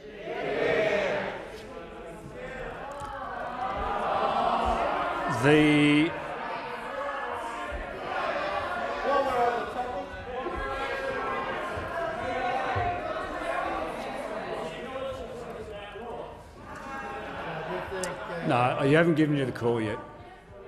Members on my left. The Minister has the call. I do thank the member for her question. I think that question earns the non sequitur award of the afternoon. But nevertheless, let me be very clear to the House, Mr Speaker, let me be very clear to the House that the communities around Australia where people turn up wanting to get on the train to go to work and they turn up at 6 or 6:30 or 7 in the morning and there are no commuter car parks available to them. For example, I visited Water Gardens in north-western Melbourne, where I saw today how commuters are forced to park up to a kilometre away on the dirt on the side of a busy road and walk to the station along an unpaved cutting. We are doing something about that. We are committing funding for the Water Gardens commuter car park under our $70 million commitment to the northern lines of Melbourne, one of 6 commuter car parks under construction right now, Berwick in Victoria, Coomera in Queensland. I was with the Queensland Labor Transport Minister announcing the commencement of construction on the Coomera Park and Ride, and I can tell you that when people turn up to a location like that, they're not asking about lines on spreadsheets. They're asking about how can we get a facility built so that we can get to work and get on and provide for our families, not turn up and find that there is nowhere to park. That is a very similar story in Emu Plains in Western Sydney, where a commuter car park is under construction. It's a very similar story in Ferny Grove, where a commuter car park is under construction, and I know that the Minister for Defence was there at the opening event at the commencement of construction. It's a similar story in Revesby in New South Wales, where a commuter car park is under construction. In Beaconsfield in Victoria, where a commuter car park has been completed funded under this government's program, in Craigieburn in Victoria, in Croydon, in Epping, in Hurstbridge, in Mandurah in Western Australia. We are getting on with delivering infrastructure projects around the country that are designed to meet the needs of Australians. We're getting on with it. That's what we're here to do, and that's what we're doing. The member. It's like this wall of noise has started to appear from the very, very far back, led by the member for Bruce, I'm sure. The member for Flynn has the call. Thank you, Mr Speaker. My question is to the Minister of Resources and Water. Will the minister outline to the House how the Morrison-Joyce government is ensuring a secure supply of affordable gas supplies for Australian manufacturers while assisting our friends and allies meet their energy needs? Is the minister aware of any alternative policies? The Minister for Resources and Water has the call. Well, thank you, Mr Speaker. Can I thank the member for Flynn for his question and congratulate him on his valedictory last week, another outstanding contribution. Mr Speaker, the member for Flynn understands how important it is that we maintain a pipeline of projects for gas and other resource projects. He has the big exporters at Gladstone, out of the Gladstone port, and at a time of great instability around the world, Mr Speaker. And you only have to look at the situation in Ukraine to understand how important it is to this nation's security and our economic security that we maintain this pipeline and continue to deliver gas not only for our domestic needs but right around the world. Mr Speaker, we've seen a report overnight from the ACCC around pricing. The instability that we are seeing has seen very large increases for the gas price in particular in places like Europe and Asia. In fact, those prices are between $30 and $40 a gigajoule right now. Now, in this country, the ACCC reports that offers have been under the $10 mark and around $10 in recent times, and that is a significant differential to the world price. Now, it's important that we continue to maintain that supply. It's important that we continue to ensure that it is affordable and reliable for Australia's manufacturers, for Australia's domestic use. Because, Mr Speaker, without it, we can't produce urea. We can't heat our homes. We can't produce electricity at affordable prices. So we'll continue to do that. Now, those prices, Mr Speaker, have been maintained because the policy of this government has ensured that it happens. Whether it's the implementation of the Australian Domestic Gas Security Mechanism, which allows me as the Minister for Resources to direct more gas into the domestic market, whether it's the heads of agreement that we've signed with the big exporters out of Gladstone on the east coast, which they are meeting the terms of, Mr Speaker. They have to put forward any uncontracted supply for use in the domestic market first. Now, what is very clear is that it is working. We are ensuring those prices are staying down. We are ensuring that that reliability of supply is there. That gives confidence to investors into this country. That is why they are coming here to look for more opportunities like the Beetaloo Basin and others. Now, Mr Speaker, we will continue to work on gas production in this country. It's why we have a gas-led recovery. It's why we put forward strategic basin plans like the Beetaloo, like the Adda Vale and the Cooper, like the Bowen and the Galilee, because we need to make sure that supply is continued into the future, because without it there will be a shortfall. And I'd say to states like Victoria, who have a moratorium on unconventional gas, this is the reason they will have challenges in the near term, because if they don't produce enough gas locally, they'll need to look to the north and look to Queensland and others for that supply. Now, it simply can't be provided at the price you can get out of the Bass Strait. So, Mr Speaker, I am asked about alternatives. Now, the alternatives are pretty straightforward. We've heard what the Greens' alternative is. There will be no more projects. In fact, they doubled down and said even the projects that are approved they would get rid of under an alliance with the Labor Party in government. That is the statement. That is what they've put into this place as an actual proposal. So, Mr Speaker, we'll stand with the resources sector. We'll ensure the security of this country. We'll ensure its economy and the jobs into the future. The Leader of the Opposition. Thanks, Mr Speaker. My question is to the Prime Minister, and I ask, does the Prime Minister agree with the Australian's editor-at-large Paul Kelly, who wrote today, to quote, "Pivotal to Australia's success in its pushback against China has been support from the public and bipartisanship from Labor. This bipartisanship is a national asset. The election needs to leave Australia in a stronger position to deal with China, not diminished and more divided." The Prime Minister has the call. Well, Mr Speaker, I find it hard to agree, because Mr Speaker, when we have a leader of the Labor Party who claims to bipartisanship but says when it comes to the coercion of Australia on trade issues, he only wants to see some of that coercion, Mr Speaker. I've been going for 20 seconds. I don't think preciousness is a point of order, Mr Speaker. The Leader of the Opposition on a point of order. Yes, Mr Speaker. It goes to an issue, a mistruth that I have given previously a personal explanation on. Previous speakers have ruled that once a personal explanation is given, the mistruth cannot be repeated over and over again.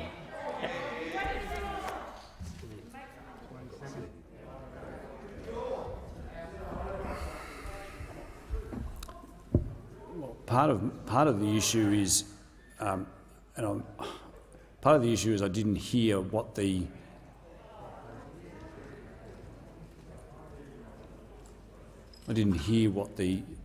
statement was. I'm not asking for it to be repeated, but you know, when the level of interjections are so high, this is the problem we have. I'm happy to hear from the Manager of Opposition Business, but I don't think I can rule on it because I didn't hear what the Prime Minister said. That's said to be offensive.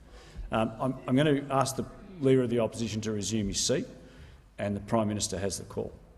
Mr Speaker, I was quoting from The Australian, the 28th of January 2022, some of the actions that have been taken to stop Australian products going to China. It's a direct quote of the Leader of the Opposition. He may wish to walk away from it, Mr Speaker.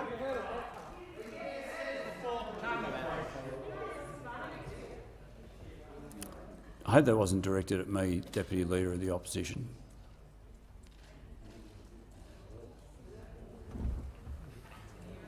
The Leader of the Opposition. Yes, Mr Speaker. You've now heard the quote. The quote then went on to say whether it be resources. Hang on. The Leader of the House will resume his seat. Sit down. The Leader of the Opposition will get to his point of order. Yeah, I'm waiting, Mr Speaker. The Leader of the Opposition will get to the Leader of the House will resume his Thanks, seat. Mr Speaker. The quote went on to say whether it be resources, wine or agriculture, all of it went on. It went on to make that clear. The Prime Minister is attempting to mislead. To be fair, there was a misleading quote somewhere as well. Ministers know that they're embarrassed by this, but I have made our position very clear in our national interest, and this goes to the very quote the Leader that Paul Kelly made, will resume his which is seat. it is not.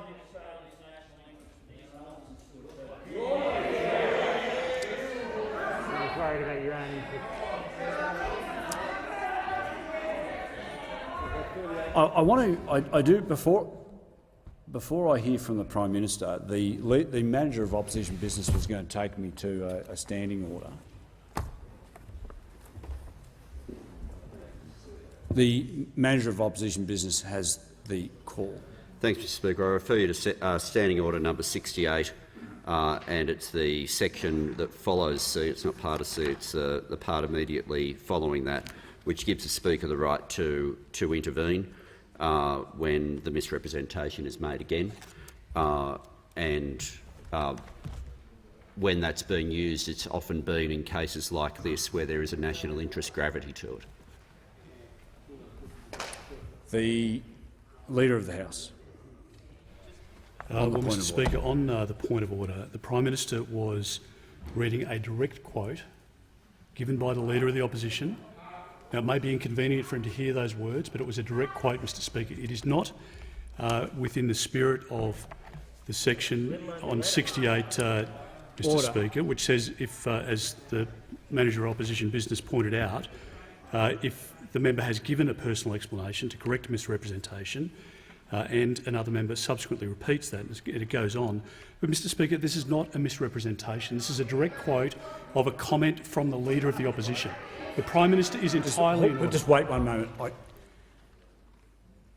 I really don't need the commentary. It's not assisting the Leader of the House. Speaker, 68 goes to the circumstance where somebody has made a misrepresentation about a member of the House. The matter is cleared up after question time by way of submission from the member claiming to have been offended against, and it is then a repeat of that misrepresentation, so that, for example, if they were there at an event but they weren't at that event, or they said, blue but it was actually red. It's not that, Mr Speaker.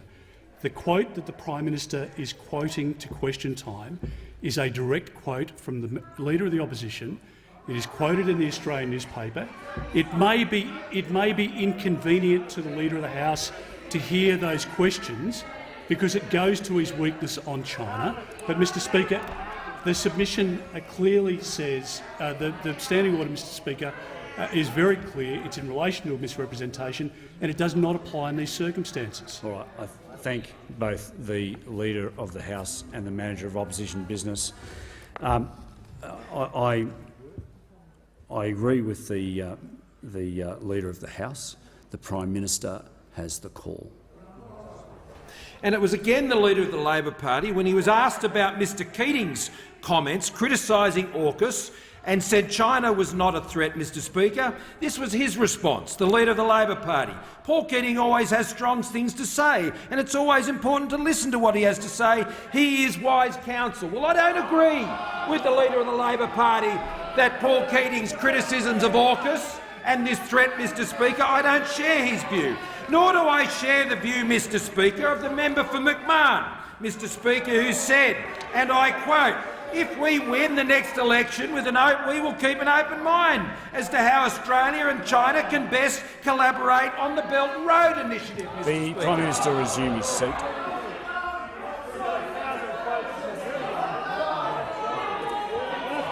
Member for Ryan.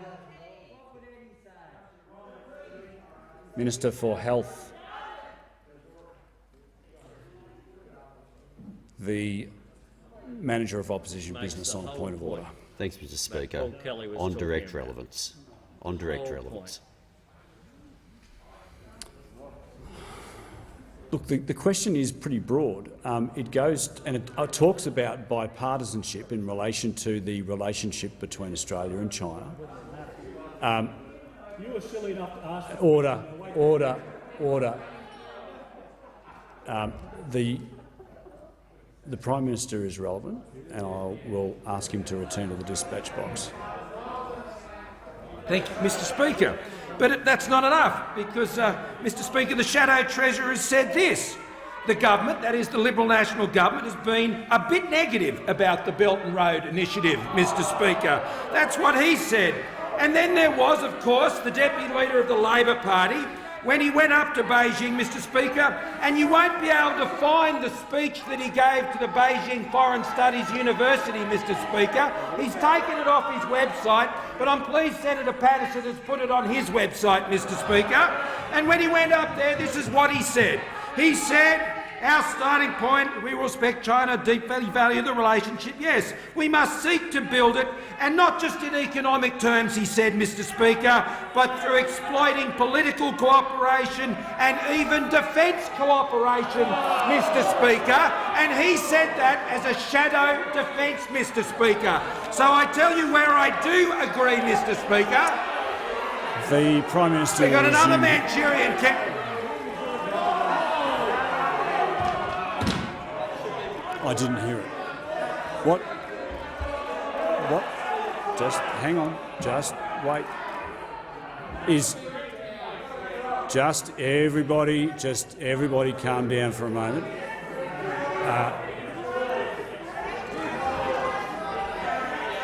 What did the Prime Minister use an unparliamentary remark? Mr Speaker, but I do agree with Paul. No, the member for the Prime Minister resume his seat. The member for Lyons, I didn't know. How could I possibly have heard what the Prime Minister has said? So, the member for Bruce is not being very helpful. The member for Lyons, that is not helpful either. The Deputy Leader of the Opposition on a point of order. Point of order, Mr Speaker, and it's on the dignity of the House, which this Prime Minister is undermining. The defence cooperation was started by your The Deputy government. Leader of the Opposition will resume his seat. The Deputy Leader of the Opposition will resume his seat. I don't need to hear from the Leader of the House. The Prime Minister withdrew. He did. He said, "I withdraw."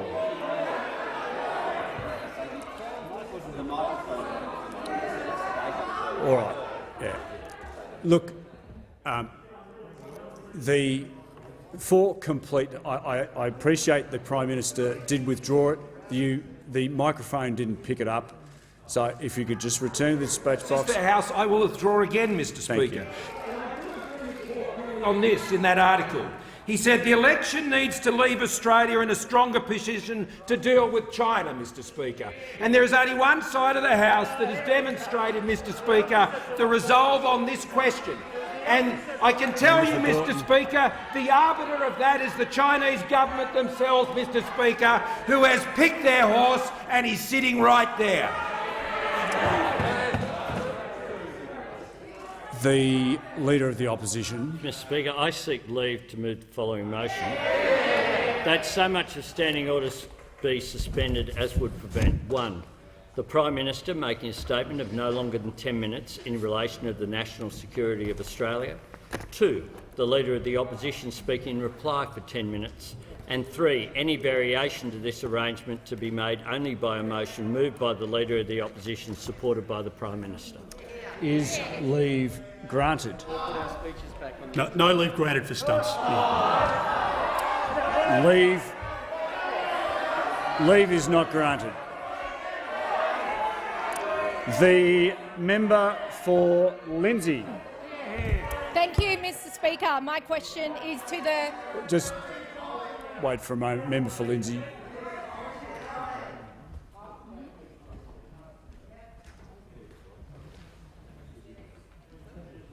The member for Lindsay has the call. Thank you, Mr Speaker. My question is to the Minister for Industry, Energy and Emissions Reduction. Will the minister update the House on how the Morrison government is securing the affordable, reliable energy that Australian families, business and industry rely on? Is the minister aware of any risks to this approach? The Minister for Industry, Energy and Emissions Reduction has the call.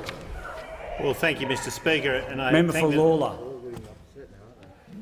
The Minister has the call. And I thank the member for Lindsay for her question and for her passionate advocacy for manufacturing in her electorate. Her electorate has a strong network of manufacturers that rely on affordable, reliable energy, Mr Speaker, and crucial to that is gas.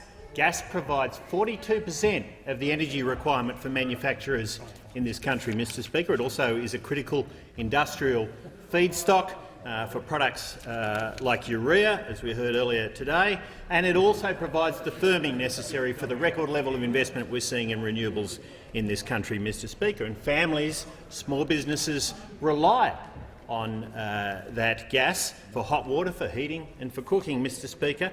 But if supply of gas is short, prices go up. And you only have to look at what's happening around the world to see that, Mr Speaker. We've seen tensions within Europe that we've talked about today, and we've seen underinvestment in gas in Europe in particular, Mr Speaker, and that's driven up prices. Indeed, the UK saw the highest ever price it's seen, $50 a gigajoule in December last year, Mr Speaker, and household energy prices have gone up in response to that.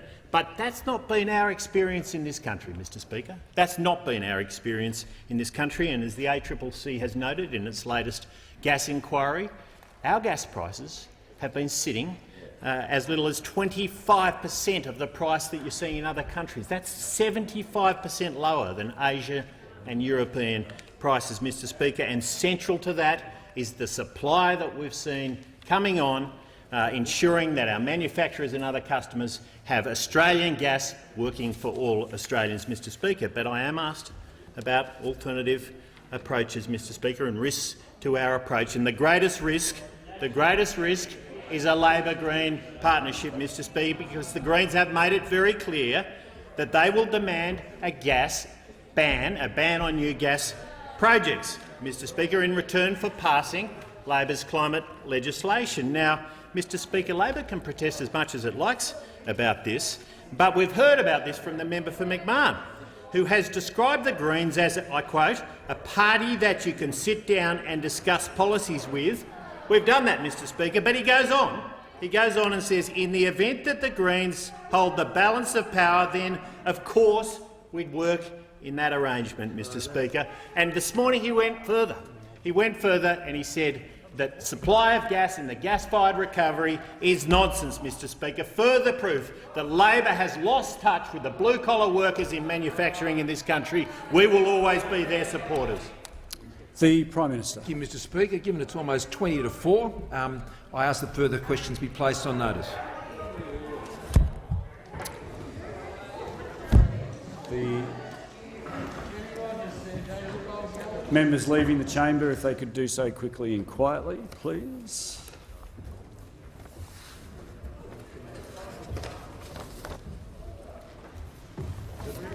I've received a letter from the honourable member for Isaacs proposing that a definite matter of public importance be submitted to the House for discussion, namely the government's broken promise to deliver a national anti-corruption commission. I call upon those honourable members who approve of the proposed discussion to rise in their places, in fact. The member for Isaacs. Thank you, Mr Speaker. The ever-growing list of scandals involving the Morrison government shows us why Australia urgently needs a powerful and independent National Anti-Corruption Commission. The government promised this in 2018 and again at the 2019 election, but has now broken its promise because it is terrified of what such a body will uncover about their 9 long years in office. Now they use every subterfuge that they can find to ensure an effective National Anti-Corruption Commission will never be established. Well, no amount of announcements, no hose dodging, no ukulele playing from this desperate Prime Minister can hide the fact that this government has waged a deceptive campaign to prevent the establishment of a National Anti-Corruption Commission worthy of the name. How do we know? Because just yesterday, under intense questioning, the Attorney-General was forced to come out from behind her whiteboard of spin to contradict the Prime Minister by confirming that, yes, the government has broken its election promise to establish an anti-corruption commission. The Courier Mail headline today says it all. Another election promise in tatters. Key election commitment scrapped. It's now clear the only way that Australia will get a National Anti-Corruption Commission is to change the government. The truth of this is that this Prime Minister and his colleagues are terrified of what an independent National Anti-Corruption Commission would reveal about what this government has been up to for years. The list of scandals and rorts is shameful, and that's just the ones we know about. That list includes the car park rorts, the sports rorts affair, the Defence Minister's rorted community safety grants, the Western Sydney Airport land rip-off, the Energy Minister's use of a forged document, robo-debt, and the appointment of dozens of former Liberal Party members and staffers to highly paid government jobs without proper process. The sheer number of potential corruption matters arising from within this government is disturbing enough, but even more disturbing has been this government's response, because in every case the Prime Minister has reacted by doing everything he can to cover up that potential corruption. This is a government that staggers from scandal to scandal, surviving only by misusing its power to threaten, to distract and to cover up its wrongdoing. This is a government that lives in terror of accountability for its own actions, led by a Prime Minister who never takes responsibility for his own. From "I don't hold a hose, mate," to "we don't have an anti-corruption commission, mate," that's this Prime Minister. This is a government led by a Prime Minister who his own cabinet colleagues do not trust, and who the Deputy Prime Minister has described as a hypocrite and as a person, and I quote, who earnestly rearranges the truth to a lie. It is said that the fish rots from the head, and this government is now rotten through and through, and the stench from that rot is doing our nation great harm. The rot of this government has dragged Australia down to its lowest level on record in Transparency International's latest Corruption Perceptions Index. Australia used to have a proud record of being one of the world's most open, transparent and least corrupt nations. But now, under this government, Australia's standing has suffered the biggest fall of any OECD country. And now, having run out of excuses and delaying tactics, the government has put forward an excuse that shows nothing but their contempt for the truth and for the intelligence of the Australian people. This Prime Minister, just listen to this, this Prime Minister now claims that the government can't legislate for a National Anti-Corruption Commission because Labor doesn't support the sham cover-up commission that they are proposing. He made this pathetic claim just now in question time today. The Prime Minister is trying to tell the Australian people that he can only govern now with the permission of the Labor Party. Well, the Australian people are not buying this garbage. The truth is that no one who cares about the integrity of government in our country supports the pathetic sham of a body that the government is proposing. To the contrary, their proposal has been rejected as a sham, not just by Labor, but by legal and anti-corruption experts across the country, by everyone in this parliament outside of the government, and even by some of the government's own backbenchers. The government claims that it's been consulting on its proposed model for 3 years, and in the same breath that the model they are now putting forward is identical to the exposure draft released over a year ago, meaning that they ignored every single point in every single one of the 330 submissions that they received on their catastrophically bad proposal.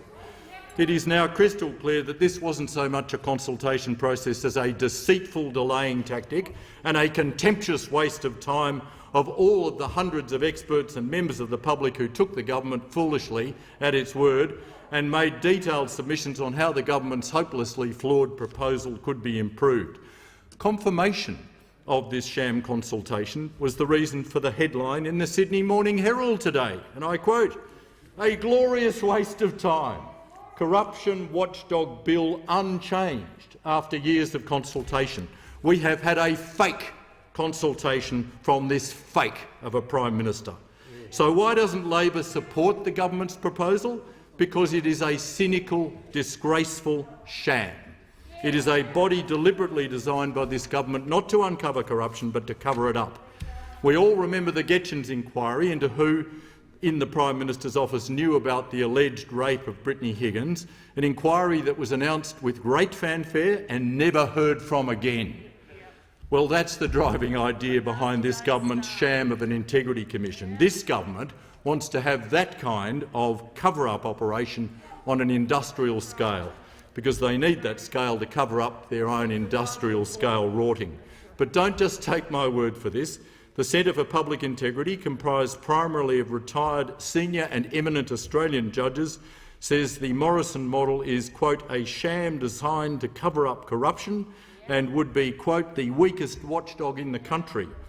Former Court of Appeal Judge Stephen Charles says, quote, "It's not really an anti-corruption commission at all. It's a body set up to shield parliamentarians and public servants from accountability." Geoffrey Watson, SC, former counsel assisting the New South Wales ICAC, says that it is, quote, "designed to cover up corruption, not expose it." And the Police Federation of Australia is rightly outraged that while inquiries into police officers would be held in public under this plan, inquiries into ministers and other members of parliament would be held in secret. Labor does not support the government's proposal. We don't support it because it is so weak that it wouldn't be able to investigate it wouldn't be able to instigate its own independent inquiries, even in response to tip-offs about major corruption from the public or from whistleblowers who see that corruption occurring. It would create a two-tier system with public hearings possible for law enforcement officials accused of corruption, but hearings for politicians and public servants working under the direction of the government would be held, of course, in the strictest secrecy.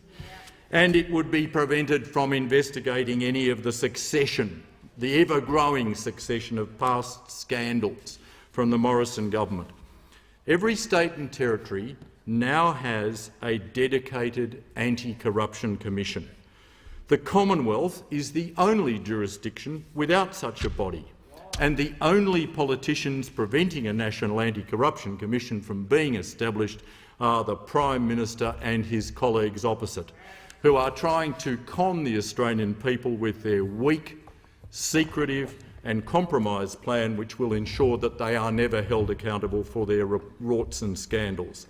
Repeated surveys reveal that around 90% of Australians support a National Anti-Corruption Commission being established, and that's because they've had enough of the growing stench of this scandal-plagued government.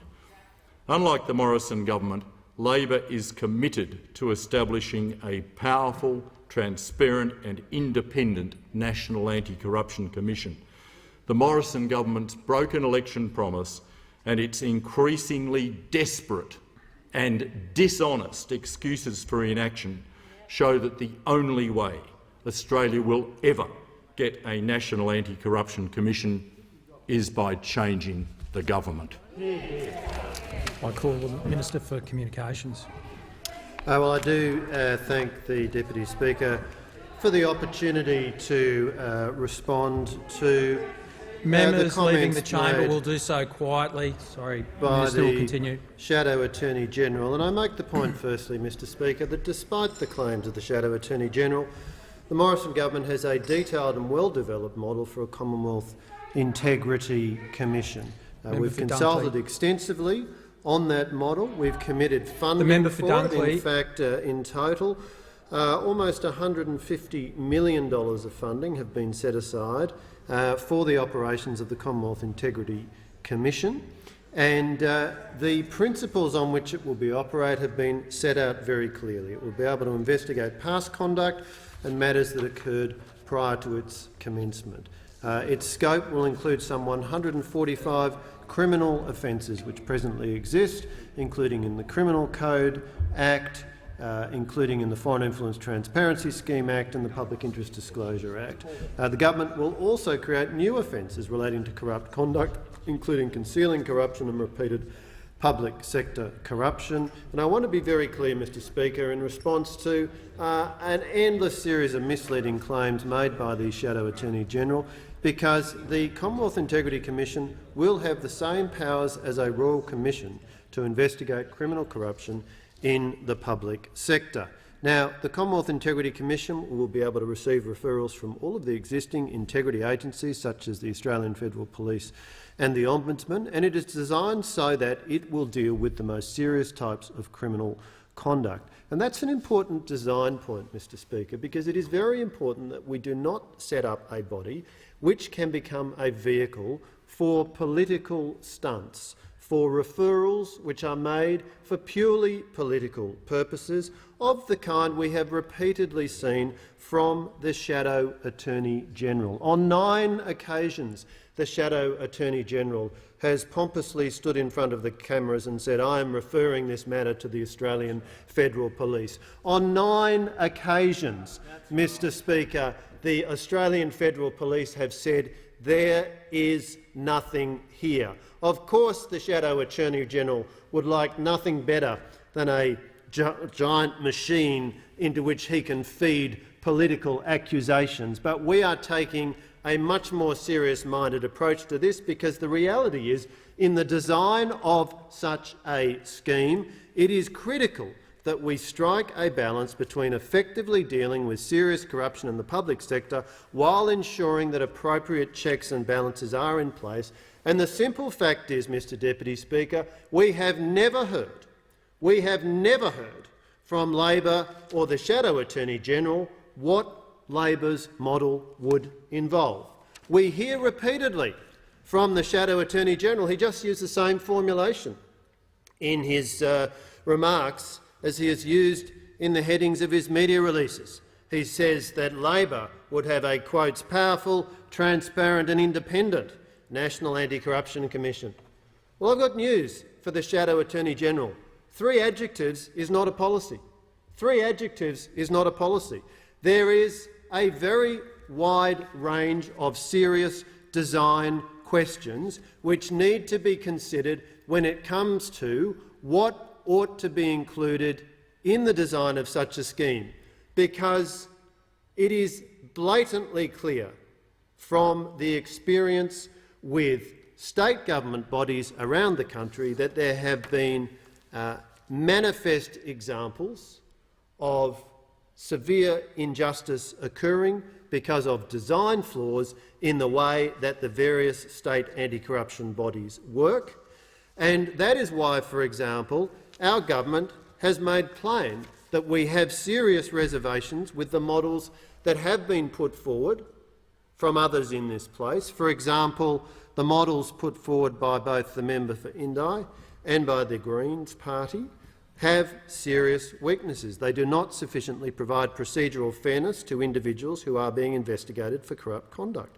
They would allow the use of significant coercive powers in relation to low-level misconduct and disciplinary offences.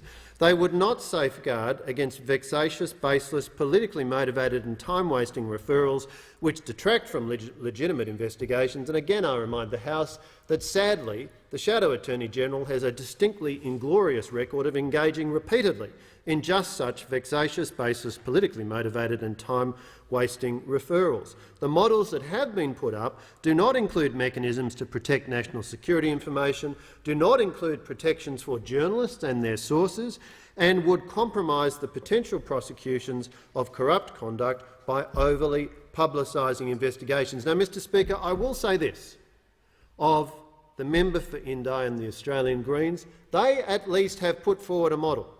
The government has a very detailed model. We've seen a model from the Australian Greens and from the member for Indi. Both of those models are very seriously flawed for the reasons I have indicated. But I make the point, we have seen no model from the Shadow Attorney-General. He has never bothered to share with the Australian people what he's proposing. He's got 3 adjectives, Mr Speaker.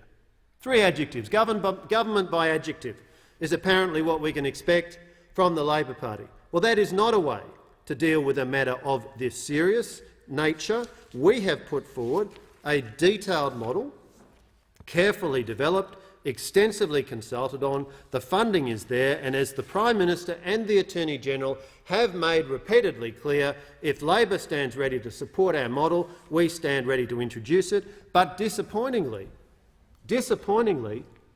Labor has resolutely refused to engage.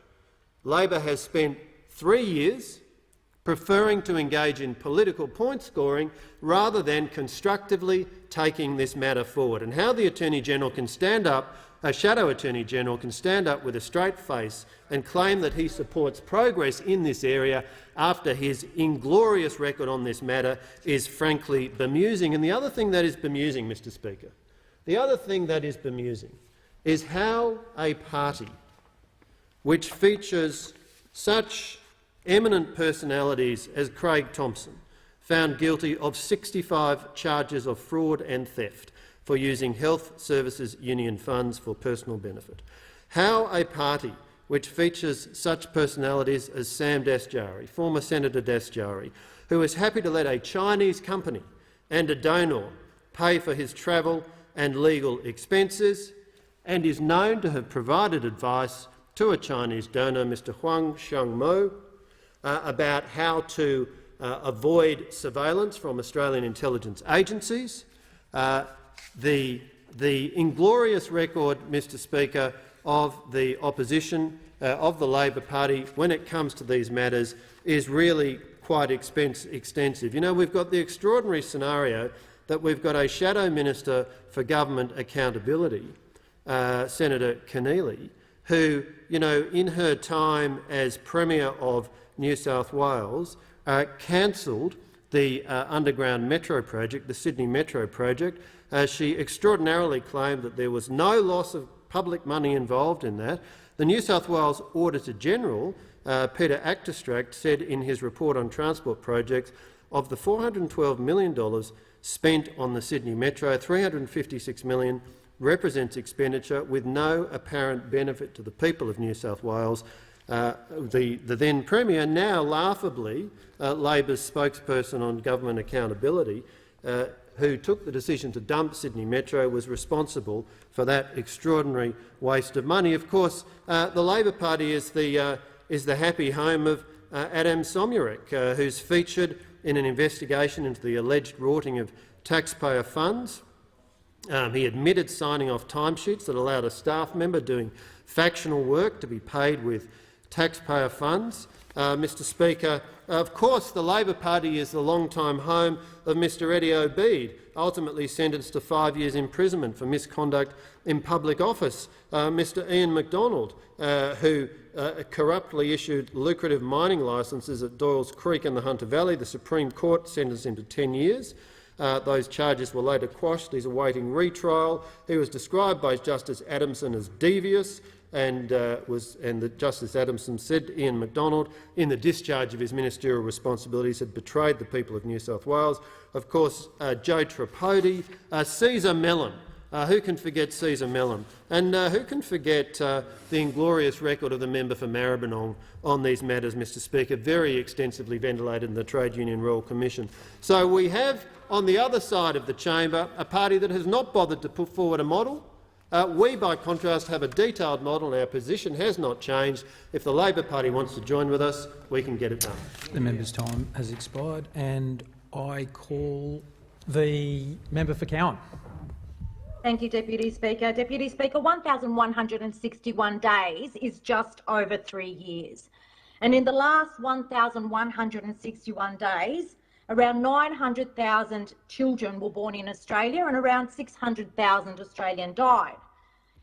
51 people were killed by a terrorist in Christchurch. Ash Barty won Wimbledon and the Australian Open. The Notre Dame Cathedral burned down. Australia lifted itself from the charred remains of our devastating fires. A royal baby was born and a royal prince passed away. Armenia and Azerbaijan declared a ceasefire. Kabul fell to the Taliban. A US president was defeated. A British Prime Minister resigned. And astronomers released the first ever image of a black hole.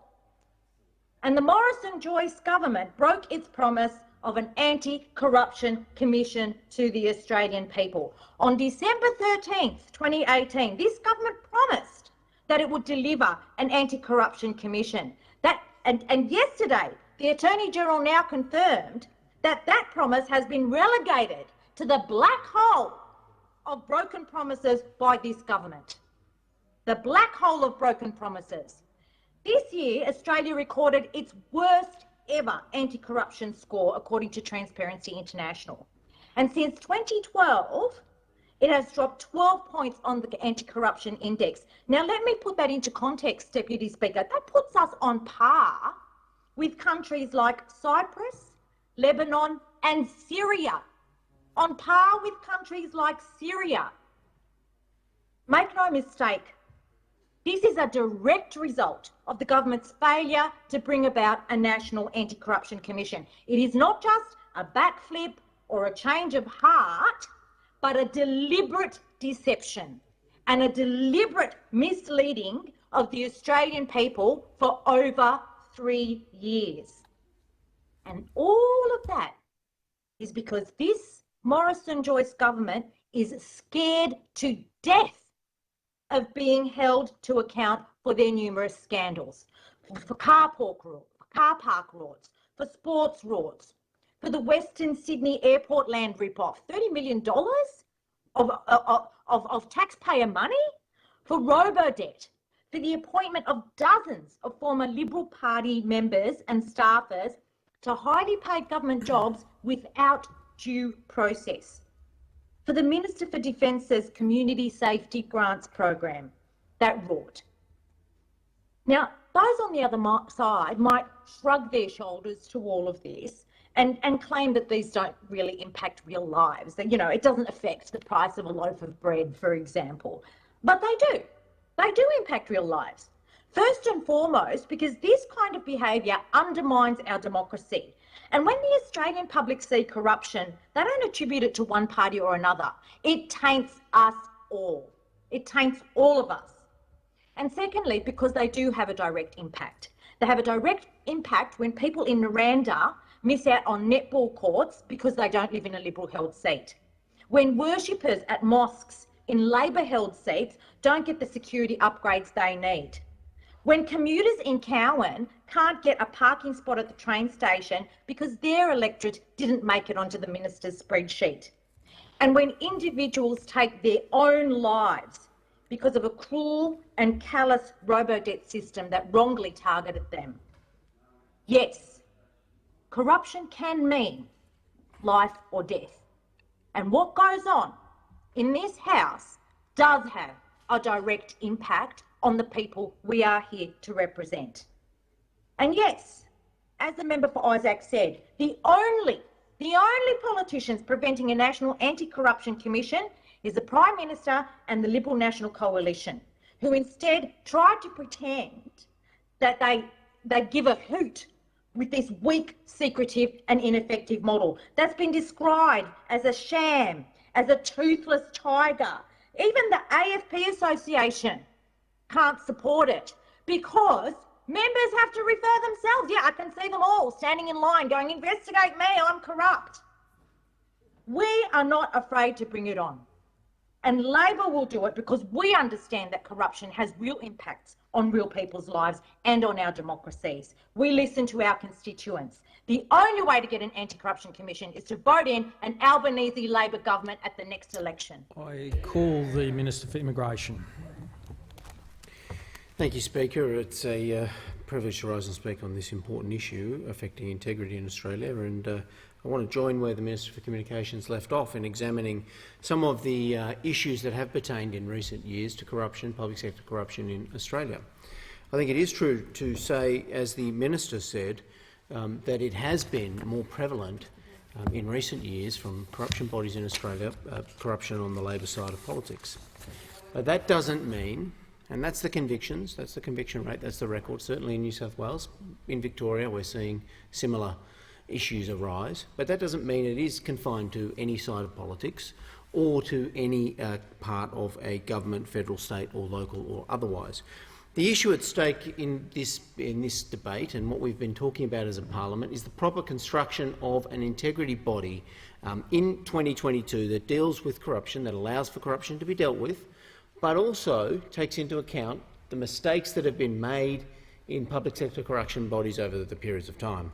And Labor's fond of quoting Geoffrey Watson, the Shadow Attorney-General did, but I have to note again that the experience in New South Wales when he ran the public sector integrity body, the ICAC in New South Wales, when he was the Chief Prosecutor, was one of great learning for any member of Parliament of this House.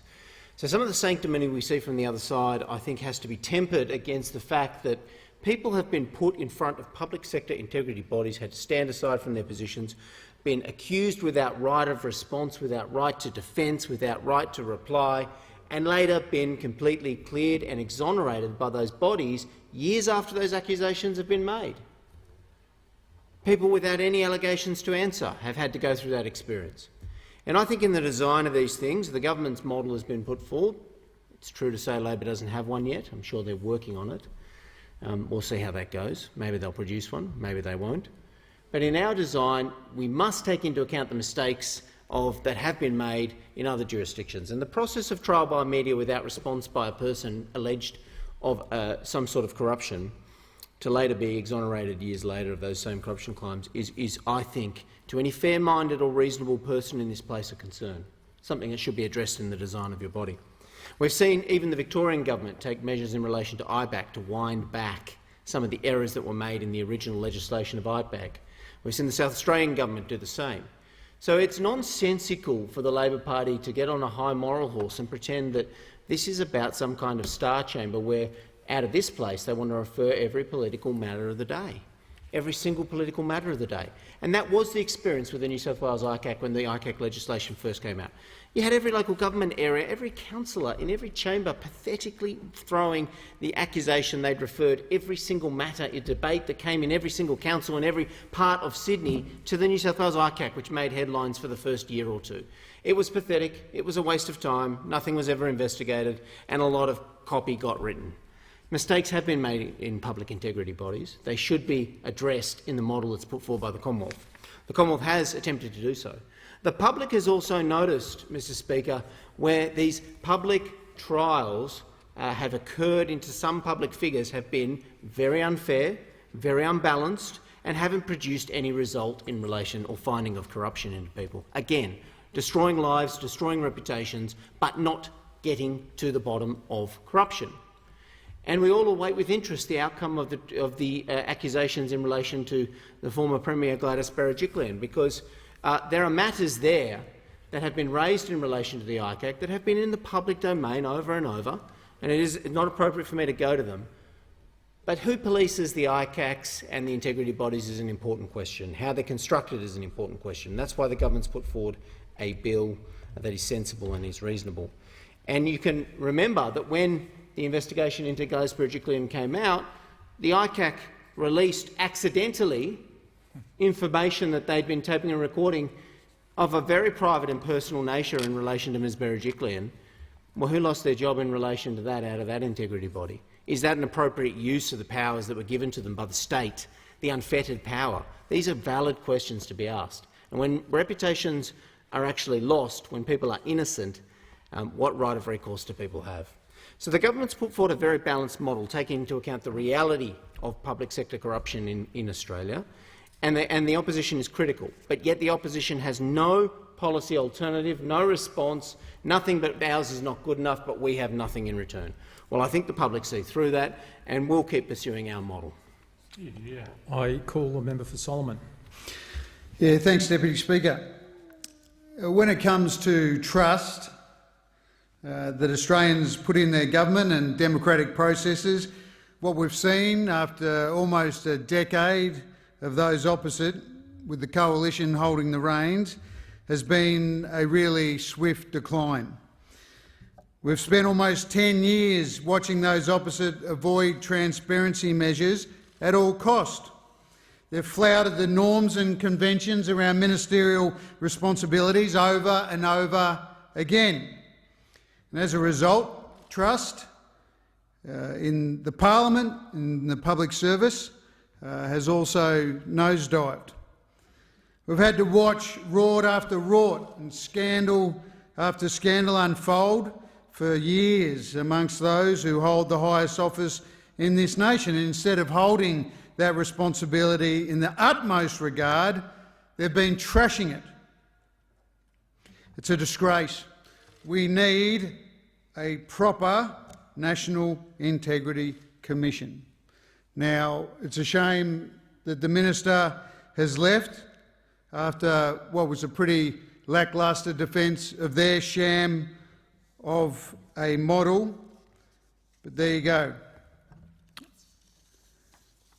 What we saw just last week was that those opposite, the federal government of Australia, are so afraid of being held to account that they rolled their own Prime Minister in Cabinet over the issue of an anti-corruption commission, because they were worried that a proper anti-corruption commission would investigate what they've been up to, all their rorts and improper behaviour, unethical behaviour. And as we know, they've been very, very busy rorting on an industrial scale, and Australians have had enough.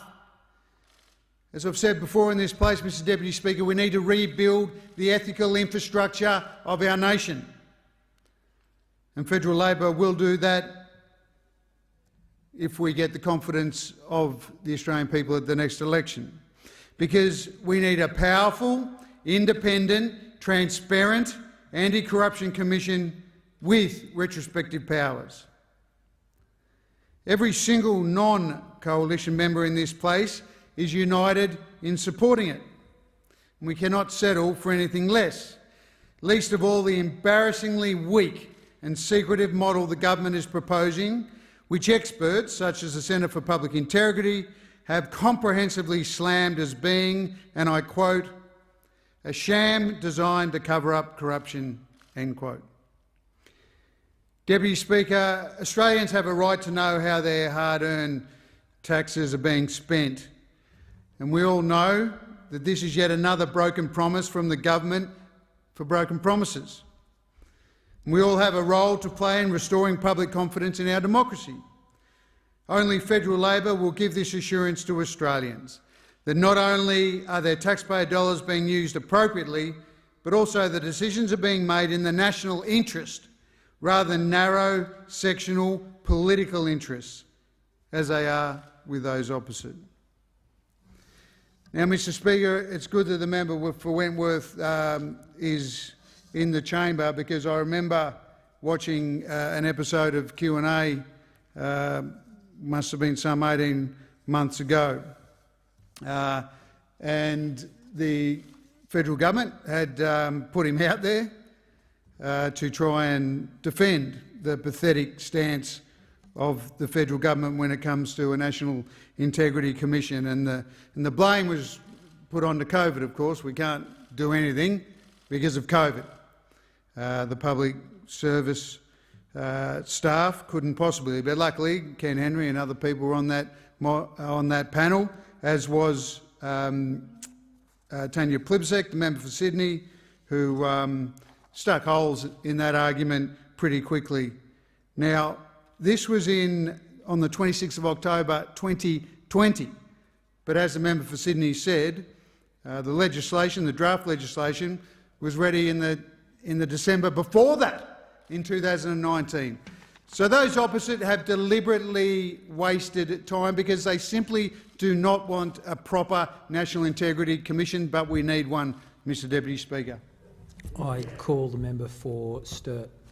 Thank you, Mr Deputy Speaker. And in addressing the matter of public importance, can I start by saying I certainly support having a Commonwealth Integrity Commission, and I strongly support the legislation that we as a government have drafted, produced and is available for anyone to review online as part of the extensive consultation that's been undertaken on that.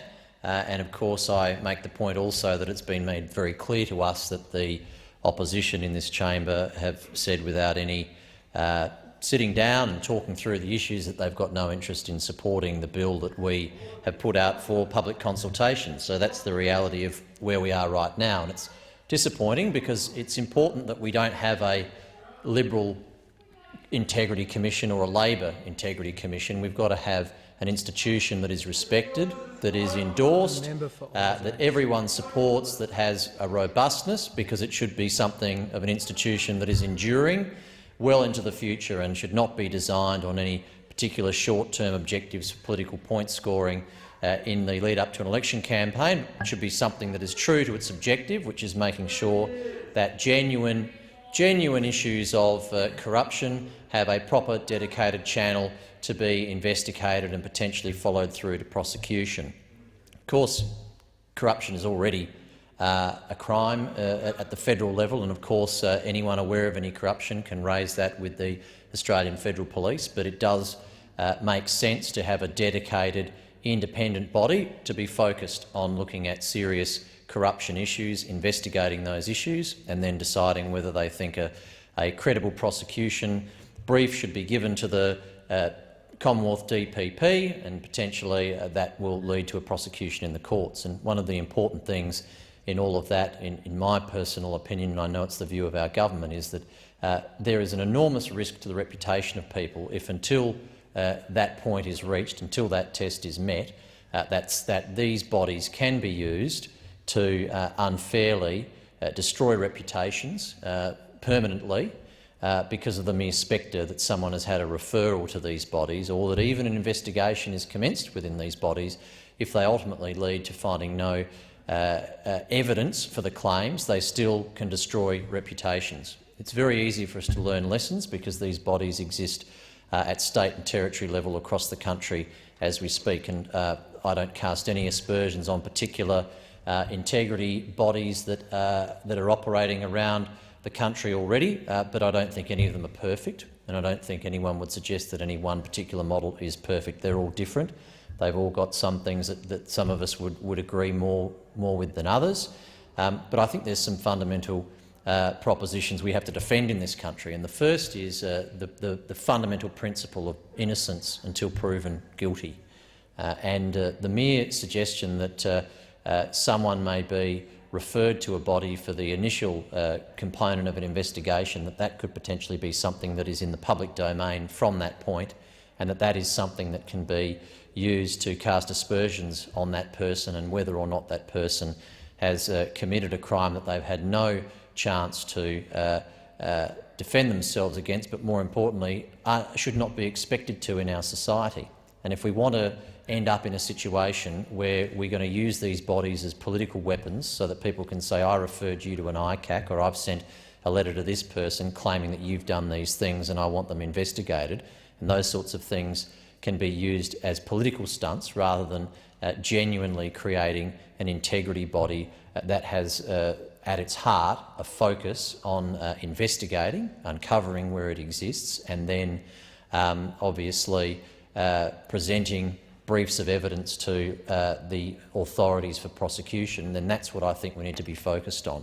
We could have a constructive conversation about the model that we've presented. We could talk very genuinely about how we can create what needs to be an institution that is respected, that is seen as having the utmost integrity and is put in place for the right reasons. Our opponents in this chamber don't want to do that, and so now we have a slanging match over whether or not we have an ICAC when we could have one already if those opposite were prepared to indicate an open-mindedness towards the legislation that we're ready to introduce into this chamber. We are in this position because we don't have that bipartisanship, and I fundamentally believe that some things need to be way above playing petty politics with, and this is exactly the sort of thing that should not be about point scoring in the media. It should be about the genuineness of a body that will properly investigate and root out corruption in our society. This time has expired. I call the member for Eden Monaro. Thank you, Mr Deputy Speaker. And yesterday the Attorney-General confirmed what we had all known for many months, probably years now, that the Morrison-Joyce government has no plans to introduce a Commonwealth Integrity Commission. I've come from the local government sector and the private sector before that. Codes of conduct and corruption watchdogs are there to ensure that people in positions of power are responsible with it. That is not a difficult concept. The Prime Minister made a promise to the Australian public and has absolutely no intention of keeping it. And to be honest, it's actually not the first of his broken promises. It's just another one of the countless promises made by this government and not kept. But at least this one makes sense, because it doesn't really take a focus group to work out the reason this government doesn't want a watchdog with teeth.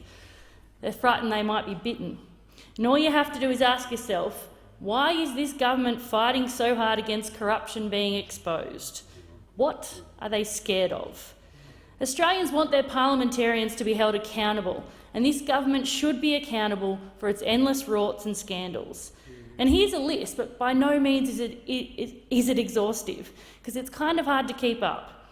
But we've had the car park rorts, the sports rorts, the airport land rorts, the Minister for Defence's community safety rorts, the Minister for Energy's use of forged documents. We've had robo-debt, the appointment of dozens of former Liberal Party members and staffers to highly paid government jobs without proper process, and the one that was a huge insult to regional communities across the country, including my own, the Building Better Regions Fund.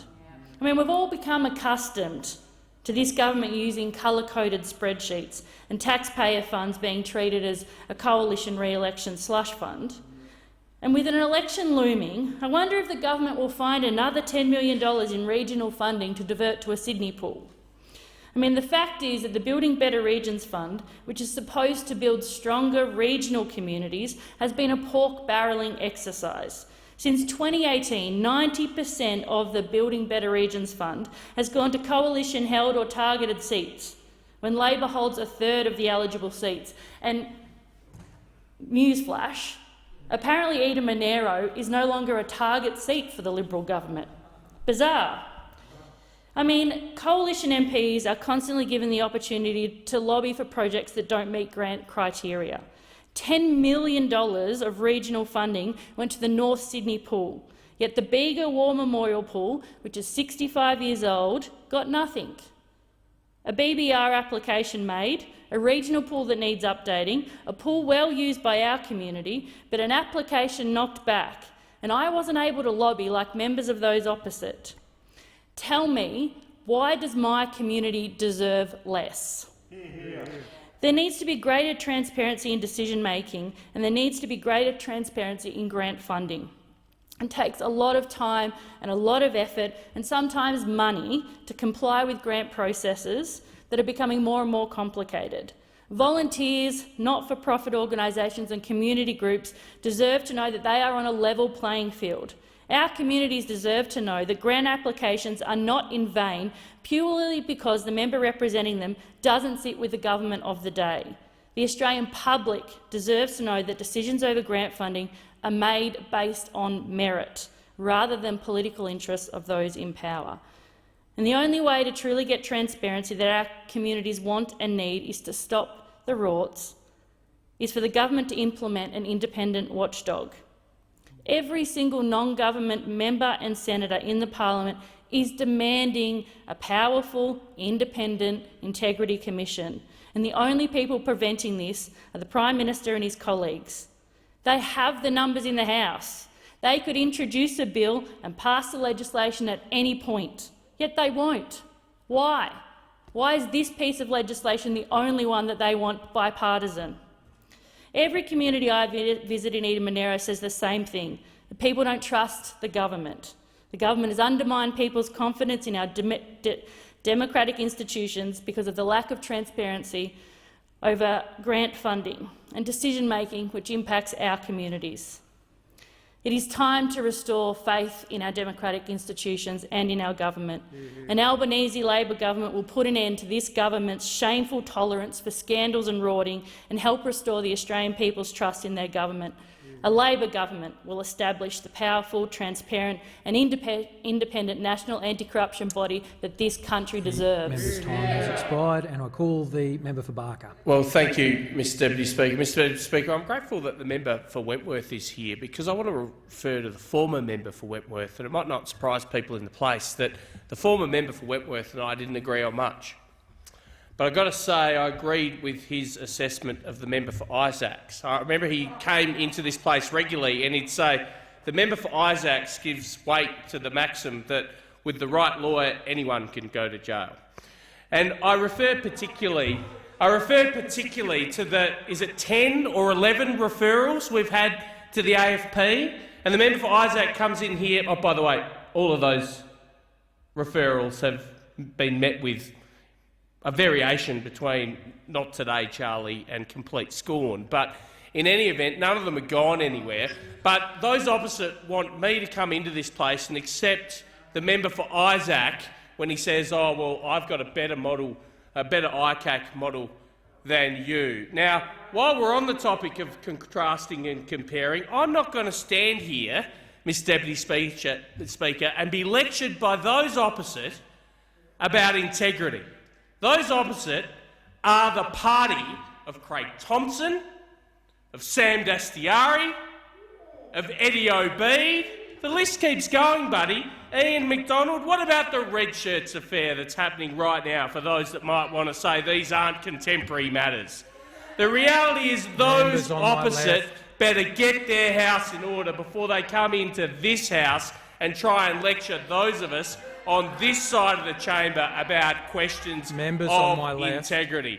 They would do well to stop being led on legal matters by the member for Isaac. Now, I come from South Australia and I've watched up close and personal what I think is one of the better models in South Australia, in Australia for these corruption commissions. And that's not to say that I think it's a particularly good model, and in fact that's not to say that the South Australian Parliament thought it was a particularly good model, because they've recently stripped the powers of ICAC because they've watched individual after individual be targeted by ICAC in an attempt to land a big fish where there were no fish to land. And each and every one of those individuals has been put to immeasurable expense, has had their careers either truncated or quashed. These are super serious matters. They're complex and they're delicate. And for those opposite to say, oh no, we only want our model, we couldn't possibly consider your model, there's nothing to be gained from your model, is complete bumpkin. The reality here is the model that we need is one that treads the fine line here. There are already statutes across this country that deal with issues of dishonesty in public office and other places. But those officers, they want to come in here and say, look, don't be concerned about what we say. You know, look at what we say, don't look at what we do. And there are a myriad of things that they want us to do on that at the moment. In defence spending, they want to say, look, we're strong on questions around defence, we'll maintain funding in defence, but in fact the last time they came to government they cut defence spending to its lowest levels since the 1930s. They come in here now and say, believe us when we say this time we will be strong on borders. That's what they say. Believe us because we say it. Well, the Australian people can see through that stuff because, quite frankly, they saw it in 2007 and they saw you completely capitulate on borders because the likes of the member for Melbourne said you had to if you wanted to govern. I'm from an agricultural electorate and we haven't forgotten about your stance in relation to live export. You came into this parliament in 2007 and say, trust us on live export, we've got farmers' backs. And you're saying that consistently now in terms of all things agricultural. But you know what? We saw what you did to the live export trade. Now, all I say to the people of Australia in the lead up to this election, don't listen to what this mob say. Look at what they do. They're the party of Craig Thompson, Sam Destiari, Eddie Obeid, Ian McDonald. Integrity is not their gig. Member's time has expired and I call the member for Corangamite.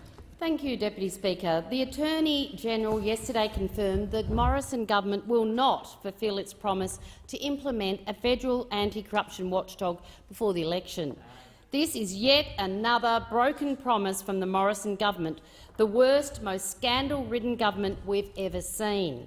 Already during this sitting, we've had the religious discrimination bill dumped by this government after causing so much anxiety and division, and now they won't even bring their anti-corruption bill to the House.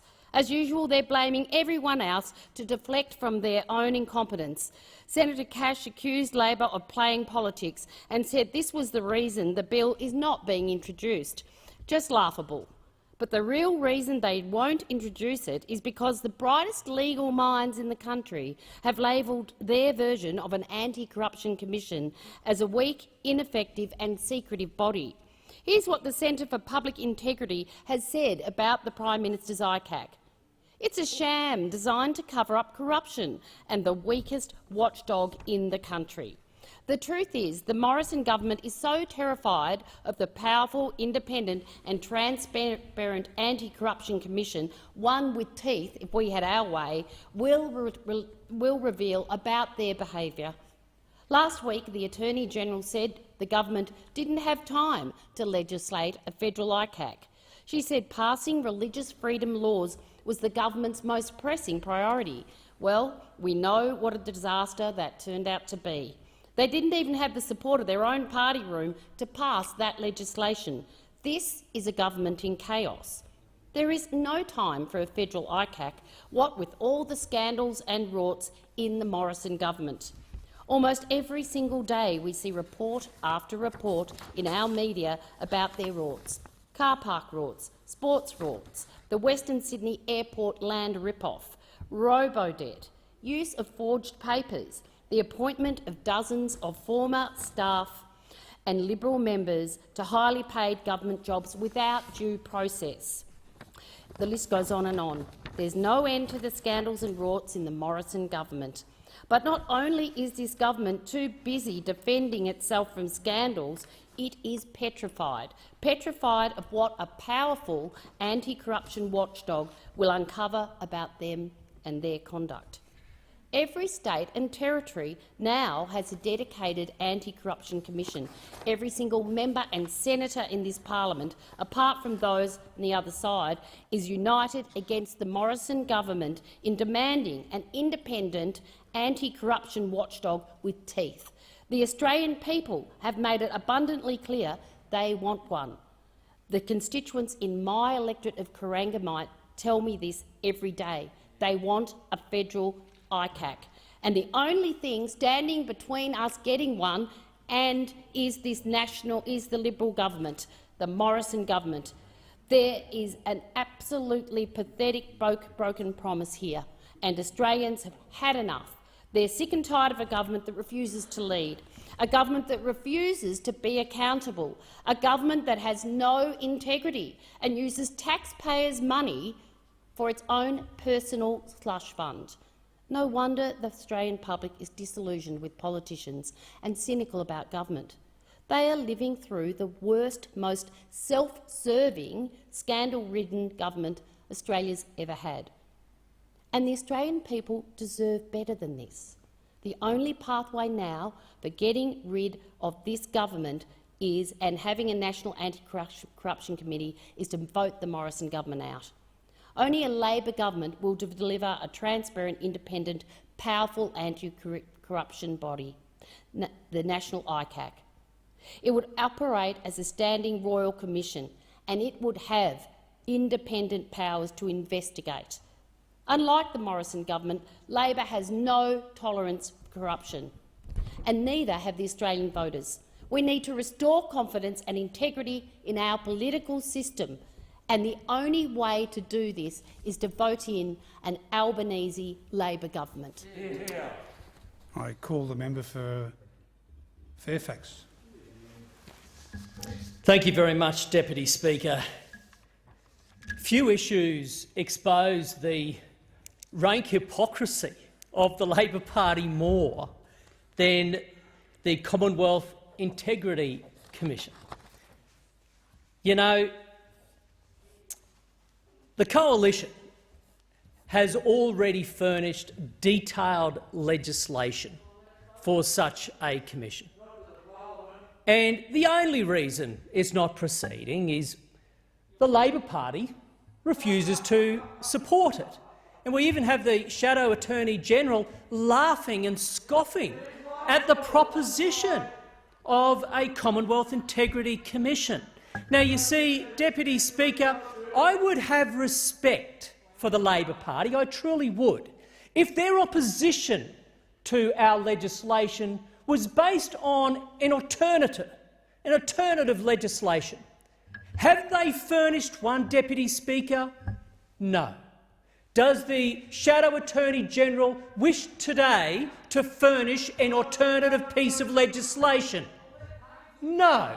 Because they have nothing, Deputy Speaker. They have nothing more than 2 pages of talking notes, no doubt written in hand by the Leader of the Opposition when he was at school, along with his economics dissertation. That's all they have. There's only one party that is truly holding this back more than anything, and that is the Labor Party, together with, you know, the little pixies at the bottom of the garden with whom they dance hand in hand, the Greens. Now, if there is an organisation in this country, Deputy Speaker, which should never, ever dictate on integrity, it is the Australian Labor Party. Now, I'm not just talking here about the Craig Thompsons, the Sam Dastyari's or the OBs or the Ian McDonalds. There's an insight here that hasn't been raised yet, Deputy Speaker. If you think about everyone they've had lined up from the other side to speak about integrity today, there's something missing. We've had members from Victoria, Northern Territory, WA. Guess who's missing? The Shadow Attorney-General is already squirming. Guess who's missing from this lineup? There is no Queenslander from the Labor Party speaking to this. So where is the member for Moreton and Griffith? Where is the member for Rankin? Where is the member for Oxley? They're all in their suites, in their rooms, under their desks, Deputy Speaker. They're rocking back and forth, their hands over their ears, saying, I can't hear this, I can't hear this. And I tell you why, Deputy Speaker, because the Queensland Labor government is burning in an inferno of misconduct, and those opposite know it. They come in here today with all the motherhood statements about integrity in office, and yet they fail to mention the very government, the very jurisdiction in this nation, which is burning because of its lack of integrity, and that is the Queensland Labor government, and they know it, and that's why the Shadow Attorney-General has fallen silent with his head down at the desk. He knows as much as the rest of them do that the Queensland Labor government is in deep trouble. We have a conga line, Deputy Speaker. We have a conga line of people, all statutory office bearers or former office bearers in Queensland, running from the Queen Street Mall all the way to 1 William Street. And guess what they're doing? They are blowing the whistle on the lack of integrity by the Palaszczuk government in Queensland. And what do those opposites say about that today? Nothing. Nothing. Oh, they're blaming News Corp. There you go, the good old News Corp. Thank you. We'll take the News Corp option from the Shadow Attorney-General. They know that it is ridiculous. I mean, here we have a situation, just to mention one given time, of the Integrity Commissioner, Ms Stevenov, who's been asking tough questions of the Labor government in Queensland because of their use of lobbyists in the executive building during the last election campaign. So she makes a complaint about one of her staff members.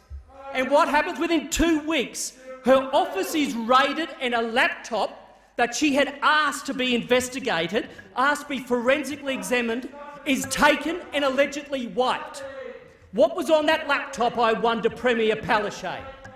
What lack of integrity is your office representing, and why do your federal colleagues come in here and stay silent about your state, your jurisdiction and your government? The member's time has expired and the discussion has concluded. Before we go on to the next piece of government business, we'd just like to remind the members that we're not at the football, we are actually in the chamber of the House of Representatives. I particularly remind the Shadow Attorney-General that I've seen better behaviour from him before.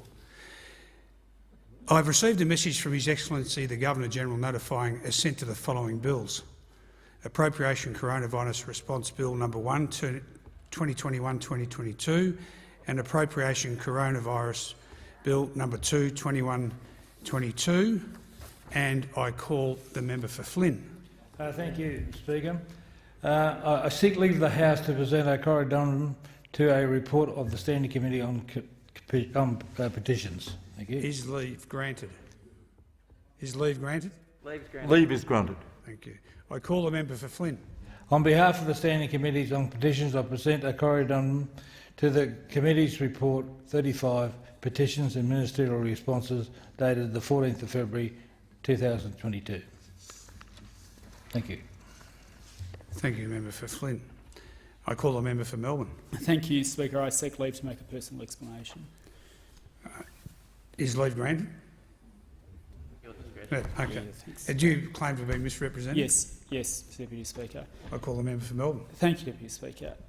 Prior to question time, the member for Ryan, during a 90-second statement, made a statement that the Greens referred to me and said that the Greens wanted to cut defence expenditure in half. That is not true. The Greens' policy is for defence expenditure to be 1.5% of GDP, which I note is higher than Germany, Canada and Japan, and that policy is on our website and has been there for some time.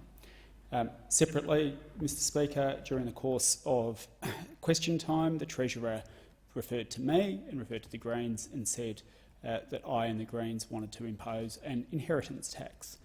As I've made clear, this election, our cost of election platform does not include an inheritance tax.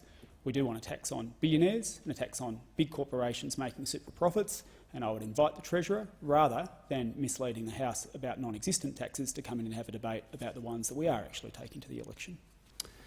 I thank the member and I call the clerk. Government business. Order of the day number 4, Security Legislation Amendment, Critical Infrastructure Protection Bill 2022, resumption of debate on the second reading and on the amendment moved by the member for Gorton. The original question was that this bill be now read a second time. To this, the honourable member for Gorton has moved as an amendment that all words after that be omitted, with a view to substituting other words. If it suits the House, I'll state the question in the form that the amendment be disagreed to, and I call the member for McKellar. Thank you, Deputy Speaker. I will be speaking directly to the second reading amendment that the Labor Party has moved, or the member for Gorton specifically. And I think when you look at the terms of the second reading amendment, you will see that virtually nothing can be out of order in this debate, because it is cast in such broad terms that you can basically talk about fusion on the sun, and that would be relevant to this bill. And we all know why they do this. They do this so that their stupid, undergraduate, silly games played by the Open Foundation, where they can go on there and make out that those members on this side of the House, and I notice the member opposite laughing. Well, of course they laugh. Of course they laugh. The joke, you are the jokes. You are the members opposite are the absolute jokes of this parliament.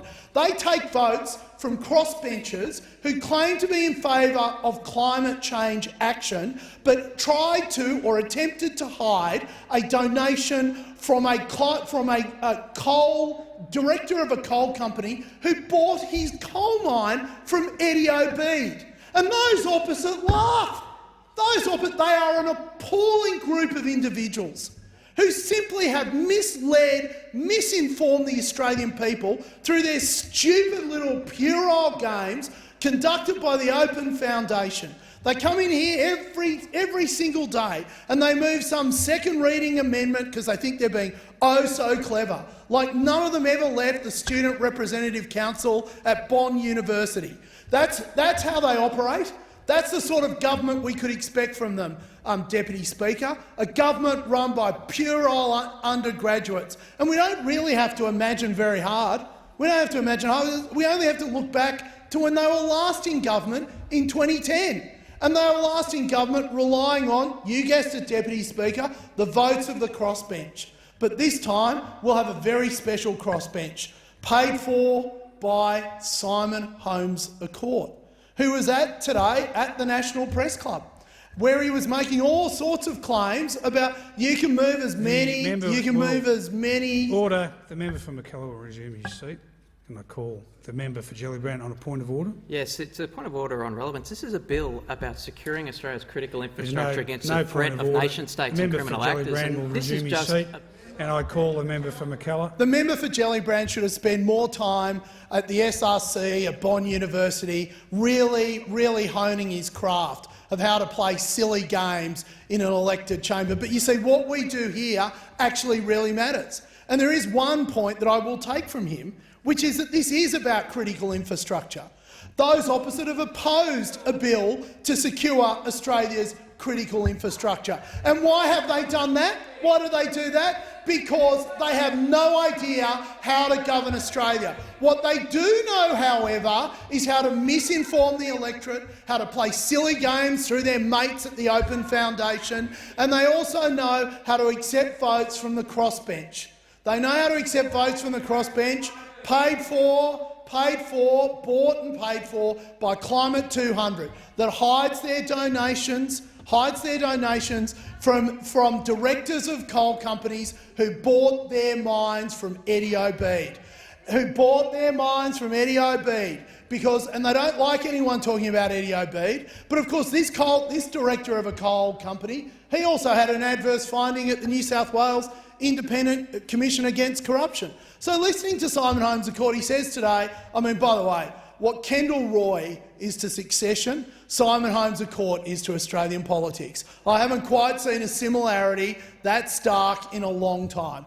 And what we get from Mr Holmes a Court today was, one slogan, and behind that slogan was another slogan. And if you digged far enough, you found the slogan-making sausage machine, funded by the director of a coal company who bought his mine from Eddie Obeid. But he said he has 3 values, by which he means 3 slogans: climate change action, women and integrity. Well, let's not judge them by their rhetoric. Let's judge them by what they do. So on climate change, I can't think, Deputy Speaker, of a greater challenge requiring serious people to make serious points and come up with serious policies.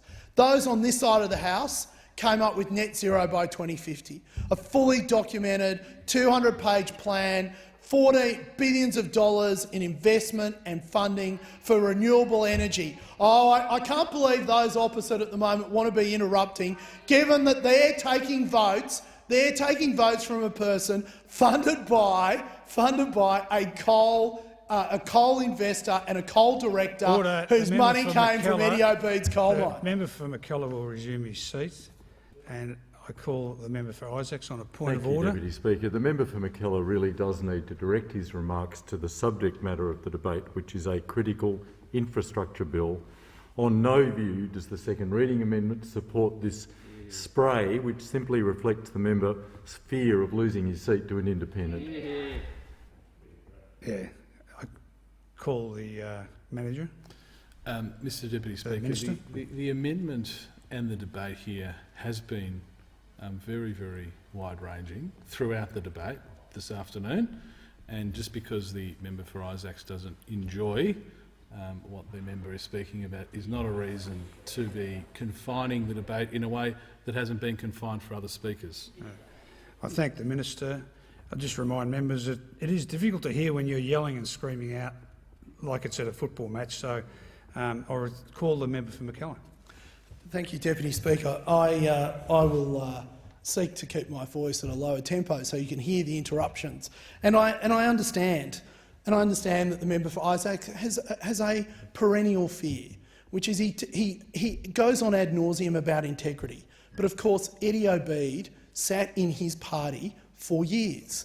And now what we find is he was granted, according to the Independent Commission Against Corruption in New South Wales, an unlawful coal mine where the processes were illegal, and at the point of that, he then used those profits to hand off to a donor who then sold that mine and used those proceeds to fund crossbench MPs, whose votes they now accept.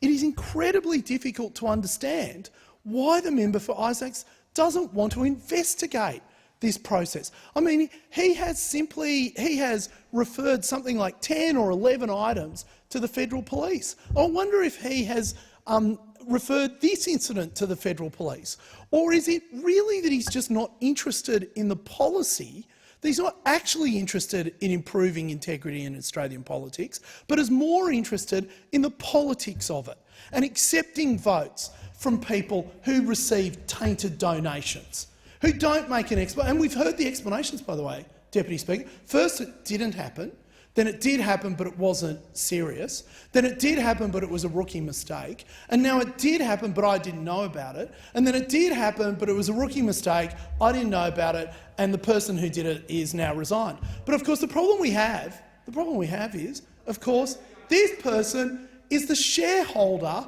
of the Climate 200 fund that Simon Holmes à Court is using to fund all these fake independents.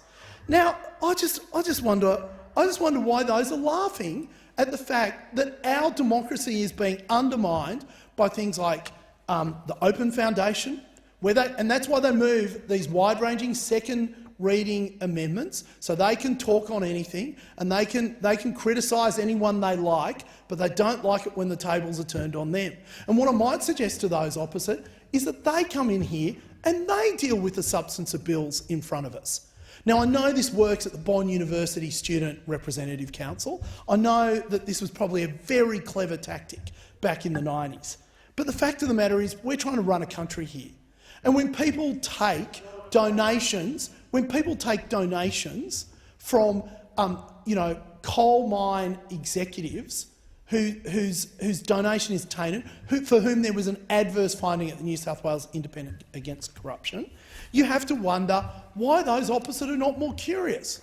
I'm curious why suddenly their integrity on the policy of integrity doesn't seem to have much integrity, and maybe the member for Isaacs could stand up and explain that, because under his second reading amendment, he can pretty much talk on whatever he likes. So he should do that, and often does, I might add, on many different bills.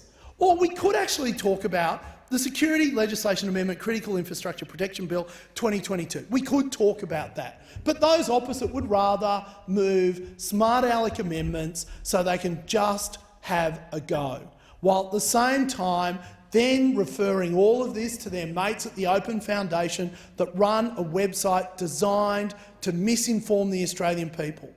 And I can only assume that those opposite have concluded that the Australian people aren't smart enough to see through their tactics, and further to all of that, that the only way they can get elected is by misinforming people, by saying that they're in favour of climate action while accepting money from a coal investor, from a coal mine investor who, I don't know if I've mentioned this yet, Deputy Speaker, invested in a coal mine that used to be owned by Eddie Obeid.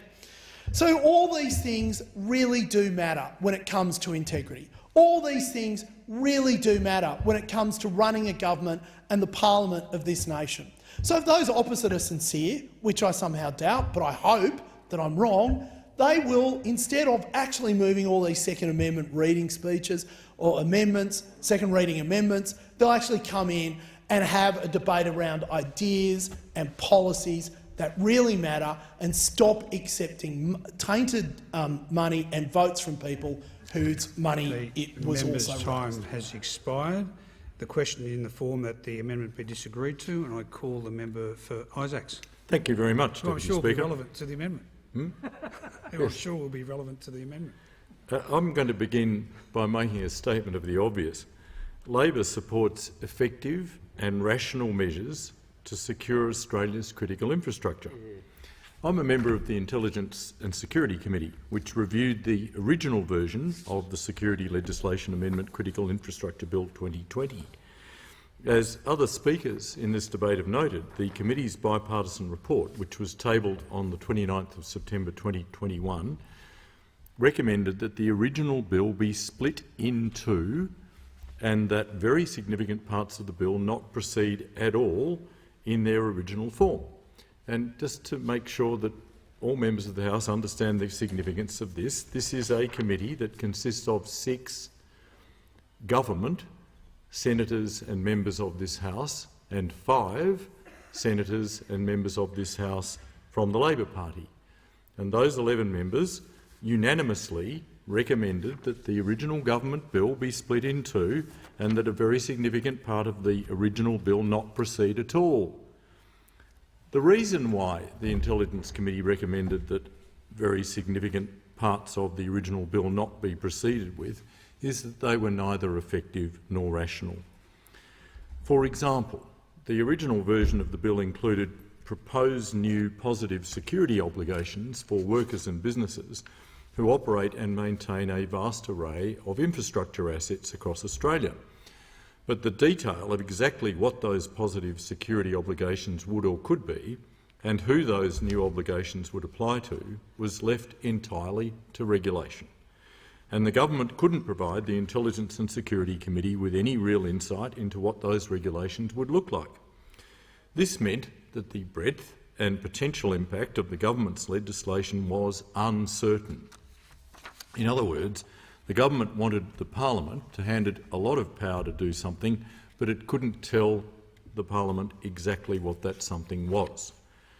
While the government's intentions were unclear, perhaps even to the government itself, what was clear to both Liberal and Labor members of the Intelligence and Security Committee was that the powers sought by the government had the potential to impact literally hundreds of thousands of workers and businesses across Australia. And yet the government couldn't explain how those measures would improve the security of critical infrastructure. Of serious concern to all members of the Intelligence and Security Committee was that, despite the impact that the proposed measures could have for the lives and livelihoods of hundreds of thousands of Australian workers, the government did not consult workers or their representatives and barely consulted with industry before the introduction of the original version of the Critical Infrastructure Bill. The government accepted the Intelligence Committee's recommendation to split the bill in two, so that the parts of the bill that had been identified as urgent could pass the parliament without delay, and the other parts of the bill could be reconsidered and redrafted in the light of the committee's comments and feedback from key stakeholders.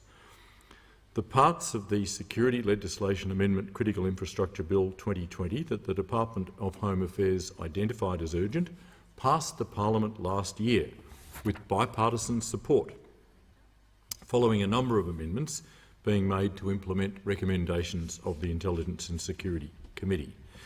And that brings me to the bill before the House today, which contains the remaining elements of the original bill, but, we all hope, in an improved and amended form.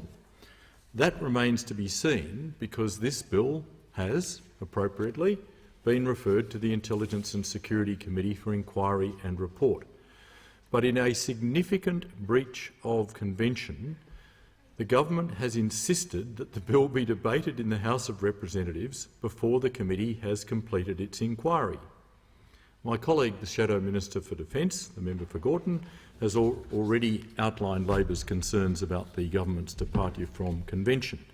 It's also a matter of concern to me personally as a member of the Intelligence and Security Committee, and I expect that it's a matter of concern to all other committee members, whether Labor or Liberal. The bill is now before the Intelligence and Security Committee and has only been introduced into the parliament very recently, in fact last Thursday. And so, as is customary, Labor's final position on this legislation will be determined after the committee has completed its review. And just for the assistance of the member for Mackellar, the second reading amendment, moved by my colleague, the Shadow Minister for Defence, deals with a single matter, not the broad-ranging invented concept that he was talking about, but a single matter, which is the breach of convention involved in the government bringing on this debate ahead of the inquiry and report by the Intelligence Committee, and that is the only thing that the second reading amendment deals with. In the inquiry, it being the case that serious concerns have already been raised with my office about inadequate consultation by the government on this bill, including a lack of consultation with industry, workers and unions, my colleagues and I will be pursuing that lack of consultation.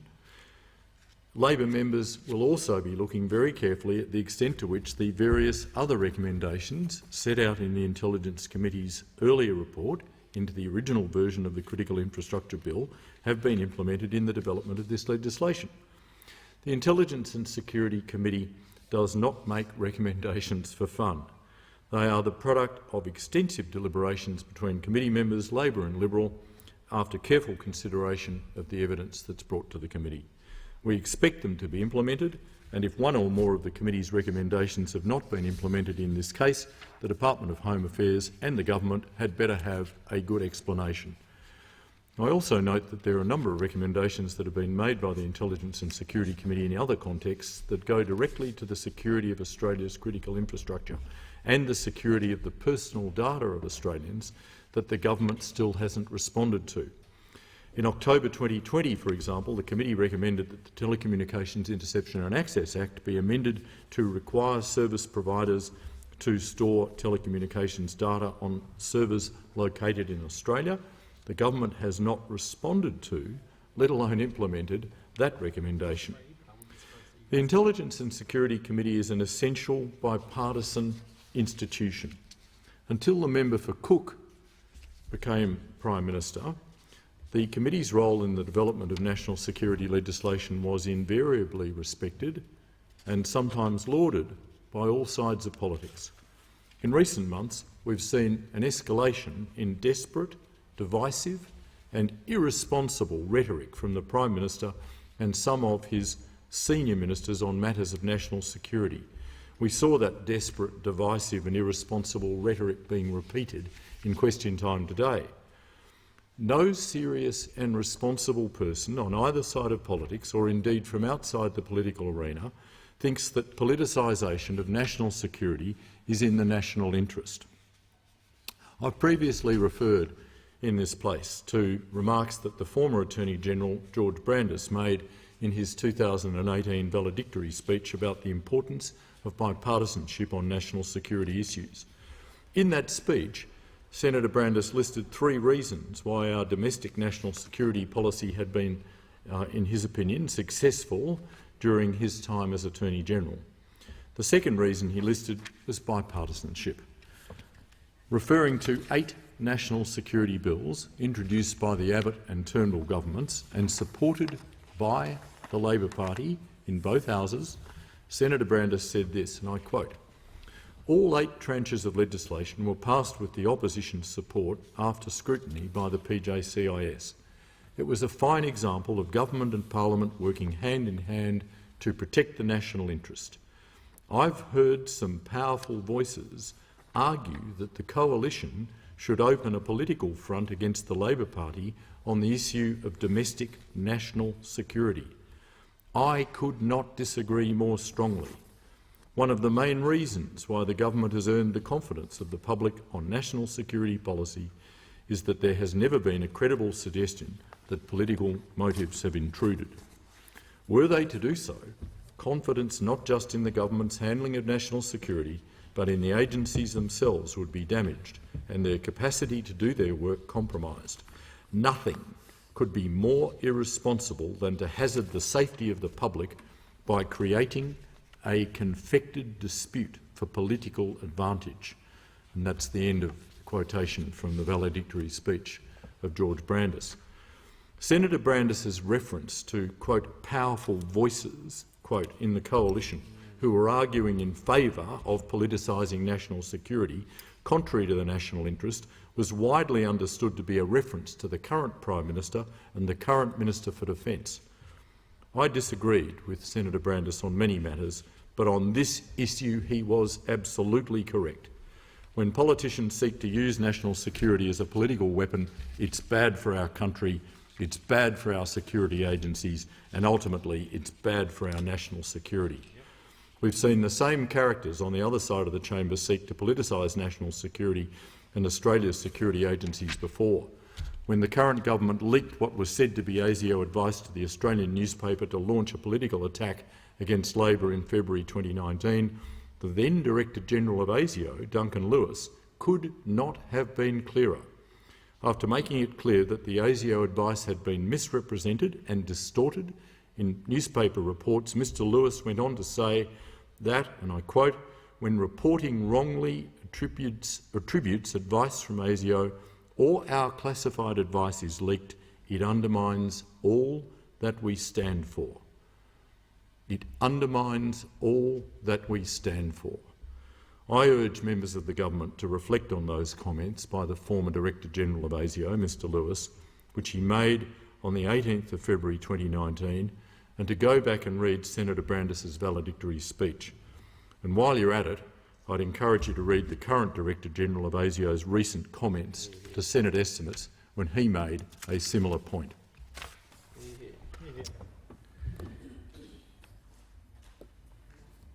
I will state the question in the form that the amendment be disagreed to, and I call the member for Higgins. Thank you, Mr Deputy Speaker. I rise to speak on the Security Legislation Amendment Critical Infrastructure Protection Bill 2022. Critical infrastructure is the physical facilities, supply chains, information technologies and communication networks which, if destroyed, degraded or rendered unavailable for an extended period, would significantly impact the social or economic well-being of the nation or affect Australia's ability to conduct national defence and ensure national security. Typically, these assets, Mr Deputy Speaker, are used in the supply of services critical to us all: communications, defence, food and water, healthcare and, of course, critical transport sectors. It goes without saying, therefore, Mr Deputy Speaker, that critical infrastructure is pivotal to the functioning and prosperity of every one of our lives and, indeed, the proper functioning of our nation. Any disruption to this critical infrastructure could be devastating to Australian businesses, leading to supply chain and service industry failures affecting us all. Designed to strengthen critical infrastructure assets, this bill will protect the assets to ensure the continuity of essential services in this country. Mr Deputy Speaker, the potential risks of a disruption to critical infrastructure are significant, with the Australian way of life at risk without adequate protections in place. We could see shortages or destruction of essential medical supplies, supply chain issues for food and water, and the failure of our telecommunications network, so crucial to communication in this country. In addition, our transport and traffic management systems could be disrupted, the finance sector could be shut down, and business and government may be unable to function. Mr Deputy Speaker, these are risks that cyber warfare and other threats may pose. They may sound apocalyptic, but that's because they are. Australia is likely to not have experienced any of these at scale in any significant way just yet. But we cannot be complacent to the very real threats that our dependence on the internet, cyber world and data generation provides for the functioning of society, and those threats are very real. For instance, Mr Deputy Speaker, in just the last 3 years there have been numerous cyber attacks on the federal parliamentary network. Further, malicious actors have conducted cyber attacks on health organisations and medical research facilities. Moreover, logistics businesses transporting groceries and medical supplies have also been subject to attacks attempting to derail these systems. Quite extraordinarily and very concerningly, the Australian Cyber Security Centre handled over 1,600 cyber incidents in the last 2 years alone, with approximately 1/4 of these incidents affecting entities associated with Australia's critical infrastructure. That's 400 times where Australia's communications or food and water supply or defence systems were under threat of malicious activity. The immensity of these risks has itself called for action, and in line with the recommendations made by the Parliamentary Joint Committee on Intelligence and Security's advisory report on the Security Legislation Amendment Critical Infrastructure Bill 2020, the bill before us today aims to address these very real threats to our safety and the prosperity of our nation. This advisory report, alongside with other over 12 months of industry consultation, has informed the reforms within this bill. Mr Deputy Speaker, there are two key obligations of this bill, which I will outline now. Firstly, critical infrastructure entities must maintain a risk management program whereby any potential material risks for the assets are identified and a concerted effort is made to reasonably mitigate their risk. This program would then be reported to a board, council or governing body of some kind who will ensure compliance and effectiveness of the reporting. In doing so, the impact of hazards will be mitigated and the operation of critical infrastructure assets ensured. As the member for Macpherson, the Minister for Home Affairs, noted, this kind of risk management is increasingly important considering the interrelated nature of our critical infrastructure systems, whereby Australia's economy, security and sovereignty are at stake. Secondly, Mr Deputy Speaker, critical infrastructure systems that are nationally significant will have to be declared as a governing body. Due to this, critical assets will be identified and any interdependencies of assets across key sectors will be noted. This will allow for the potential consequences of the asset's failure to be recognised early and then risk managed accordingly. Under this bill's reforms, the Secretary of Home Affairs may require the development of cybersecurity incident response plans, cybersecurity exercises to build cyber preparedness, vulnerability assessments to identify vulnerabilities for remediation, and the provision of systems information to build Australia's situational awareness. These reforms are crucial, Mr Deputy Speaker, as not only will they mitigate the initial risk of crisis, they will also improve Australia's ability to respond if just such a crisis does in fact arise. There are, of course, Mr Deputy Speaker, other measures within this bill which are being considered as well, and these measures include compilation using feedback received from stakeholders and aiming to improve the efficacy and efficiency of the statutory framework. Some of these measures include amending the classification system of critical infrastructure assets and clarifying their impacted stakeholders who have a right of reply to any ministerial decision enforced. Mr Deputy Speaker, while the government notes the urgency of these reforms, they have been made in a considered fashion with extensive industry consultation. To find the balance of maximising additional security for the nation whilst minimising compliance costs is a difficult one, but I trust that this bill, with so much consultation put forward, has found the right mix. Even post-passage of this bill, the government will continue to collaborate closely with relevant industry professionals to ensure that the reforms are not only effective but do not place any excessive regulatory burden on these entities. Mr Deputy Speaker, this bill is a second step in our plan to strengthen Australia's critical infrastructure in the national interest. This bill comes after extensive consultation with industry and will create a risk management program, enhanced cybersecurity obligations for systems of national significance and updated information sharing provisions. The obligations do not apply automatically and must be selectively switched on by the Minister. This bill has been developed by the Minister for Home Affairs and recognises the supply chain challenges that the transport and food and grocery sectors are still managing due to the pandemic. The best approach to managing our critical infrastructure from attacks is partnership between business and government that leverages expertise and reflects the complex and evolving nature of the threat. These reforms are a key part of the government's Cybersecurity Strategy 2020 and help protect the security of essential services Australians rely on every day and the sovereignty of our nation. Now, Mr Deputy Speaker, while those on this side are working hard to keep Australia and its critical infrastructure safe, those on the other side are complaining needlessly. In fact, Mr Deputy Speaker, those opposite have come into this debate to complain about us bringing on this important legislation. The protection of our critical infrastructure, however, Mr Deputy Speaker, is not something that can be delayed. Now, just to outline the progress of this legislation and the consultation engaged, the key elements of this bill were first introduced in the Parliament in December of 2020. They were part of the critical infrastructure package that was extensively reviewed by the Parliamentary Joint Committee on Intelligence and Security. The bill was split late last year and the first half passed. The exposure draft of this bill has been out since the end of last year. The government worked extensively across the summer to consult widely with industry on the further development of this bill, and in particular the risk management plans that form the main element of this bill.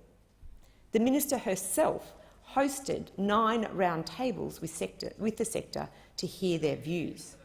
The important Parliamentary Joint Committee on Intelligence and Security has received several iterative briefings on this bill, including a briefing just like last week on the finalised bill. So it is disingenuous for those opposite to say they haven't had time to consider this bill properly. The bill has been appropriately referred to PGCIS, and they will report back before the bill is debated in the Senate. But let's be clear, this is important and urgent legislation. It is national security legislation. If those opposite want to play political games and whinge and complain in this place, it pretty much sums up their approach. It's not about what's in the national interest. It's all about political point scoring to them. Mr Deputy Speaker, the importance of this bill cannot be understated.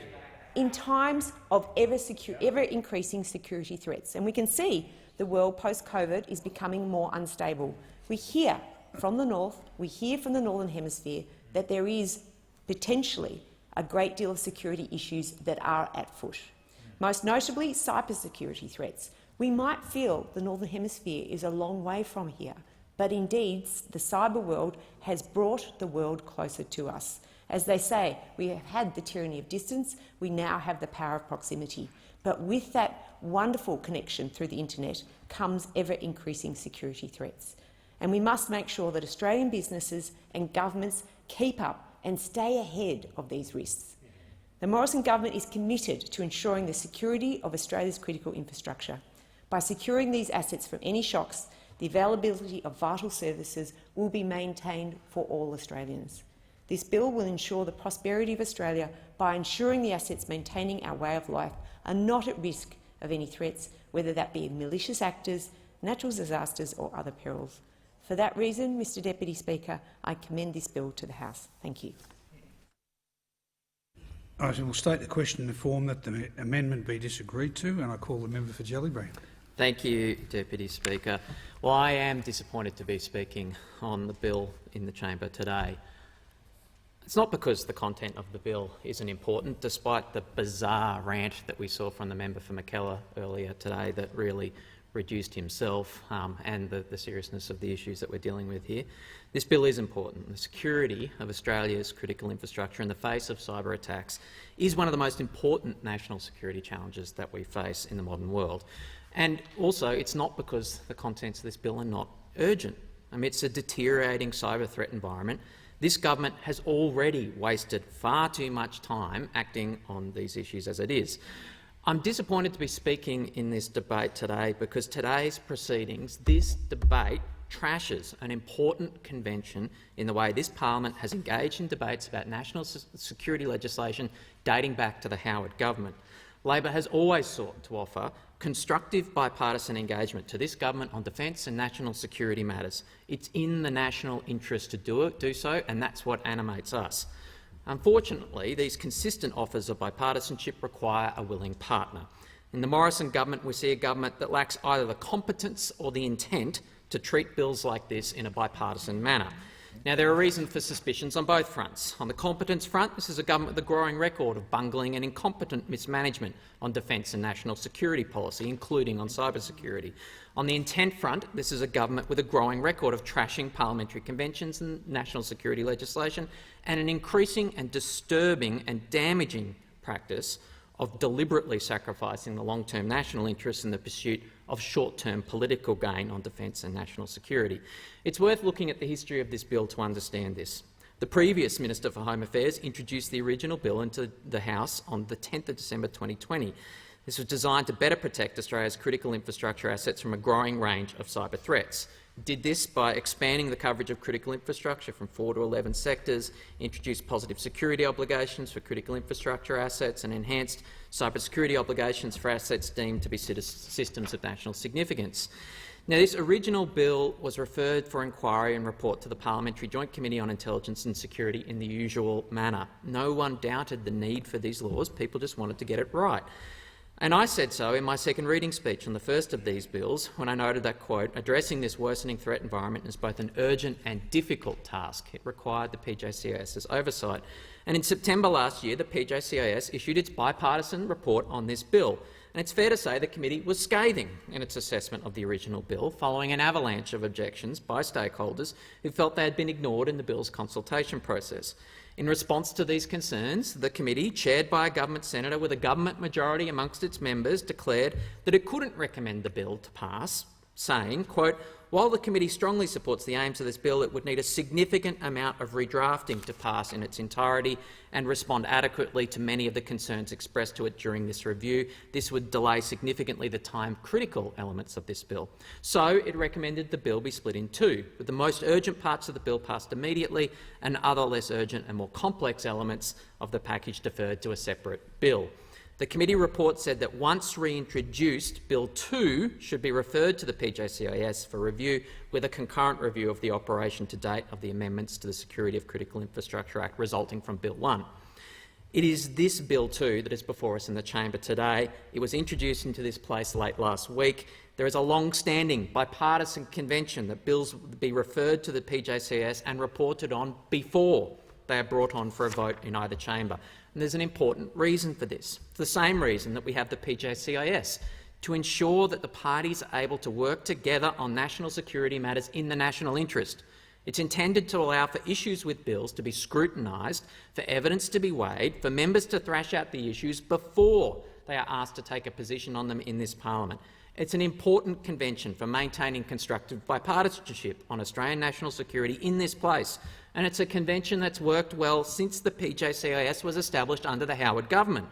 One of those conventions that helps this place work better for the people who sent us here.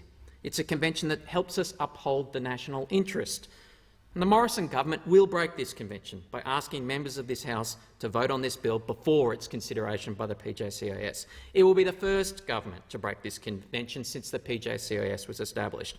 Just as in 2019, it broke the convention that bipartisan recommendations of the PJCIS be adopted by the government. This government's willingness to trash bipartisanship, to trash important parliamentary conventions on the treatment of national security legislation sets a disturbing precedent and damages Australia's long-term national interest. Indeed, the Minister for Home Affairs had the chutzpah to lecture the Labor Party on the urgency of this bill in question time this week, adding a little partisan kicker to her Dorothy Dixer answer when she said, quote, "We understand that national security is a very serious task and not one that should be risked to a party that lacks the resolve or the gravitas to tackle serious issues in a responsible and resolute manner." That comment was unbecoming of the minister, and I think she knows it. But given her invitation, let's examine how responsibly this government has treated the issues in this bill and why the issues in this bill are now so urgent. This Prime Minister's first act on coming into power was to abolish the dedicated ministerial role for cybersecurity that his predecessor established in the 2016 Commonwealth Cybersecurity Strategy. Wasn't that a far-sighted decision? It was obvious to everyone but this Prime Minister that cybersecurity would only grow in importance as an issue in national security and geostrategy. At the worst possible time, this Prime Minister destroyed all political leadership on cybersecurity within the Commonwealth. Cybersecurity became the last item on the bottom of the to-do list of the already very busy Home Affairs Minister. It was below even the Ruby Princess.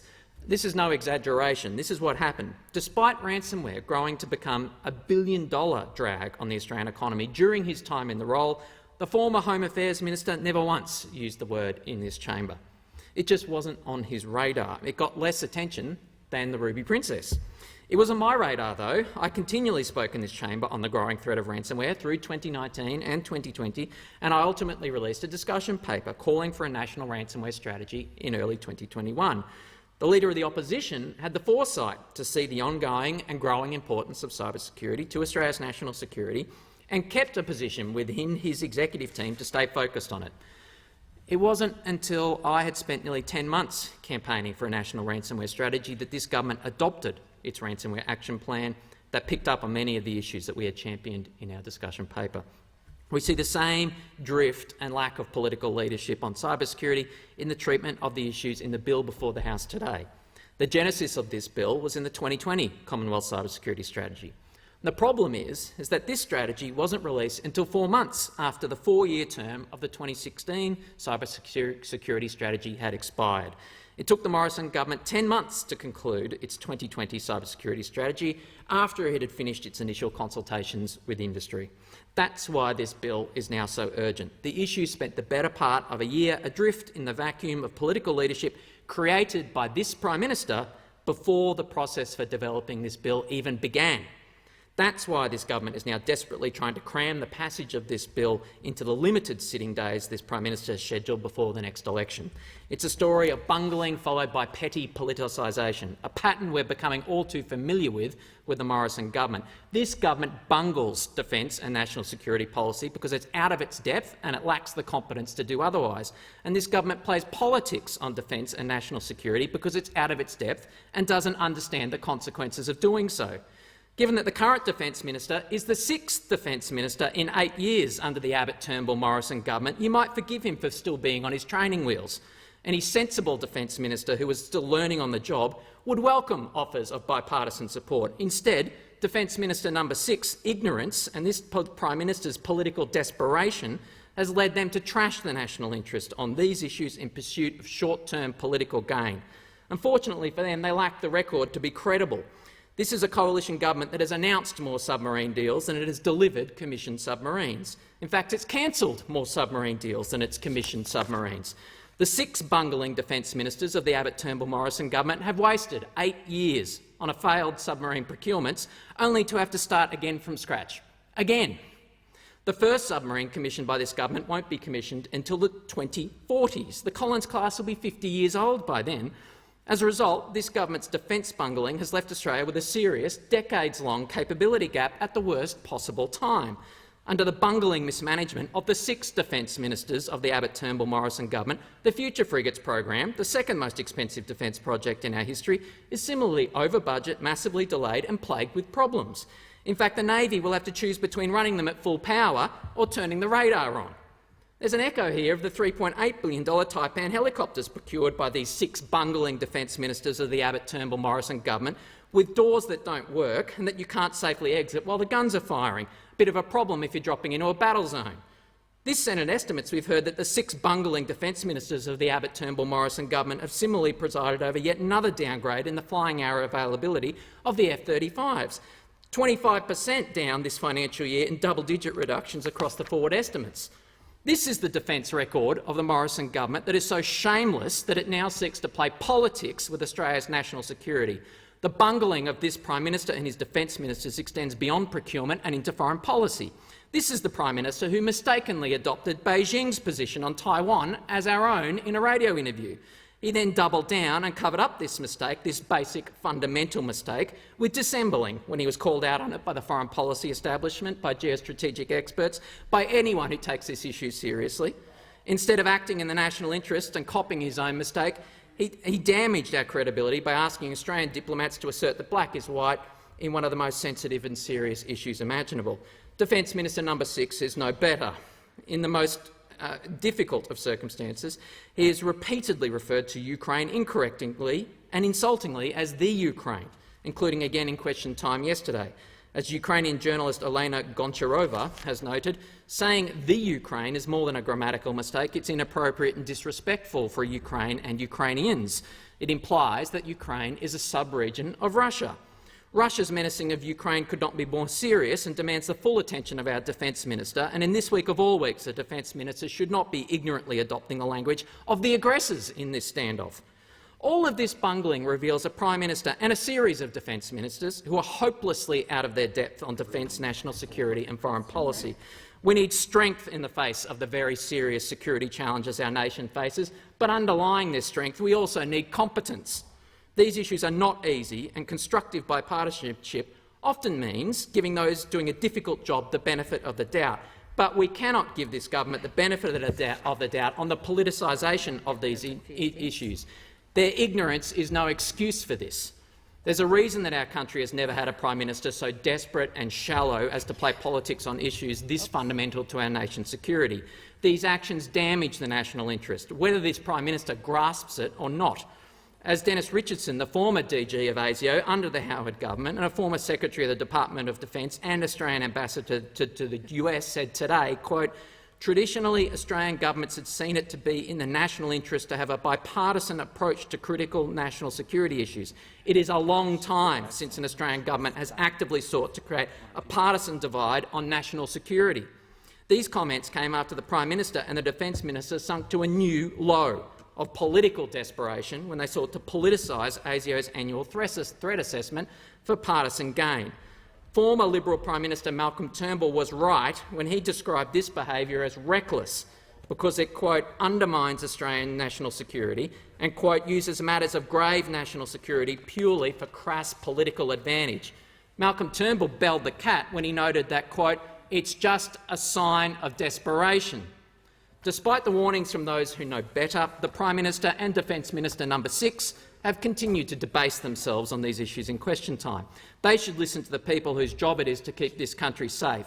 In Senate estimates this week, Director-General of ASIO, Mike Burgess, warned those in this place that his organisation was, quote, not here to be politicised. That, quote, while there may be people who choose to misuse information, officials or members of parliament or ministers, ASIO is here to serve our national interests, not sectional interests or partisan interests or personal interests. So, hypothetically, our intelligence is there to be used for national interest purposes only, not the interests of individuals, however ambitious they may be to become Prime Minister or win the next election. That was my editorial addition there. I'll take the DG's advice and I won't make the subtext of his warning any more explicit in the House today. His message was clear enough as it is. But I do say to those in the government, stop playing political games with national security. Respect the conventions of this House when it comes to the treatment of national security legislation like this bill before the House today. Understand that bipartisan engagement is a valuable national asset in the face of the very real security challenges that we now face. Don't desperately trash this. Don't sacrifice Australia's long-term national interest at a time of acute danger in pursuit of short-term political advantage. I know this Prime Minister proclaims that he doesn't think about his legacy. But that would be a very, very dark legacy to leave on leaving office. I thank the member for Gellibrand for his contribution, and I give the call to the member for Kennedy. I was quite shocked. I don't get much of an opportunity to follow the media, so I don't know what's happening in the world. But I jumped into a car, the ABC radio was on, and I was quite shocked to find out that China and Russia were meeting to discuss Taiwan and the Ukraine. And as a person that is a published historian, which I'm very, very proud of, and I take most keenest of interest in history. Geez, if you can't learn from the past, then you will suffer a repeat of the past. I mean, if Russia and China are talking about Taiwan and the Ukraine, I was speaking to one of the 3 or 4 senior ministers in the government, and I said, I cannot believe this. I mean, Taiwan and the Ukraine, and he said, Sudetenland and Austria. You know, I mean, there was a bloke called Adolf Hitler, and he said, all I want is Sudetenland. And then 2 weeks later, all I want is Czechoslovakia. And 2 weeks later, all I want is Austria. And 2 weeks later, Poland, and then Russia, right? Well, if this is not a repeat of that, I mean, please, please, you are dicing with death here and the death of our nation. And I mean, you live in an empty land. Take a 100-kilometre wide strip, starting at Cairns, going down through the Golden Nulla, Brisbane, Sydney, Melbourne, Adelaide. Take that out and dot around Darwin. And there's 1 million people living in a land the size of Brazil or the United States, almost as big as China, almost twice the size of Europe, and there's no one living there. And you say, what are the Chinese going to invade? They already have. Under your stinking free trade agreement, when the Prime Minister, Tony Abbott, stood up and clapped Andrew Robb, I said he just signed his death warrant. He'll be gone within 6 months. Within 3 months he was gone. If you think the Australian people are so stupid that they can see you out there signing up these agreements and then telling us that it's a wonderful thing for us, you think we're so dumb? You say, oh, well, they're going to invade us, are they? Oh, well, they're already in Darwin. Under the free trade agreement, they can bring in as many people as they like for a project. Not a new project, a project. They're already, and I'm not going to denigrate people, but the senior minister in the government gave the Ord Stage 2 and Stage 3 to China, gave 31 Australians applied for the water and gave Stage 2 and Stage 3. Well, all right, they've taken back Stage 3, but they still have Stage 2, which will probably be the biggest farming operation in Australia. But they own the other 4 of the other 5 big farming operations, biggest farming operations in Australia. But let me just give you a geography lesson. Darwin is the port into northern Australia. Outside of the coal port at Abbott Point and Mackay, there are no ports in northern Australia outside of Darwin. 2, the Ord is about halfway, 1/3 of the way, to Perth. And at Perth they own the Meriden Air Base, was sold to China, the Meriden Air Base. Guess what is the terminus of the East-West Railway line and the East-West Highway? Meriden, the town of Meriden. It's 100 kilometres this side of Perth. So they've got the air base there, they've got the water development there, and they've got the Port of Darwin. And I don't know how many mines they own or how many pastoral companies they own, how much of the land mass they own, but it's a very substantial proportion. The state member, who represents 2/3 of the surface area of Western Australia, the northern 2/3, I said, how much of it do we still own? And she said, about nil. I mean, we blackfellas are supposed to own some of it, but we're not allowed to use it, so forget about that. It's almost all foreign owned. I said, China, yeah, probably predominantly. That's the member representing, right? So, I mean, who's responsible for this? What were there penguins in Antarctica? That's a quote from the judgment at Nuremberg, by the way. No one was responsible. I was just taking orders, you know. I didn't, you know, I was just in the government. I had to go along with what the government was doing. Well, you are the government. And the ALP, you were the government. You probably will be the government in a few months' time. Are you going to do anything about it? Well, looking at your record, I would say there's as much chance of a snowflake in hell as you're doing anything about Darwin. Now, this government said, and most prominent leadership in this government said they're going to do something about Darwin. They said they were going to do something about Global Switch. They said they were going to do something about the universities, the Drew Pavlo incident, which is a day of shame for this nation. They're going to do something about missiles. They're going to do something about submarines. They're going to do something about fuel security. Fuel security? I contacted, at the highest level, the government and said, all the trucks are going off the road, and our candidate in Townsville, I mean, a candidate for the KAP in Townsville had to be the person in Australia that blew the whistle on AdBlue. Well, if you think China's not going to have a go at you, if you think China's not going to have a go at you, have a look at AdBlue. Every single truck in Australia over 8 tonne has to have urea, liquid urea, which is called AdBlue, in its petrol tank, or it comes off the road. It is in breach, a very serious breach of the law. So that we were due to run out of AdBlue in the first week in February. Now, the government informed me officially, in writing, that they had it all under control. The first time they said they had it all under control. The second time they said they had it all under control and they were setting up a task force. He's setting up a task force in every truck in Australia. Now look, if you think I'm exaggerating, I rang up the biggest livestock hauliers in Australia, one of the biggest trucking operations in the country, and he screamed abuse and obscenities at me on the telephone that, you know, you're supposed to be members of parliament and every truck in Australia is about to cease operation. Then I rang up the biggest mover of fruit and vegetables in Australia and I got a similar blast off him.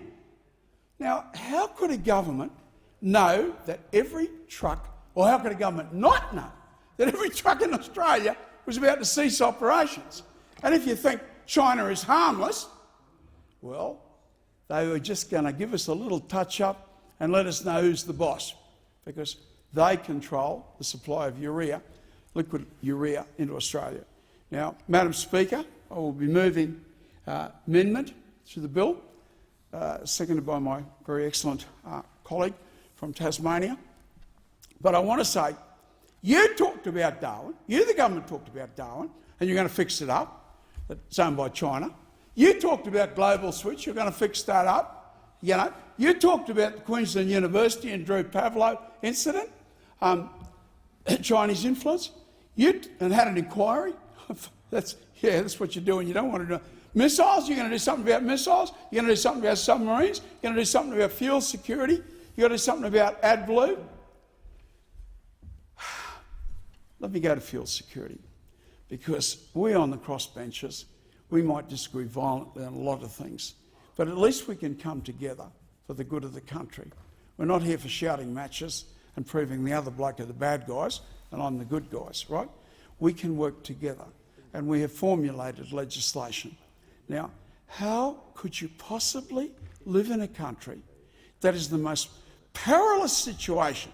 I mean, 25 million, predominantly Europeans, living in the middle of Asia, on probably the richest resource nation in the world, outside of Peru and the United States, I suppose, the richest, and all of the, you know, the empty Australia contains all of the iron ore, it contains almost all of the coal, it contains all of our gold, silver, lead, zinc, uranium, aluminium. I mean, is there anything else that we export? Yes, there is. Cattle. It's all in that empty area as well. And they're already here. They've got Darwin, they've got the Ord, they've got Merredin. They're already here. They don't have to knock on your door. They're already inside the house. Now, I'll go back to fuel security. If China embargoes our fuel, and don't say they don't do it because they already did it with AdBlue, something that has to go in every fuel tank as part of our fuel in Australia, and they just cut it off in one hit, China. And if you can't get the message, then you are very stupid, and future generations of our country will curse you. I tell you, they will curse you. So when we raised the issue of fuel security, it was mostly the crossbenchers, most certainly wasn't the opposition that raised the issue of fuel security. Again and again and again, eventually you had an inquiry, and then you said, righto, we admit we need emergency supplies. You put the emergency supplies in the United States. And in a way, I sort of love you for it, because in any conversation I am in, the government is the laughingstock. You put the emergency supply of fuel in the United States. If you do not have a globe at home, then get one, and you will find that the United States is on the other side of the globe from Australia, the exact other side of the globe from Australia, and that's where emergency tanks are. And you say, oh, we got 2 or 3 weeks or 3 months or whatever it is, supply in storage. If China embargoes our fuel, you've got 2 days. There'll be 2 or 3 kilometres of queues every single place. Now, before I shut up, little known fact that arguably the major cause of World War I, the major underlying cause, was that Winston Churchill bought all the shares in Royal Dutch. No, it wasn't, it was British Petroleum. He bought all the shares. That meant that the Anglos owned every single drop of oil on earth, was owned and controlled by the Anglos. Now, I'm exaggerating slightly, but only slightly. So the Germans said, Churchill, Minister for the Navy, he's going to put diesel boats in, all trade will be cut off, we'll be a third-rate power. Either we fight or we accept we'll be a third-rate power. So they went to war. There are other factors involved, as we all know. World War II, what was it about? America embargoing the fuel into Japan. And what was the European war about? Hitler trying to get to the oil fields. But the whole thing was about Stalingrad, and of course that was the gateway to the oil fields. That was what World War II was about. As a young lad of 19 years of age, I joined up because we're at war with Indonesia and everyone was going to go. And I was pretty scared. We were on 24-hour call-up to go overseas and fight. And what was it about?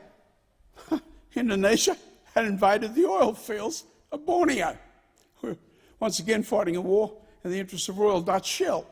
But let me not be cynical and say you've got to fight wars to protect your oil pipeline. Well, we have available 27% of our fuel available to us, and we send it overseas. We can't refine it in Australia.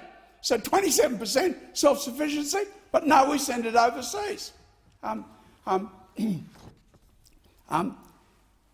Waste disposal, we can easily do that. The Germans, for the last 2 years of the war, got their diesel from waste disposal, Southern Oil, so they can produce 30% of Australia's diesel requirements if they get legislation giving them waste from the major population centres. Just let me return to wars for one moment, right? Since Borneo, we've been involved in the Gulf War. What was it about? Oil. We were involved in Afghanistan. What was it about? Oil. Now, you know, the Arab nations have cut off the oil supply on numerous occasions. It is the #1 weapon of war, and we have done absolutely nothing about it. Now, the government talks about missiles. You know, I've read 4 million books on warfare and history. This nation can be defended. It can be defended if we've got 100 or 200,000 missiles, a missile fortress wall around our nation. It can be defended if every single boy, and arguably every single girl, gets a rifle and is taught how to use it. And if you say this is unreasonable or ridiculous, that was exactly what happened to me when I was 12 years of age. Madam Speaker, I'm just being reminded that I have an amendment here Do I move that amendment now or later on? Thanks, Member for Kennedy. You did indicate that you had an amendment, and you can move it as circulated in your name. You don't need to go through all the detail. You can just but when move do I that do way. that? I'd like to finish my speech and then move the amendment. You've got only a few seconds left, so I would move the all amendment. right. Well, you know, I'm not too sure of the procedures here. You can just say, I move the amendment that as the following circulated words in be my added name. to the end of the amendment moved by the member for Gordon, and the House notes that this bill seeks to enhance the regulatory framework for Australian critical infrastructure assets, particularly to improve protection against cyber attacks and ensure that the bill meets the stated objectives. Modifications be made to allow coverage for Commonwealth, state and territory government data coverage for critical data. Do I have to read all this out? I think No, you it's in don't have to. Right, it's in the a document. member for Kennedy, I'm happy to accept it that is Thank you very moved as much, circulated. Madam Acting Speaker. And I just want to conclude by saying that Global Switch arguably controls the information systems inside our armed forces. They're Thanks, owned by Member China. for Kennedy. I'm And, sorry your time's expired. I do need to get your seconder to formally agree to having seconded, though. I'm just calling the member for Clark. Deputy Speaker, I second the amendment moved by the remarkable member for Kennedy and reserve my right to speak. Excellent. Thank you very much. Member for Kennedy, your time's expired. I'm going to call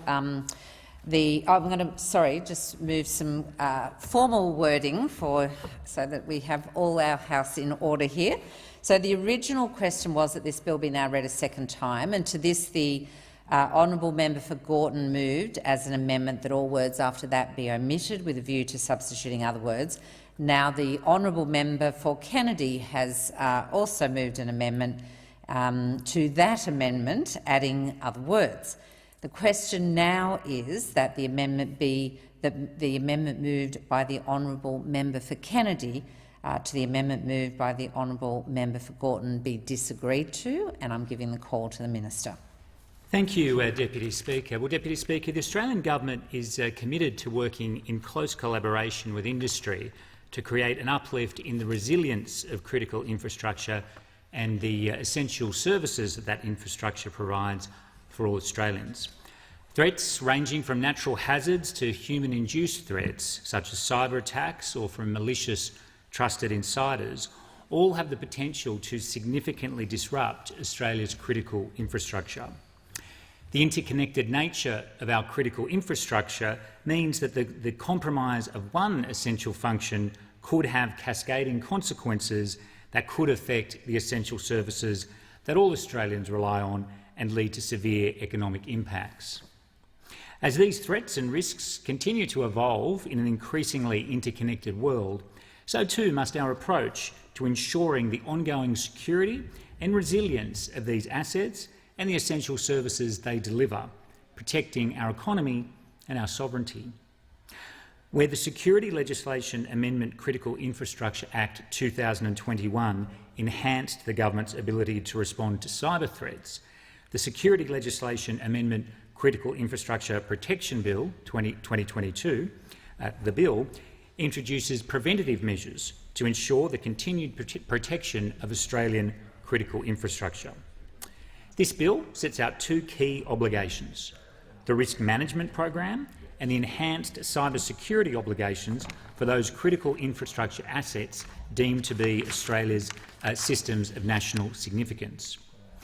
The Risk Management Program asks critical infrastructure entities to identify material risks that could have an impact on the ongoing functioning of their critical infrastructure asset to, as far as reasonably practicable, minimise, eliminate or mitigate the risk of that impact from occurring, and to report to government their implementation of the program.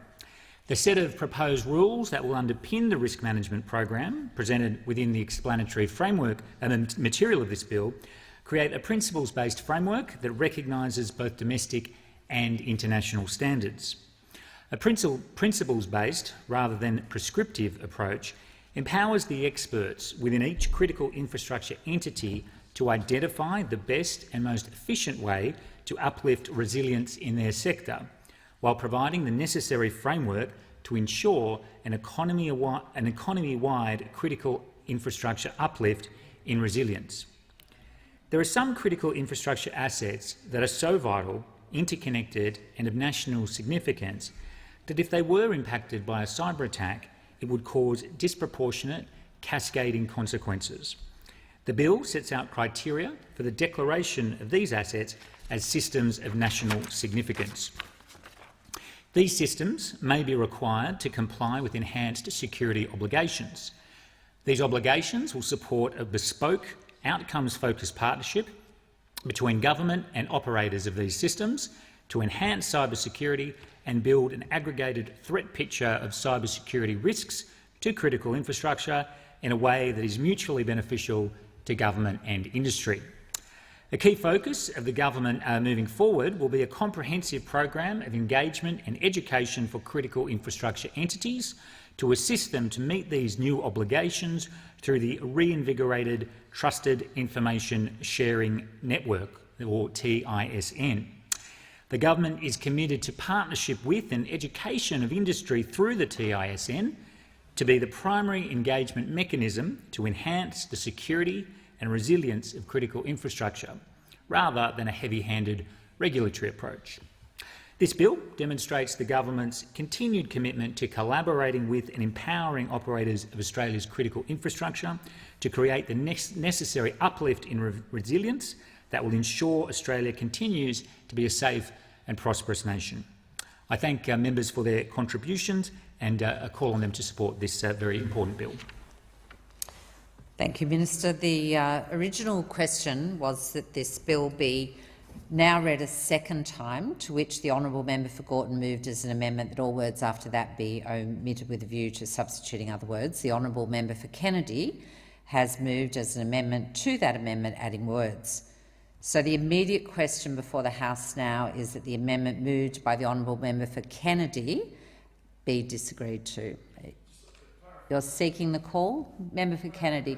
Yes, Member for Kennedy. As I understand it, I am moving that this bill covers the information stored overseas, which the current bill doesn't.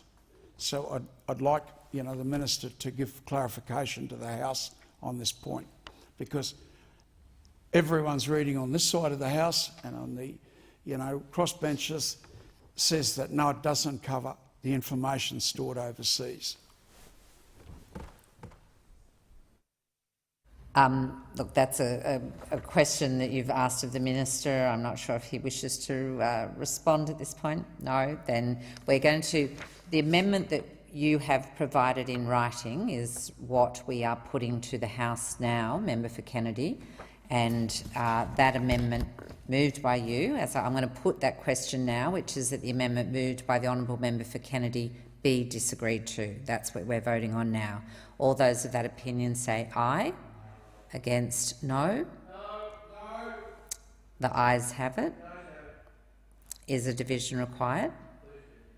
Okay, let's call the bells. Ring the bells for 4 minutes. Thank you.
Order. As there are fewer than 5 members on the side for the noes in this division, I declare the question resolved in the affirmative in accordance with Standing Order 127. The names of those members who are in the minority will be recorded in the votes and proceedings. The member for Kennedy is seeking the call. No. The question now is that the amendment moved by the honourable member for Gorton be disagreed to. All those of that opinion say aye. The contrary, no. I think the ayes have it. Is a division required? A division is not required. The question now is that this bill be now read a second time. The clerk. You put the question. The question is that the motion be agreed to. All those in that opinion say aye. The contrary, no.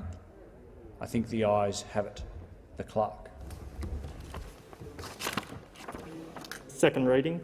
A bill for an act to amend legislation relating to critical infrastructure and for other purposes.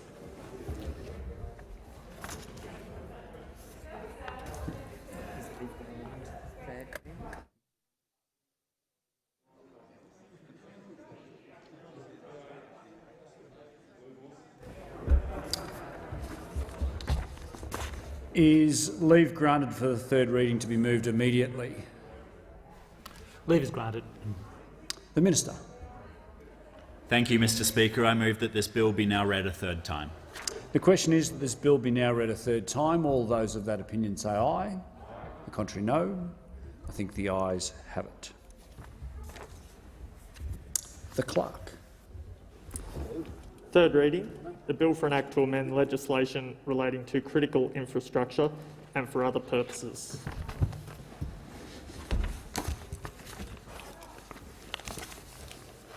The clerk. Government business. Order of the day number 5. Migration Amendment Strengthening the Character Test Bill 2021. Resumption of debate on the second reading.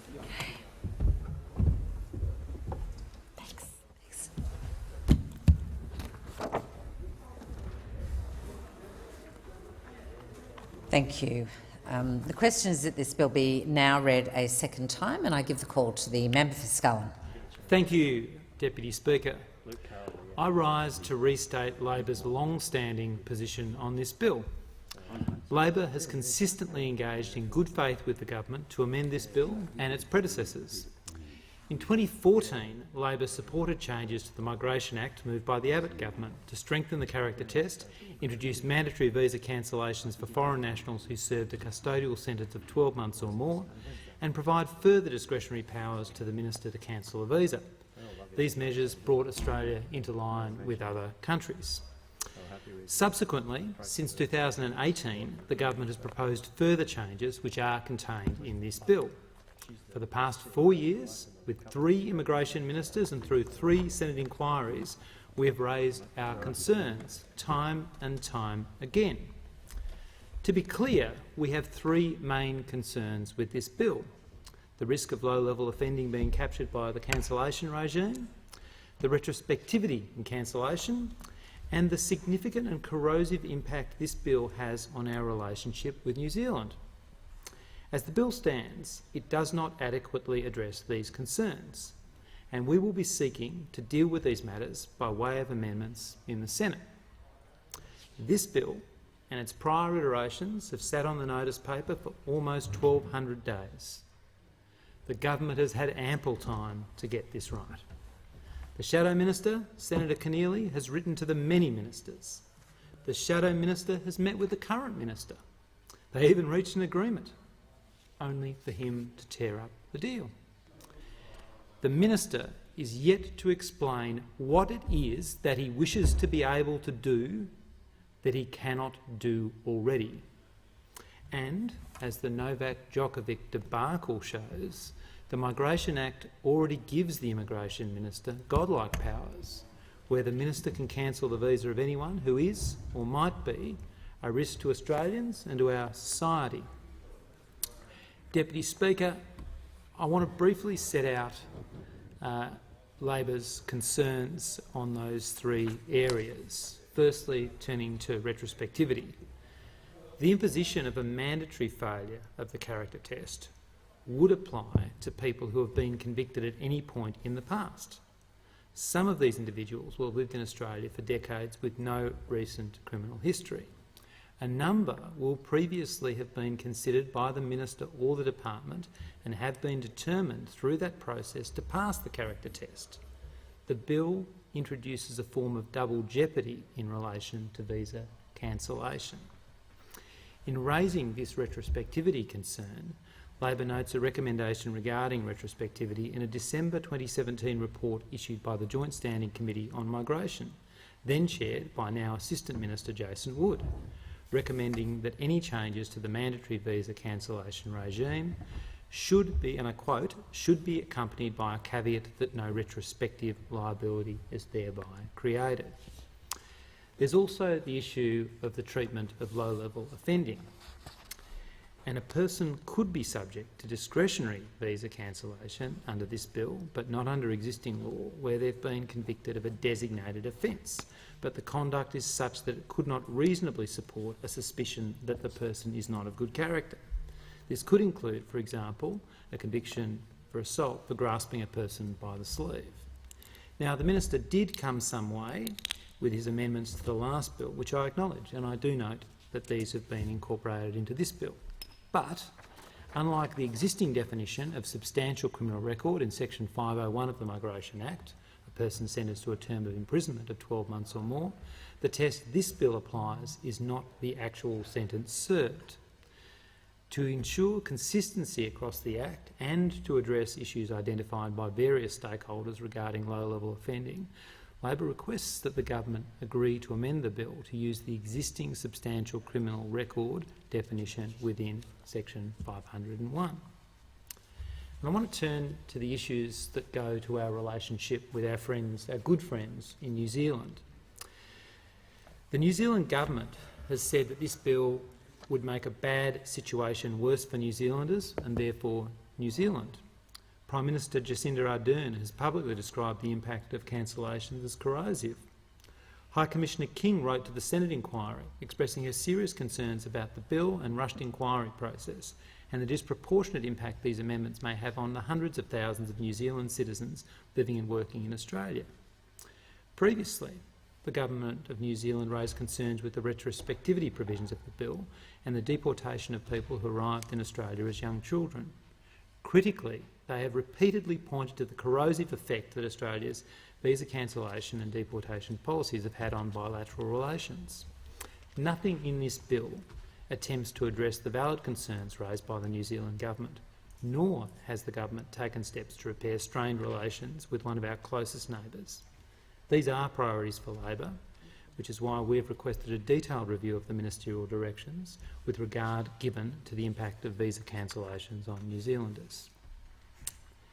Deputy Speaker, this need not be yet another example of the Morrison government seeking to divide Australians. And this is especially important where we have, all of us in this place, shared concerns relating to domestic violence.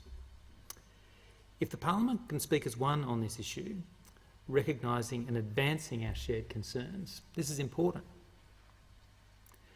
But this bill fails to recognise the complex nature of family violence, particularly for temporary migrant victim survivors, and may increase the reluctance of victim survivors to report family violence offences if they could have their own visas cancelled as a consequence.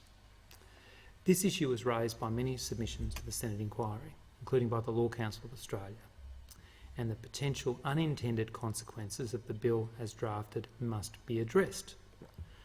The Department of Home Affairs, in their submission to the Senate inquiry, noted that broad grounds to refuse or cancel a visa due to family violence offending already exist in the visa cancellation framework. Indeed, Ministerial Direction 90, which governs Section 501 visa cancellation and refusal decisions, requires that acts of family violence are to be considered as very serious, regardless of whether there is a conviction for an offence or the sentence imposed. The current regime therefore provides a rigorous framework which treats family violence seriously in the exercise of the discretion regarding the refusal or cancellation of a visa. The Minister should stop playing politics on family violence and instead consider the changes sought by the Temporary Visa Working Group, the National Advocacy Group on Women with Temporary Visas Experiencing Violence, and the In Touch Multicultural Centre Against Family Violence to provide meaningful support to temporary visa holders who have experienced family violence. Now, I should note that the only difference between this bill and its previous versions is an alteration to the definition of a designated offence. Conviction of such an offence would deem that a person had automatically failed the character test. It would, of course, still be up to the Minister to exercise discretion to cancel the visa. The bill that's before us now only seeks to amend Section 501 of the Migration Act. Yet yesterday we saw the Minister talk about issues with respect to the cancellation powers in Section 116 and 117 in the Migration Act. This is an issue that had not been raised before with Labor or across 3 Senate inquiries. It's not clear that the bill in its current form addresses this issue, and we can only assume the government will be moving amendments to do so. As they are not amending the bill here, they must be amending them in the Senate. This morning, the Minister spoke about the need to get this bill passed. Yet today, in question time, he spoke of running out of time before the election. Deputy Speaker, it just doesn't look like he is serious when it comes to the issues contained in this bill. As I foreshadowed, Labor will move amendments in the Senate to address our concerns on the impact of New Zealand and the retrospectivity of the bill. The matters this bill deals with should not be issues that divide us, and they should not be mischaracterised, nor should our long-standing position be misrepresented. We remain willing to engage constructively with the government to improve this bill. The improvements we seek are important and they should not be controversial. I thank the member for Scullin, and the question is that this bill be now read a second time, and I give the call to the member for Ryan. Thank you very much, Madam Deputy Speaker. I'm very pleased to rise to speak in support of the legislation, and unfortunately what those watching will have just seen from the member for Scullin is a classic example of Labor having an each-way bet when it comes to protecting Australians and to keeping Australians safe. There are no such wobbles on this side of the chamber. We will continue to stay strong and make sure that we employ the powers that we need to in order to keep Australian communities safe. But the member for Scullin quite rightly pointed out that Senator Keneally, when she went on Sky News this morning and claimed that Labor would be supporting the bill was telling only half the story. It was a little bit of a fib, because while they might be supporting the bill in the House, they're going to try and amend it in the Senate. And we've made it really clear as a government that this bill is required in order to deport people who do serious harm to Australian citizens. Serious harm. These are convicted criminals. These are not people who we just might think are a bad character. They have been convicted of a serious offence.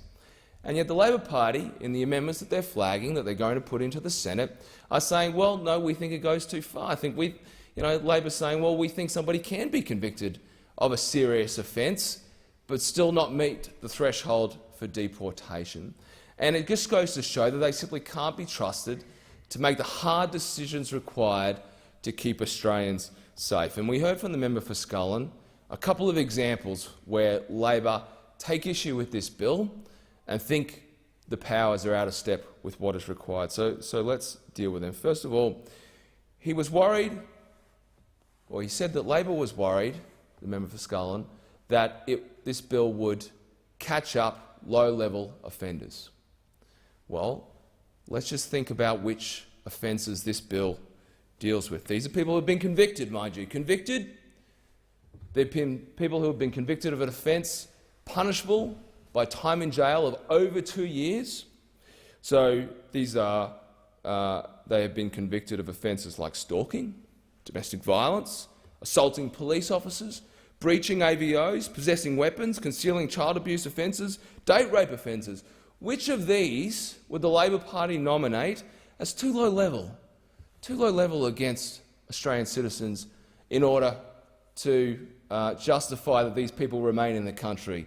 Would it be breaching an AVO, stalking a partner, drugging someone on a date and raping them?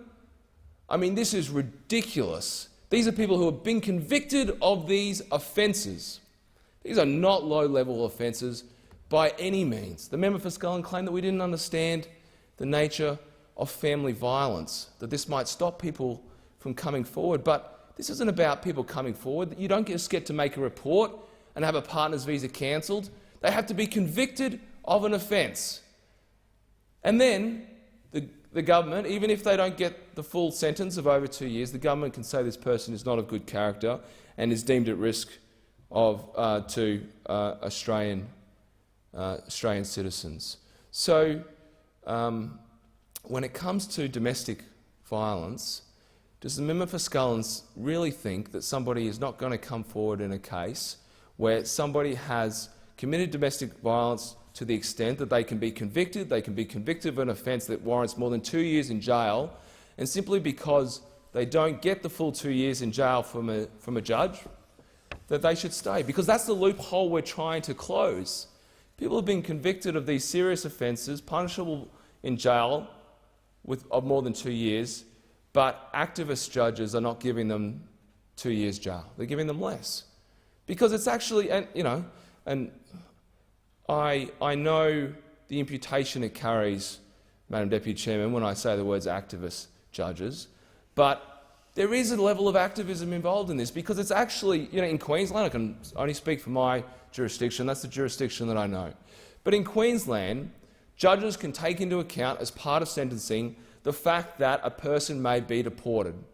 So you've got judges making decisions about whether or not somebody should be deported, and they do it by saying, well, this person will be deported if I give them 2 years jail, so I'll give them 1.5 years, or I'll give them 12 months.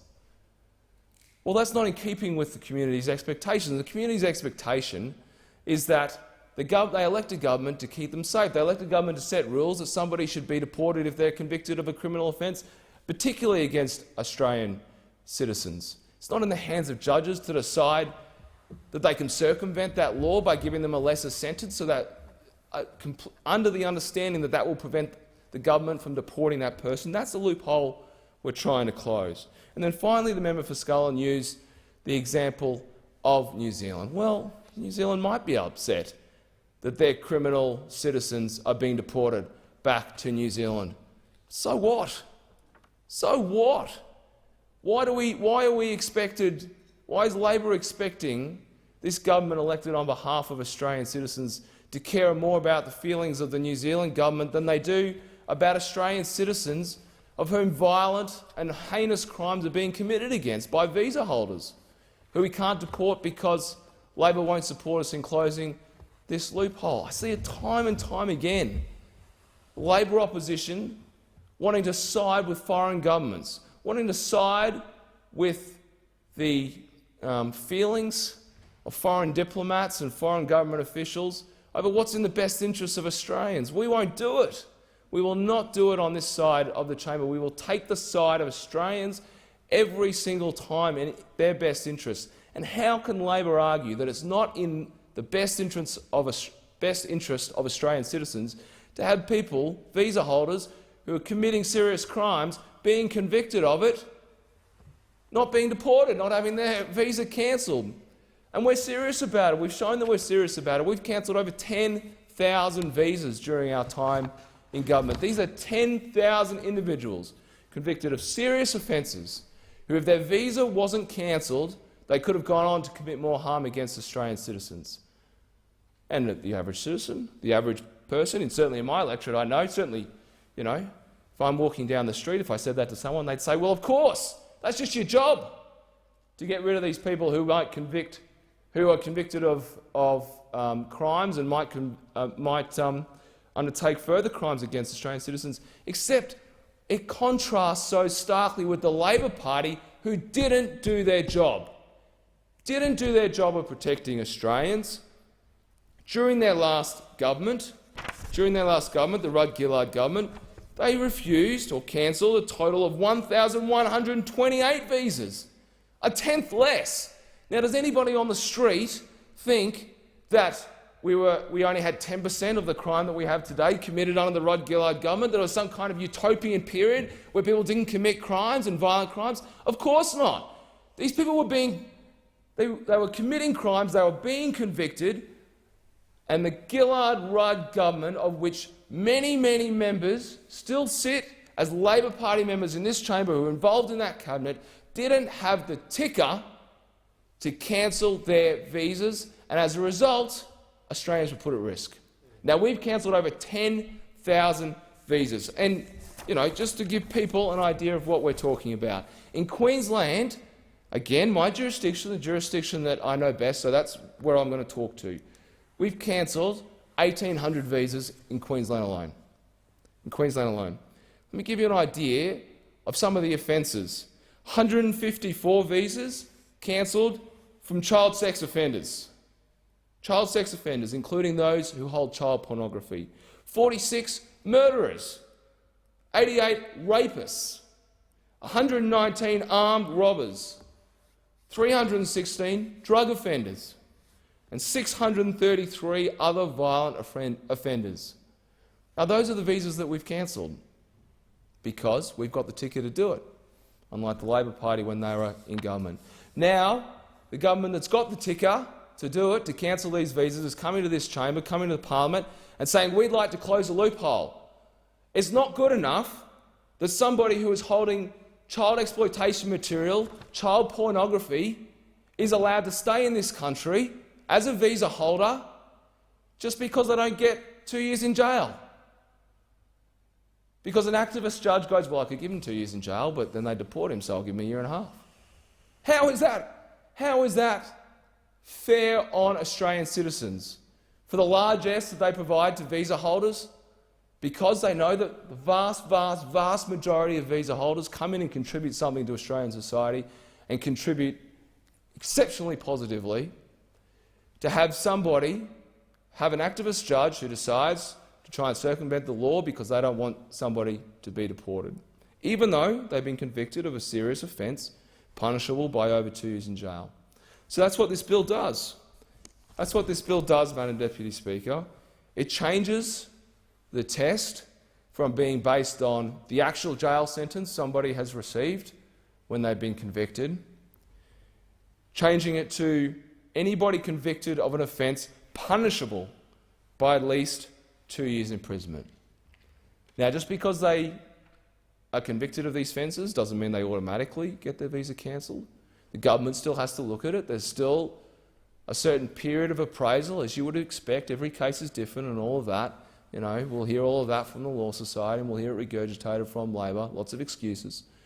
There's still the opportunity for the government to look at it, but the government has to be satisfied they've been convicted of this offence, punishable by at least 2 years' imprisonment, they've received a lower imprisonment than that 2 years, and that they pose a risk to Australian community.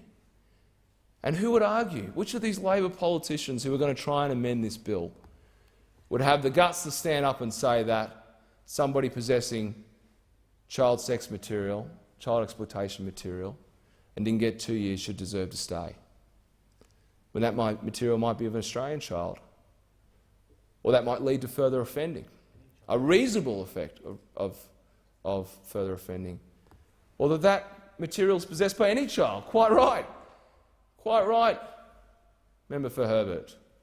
It's just not acceptable. And so what the Labor Party should be doing is not having an edgeway bet, not talking out of both sides of their mouth, not saying on one side of their mouth on Sky News, oh, we support the bill. There isn't a wafer of difference between us and the government when it comes to keeping Australians safe. And then coming in here, sending the member for Scullin in here in his very low voice, nice and quiet, to say, oh, we support you, but actually we're going to amend it, and we're going to amend it so that it doesn't cover some of the offences that you'd like for it to cover, and also we're going to amend it just to make sure New Zealand aren't offended when we send back their criminal citizens to their country. Like, that's called having a bob each way. That's called not having the ticker to make the decisions that you need to in order to keep Australians safe. And we know that the Labor Party members have form on this, right? We know, Madam Chairman, that they have form on this, because it's not just about the fact they won't support this bill so that we can deport these convicted criminals. There is a lot of difference between this government and the Labor Party when it comes to our willingness to keep Australians safe. Look at the examples they've given us, the Labor Party members, the character references they've written for foreign criminals. The Leader of the Opposition himself, in 2020, this is recent history, right? In 2020, wrote a reference for a violent outlaw motorcycle gang member facing deportation, writing, and I quote, to the Minister, "I seek your assistance in finding a solution for this man." This is a member of a violent outlaw criminal gang, responsible for drug importation, responsible for harm against Australian citizens. The opposition leader, just like he wouldn't have the ticket to turn back the boats, that's his own admission. That's not me, that's his own admission. He says, oh, look, he writes, we just need a solution for this man. Well, there is no other solution for a member of an outlaw motorcycle gang for this government other than deporting him so that he is away from Australian citizens so he cannot cause harm. The Leader of Opposition Business here in the House, he likes to be outraged all the time when we try and insinuate that we'd keep Australians safer. In 2014, he wrote a reference for a drug dealer facing deportation alleged to have imported 5 kilos of cocaine and 140 kilos of ice.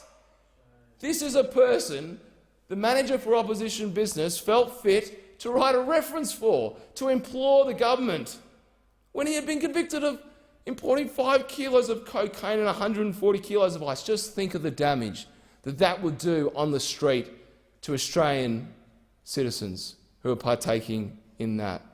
It is beyond belief. So to Australians who might be listening, I would say, judge the Labor Party on what they do, not on what they say. There is a gulf of distance between the Labor Party, the opposition, and this government when it comes to keeping Australians safe. We are the ones that have cancelled 10,000 visas for criminals. They only did a tenth of that, and we need these changes to keep deporting criminals, to keep you safe, and the Labor Party should support it. Question is that this bill be read a second time, and I give the call to the member for Melbourne. Thank you, Deputy Speaker. On the eve of an election, a bad government with untrustworthy ministers who've got no record to run on are trying to ram a bill through that will hurt people and that is completely unnecessary. and the Labor Party is about to support them. This bill tries to put ministers above the law and says that things that they can currently do under the legislation, but that you've got the right to have looked over by a judge, they'll now be able to do of their own right without anyone being able to interfere. And it is completely unnecessary because the government already has the power under legislation to deport people if they consider them to be a risk. Every one of the examples that previous speakers have gone through are examples where the minister could act. And you know that because in the same breath as talking about why they say this bill is necessary, they also boast about how many people they've deported already under existing powers. That's why this bill is unnecessary. And it's why the Labor Party was right when they said in their dissenting reports that this bill is unnecessary. But it's not just unnecessary, it is harmful. Because it is talking about people who may have been in this country for a very long time, may now have children who have grown up in this country, who have done absolutely nothing wrong, but their family now faces being split apart and someone being sent to a country they may not have set foot in for a very, very long time, for decades, simply because the Prime Minister, the government, is looking to beat up on people in the lead up to the election. This bill will not make this country safer. The government already has, and I stress this, already has powers, extensive powers under the legislation, godlike powers under Section 501, to deport people on the basis of character. Right? They've already got that power and they're using it all the time. What this does is say, well, in certain situations, you can't even challenge it. So, if you have a situation where someone who's been here for a long period of time, they might be a New Zealand citizen. They've now got kids here, or a New Zealand citizen who's here on a visa. They might have had kids here who are going to the local schools. That person may have, in their youth, committed an offence. And it may well be that that offence at the time, because of the circumstances, a judge said, look, I'm not going to impose a sentence on you. I'm not going to impose a sentence on you because of all the circumstances at the time. Now, years and years later, when they've potentially got kids going to school who've done nothing wrong, the government, under this legislation, without any oversight at all, can come in and say, we're sending you off to a country that you've potentially never been to for a very long time, and we're going to split your family apart. In those situations where someone is really done something so heinously wrong that they are a threat to the Australian community, the government's already got the power to do something about it. What the government is seeking here is something more. And in the dying days of a bad government, you've always got to be really careful about the legislation that they try and rush through. Because that is when bad legislation gets put through, and it's when, instead of fighting on the basis of principles, the opposition usually says, yeah, we'll give you what you want. Write the words national security on the front of a bill in crayon and it's sure to get the opposition support as they wave it through, even as it puts ministers above the law, undermines the rule of law in this country and does potential harm to innocent people. And they will come in time and time again, the government, and say, oh, well, but we need this to keep the country safe. And you've got to repeat over and over again, the government's already got the powers. Why would they be wanting to do this? Why would they be wanting this under this legislation? It's because they also don't just want to have the powers, they want to be above the law. They want to be above the law. I am sick of refugees and migrants and asylum seekers being used as political footballs at every election. And that is what is happening again. As we head towards an election with a government in strife, they're saying, who can we kick now? Well, let's think about kicking kids who've done nothing wrong, who might be attending Australian schools, might have even been born here. Let's put them at risk. And the Labor Party says, where do we sign up? Where do we sign up? And the problem about agreeing to pass bills in the dying days of a bad government is that history suggests that those laws stay on the books for quite a while. They stay on the books for quite a while because then, when there's a change of government, and I really hope there will be one at this election, when there's a change of government, they come in and say, oh, well, we couldn't possibly be seen as somehow being soft and unwinding it, and so the powers stay on the books. And that's why it is so critical when a bad piece of legislation comes to this place, you don't vote for it, you vote against it. Now, this is an old-fashioned view of mine perhaps, but if there's a bill in front of this place that you don't agree with, you oppose it. Because one of the most precious things that is given to each of us when we come here is our vote. And it's all well and good to go back to the communities and say, oh, I'm going to stand up for migrants, I'm going to stand up for refugees, I'm going to stand up for people who are on visas.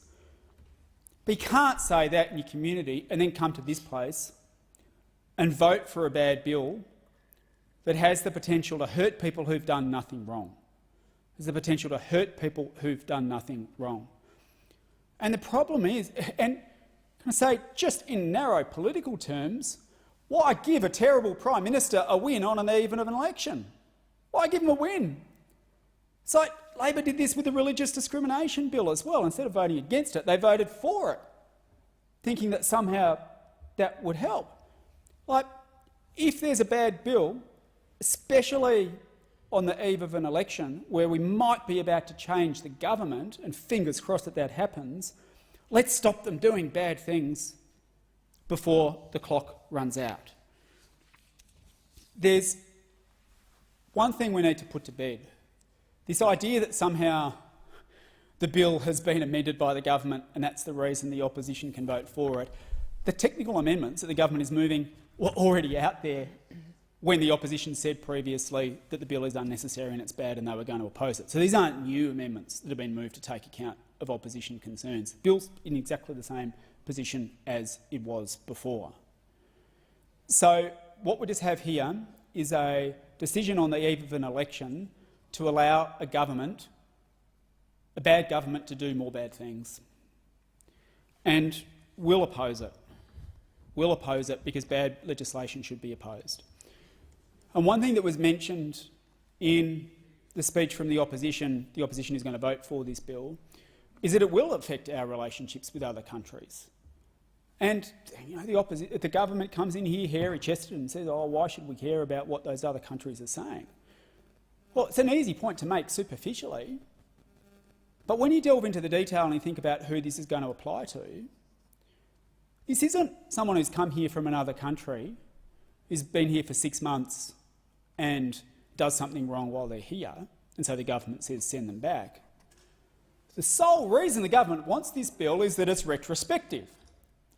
And so someone from New Zealand, who might have been here for a couple of decades, who's for all intents and purposes an Australian resident and whose kids might be going to local schools, and I'm sure every one of us knows someone who's in that situation, is now about to be double-pinged for something that happened a while ago. And it is, in a sense, a double jeopardy, because what the government is saying is that people who have already served their time for something wrong that they did, and it might have been a long time ago, now have to also, potentially themselves and their family, face the additional prospect of deportation, perhaps to a place that they've never visited, especially in the case of their children. That is right, and that's why the New Zealand government, the Prime Minister, has said, and these are her words, send back Kiwis, genuine Kiwis, but do not deport your people and your problems. And there's a ring of truth to that the government won't tell you about. This isn't about, and I repeat, this isn't about people who might have come here from New Zealand or another country landed here, committed an offence while they're here on a holiday visa. This is about people who've been living in our community for a very long time and who now have established networks and links. And the government will try and persuade people to vote for the bill by listing a range of heinous offences and heinous crimes, and they are heinous offences and heinous crimes, some of those listed by the government members. And most people in this country, all of them I expect, would accept that for someone who's done something like that, there is a case when that person is genuinely not a person connected with Australia, for saying, if you've been here a short period of time, then you're not welcome here anymore. Most people would probably accept that. But what this government doesn't tell you, as they list the examples, is that for every one of those heinous examples, there are other offences which this bill is aimed at squarely capturing, where, when hearing all of the circumstances, a judge or a magistrate has said, look, actually, in this situation, even though this offence might have involved having a fight with another person, it happened, for example, in a pub when you were young, and I'm going to put you on a diversionary program. And they might have been an exemplary citizen all the way through. And the government doesn't tell you about those examples. And they don't tell you about the examples where someone has found themselves in front of a court for doing something wrong and then changed their life because they talk about all of the others, but they won't tell you about those examples because they know that they wouldn't wash with the Australian community. That most people would say, oh, if you did something wrong and a judge or a magistrate looked at it and decided that you should go through a diversion program or have a small sentence, that's right. And especially if since then you've cleaned up your act. Because there is a sense in this country of saying if you've done your time, or if you do a crime, you do your time and you do your punishment. And you don't then find in 10, 20, 30 years something else comes down on top of you. And that's what we're talking about. All of those cases that most people in our community would say, oh no, hang on, that person is actually a genuine local, and in that particular instance, that person should be allowed to stay, especially their kids shouldn't be separated from their parents. It's all going to be caught up in this. And if a minister, a bad minister, and there are plenty of bad ministers in this government, decides they want to make a political point because they're worried about how they're going in the polls and they want to make a political point, then there will be no recourse if this legislation passes. There will be no recourse. There will be no recourse for the kids whose parents now get deported for something that might have happened 20 years ago, perhaps before they were even born. There will be no recourse for them, because now, up till now, you'd be able to go to court and challenge that. Now, under this, you won't. You won't. And you've got to think through all the consequences. And the government, I expect this government to come in here hairy-chested and say we've got to take away people's rights. They do that all the time. And I repeat, this isn't about people who are genuinely threatening the safety of the Australian community, because there's already powers to deal with that. This government, it's a naked power grab for godlike powers from untrustworthy ministers and government, and we shouldn't be waving it through. We should not be waving it through. We should be opposing it, and a call on the Labor Party to reconsider, because if there's one thing that we've learnt, especially from the last little period, is that when you take on this government and you stand up to bullies and oppose bad legislation, we can sometimes in this place stop it. But the surest way of guaranteeing that a bad government gets its way is by doing what the Labor Party is doing now and voting for it. Well, we won't have a bar of that. This bill should be opposed. The question is that this bill be now read a second time, and I call the member for Herbert. Thank you, Deputy Speaker. I've got a pretty detailed speech here, but I wanted to start off on some of the member for Melbourne, the Leader of the Greens, points when he's talking about how this hurts people. You know, this is about a character test that talks about deporting pedophiles, deporting murderers, deporting rapists, deporting convicted people of domestic violence. We're not talking about a traffic infringement. We're talking about people that are hurting children. We're talking about people who shouldn't be in this country.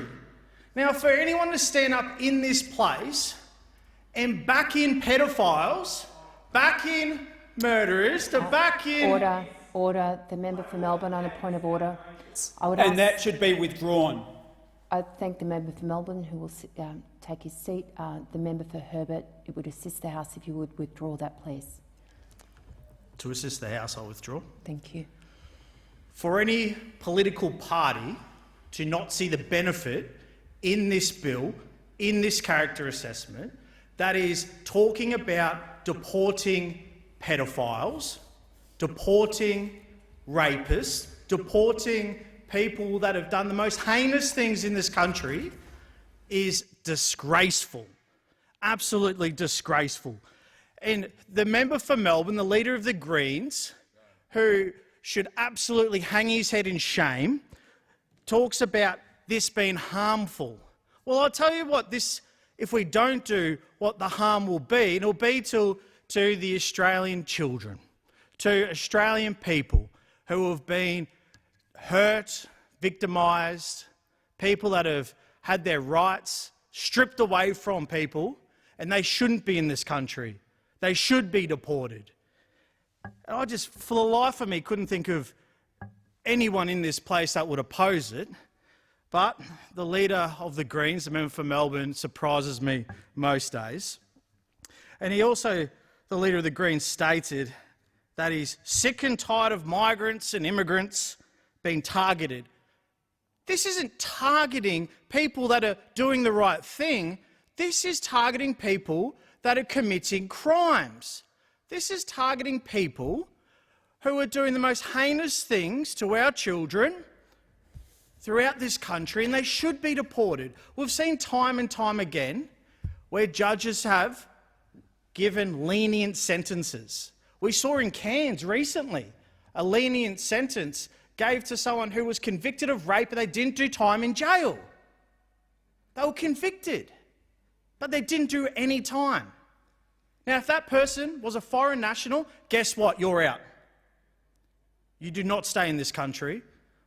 I don't care if you've been here for 1 minute, 10 years, or you're you've been here for, decades. You commit a crime like this, you're out of this country. It should be as simple as that. And to have any political party oppose that is shameful. The member for Melbourne interjecting, saying there already is that. No, this needs to be brought in to capture those people. And that's what's disappointing, because the member for Melbourne comes in here not knowing what he's talking about, blaming the Labor Party, blaming the Liberal Party. Well, I'll tell you what we're talking about doing. We're talking about broadening the character assessment, the character test, to ensure that these people who commit these crimes don't stay here. Now, the Greens decided to oppose this bill in 2019, and they didn't bother to attend any of the committee hearings. One of the senators for the Greens party described the bill as damaging and toxic, and said she was glad it did not pass the Senate. These are their words. So when you go through the bill, when you look at the details, you look what we want to achieve and make sure that we can get rid of the people who commit these heinous crimes, the Greens stand by it. They don't want this to pass. We've seen another senator saying that the government is stigmatising and persecuting particular groups of people. Stigmatising and persecuting pedophiles. Stigmatising and persecuting murderers, rapists.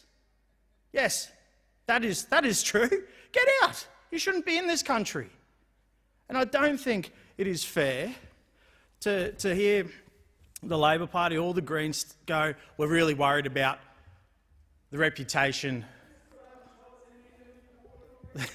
I don't think that it's always good hearing the leader of the Greens interjecting, but like I just stated, the senators described the bill as damaging and toxic. Senator McKim described as stigmatising and persecuting. This is just garbage. And I'm not worried about what another country cares about when it comes to getting rid of, deporting criminals out of our country. I understand we have really strong relationships with New Zealand, and I think that's great. But when it comes to deporting criminals, getting rid of these people who have committed these crimes, whether they're bikies, drug pushers, murderers, rapists, pedophiles, then we should do it every day. We should do it every single day. And I do think that the Labor Party shouldn't be wanting this to go in on the Voices so they can make amendments in the Senate.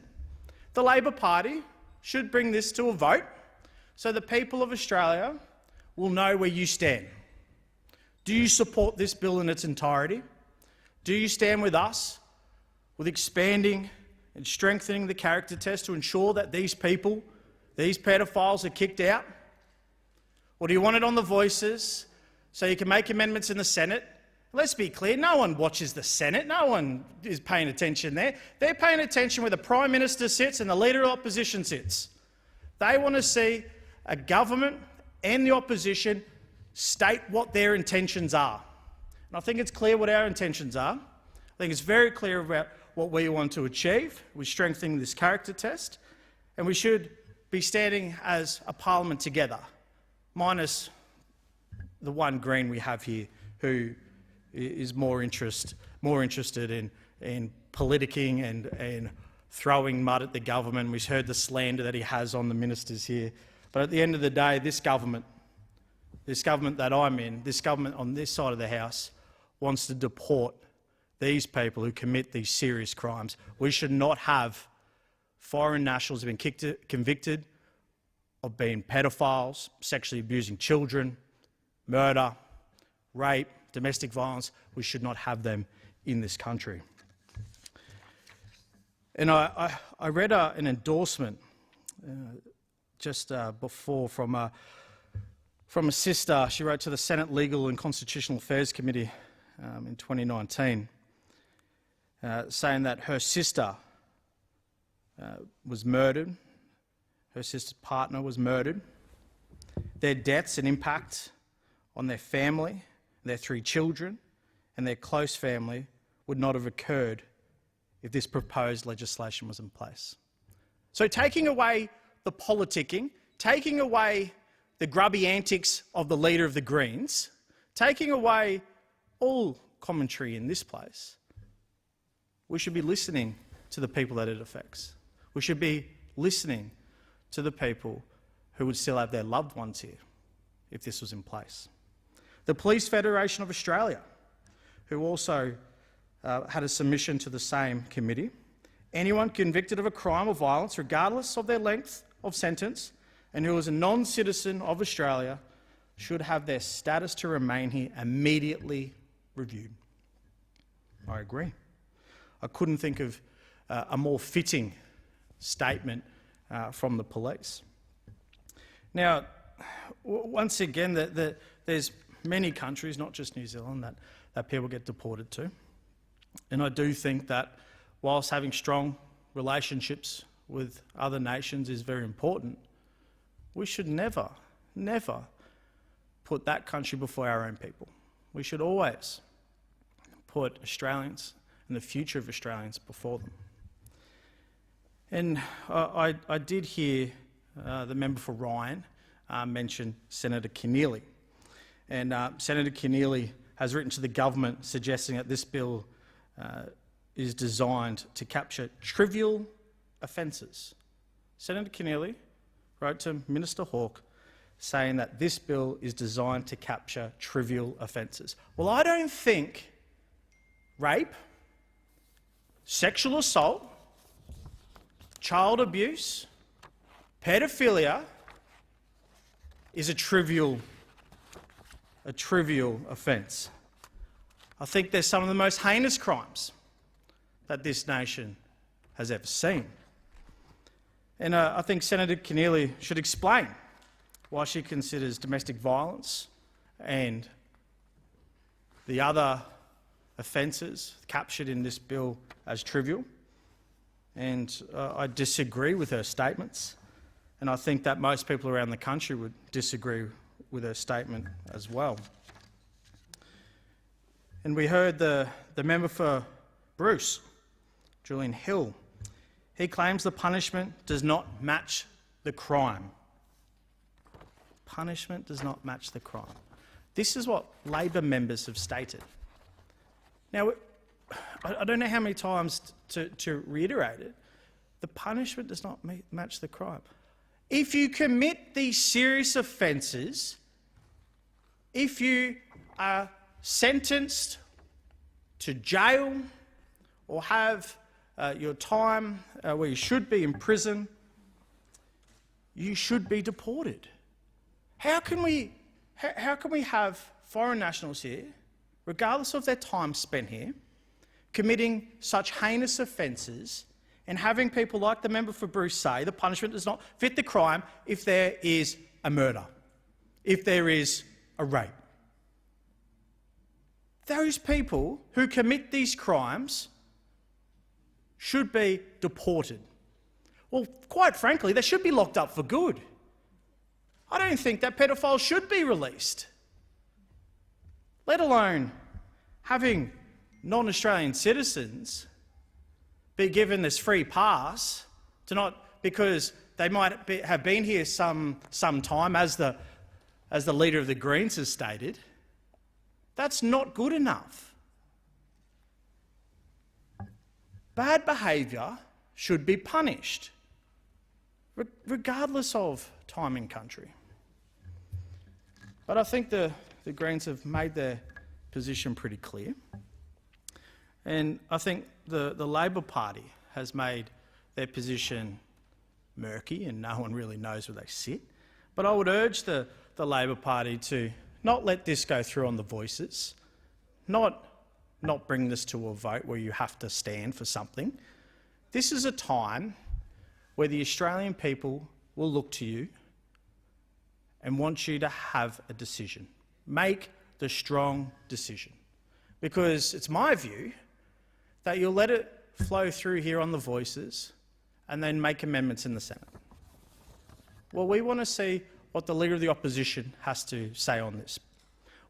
I want to see what the Leader of the Opposition has to say on this. I think the Australian people want to see what the Leader of the Opposition has to say on this. And he's either going to vote, bring it to a vote, stand with the coalition and support this, or sit with his mate from the Greens and talk about their coalition that they want to form. Well, I think that this is the time where you stand to be counted. And I do think that the Australian people deserve to see that and not have to hear about it in some time when the Senate does whatever the Senate does. So just to recap, it is my belief that all members in this place should support this. Strengthening the character test should ensure that our future generations, our children, Australians, are protected. And if crimes are committed, violent, heinous, disgusting crimes by foreign nationals, then they should be deported. Because Australia deserves this. And Australia deserves better than what the Greens are suggesting. The question is that this bill be now read a second time, and I call the member for Clark. Deputy Speaker, my comments on this bill tonight will be mercifully brief because the substantive issue is incredibly simple, and that is that this bill is entirely unnecessary because the government and the minister already have sweeping powers to cancel or revoke visas on the basis of someone's character. It's that simple. We don't need to be here. But it does raise the question, Deputy Speaker, why are we here? Why is the government bringing on this entirely unnecessary and patently cruel bill? And I'll tell you why, Deputy Speaker, because this government will miss no opportunity to pander to racism, to hate and to xenophobia. It will take every opportunity to polish up its national security and so-called border security credentials. And it will not miss an opportunity to try and wedge the opposition whenever it can. I'll say that again, Deputy Speaker. This bill is unnecessary, but it is a blatant attempt by this government to pander to racism, to bigotry and to xenophobia. and to thump its chest and make out that it's tough on national security, it's tough on border security, and it will not miss this opportunity to try and wedge the opposition. And what's Labor doing, Deputy Speaker? It's going to roll over. It's going to abandon all the towering speeches it's given on this bill and previous iterations of this bill. It's going to completely abandon high principle. It's going to roll over for one purpose, to pander to its political self-interest and to try and get more votes at the next election and to try and win government. In other words, this mob is unprincipled. We know that mob's unprincipled. This is the opportunity tonight for this mob to show some backbone. But it won't, Deputy Speaker. It'll roll over as it chases votes. I say shame on the lot of you. On this issue, when it comes to some aspects of national security, and certainly when it comes to border security, I've had a gutful of the lot of you, the government and the opposition. You are completely and utterly unprincipled, and that's not good enough. That's not in the public interest, Deputy Speaker. Why can't we in this place finally show some humanity, show that we are a principled country, that we will do the right thing, we will show the rest of the world that we are principled, that we do have integrity, that we treat people fairly, that we have a developed sense of judicial justice and that we respect the judicial system. And we don't go around accusing judges of trying to cook the books and looking for loopholes. Deputy Speaker, this is another terrible missed opportunity tonight, that the government would behave like this and the weaklings in the opposition will go along for the ride. And it's not good enough, Deputy Speaker, for the opposition to say, oh, don't you worry about our behaviour tonight, we'll seek to amend this bill in the Senate. No! You vote every time along the lines of what you believe is right and how you feel about a bill. It was like the religious discrimination bill last week, Deputy Speaker. Towering speech after towering speech after towering speech from the opposition. And then they rolled over and they voted in favour of the bill. Weaklings, the lot of you. What has this country come to? And then you look with amazement at the rise of the independents and try and come up with some explanation for why there's such a heightened interest in the crossbench and the independents right now. Because we represent our community. We vote on conscience. We stand on high principle. And we don't abandon all of that just for the sake of some lousy votes. Thank you, Deputy Speaker. The question is that this bill be now read a second time, and I call the member for Lindsay. Deputy Speaker, and I must say that I feel quite uncomfortable by the raising of the voice of the member, the independent, especially with a female Deputy Speaker in the chair when we're talking about women's safety. I think there is other ways to conduct ourselves in the House. A picture says 1,000 words, and the picture before us this evening is the Labor Party and the Greens in a nice little coalition that is protecting foreign criminals when it comes to the safety of Australian women and children. When we have a serious public safety issue, Madam Deputy Speaker, that is unresolved for 1,200 days, that is almost, well, it's over 3 years actually, it is our responsibility as a government to the Australian people to continue to prosecute the case to the Labor and Greens alliance that politics needs to be set aside and the safety of women and children from violent criminals, non-Australian violent criminals, should be put first. The safety of Australian women and children. This is what the Australian people expect. This is what my community of Lindsay expects. In fact, I received a message this evening from one local woman who said, "I can't believe we are debating over whether women deserve to be safe." So I commend the Minister for Immigration for his relentless pursuit of what is right, to get this bill through the House again for the second time against the barrage of opposition from the opposition and their partners in crime, the Greens, to protect Australians, mums, sisters, friends, daughters. How can anyone argue against that? How can anyone argue that a woman, a young woman, driving to her boyfriend's house in the early hours of the morning shouldn't be safe as she steps out of her car to his house, not threatened with a knife to the words, "Be quiet or I will cut you"? Under our current laws, the convicted criminal from Mauritius received 18 months imprisonment and a 12-month community corrections order. The initial refusal of his visa on character grounds was set aside by the Administrative Appeals Tribunal, determining he did not fail the character test. A young woman attacked at knife point and threatened with her life by a citizen, not of Australia, of Mauritius, and his character was good enough for a visa.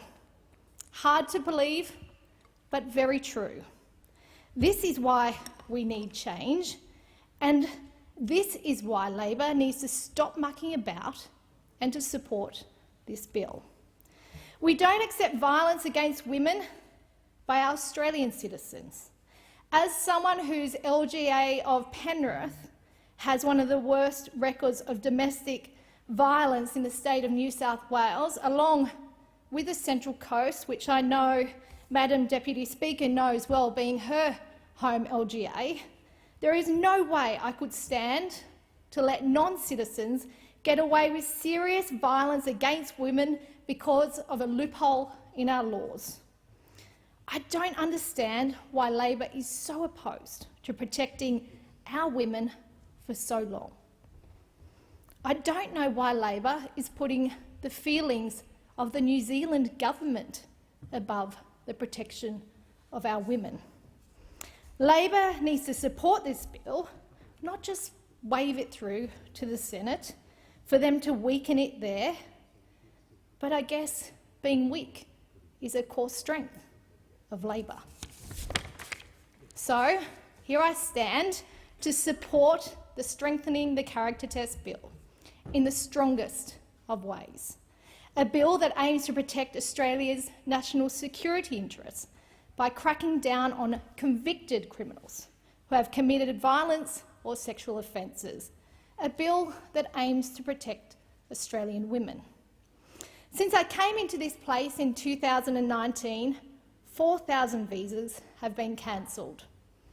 That is 4,000 serious criminals who have been kept out of the Australian community. That is almost 4 times more in 3 years than the whole of the previous Labor government. If we look at the numbers since 2014, we have cancelled or refused 10,000 visas. These aren't for good people. Nearly 1,400 were sexual offences, including over 900 for child sex and child pornography offences, 500 for armed robbery, 1,700 for drug offences, and over 200 were for murder. But then there's the men who wield knives at women, men who punch women in the head, and men who beat their partners who have been getting into our country and retaining their visas because of a legal loophole.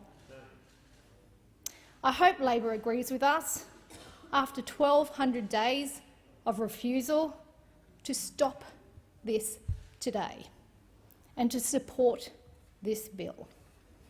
So what is the bill about? The bill aims to broaden existing discretionary powers to cancel and refuse visas under the character test. The character test is where criminals and their lawyers are finding loopholes. So we are allowing, through this bill, discretionary refusal or cancellation of a visa for non-citizens convicted for a designated offence of at least 2 years imprisonment. And since the power will be discretionary, the government will have flexibility to focus on serious crimes perpetrated by criminals who pose a risk to the Australian community. Madam Deputy Speaker, Labor has tried to argue that this sets a threshold too low for visa cancellation. Too low? I refer back to my story about the young Australian woman who was held at knife point and was threatened with her life. And I remind the House, those who have committed serious violent and sexual offences are captured by this bill. So Labor, and again working with their partners in crime, the Greens, are being weak on security and weak on protecting Australians from violent offenders, and it is just not good enough. And what makes it worse, Madam Deputy Speaker, is that this bill has been before Parliament for 1,200 days. That is over 3 years in action by Labor and the Greens. And now they want to weaken it in the Senate so we don't upset New Zealand by sending their convicted criminals back home. You tell that to the Australian women. You tell that to the Australian women in my community of Lindsay. Madam Deputy Speaker, the bill before the House is a proportionate and responsible bill to ensure foreign criminals who have broken the law are stopped from committing further injustices on Australian soil. It implements strong protections to ensure that Australians are kept safe by improving the character test provisions of the Migration Act. Australia is the best country in the world. We need to ensure that those who live here are protected from those who seek to go against our national interests. This bill, the Strengthening the Character Test Bill, demonstrates the Morrison government's ongoing commitment to the safety and protection of Australians, our commitment to the safety and protection of Australian women. And I commend this bill to the House. The question is that this bill be now read a second time. I call the member for Hughes. Thank you, Madam Deputy Speaker. I'm pleased to rise this evening to speak on the Migration Amendment Strengthening the Character Test Bill of 2021.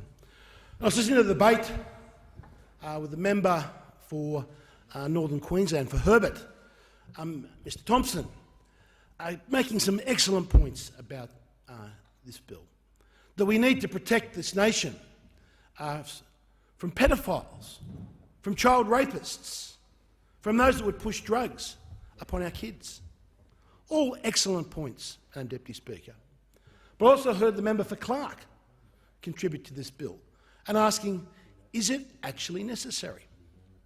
And I tend, when I listen to the member for Clark, I think that he has many good points, Madam Deputy Speaker. I ask myself, if under the current legislations that the minister, the migration minister of this country, has the power to deport Novak Djokovic from this country, not on something that he had done incorrectly, that's the tennis player Novak Djokovic, but because they thought that somehow his mere presence in this country would do something which I think the minister's words were increase anti-vax sentiment. Anti-vax sentiment is code for anti-freedom sentiment. The anti-vax debate in this country is about a case of freedom of choice. So we have the power in this country, or the minister has the power in this country, to expel someone for their political views, even though they have never espoused those views in this country. Just look at the details of that particular case and what happened. We know that Novak Djokovic arrived lawfully as the world's #1 tennis player for the Australian Open, a Grand Slam event. Now those Grand Slam events, that Grand Slam event, that Australian Tennis Open, brings our nation enormous wealth and prestige. I've been overseas at that time of year many times, and this is one of the few times that you would see Australia mentioned on the front page of the world's newspapers as they were reporting the results of the Australian Tennis Open. So when the world's #1 player arrives, there should have been red carpet and a marching band. Instead, the way he was treated at Melbourne Airport, remembering he had a lawful documents and had come here lawfully, is what you would expect if someone turned up at Melbourne Airport with a kilo of hashish in their bag. Held overnight in Melbourne Airport, questioned for hours on end. That is not how we want to treat international sporting personalities when they come to our country to contribute to our nation. And what precedent has this set? We know that it's not just the Tennis Open, the Australian Tennis Open, that we rely on for our overseas events. Every single major sporting event Australia has to compete for. We don't have any great special right to host any single event. We're up against competition from the Middle East, from Southeast Asia, from China, from all around the world that want to host World Cups in their particular sport. But what we have now done, we've now handed all those other nations a competitive advantage, a reason that they can attack Australia. They can argue against Australia. Why is it that you should have your sporting event, your #1 world sporting event, your World Cup in Australia, knowing that the Australian government can deport your top player, not because of something he's done wrong, but because of a political issue? Novak Djokovic was a political prisoner in the country, and that should bring shame upon every single one of us in this parliament.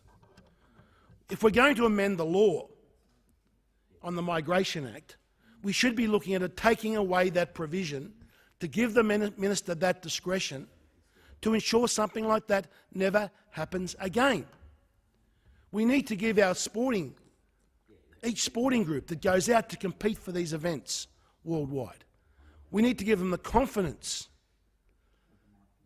and the backing that they cannot be attacked by other nations calling upon our records on expelling and deporting their major players for nothing other than political expediency of the government. And Madam Deputy Speaker, if you think that our tourism industry is just going to come bouncing back when we reopen our borders, I suggest just have a look at the tweet that George Brandis, a commissioner in the UK, recently put out a couple of days ago. The tweet he put out was, "We have a simple message to our best mates in Britain. We can't wait to welcome you back down under." It's had over 2,800 comments. But sadly, Madam Deputy Speaker, the majority of those comments are negative towards Australia. Our international reputation has been trashed over the past 12 months. The government claims that it doesn't mandate compulsory vaccines, and yet it won't let Australians exit the country unless they have been fully vaccinated, whatever that particular means at the state of time. 2, 3, who knows? Sometimes 4, 5, maybe up to 6 jabs sometime in the future. We've got to get our tourism sector back firing again, Madam Deputy Speaker. One of the ways we can do it is admit that the mistakes that we have made under the Migration Act with Novak Djokovic, we should apologise to him as a nation. We should apologise to the Serbian people for what we did, making him a political prisoner, an example, ignoring the science, ignoring the evidence. How someone with the fitness of Djokovic posed any health risk to anyone else in this country is just a complete nonsense. It should have never happened, but yet that is the existing power that the minister has under the Immigration Act today. Therefore, it is difficult to see why, if that is the case, why these additional powers are needed. But if we're going to err, Madam Deputy Speaker, if I'm going to err in this issue, I'd prefer to err on the side of giving the minister the discretion when it comes to rapists, pedophiles, criminals and drug pushers, those that try and push the drugs that they make upon others for pure profit. Those people do not belong in Australia. I thank the House. The question is that this bill be now read a second time, and I call the Minister.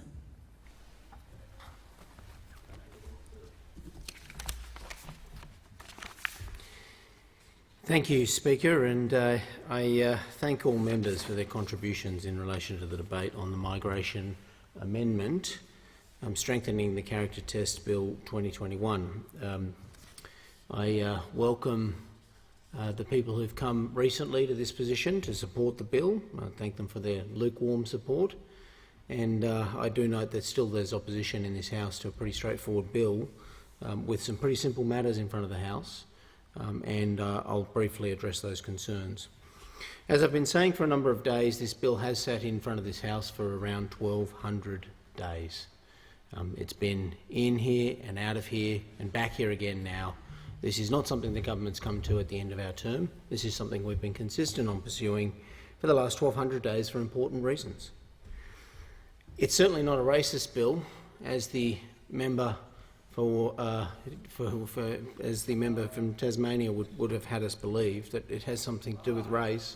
Member for Clark, I apologise, would have to have us believe when our entire policy in immigration is non-discriminatory, when our cancellation policy is non-discriminatory as well, and crime doesn't have any nationality or race or ethnicity. Any person can be good and bad in any race or any background or any culture, and the government has no view about that. So race is a very odd topic to be introducing at this point after 1,200 days of a pretty serious debate about crime and the victims of crime and the impacts of crime. And certainly the member for Melbourne had some bizarre objections as well about sympathy for people who've committed crimes, and people, these are convicted criminals we're talking about in relation to this bill, and serious convicted criminals with serious sentences. And again, I'd urge members in this place to be focused, as Australians want us to be, on the victims of crime rather than the criminals themselves. We need to focus on the victims as a priority, because the victims in this case are the Australian community and the perpetrators are non-Australians. So the primary responsibility of the House of Representatives in the Australian Parliament is to think about the impact of serious and violent offending on Australian citizens and how it impacts them. And in many cases, we're talking about vulnerable people and vulnerable groups. Women are victims of sexual-based offences. Children in these offences we're talking about are particular victims. Their families are particular victims. And having administered much of the domestic violence cohort for a number of years in a junior role and now in this role, I can tell you those crimes are shocking, they're graphic, they're difficult to deal with as a minister when you read the material repeatedly. As do law enforcement officers when they do their job, as do courts when they do their job, but here in this job you do that as well. And there's serious impacts upon the victims. So anything we can do in this space, as a government, as a parliament, to ensure that we don't see these crimes happen in the first place, I think is absolutely wise and the right approach in relation to a bill of this nature. That's why it has been surprising that people have, for 1,200 days, obfuscated about what this bill does. Labor has suggested that this will capture trivial offences. Well, the government has gone out of our way for every day to demonstrate that there are no trivial offences captured by this bill. There are no trivial offences at all. In fact, when you check out the list of designated offences and the requirements for a minimum 2-year sentence, you'll understand these are the most heinous of crimes. These are the ones that have the most impact upon victims, whether they are armed robberies, whether they are burglaries, whether they are sexual assaults, aggravated burglaries and sexual assaults.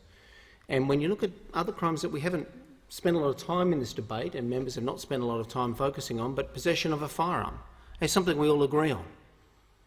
Now, we agree on that with our own citizens. We think people have to have gun registrations, have to have firearm licences, there has to be rules about possession of a weapon. But why would we allow a non-citizen or a temporary resident to possess a firearm? Why would we think that was okay? What's against the law? And if a temporary resident or a visa holder comes and possesses a firearm and is convicted of possessing a firearm, well, that's a serious offence. I know the member for Melbourne's policy in his party, the Greens, is against the possession of weapons, but that's one of the designated offences here. So sympathy for perpetrators that you spoke about, we need to have sympathy and compassion. You spoke about this on a number of occasions in your speech. I truly don't understand where you're coming from on this one. And I know you've got concerns about the Migration Act, parts of the Migration Act that the government has addressed over the years in many ways, but here we're talking about serious violent crime and serious violent criminal offenders convicted, including possession of firearms. Something I think I'd suggest that all members here actually agree on. And that's why when I've come to this role and picked up this bill, where it was with the Labor Party opposing it a couple of times and having addressed some of the concerns that Labor has had, there are no further concerns, I believe, that are valid in relation to this bill, because it is very simple. The designated offences are there for every Australian to see, for lawyers to see, for judges to see. It provides clarity and certainty to the law around cancellations. It means we'll have more discretionary power, not mandatory power, and there wasn't even an objection raised by the member for Melbourne about mandatory use of the power. It's discretionary again. It gives the government, the minister, the option to cancel wherever we have people who've committed these crimes, not just here in Australia, but the same crimes offshore. And yes, it is retrospective. That's a criticism I've heard. Now, I make no apology for that, and the government, the Morrison government, makes no apology for the retrospectivity, because it would make no sense otherwise. If you are a repeated, convicted sexual offender in an offshore country, we want to know that before we give you a visa. We want to have the option of saying, no, you can't have that visa. The powers don't exist in a sufficient way for us to be able to do it now, and in a lawful way, and that's been tested in the courts.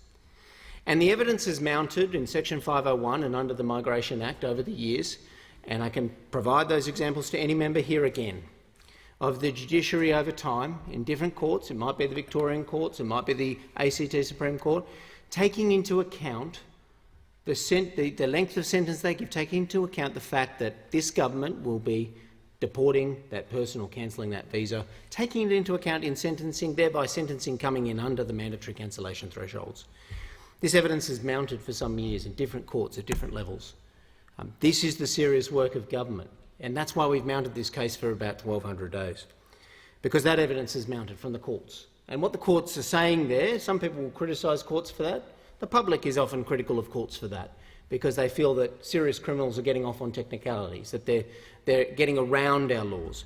But to be fair to the courts, it's the job of everybody here to improve the law so that the courts can interpret it properly. That's what the courts are saying to us. That's why the Morrison government's put this bill into this House, to say we will define the law. We will do it in the way we want to do it, together as a parliament, preferably, on serious and violent crime, because then courts say, well, the law's clear. There it is. There won't be challenges to our system. There won't be people getting through our AAT, overturning ministerial cancellations in serious crime categories. There won't be people coming from offshore if you've committed sexual-based offenders over a long period of time in offshore countries. So I have to say that many of the objections that we've heard here and continue to hear, I find to be excuses, Madam Deputy Speaker. And I'm reminded of the lateness of the hour. After 1,200 days, I think everybody's minded to get on to a vote on this bill. So thank you for that. I'll finish up. I've got a lot to say on this. I've got a lot more to say on it, but maybe I'll have to say it somewhere else. I do think this serious bill requires the support of this House. I want this to be supported in the Senate. And we've spoken to the crossbench. We believe we've got support. It's sensible law. It's good law. It will protect Australians. Frankly speaking, there's not many bills that we will pass in this place that will not just deal with crime when it happens, but prevent crime from happening in the first place. And when we can do that, we must do that, and we should do that. And I commend this bill to the House. I thank the Minister. The question is that this bill be now read a second time. All those of that opinion say aye. Those against say no. I think the ayes have it. Noes have it. Division required. Division required. Ring the bells for 4 minutes.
Lock the doors.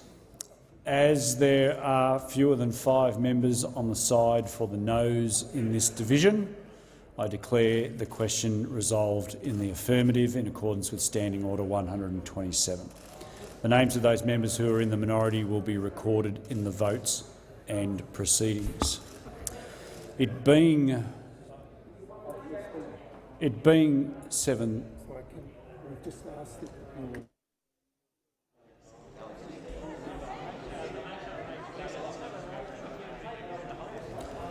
The clerk. Second reading, a bill for an act to amend the Migration Act 1958 and for related purposes. It being 7:30, I propose the question that the House do now adjourn. The Minister. Thank you, Speaker. I require the question to be put immediately without debate. If it suits the House, I'll state the question in the form that the House do not adjourn.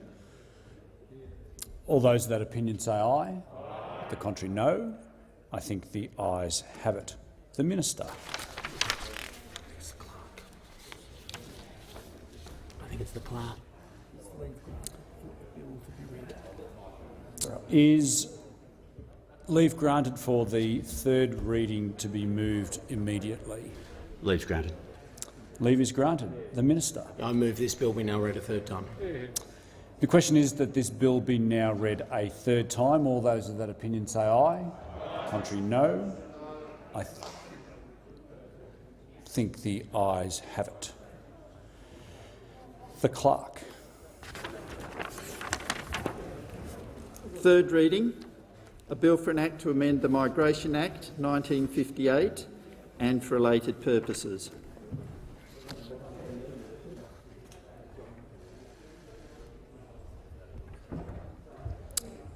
The Minister. Thank you, Speaker. I've always tried to bring this House together, so maybe for the second time tonight, I move that the House do now adjourn. The question is that the House do now adjourn, and I give the call to the member for Burt. Thank you, Mr Speaker.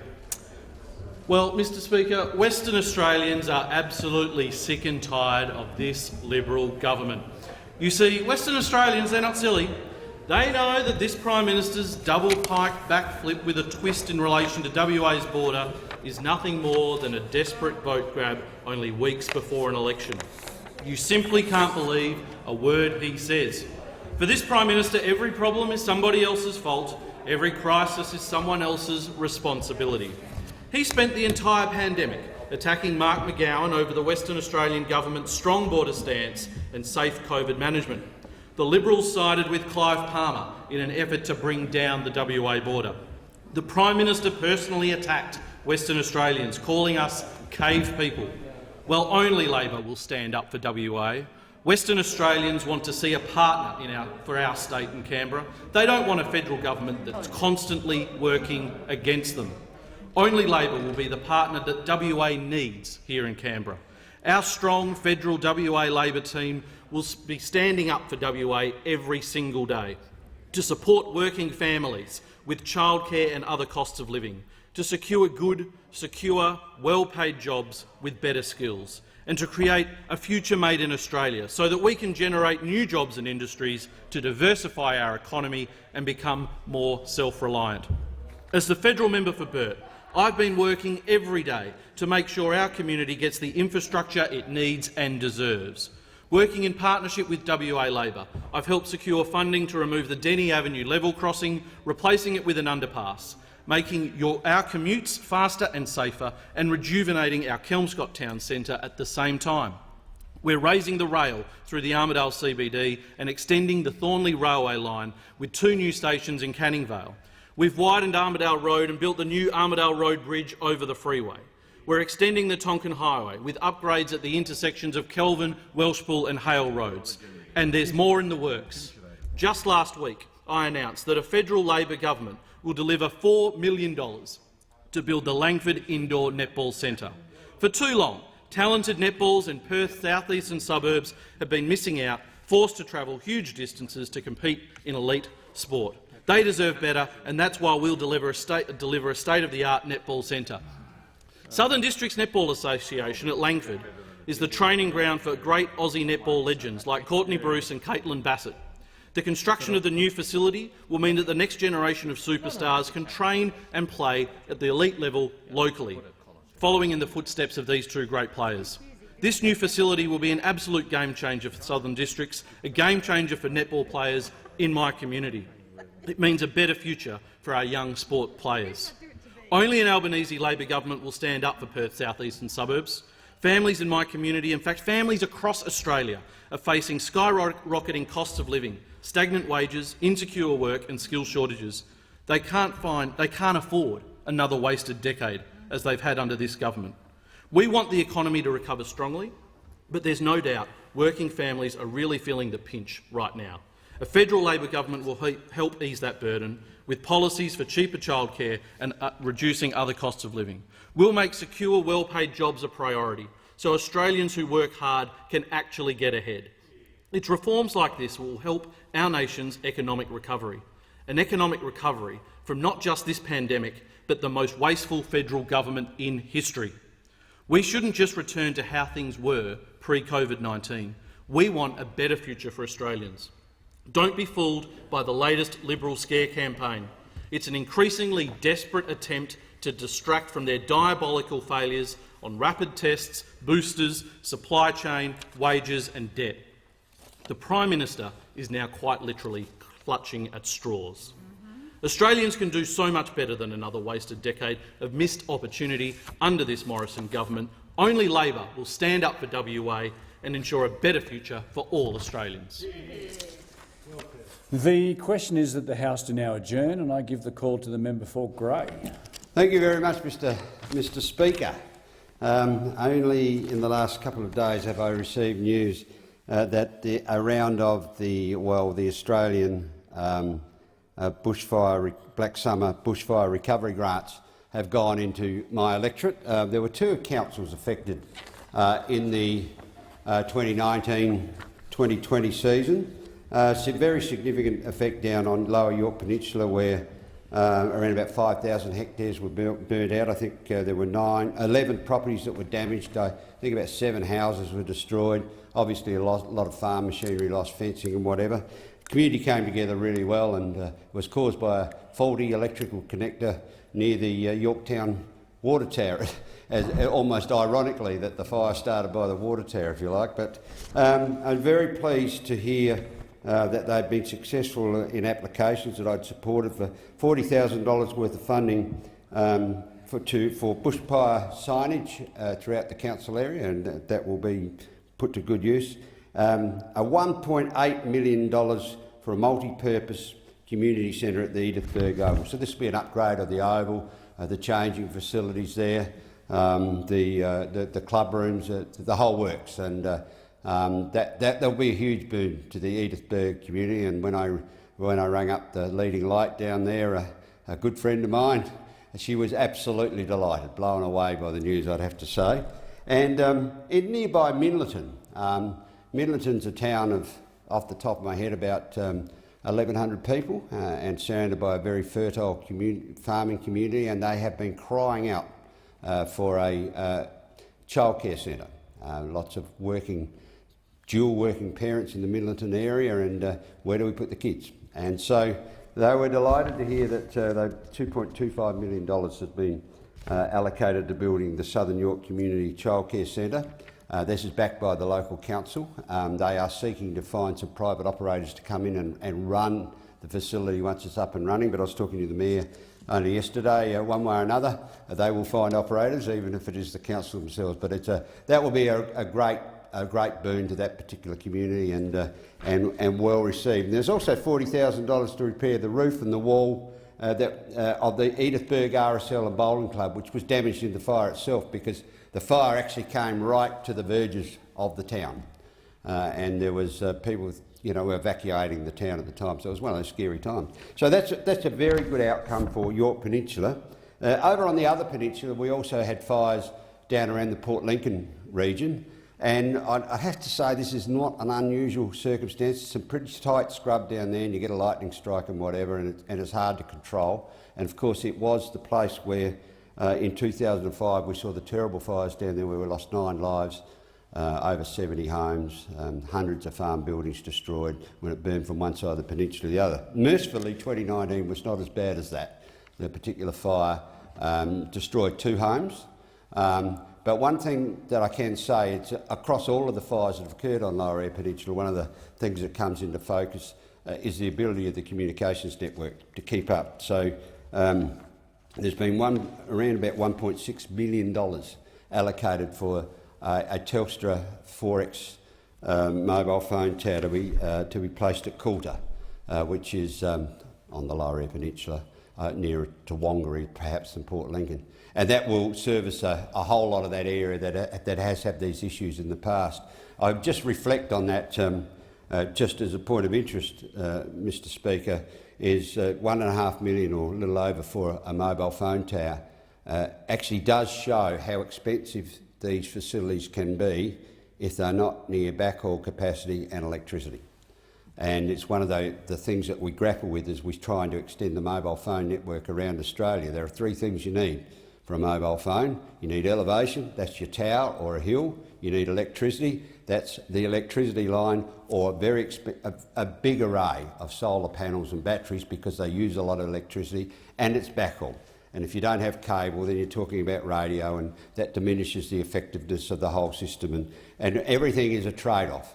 And so while we would like to have a mobile phone tower on every corner, if you like, there are a whole lot of individual barriers that get thrown up, and the decisions are made around the economics of those. But to come back to the grants themselves, This is an excellent outcome. It's a large fund. I'm sure it will be weighted into the districts like Kangaroo Island and Eastern Australia, and I fully support it. The question is that the House do now adjourn, and I give the call to the member for Cooper. Thank you, Speaker. I rise to address the House about the importance of young activists and how our next generation of Australians are stepping up and making noise. I'm quoting the 2021 Australian of the Year, Grace Tame, as she urged people to make noise when they see injustice, and she is so right. For so many little girls and women have been taught to be quiet, polite and small. Throughout history and in living rooms across Australia and the world, girls have been told they should be seen and not heard. Women too often get told to smile by men who do not like what they have to say. It's a way of silencing them and asserting power. It's about reminding women to be pretty and non-threatening to men. That's why I'm so pleased to see Australian women in their 20s and 30s making noise, taking up space and shining a light on areas that have been kept dark and silent. That's what leadership looks like. And Grace Tame embodies this type of leadership. Over the past year, she has shared her gut-wrenching story of grooming and abuse.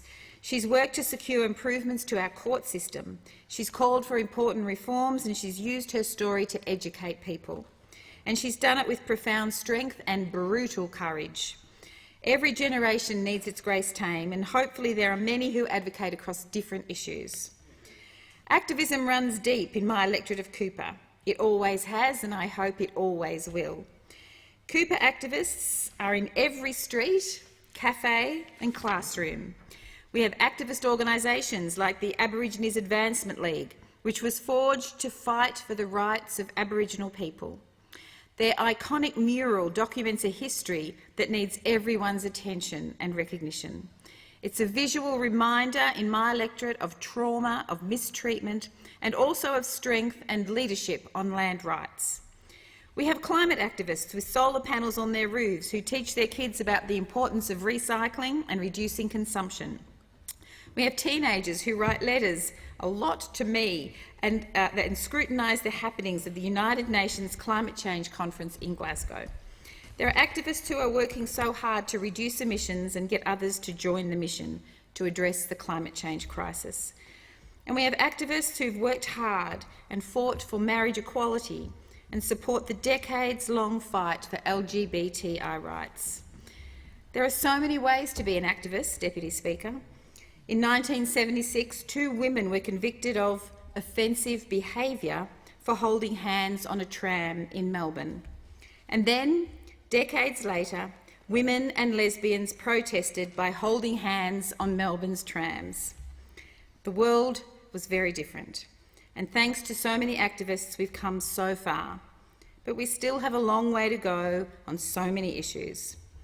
A few weeks ago, Dylan Alcott was announced as the 2022 Australian of the Year. This impressive man, who has so many achievements behind him, is another activist in my electorate. In 2017, he founded the Dylan Alcott Foundation, which gives scholarships and grants to Australians with a disability to overcome the barriers to participate in sport and education. They offer mentoring to young people to help them see the sorts of future that is clearly possible. And he's also brought to life Ability Fest, a music festival that is accessible to people of all abilities. Now, this man, Dylan Alcott, has set countless Australians on their way after new doors were opened and new opportunities realised. I'm excited to watch 2022 and see him as Australian of the Year use his platform and the months ahead to be an activist for those of different abilities. He's spoken of the importance of properly funding the NDIS to make sure people with a disability receive appropriate care, and I couldn't agree more. For many of us in Labor, the NDIS is one of the proudest legacies we've achieved. And the Morrison government has deliberately underspent NDIS budgets, which has seen Australians with a disability deprived of the funding that they're entitled to. He's spoken up about supporting people with a disability to work in paid employment. He's spoken of the life-changing power of employment and the confidence, freedom and autonomy it gives. Each generation has had their protest movements, whether it's marching in the streets, holding up signs, chaining themselves to bars or buildings, supporting boycotts or burning their bras. And in my time, I've learned that activism is a marathon. It requires years and decades of persistence. But ultimately, my message to the next generation is to maintain the rage. Time has expired. The question is that the House to now adjourn, and I give the call to the member for Wentworth.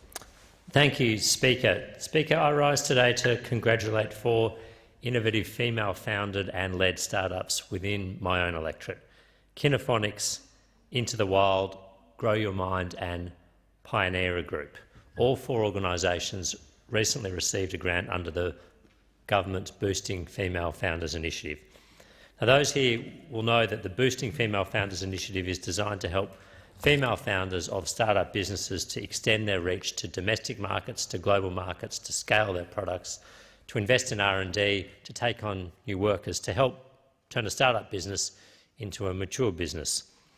And the funding that we've provided these female founders will assist these entrepreneurs to cross over or bridge some of the boundaries that we often see female founders encounter in terms of accessing capital, accessing mentoring, accessing investors. The current program of the Female Founders Initiative will see $12 million distributed between 38 worthy female-led businesses, with 4 of them recent recipients in my own electorate of Wentworth. And I would like to highlight these incredible businesses here today. Kinnaphonics is run by founder and CEO Anna Gill and will receive $400,000 of federal funding to support their remarkable neuro-rehabilitation pilot program.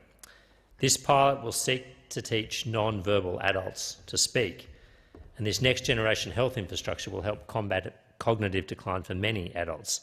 I spoke to Anna just a few weeks ago to congratulate her and was excited to hear about the potential of Kinnaphonics and her neuro-rehabilitation program. My congratulations go to Anna and the Kinnaphonics team for their transformative approach to the health sector. Into the Wild Escapes, another recipient of the Boosting Female Founders Grant, is an eco-conscious, sustainable business founded by Celeste Fianis that is changing the landscape of tourism. Their sustainable, off-the-grid, transportable and tiny homes are being used by holiday goers and by those looking for a change in lifestyle across Australia. Celeste will receive $480,000 of funding under this program to help upscale her business. This will give the Into the Wild team the opportunity to explore new projects, such as using tiny houses, their trademark tiny houses, to address temporary housing needs. Thirdly, Christina Freeman's business Grow Your Mind provides engaging and evidence-based mental health strategies for educators, children and for their families. Grow Your Mind under the program will receive $650,000 of funding to help upscale this wellbeing program. It will allow Christina and her fellow founders to transition their business to an online platform so that more educators across more of Australia can access this crucial mental health training. And finally, with COVID-19 disrupting many workplaces, the work of the Pioneer Group has never been more important. Pioneer, founded by Danielle Owen Whitford, is a digital platform that conducts linguistic analysis of written communication. It does this via digital communication in workplace settings that measure behaviour and mental state, so that workplaces that have a large workforce remotely are able to monitor the stress levels of their workforce and tailor personalised interventions to help address it. This will not only support employees at an individual level, but at an enterprise or business level it will help them lessen things like workplace sickness, low productivity, low morale. Danielle will receive $275,000 to help her expand the impact of Pioneer during such challenging times.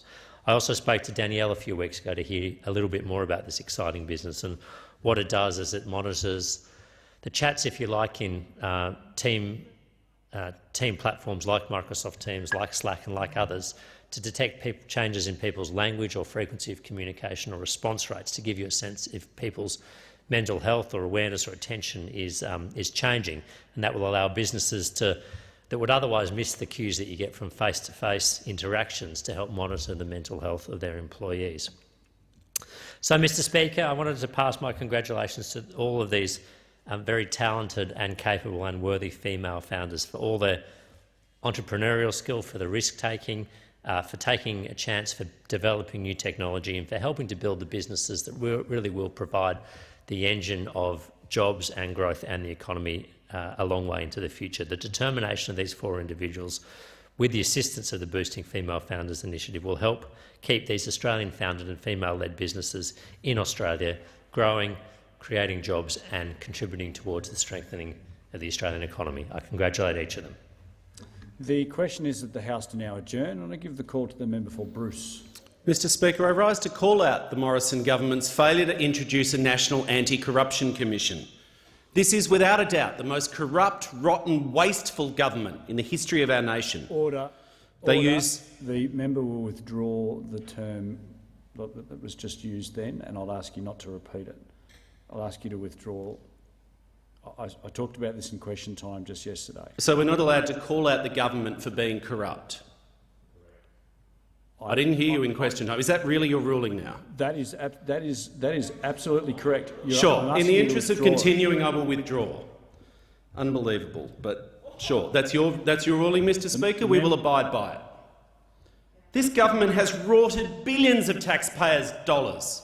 They treat taxpayer dollars as if they were Liberal Party dollars, as the Auditor-General shows year after year, shoveling taxpayer money to marginal seats. You know it. It's what happens. That's what they do. They treat the AAT as an employment agency for Liberal mates. They stack government boards with failed Liberal politicians. We found out in the Audit Committee that the National Housing, Financing and Infrastructure Board doesn't have a single person now with any expertise in social or affordable housing. All the blokes are retired Liberal politicians. Apparently it's okay for the member for Pearce to accept $1 million in secret donations. Under this government, it's okay for members of parliament to take bags of cash left outside their door and not declare where it came from. The Prime Minister has broken his promise to introduce an ICAC. And his excuse, well, he blames Labor. He says it's Labor's fault. Somehow it's our fault. The member for Bruce would just hold for one moment. The Minister, Assistant Minister, on a point of order. He's reflecting on members. No members have taken bags of cash left outside their office. He's wrong and he should withdraw. Yeah, look, the member for Bruce can continue. Thank you, Speaker. He blames Labor for his own failure to introduce a bill and debate it in this House. It is truly bizarre. He did propose a weak model. It's not a big stick. It's like being whacked with a little bit of balsa wood, beaten with wet lettuce. He then blames New South Wales for having an ICAC with teeth. His so-called good friend Gladys Berejiklian was hauled before ICAC, which scared off the government. That's Gladys Berejiklian, who called him a horrible, horrible person and a complete psycho. And then his latest excuse, there's no time. Well, the parliament last week sat till 5 a.m. He has a record low number of sitting days. Here's a tip for the Prime Minister. You could schedule more sitting days and have a debate on a National Anti-Corruption Commission. Bring it on. He won't even have the debate, Mr Speaker. He's scared. Now, he's scared because the parliament may impose a model with teeth. But we saw the report of the Cabinet leak last week, an astounding leak, that the Prime Minister was trying to get the votes for his flawed, divisive religious discrimination bill to divide the nation, and he was trying to trade votes for that, promising a debate on a corruption commission. There's no sense of irony in that, is there? Trading votes for a debate on a corruption commission while trying to get something else through the parliament. But then he was rolled in the Cabinet. He was rolled because, get this, let this sink in, because the Cabinet, the Government of Australia, the most senior ministers in the government, were scared that there may be a corruption commission with retrospective powers that may investigate their own time in office. That's exactly what the media report said. Australians know that the Prime Minister has no intention of introducing an ICAC. He's a cunning politician, but he is not a leader. Now, it's not just a matter for the government and the Liberals. Sadly, it's a matter for the nation. It impacts our global standing in the global rankings of corruption.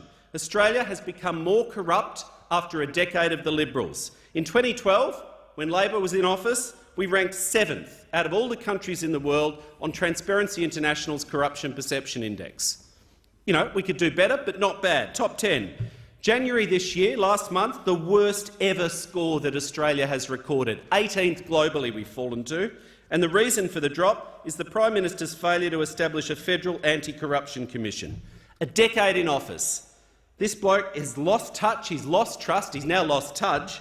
He's out of ideas, out of time and out of office. And I'd seek leave to table this graphical illustration of the Transparency International Corruption Perception Index showing the fall of Australia under this Prime Minister. Is leave granted? Absolutely not. The fact, it is a fact. Anyone in the country can look at what the world has, how the world has ranked us. We've fallen down. We've become a more corrupt country under this failing, rotten government. Order. The member's time has expired. I just want to, before I call the member for Ryan, I'll get you just to, in your own leisure, member for Bruce, top of page 517 of practice. It's been in place for 50 years. The member for Ryan has the call. Thank you very much, Mr Speaker. I just want to comment on the issue of the day and the time I have remaining. It's an absolute privilege today to watch the valedictory speech of my colleague, the member for Boothby, Nicole Flint, in this chamber. She is a courageous and tenacious member of this House, and as a new member I have learnt a lot from, I've learnt so much from the upstanding way she has carried herself. I've worked with her on issues involving funding for endometriosis treatment and research and seen the effective way she advocates and secures real change in this place. And I've also seen the way she holds her head high and refuses to be diminished by the abhorrent behaviour that has been directed at her by political opponents. Nick, thank you for the service you have given your community and this place, and for your support of colleagues like myself. You are a great loss to our parliamentary party room. In her speech, the member for Boothby again called out commentators, political operators and activists of the left who preach tolerance and support for women in politics, but then directed their female political opponents the most horrendous and vile abuse. And lo and behold, the left were at it again today. We saw a terrible display of vandalism and violence from members of the left at the University of Queensland in my electorate of Ryan.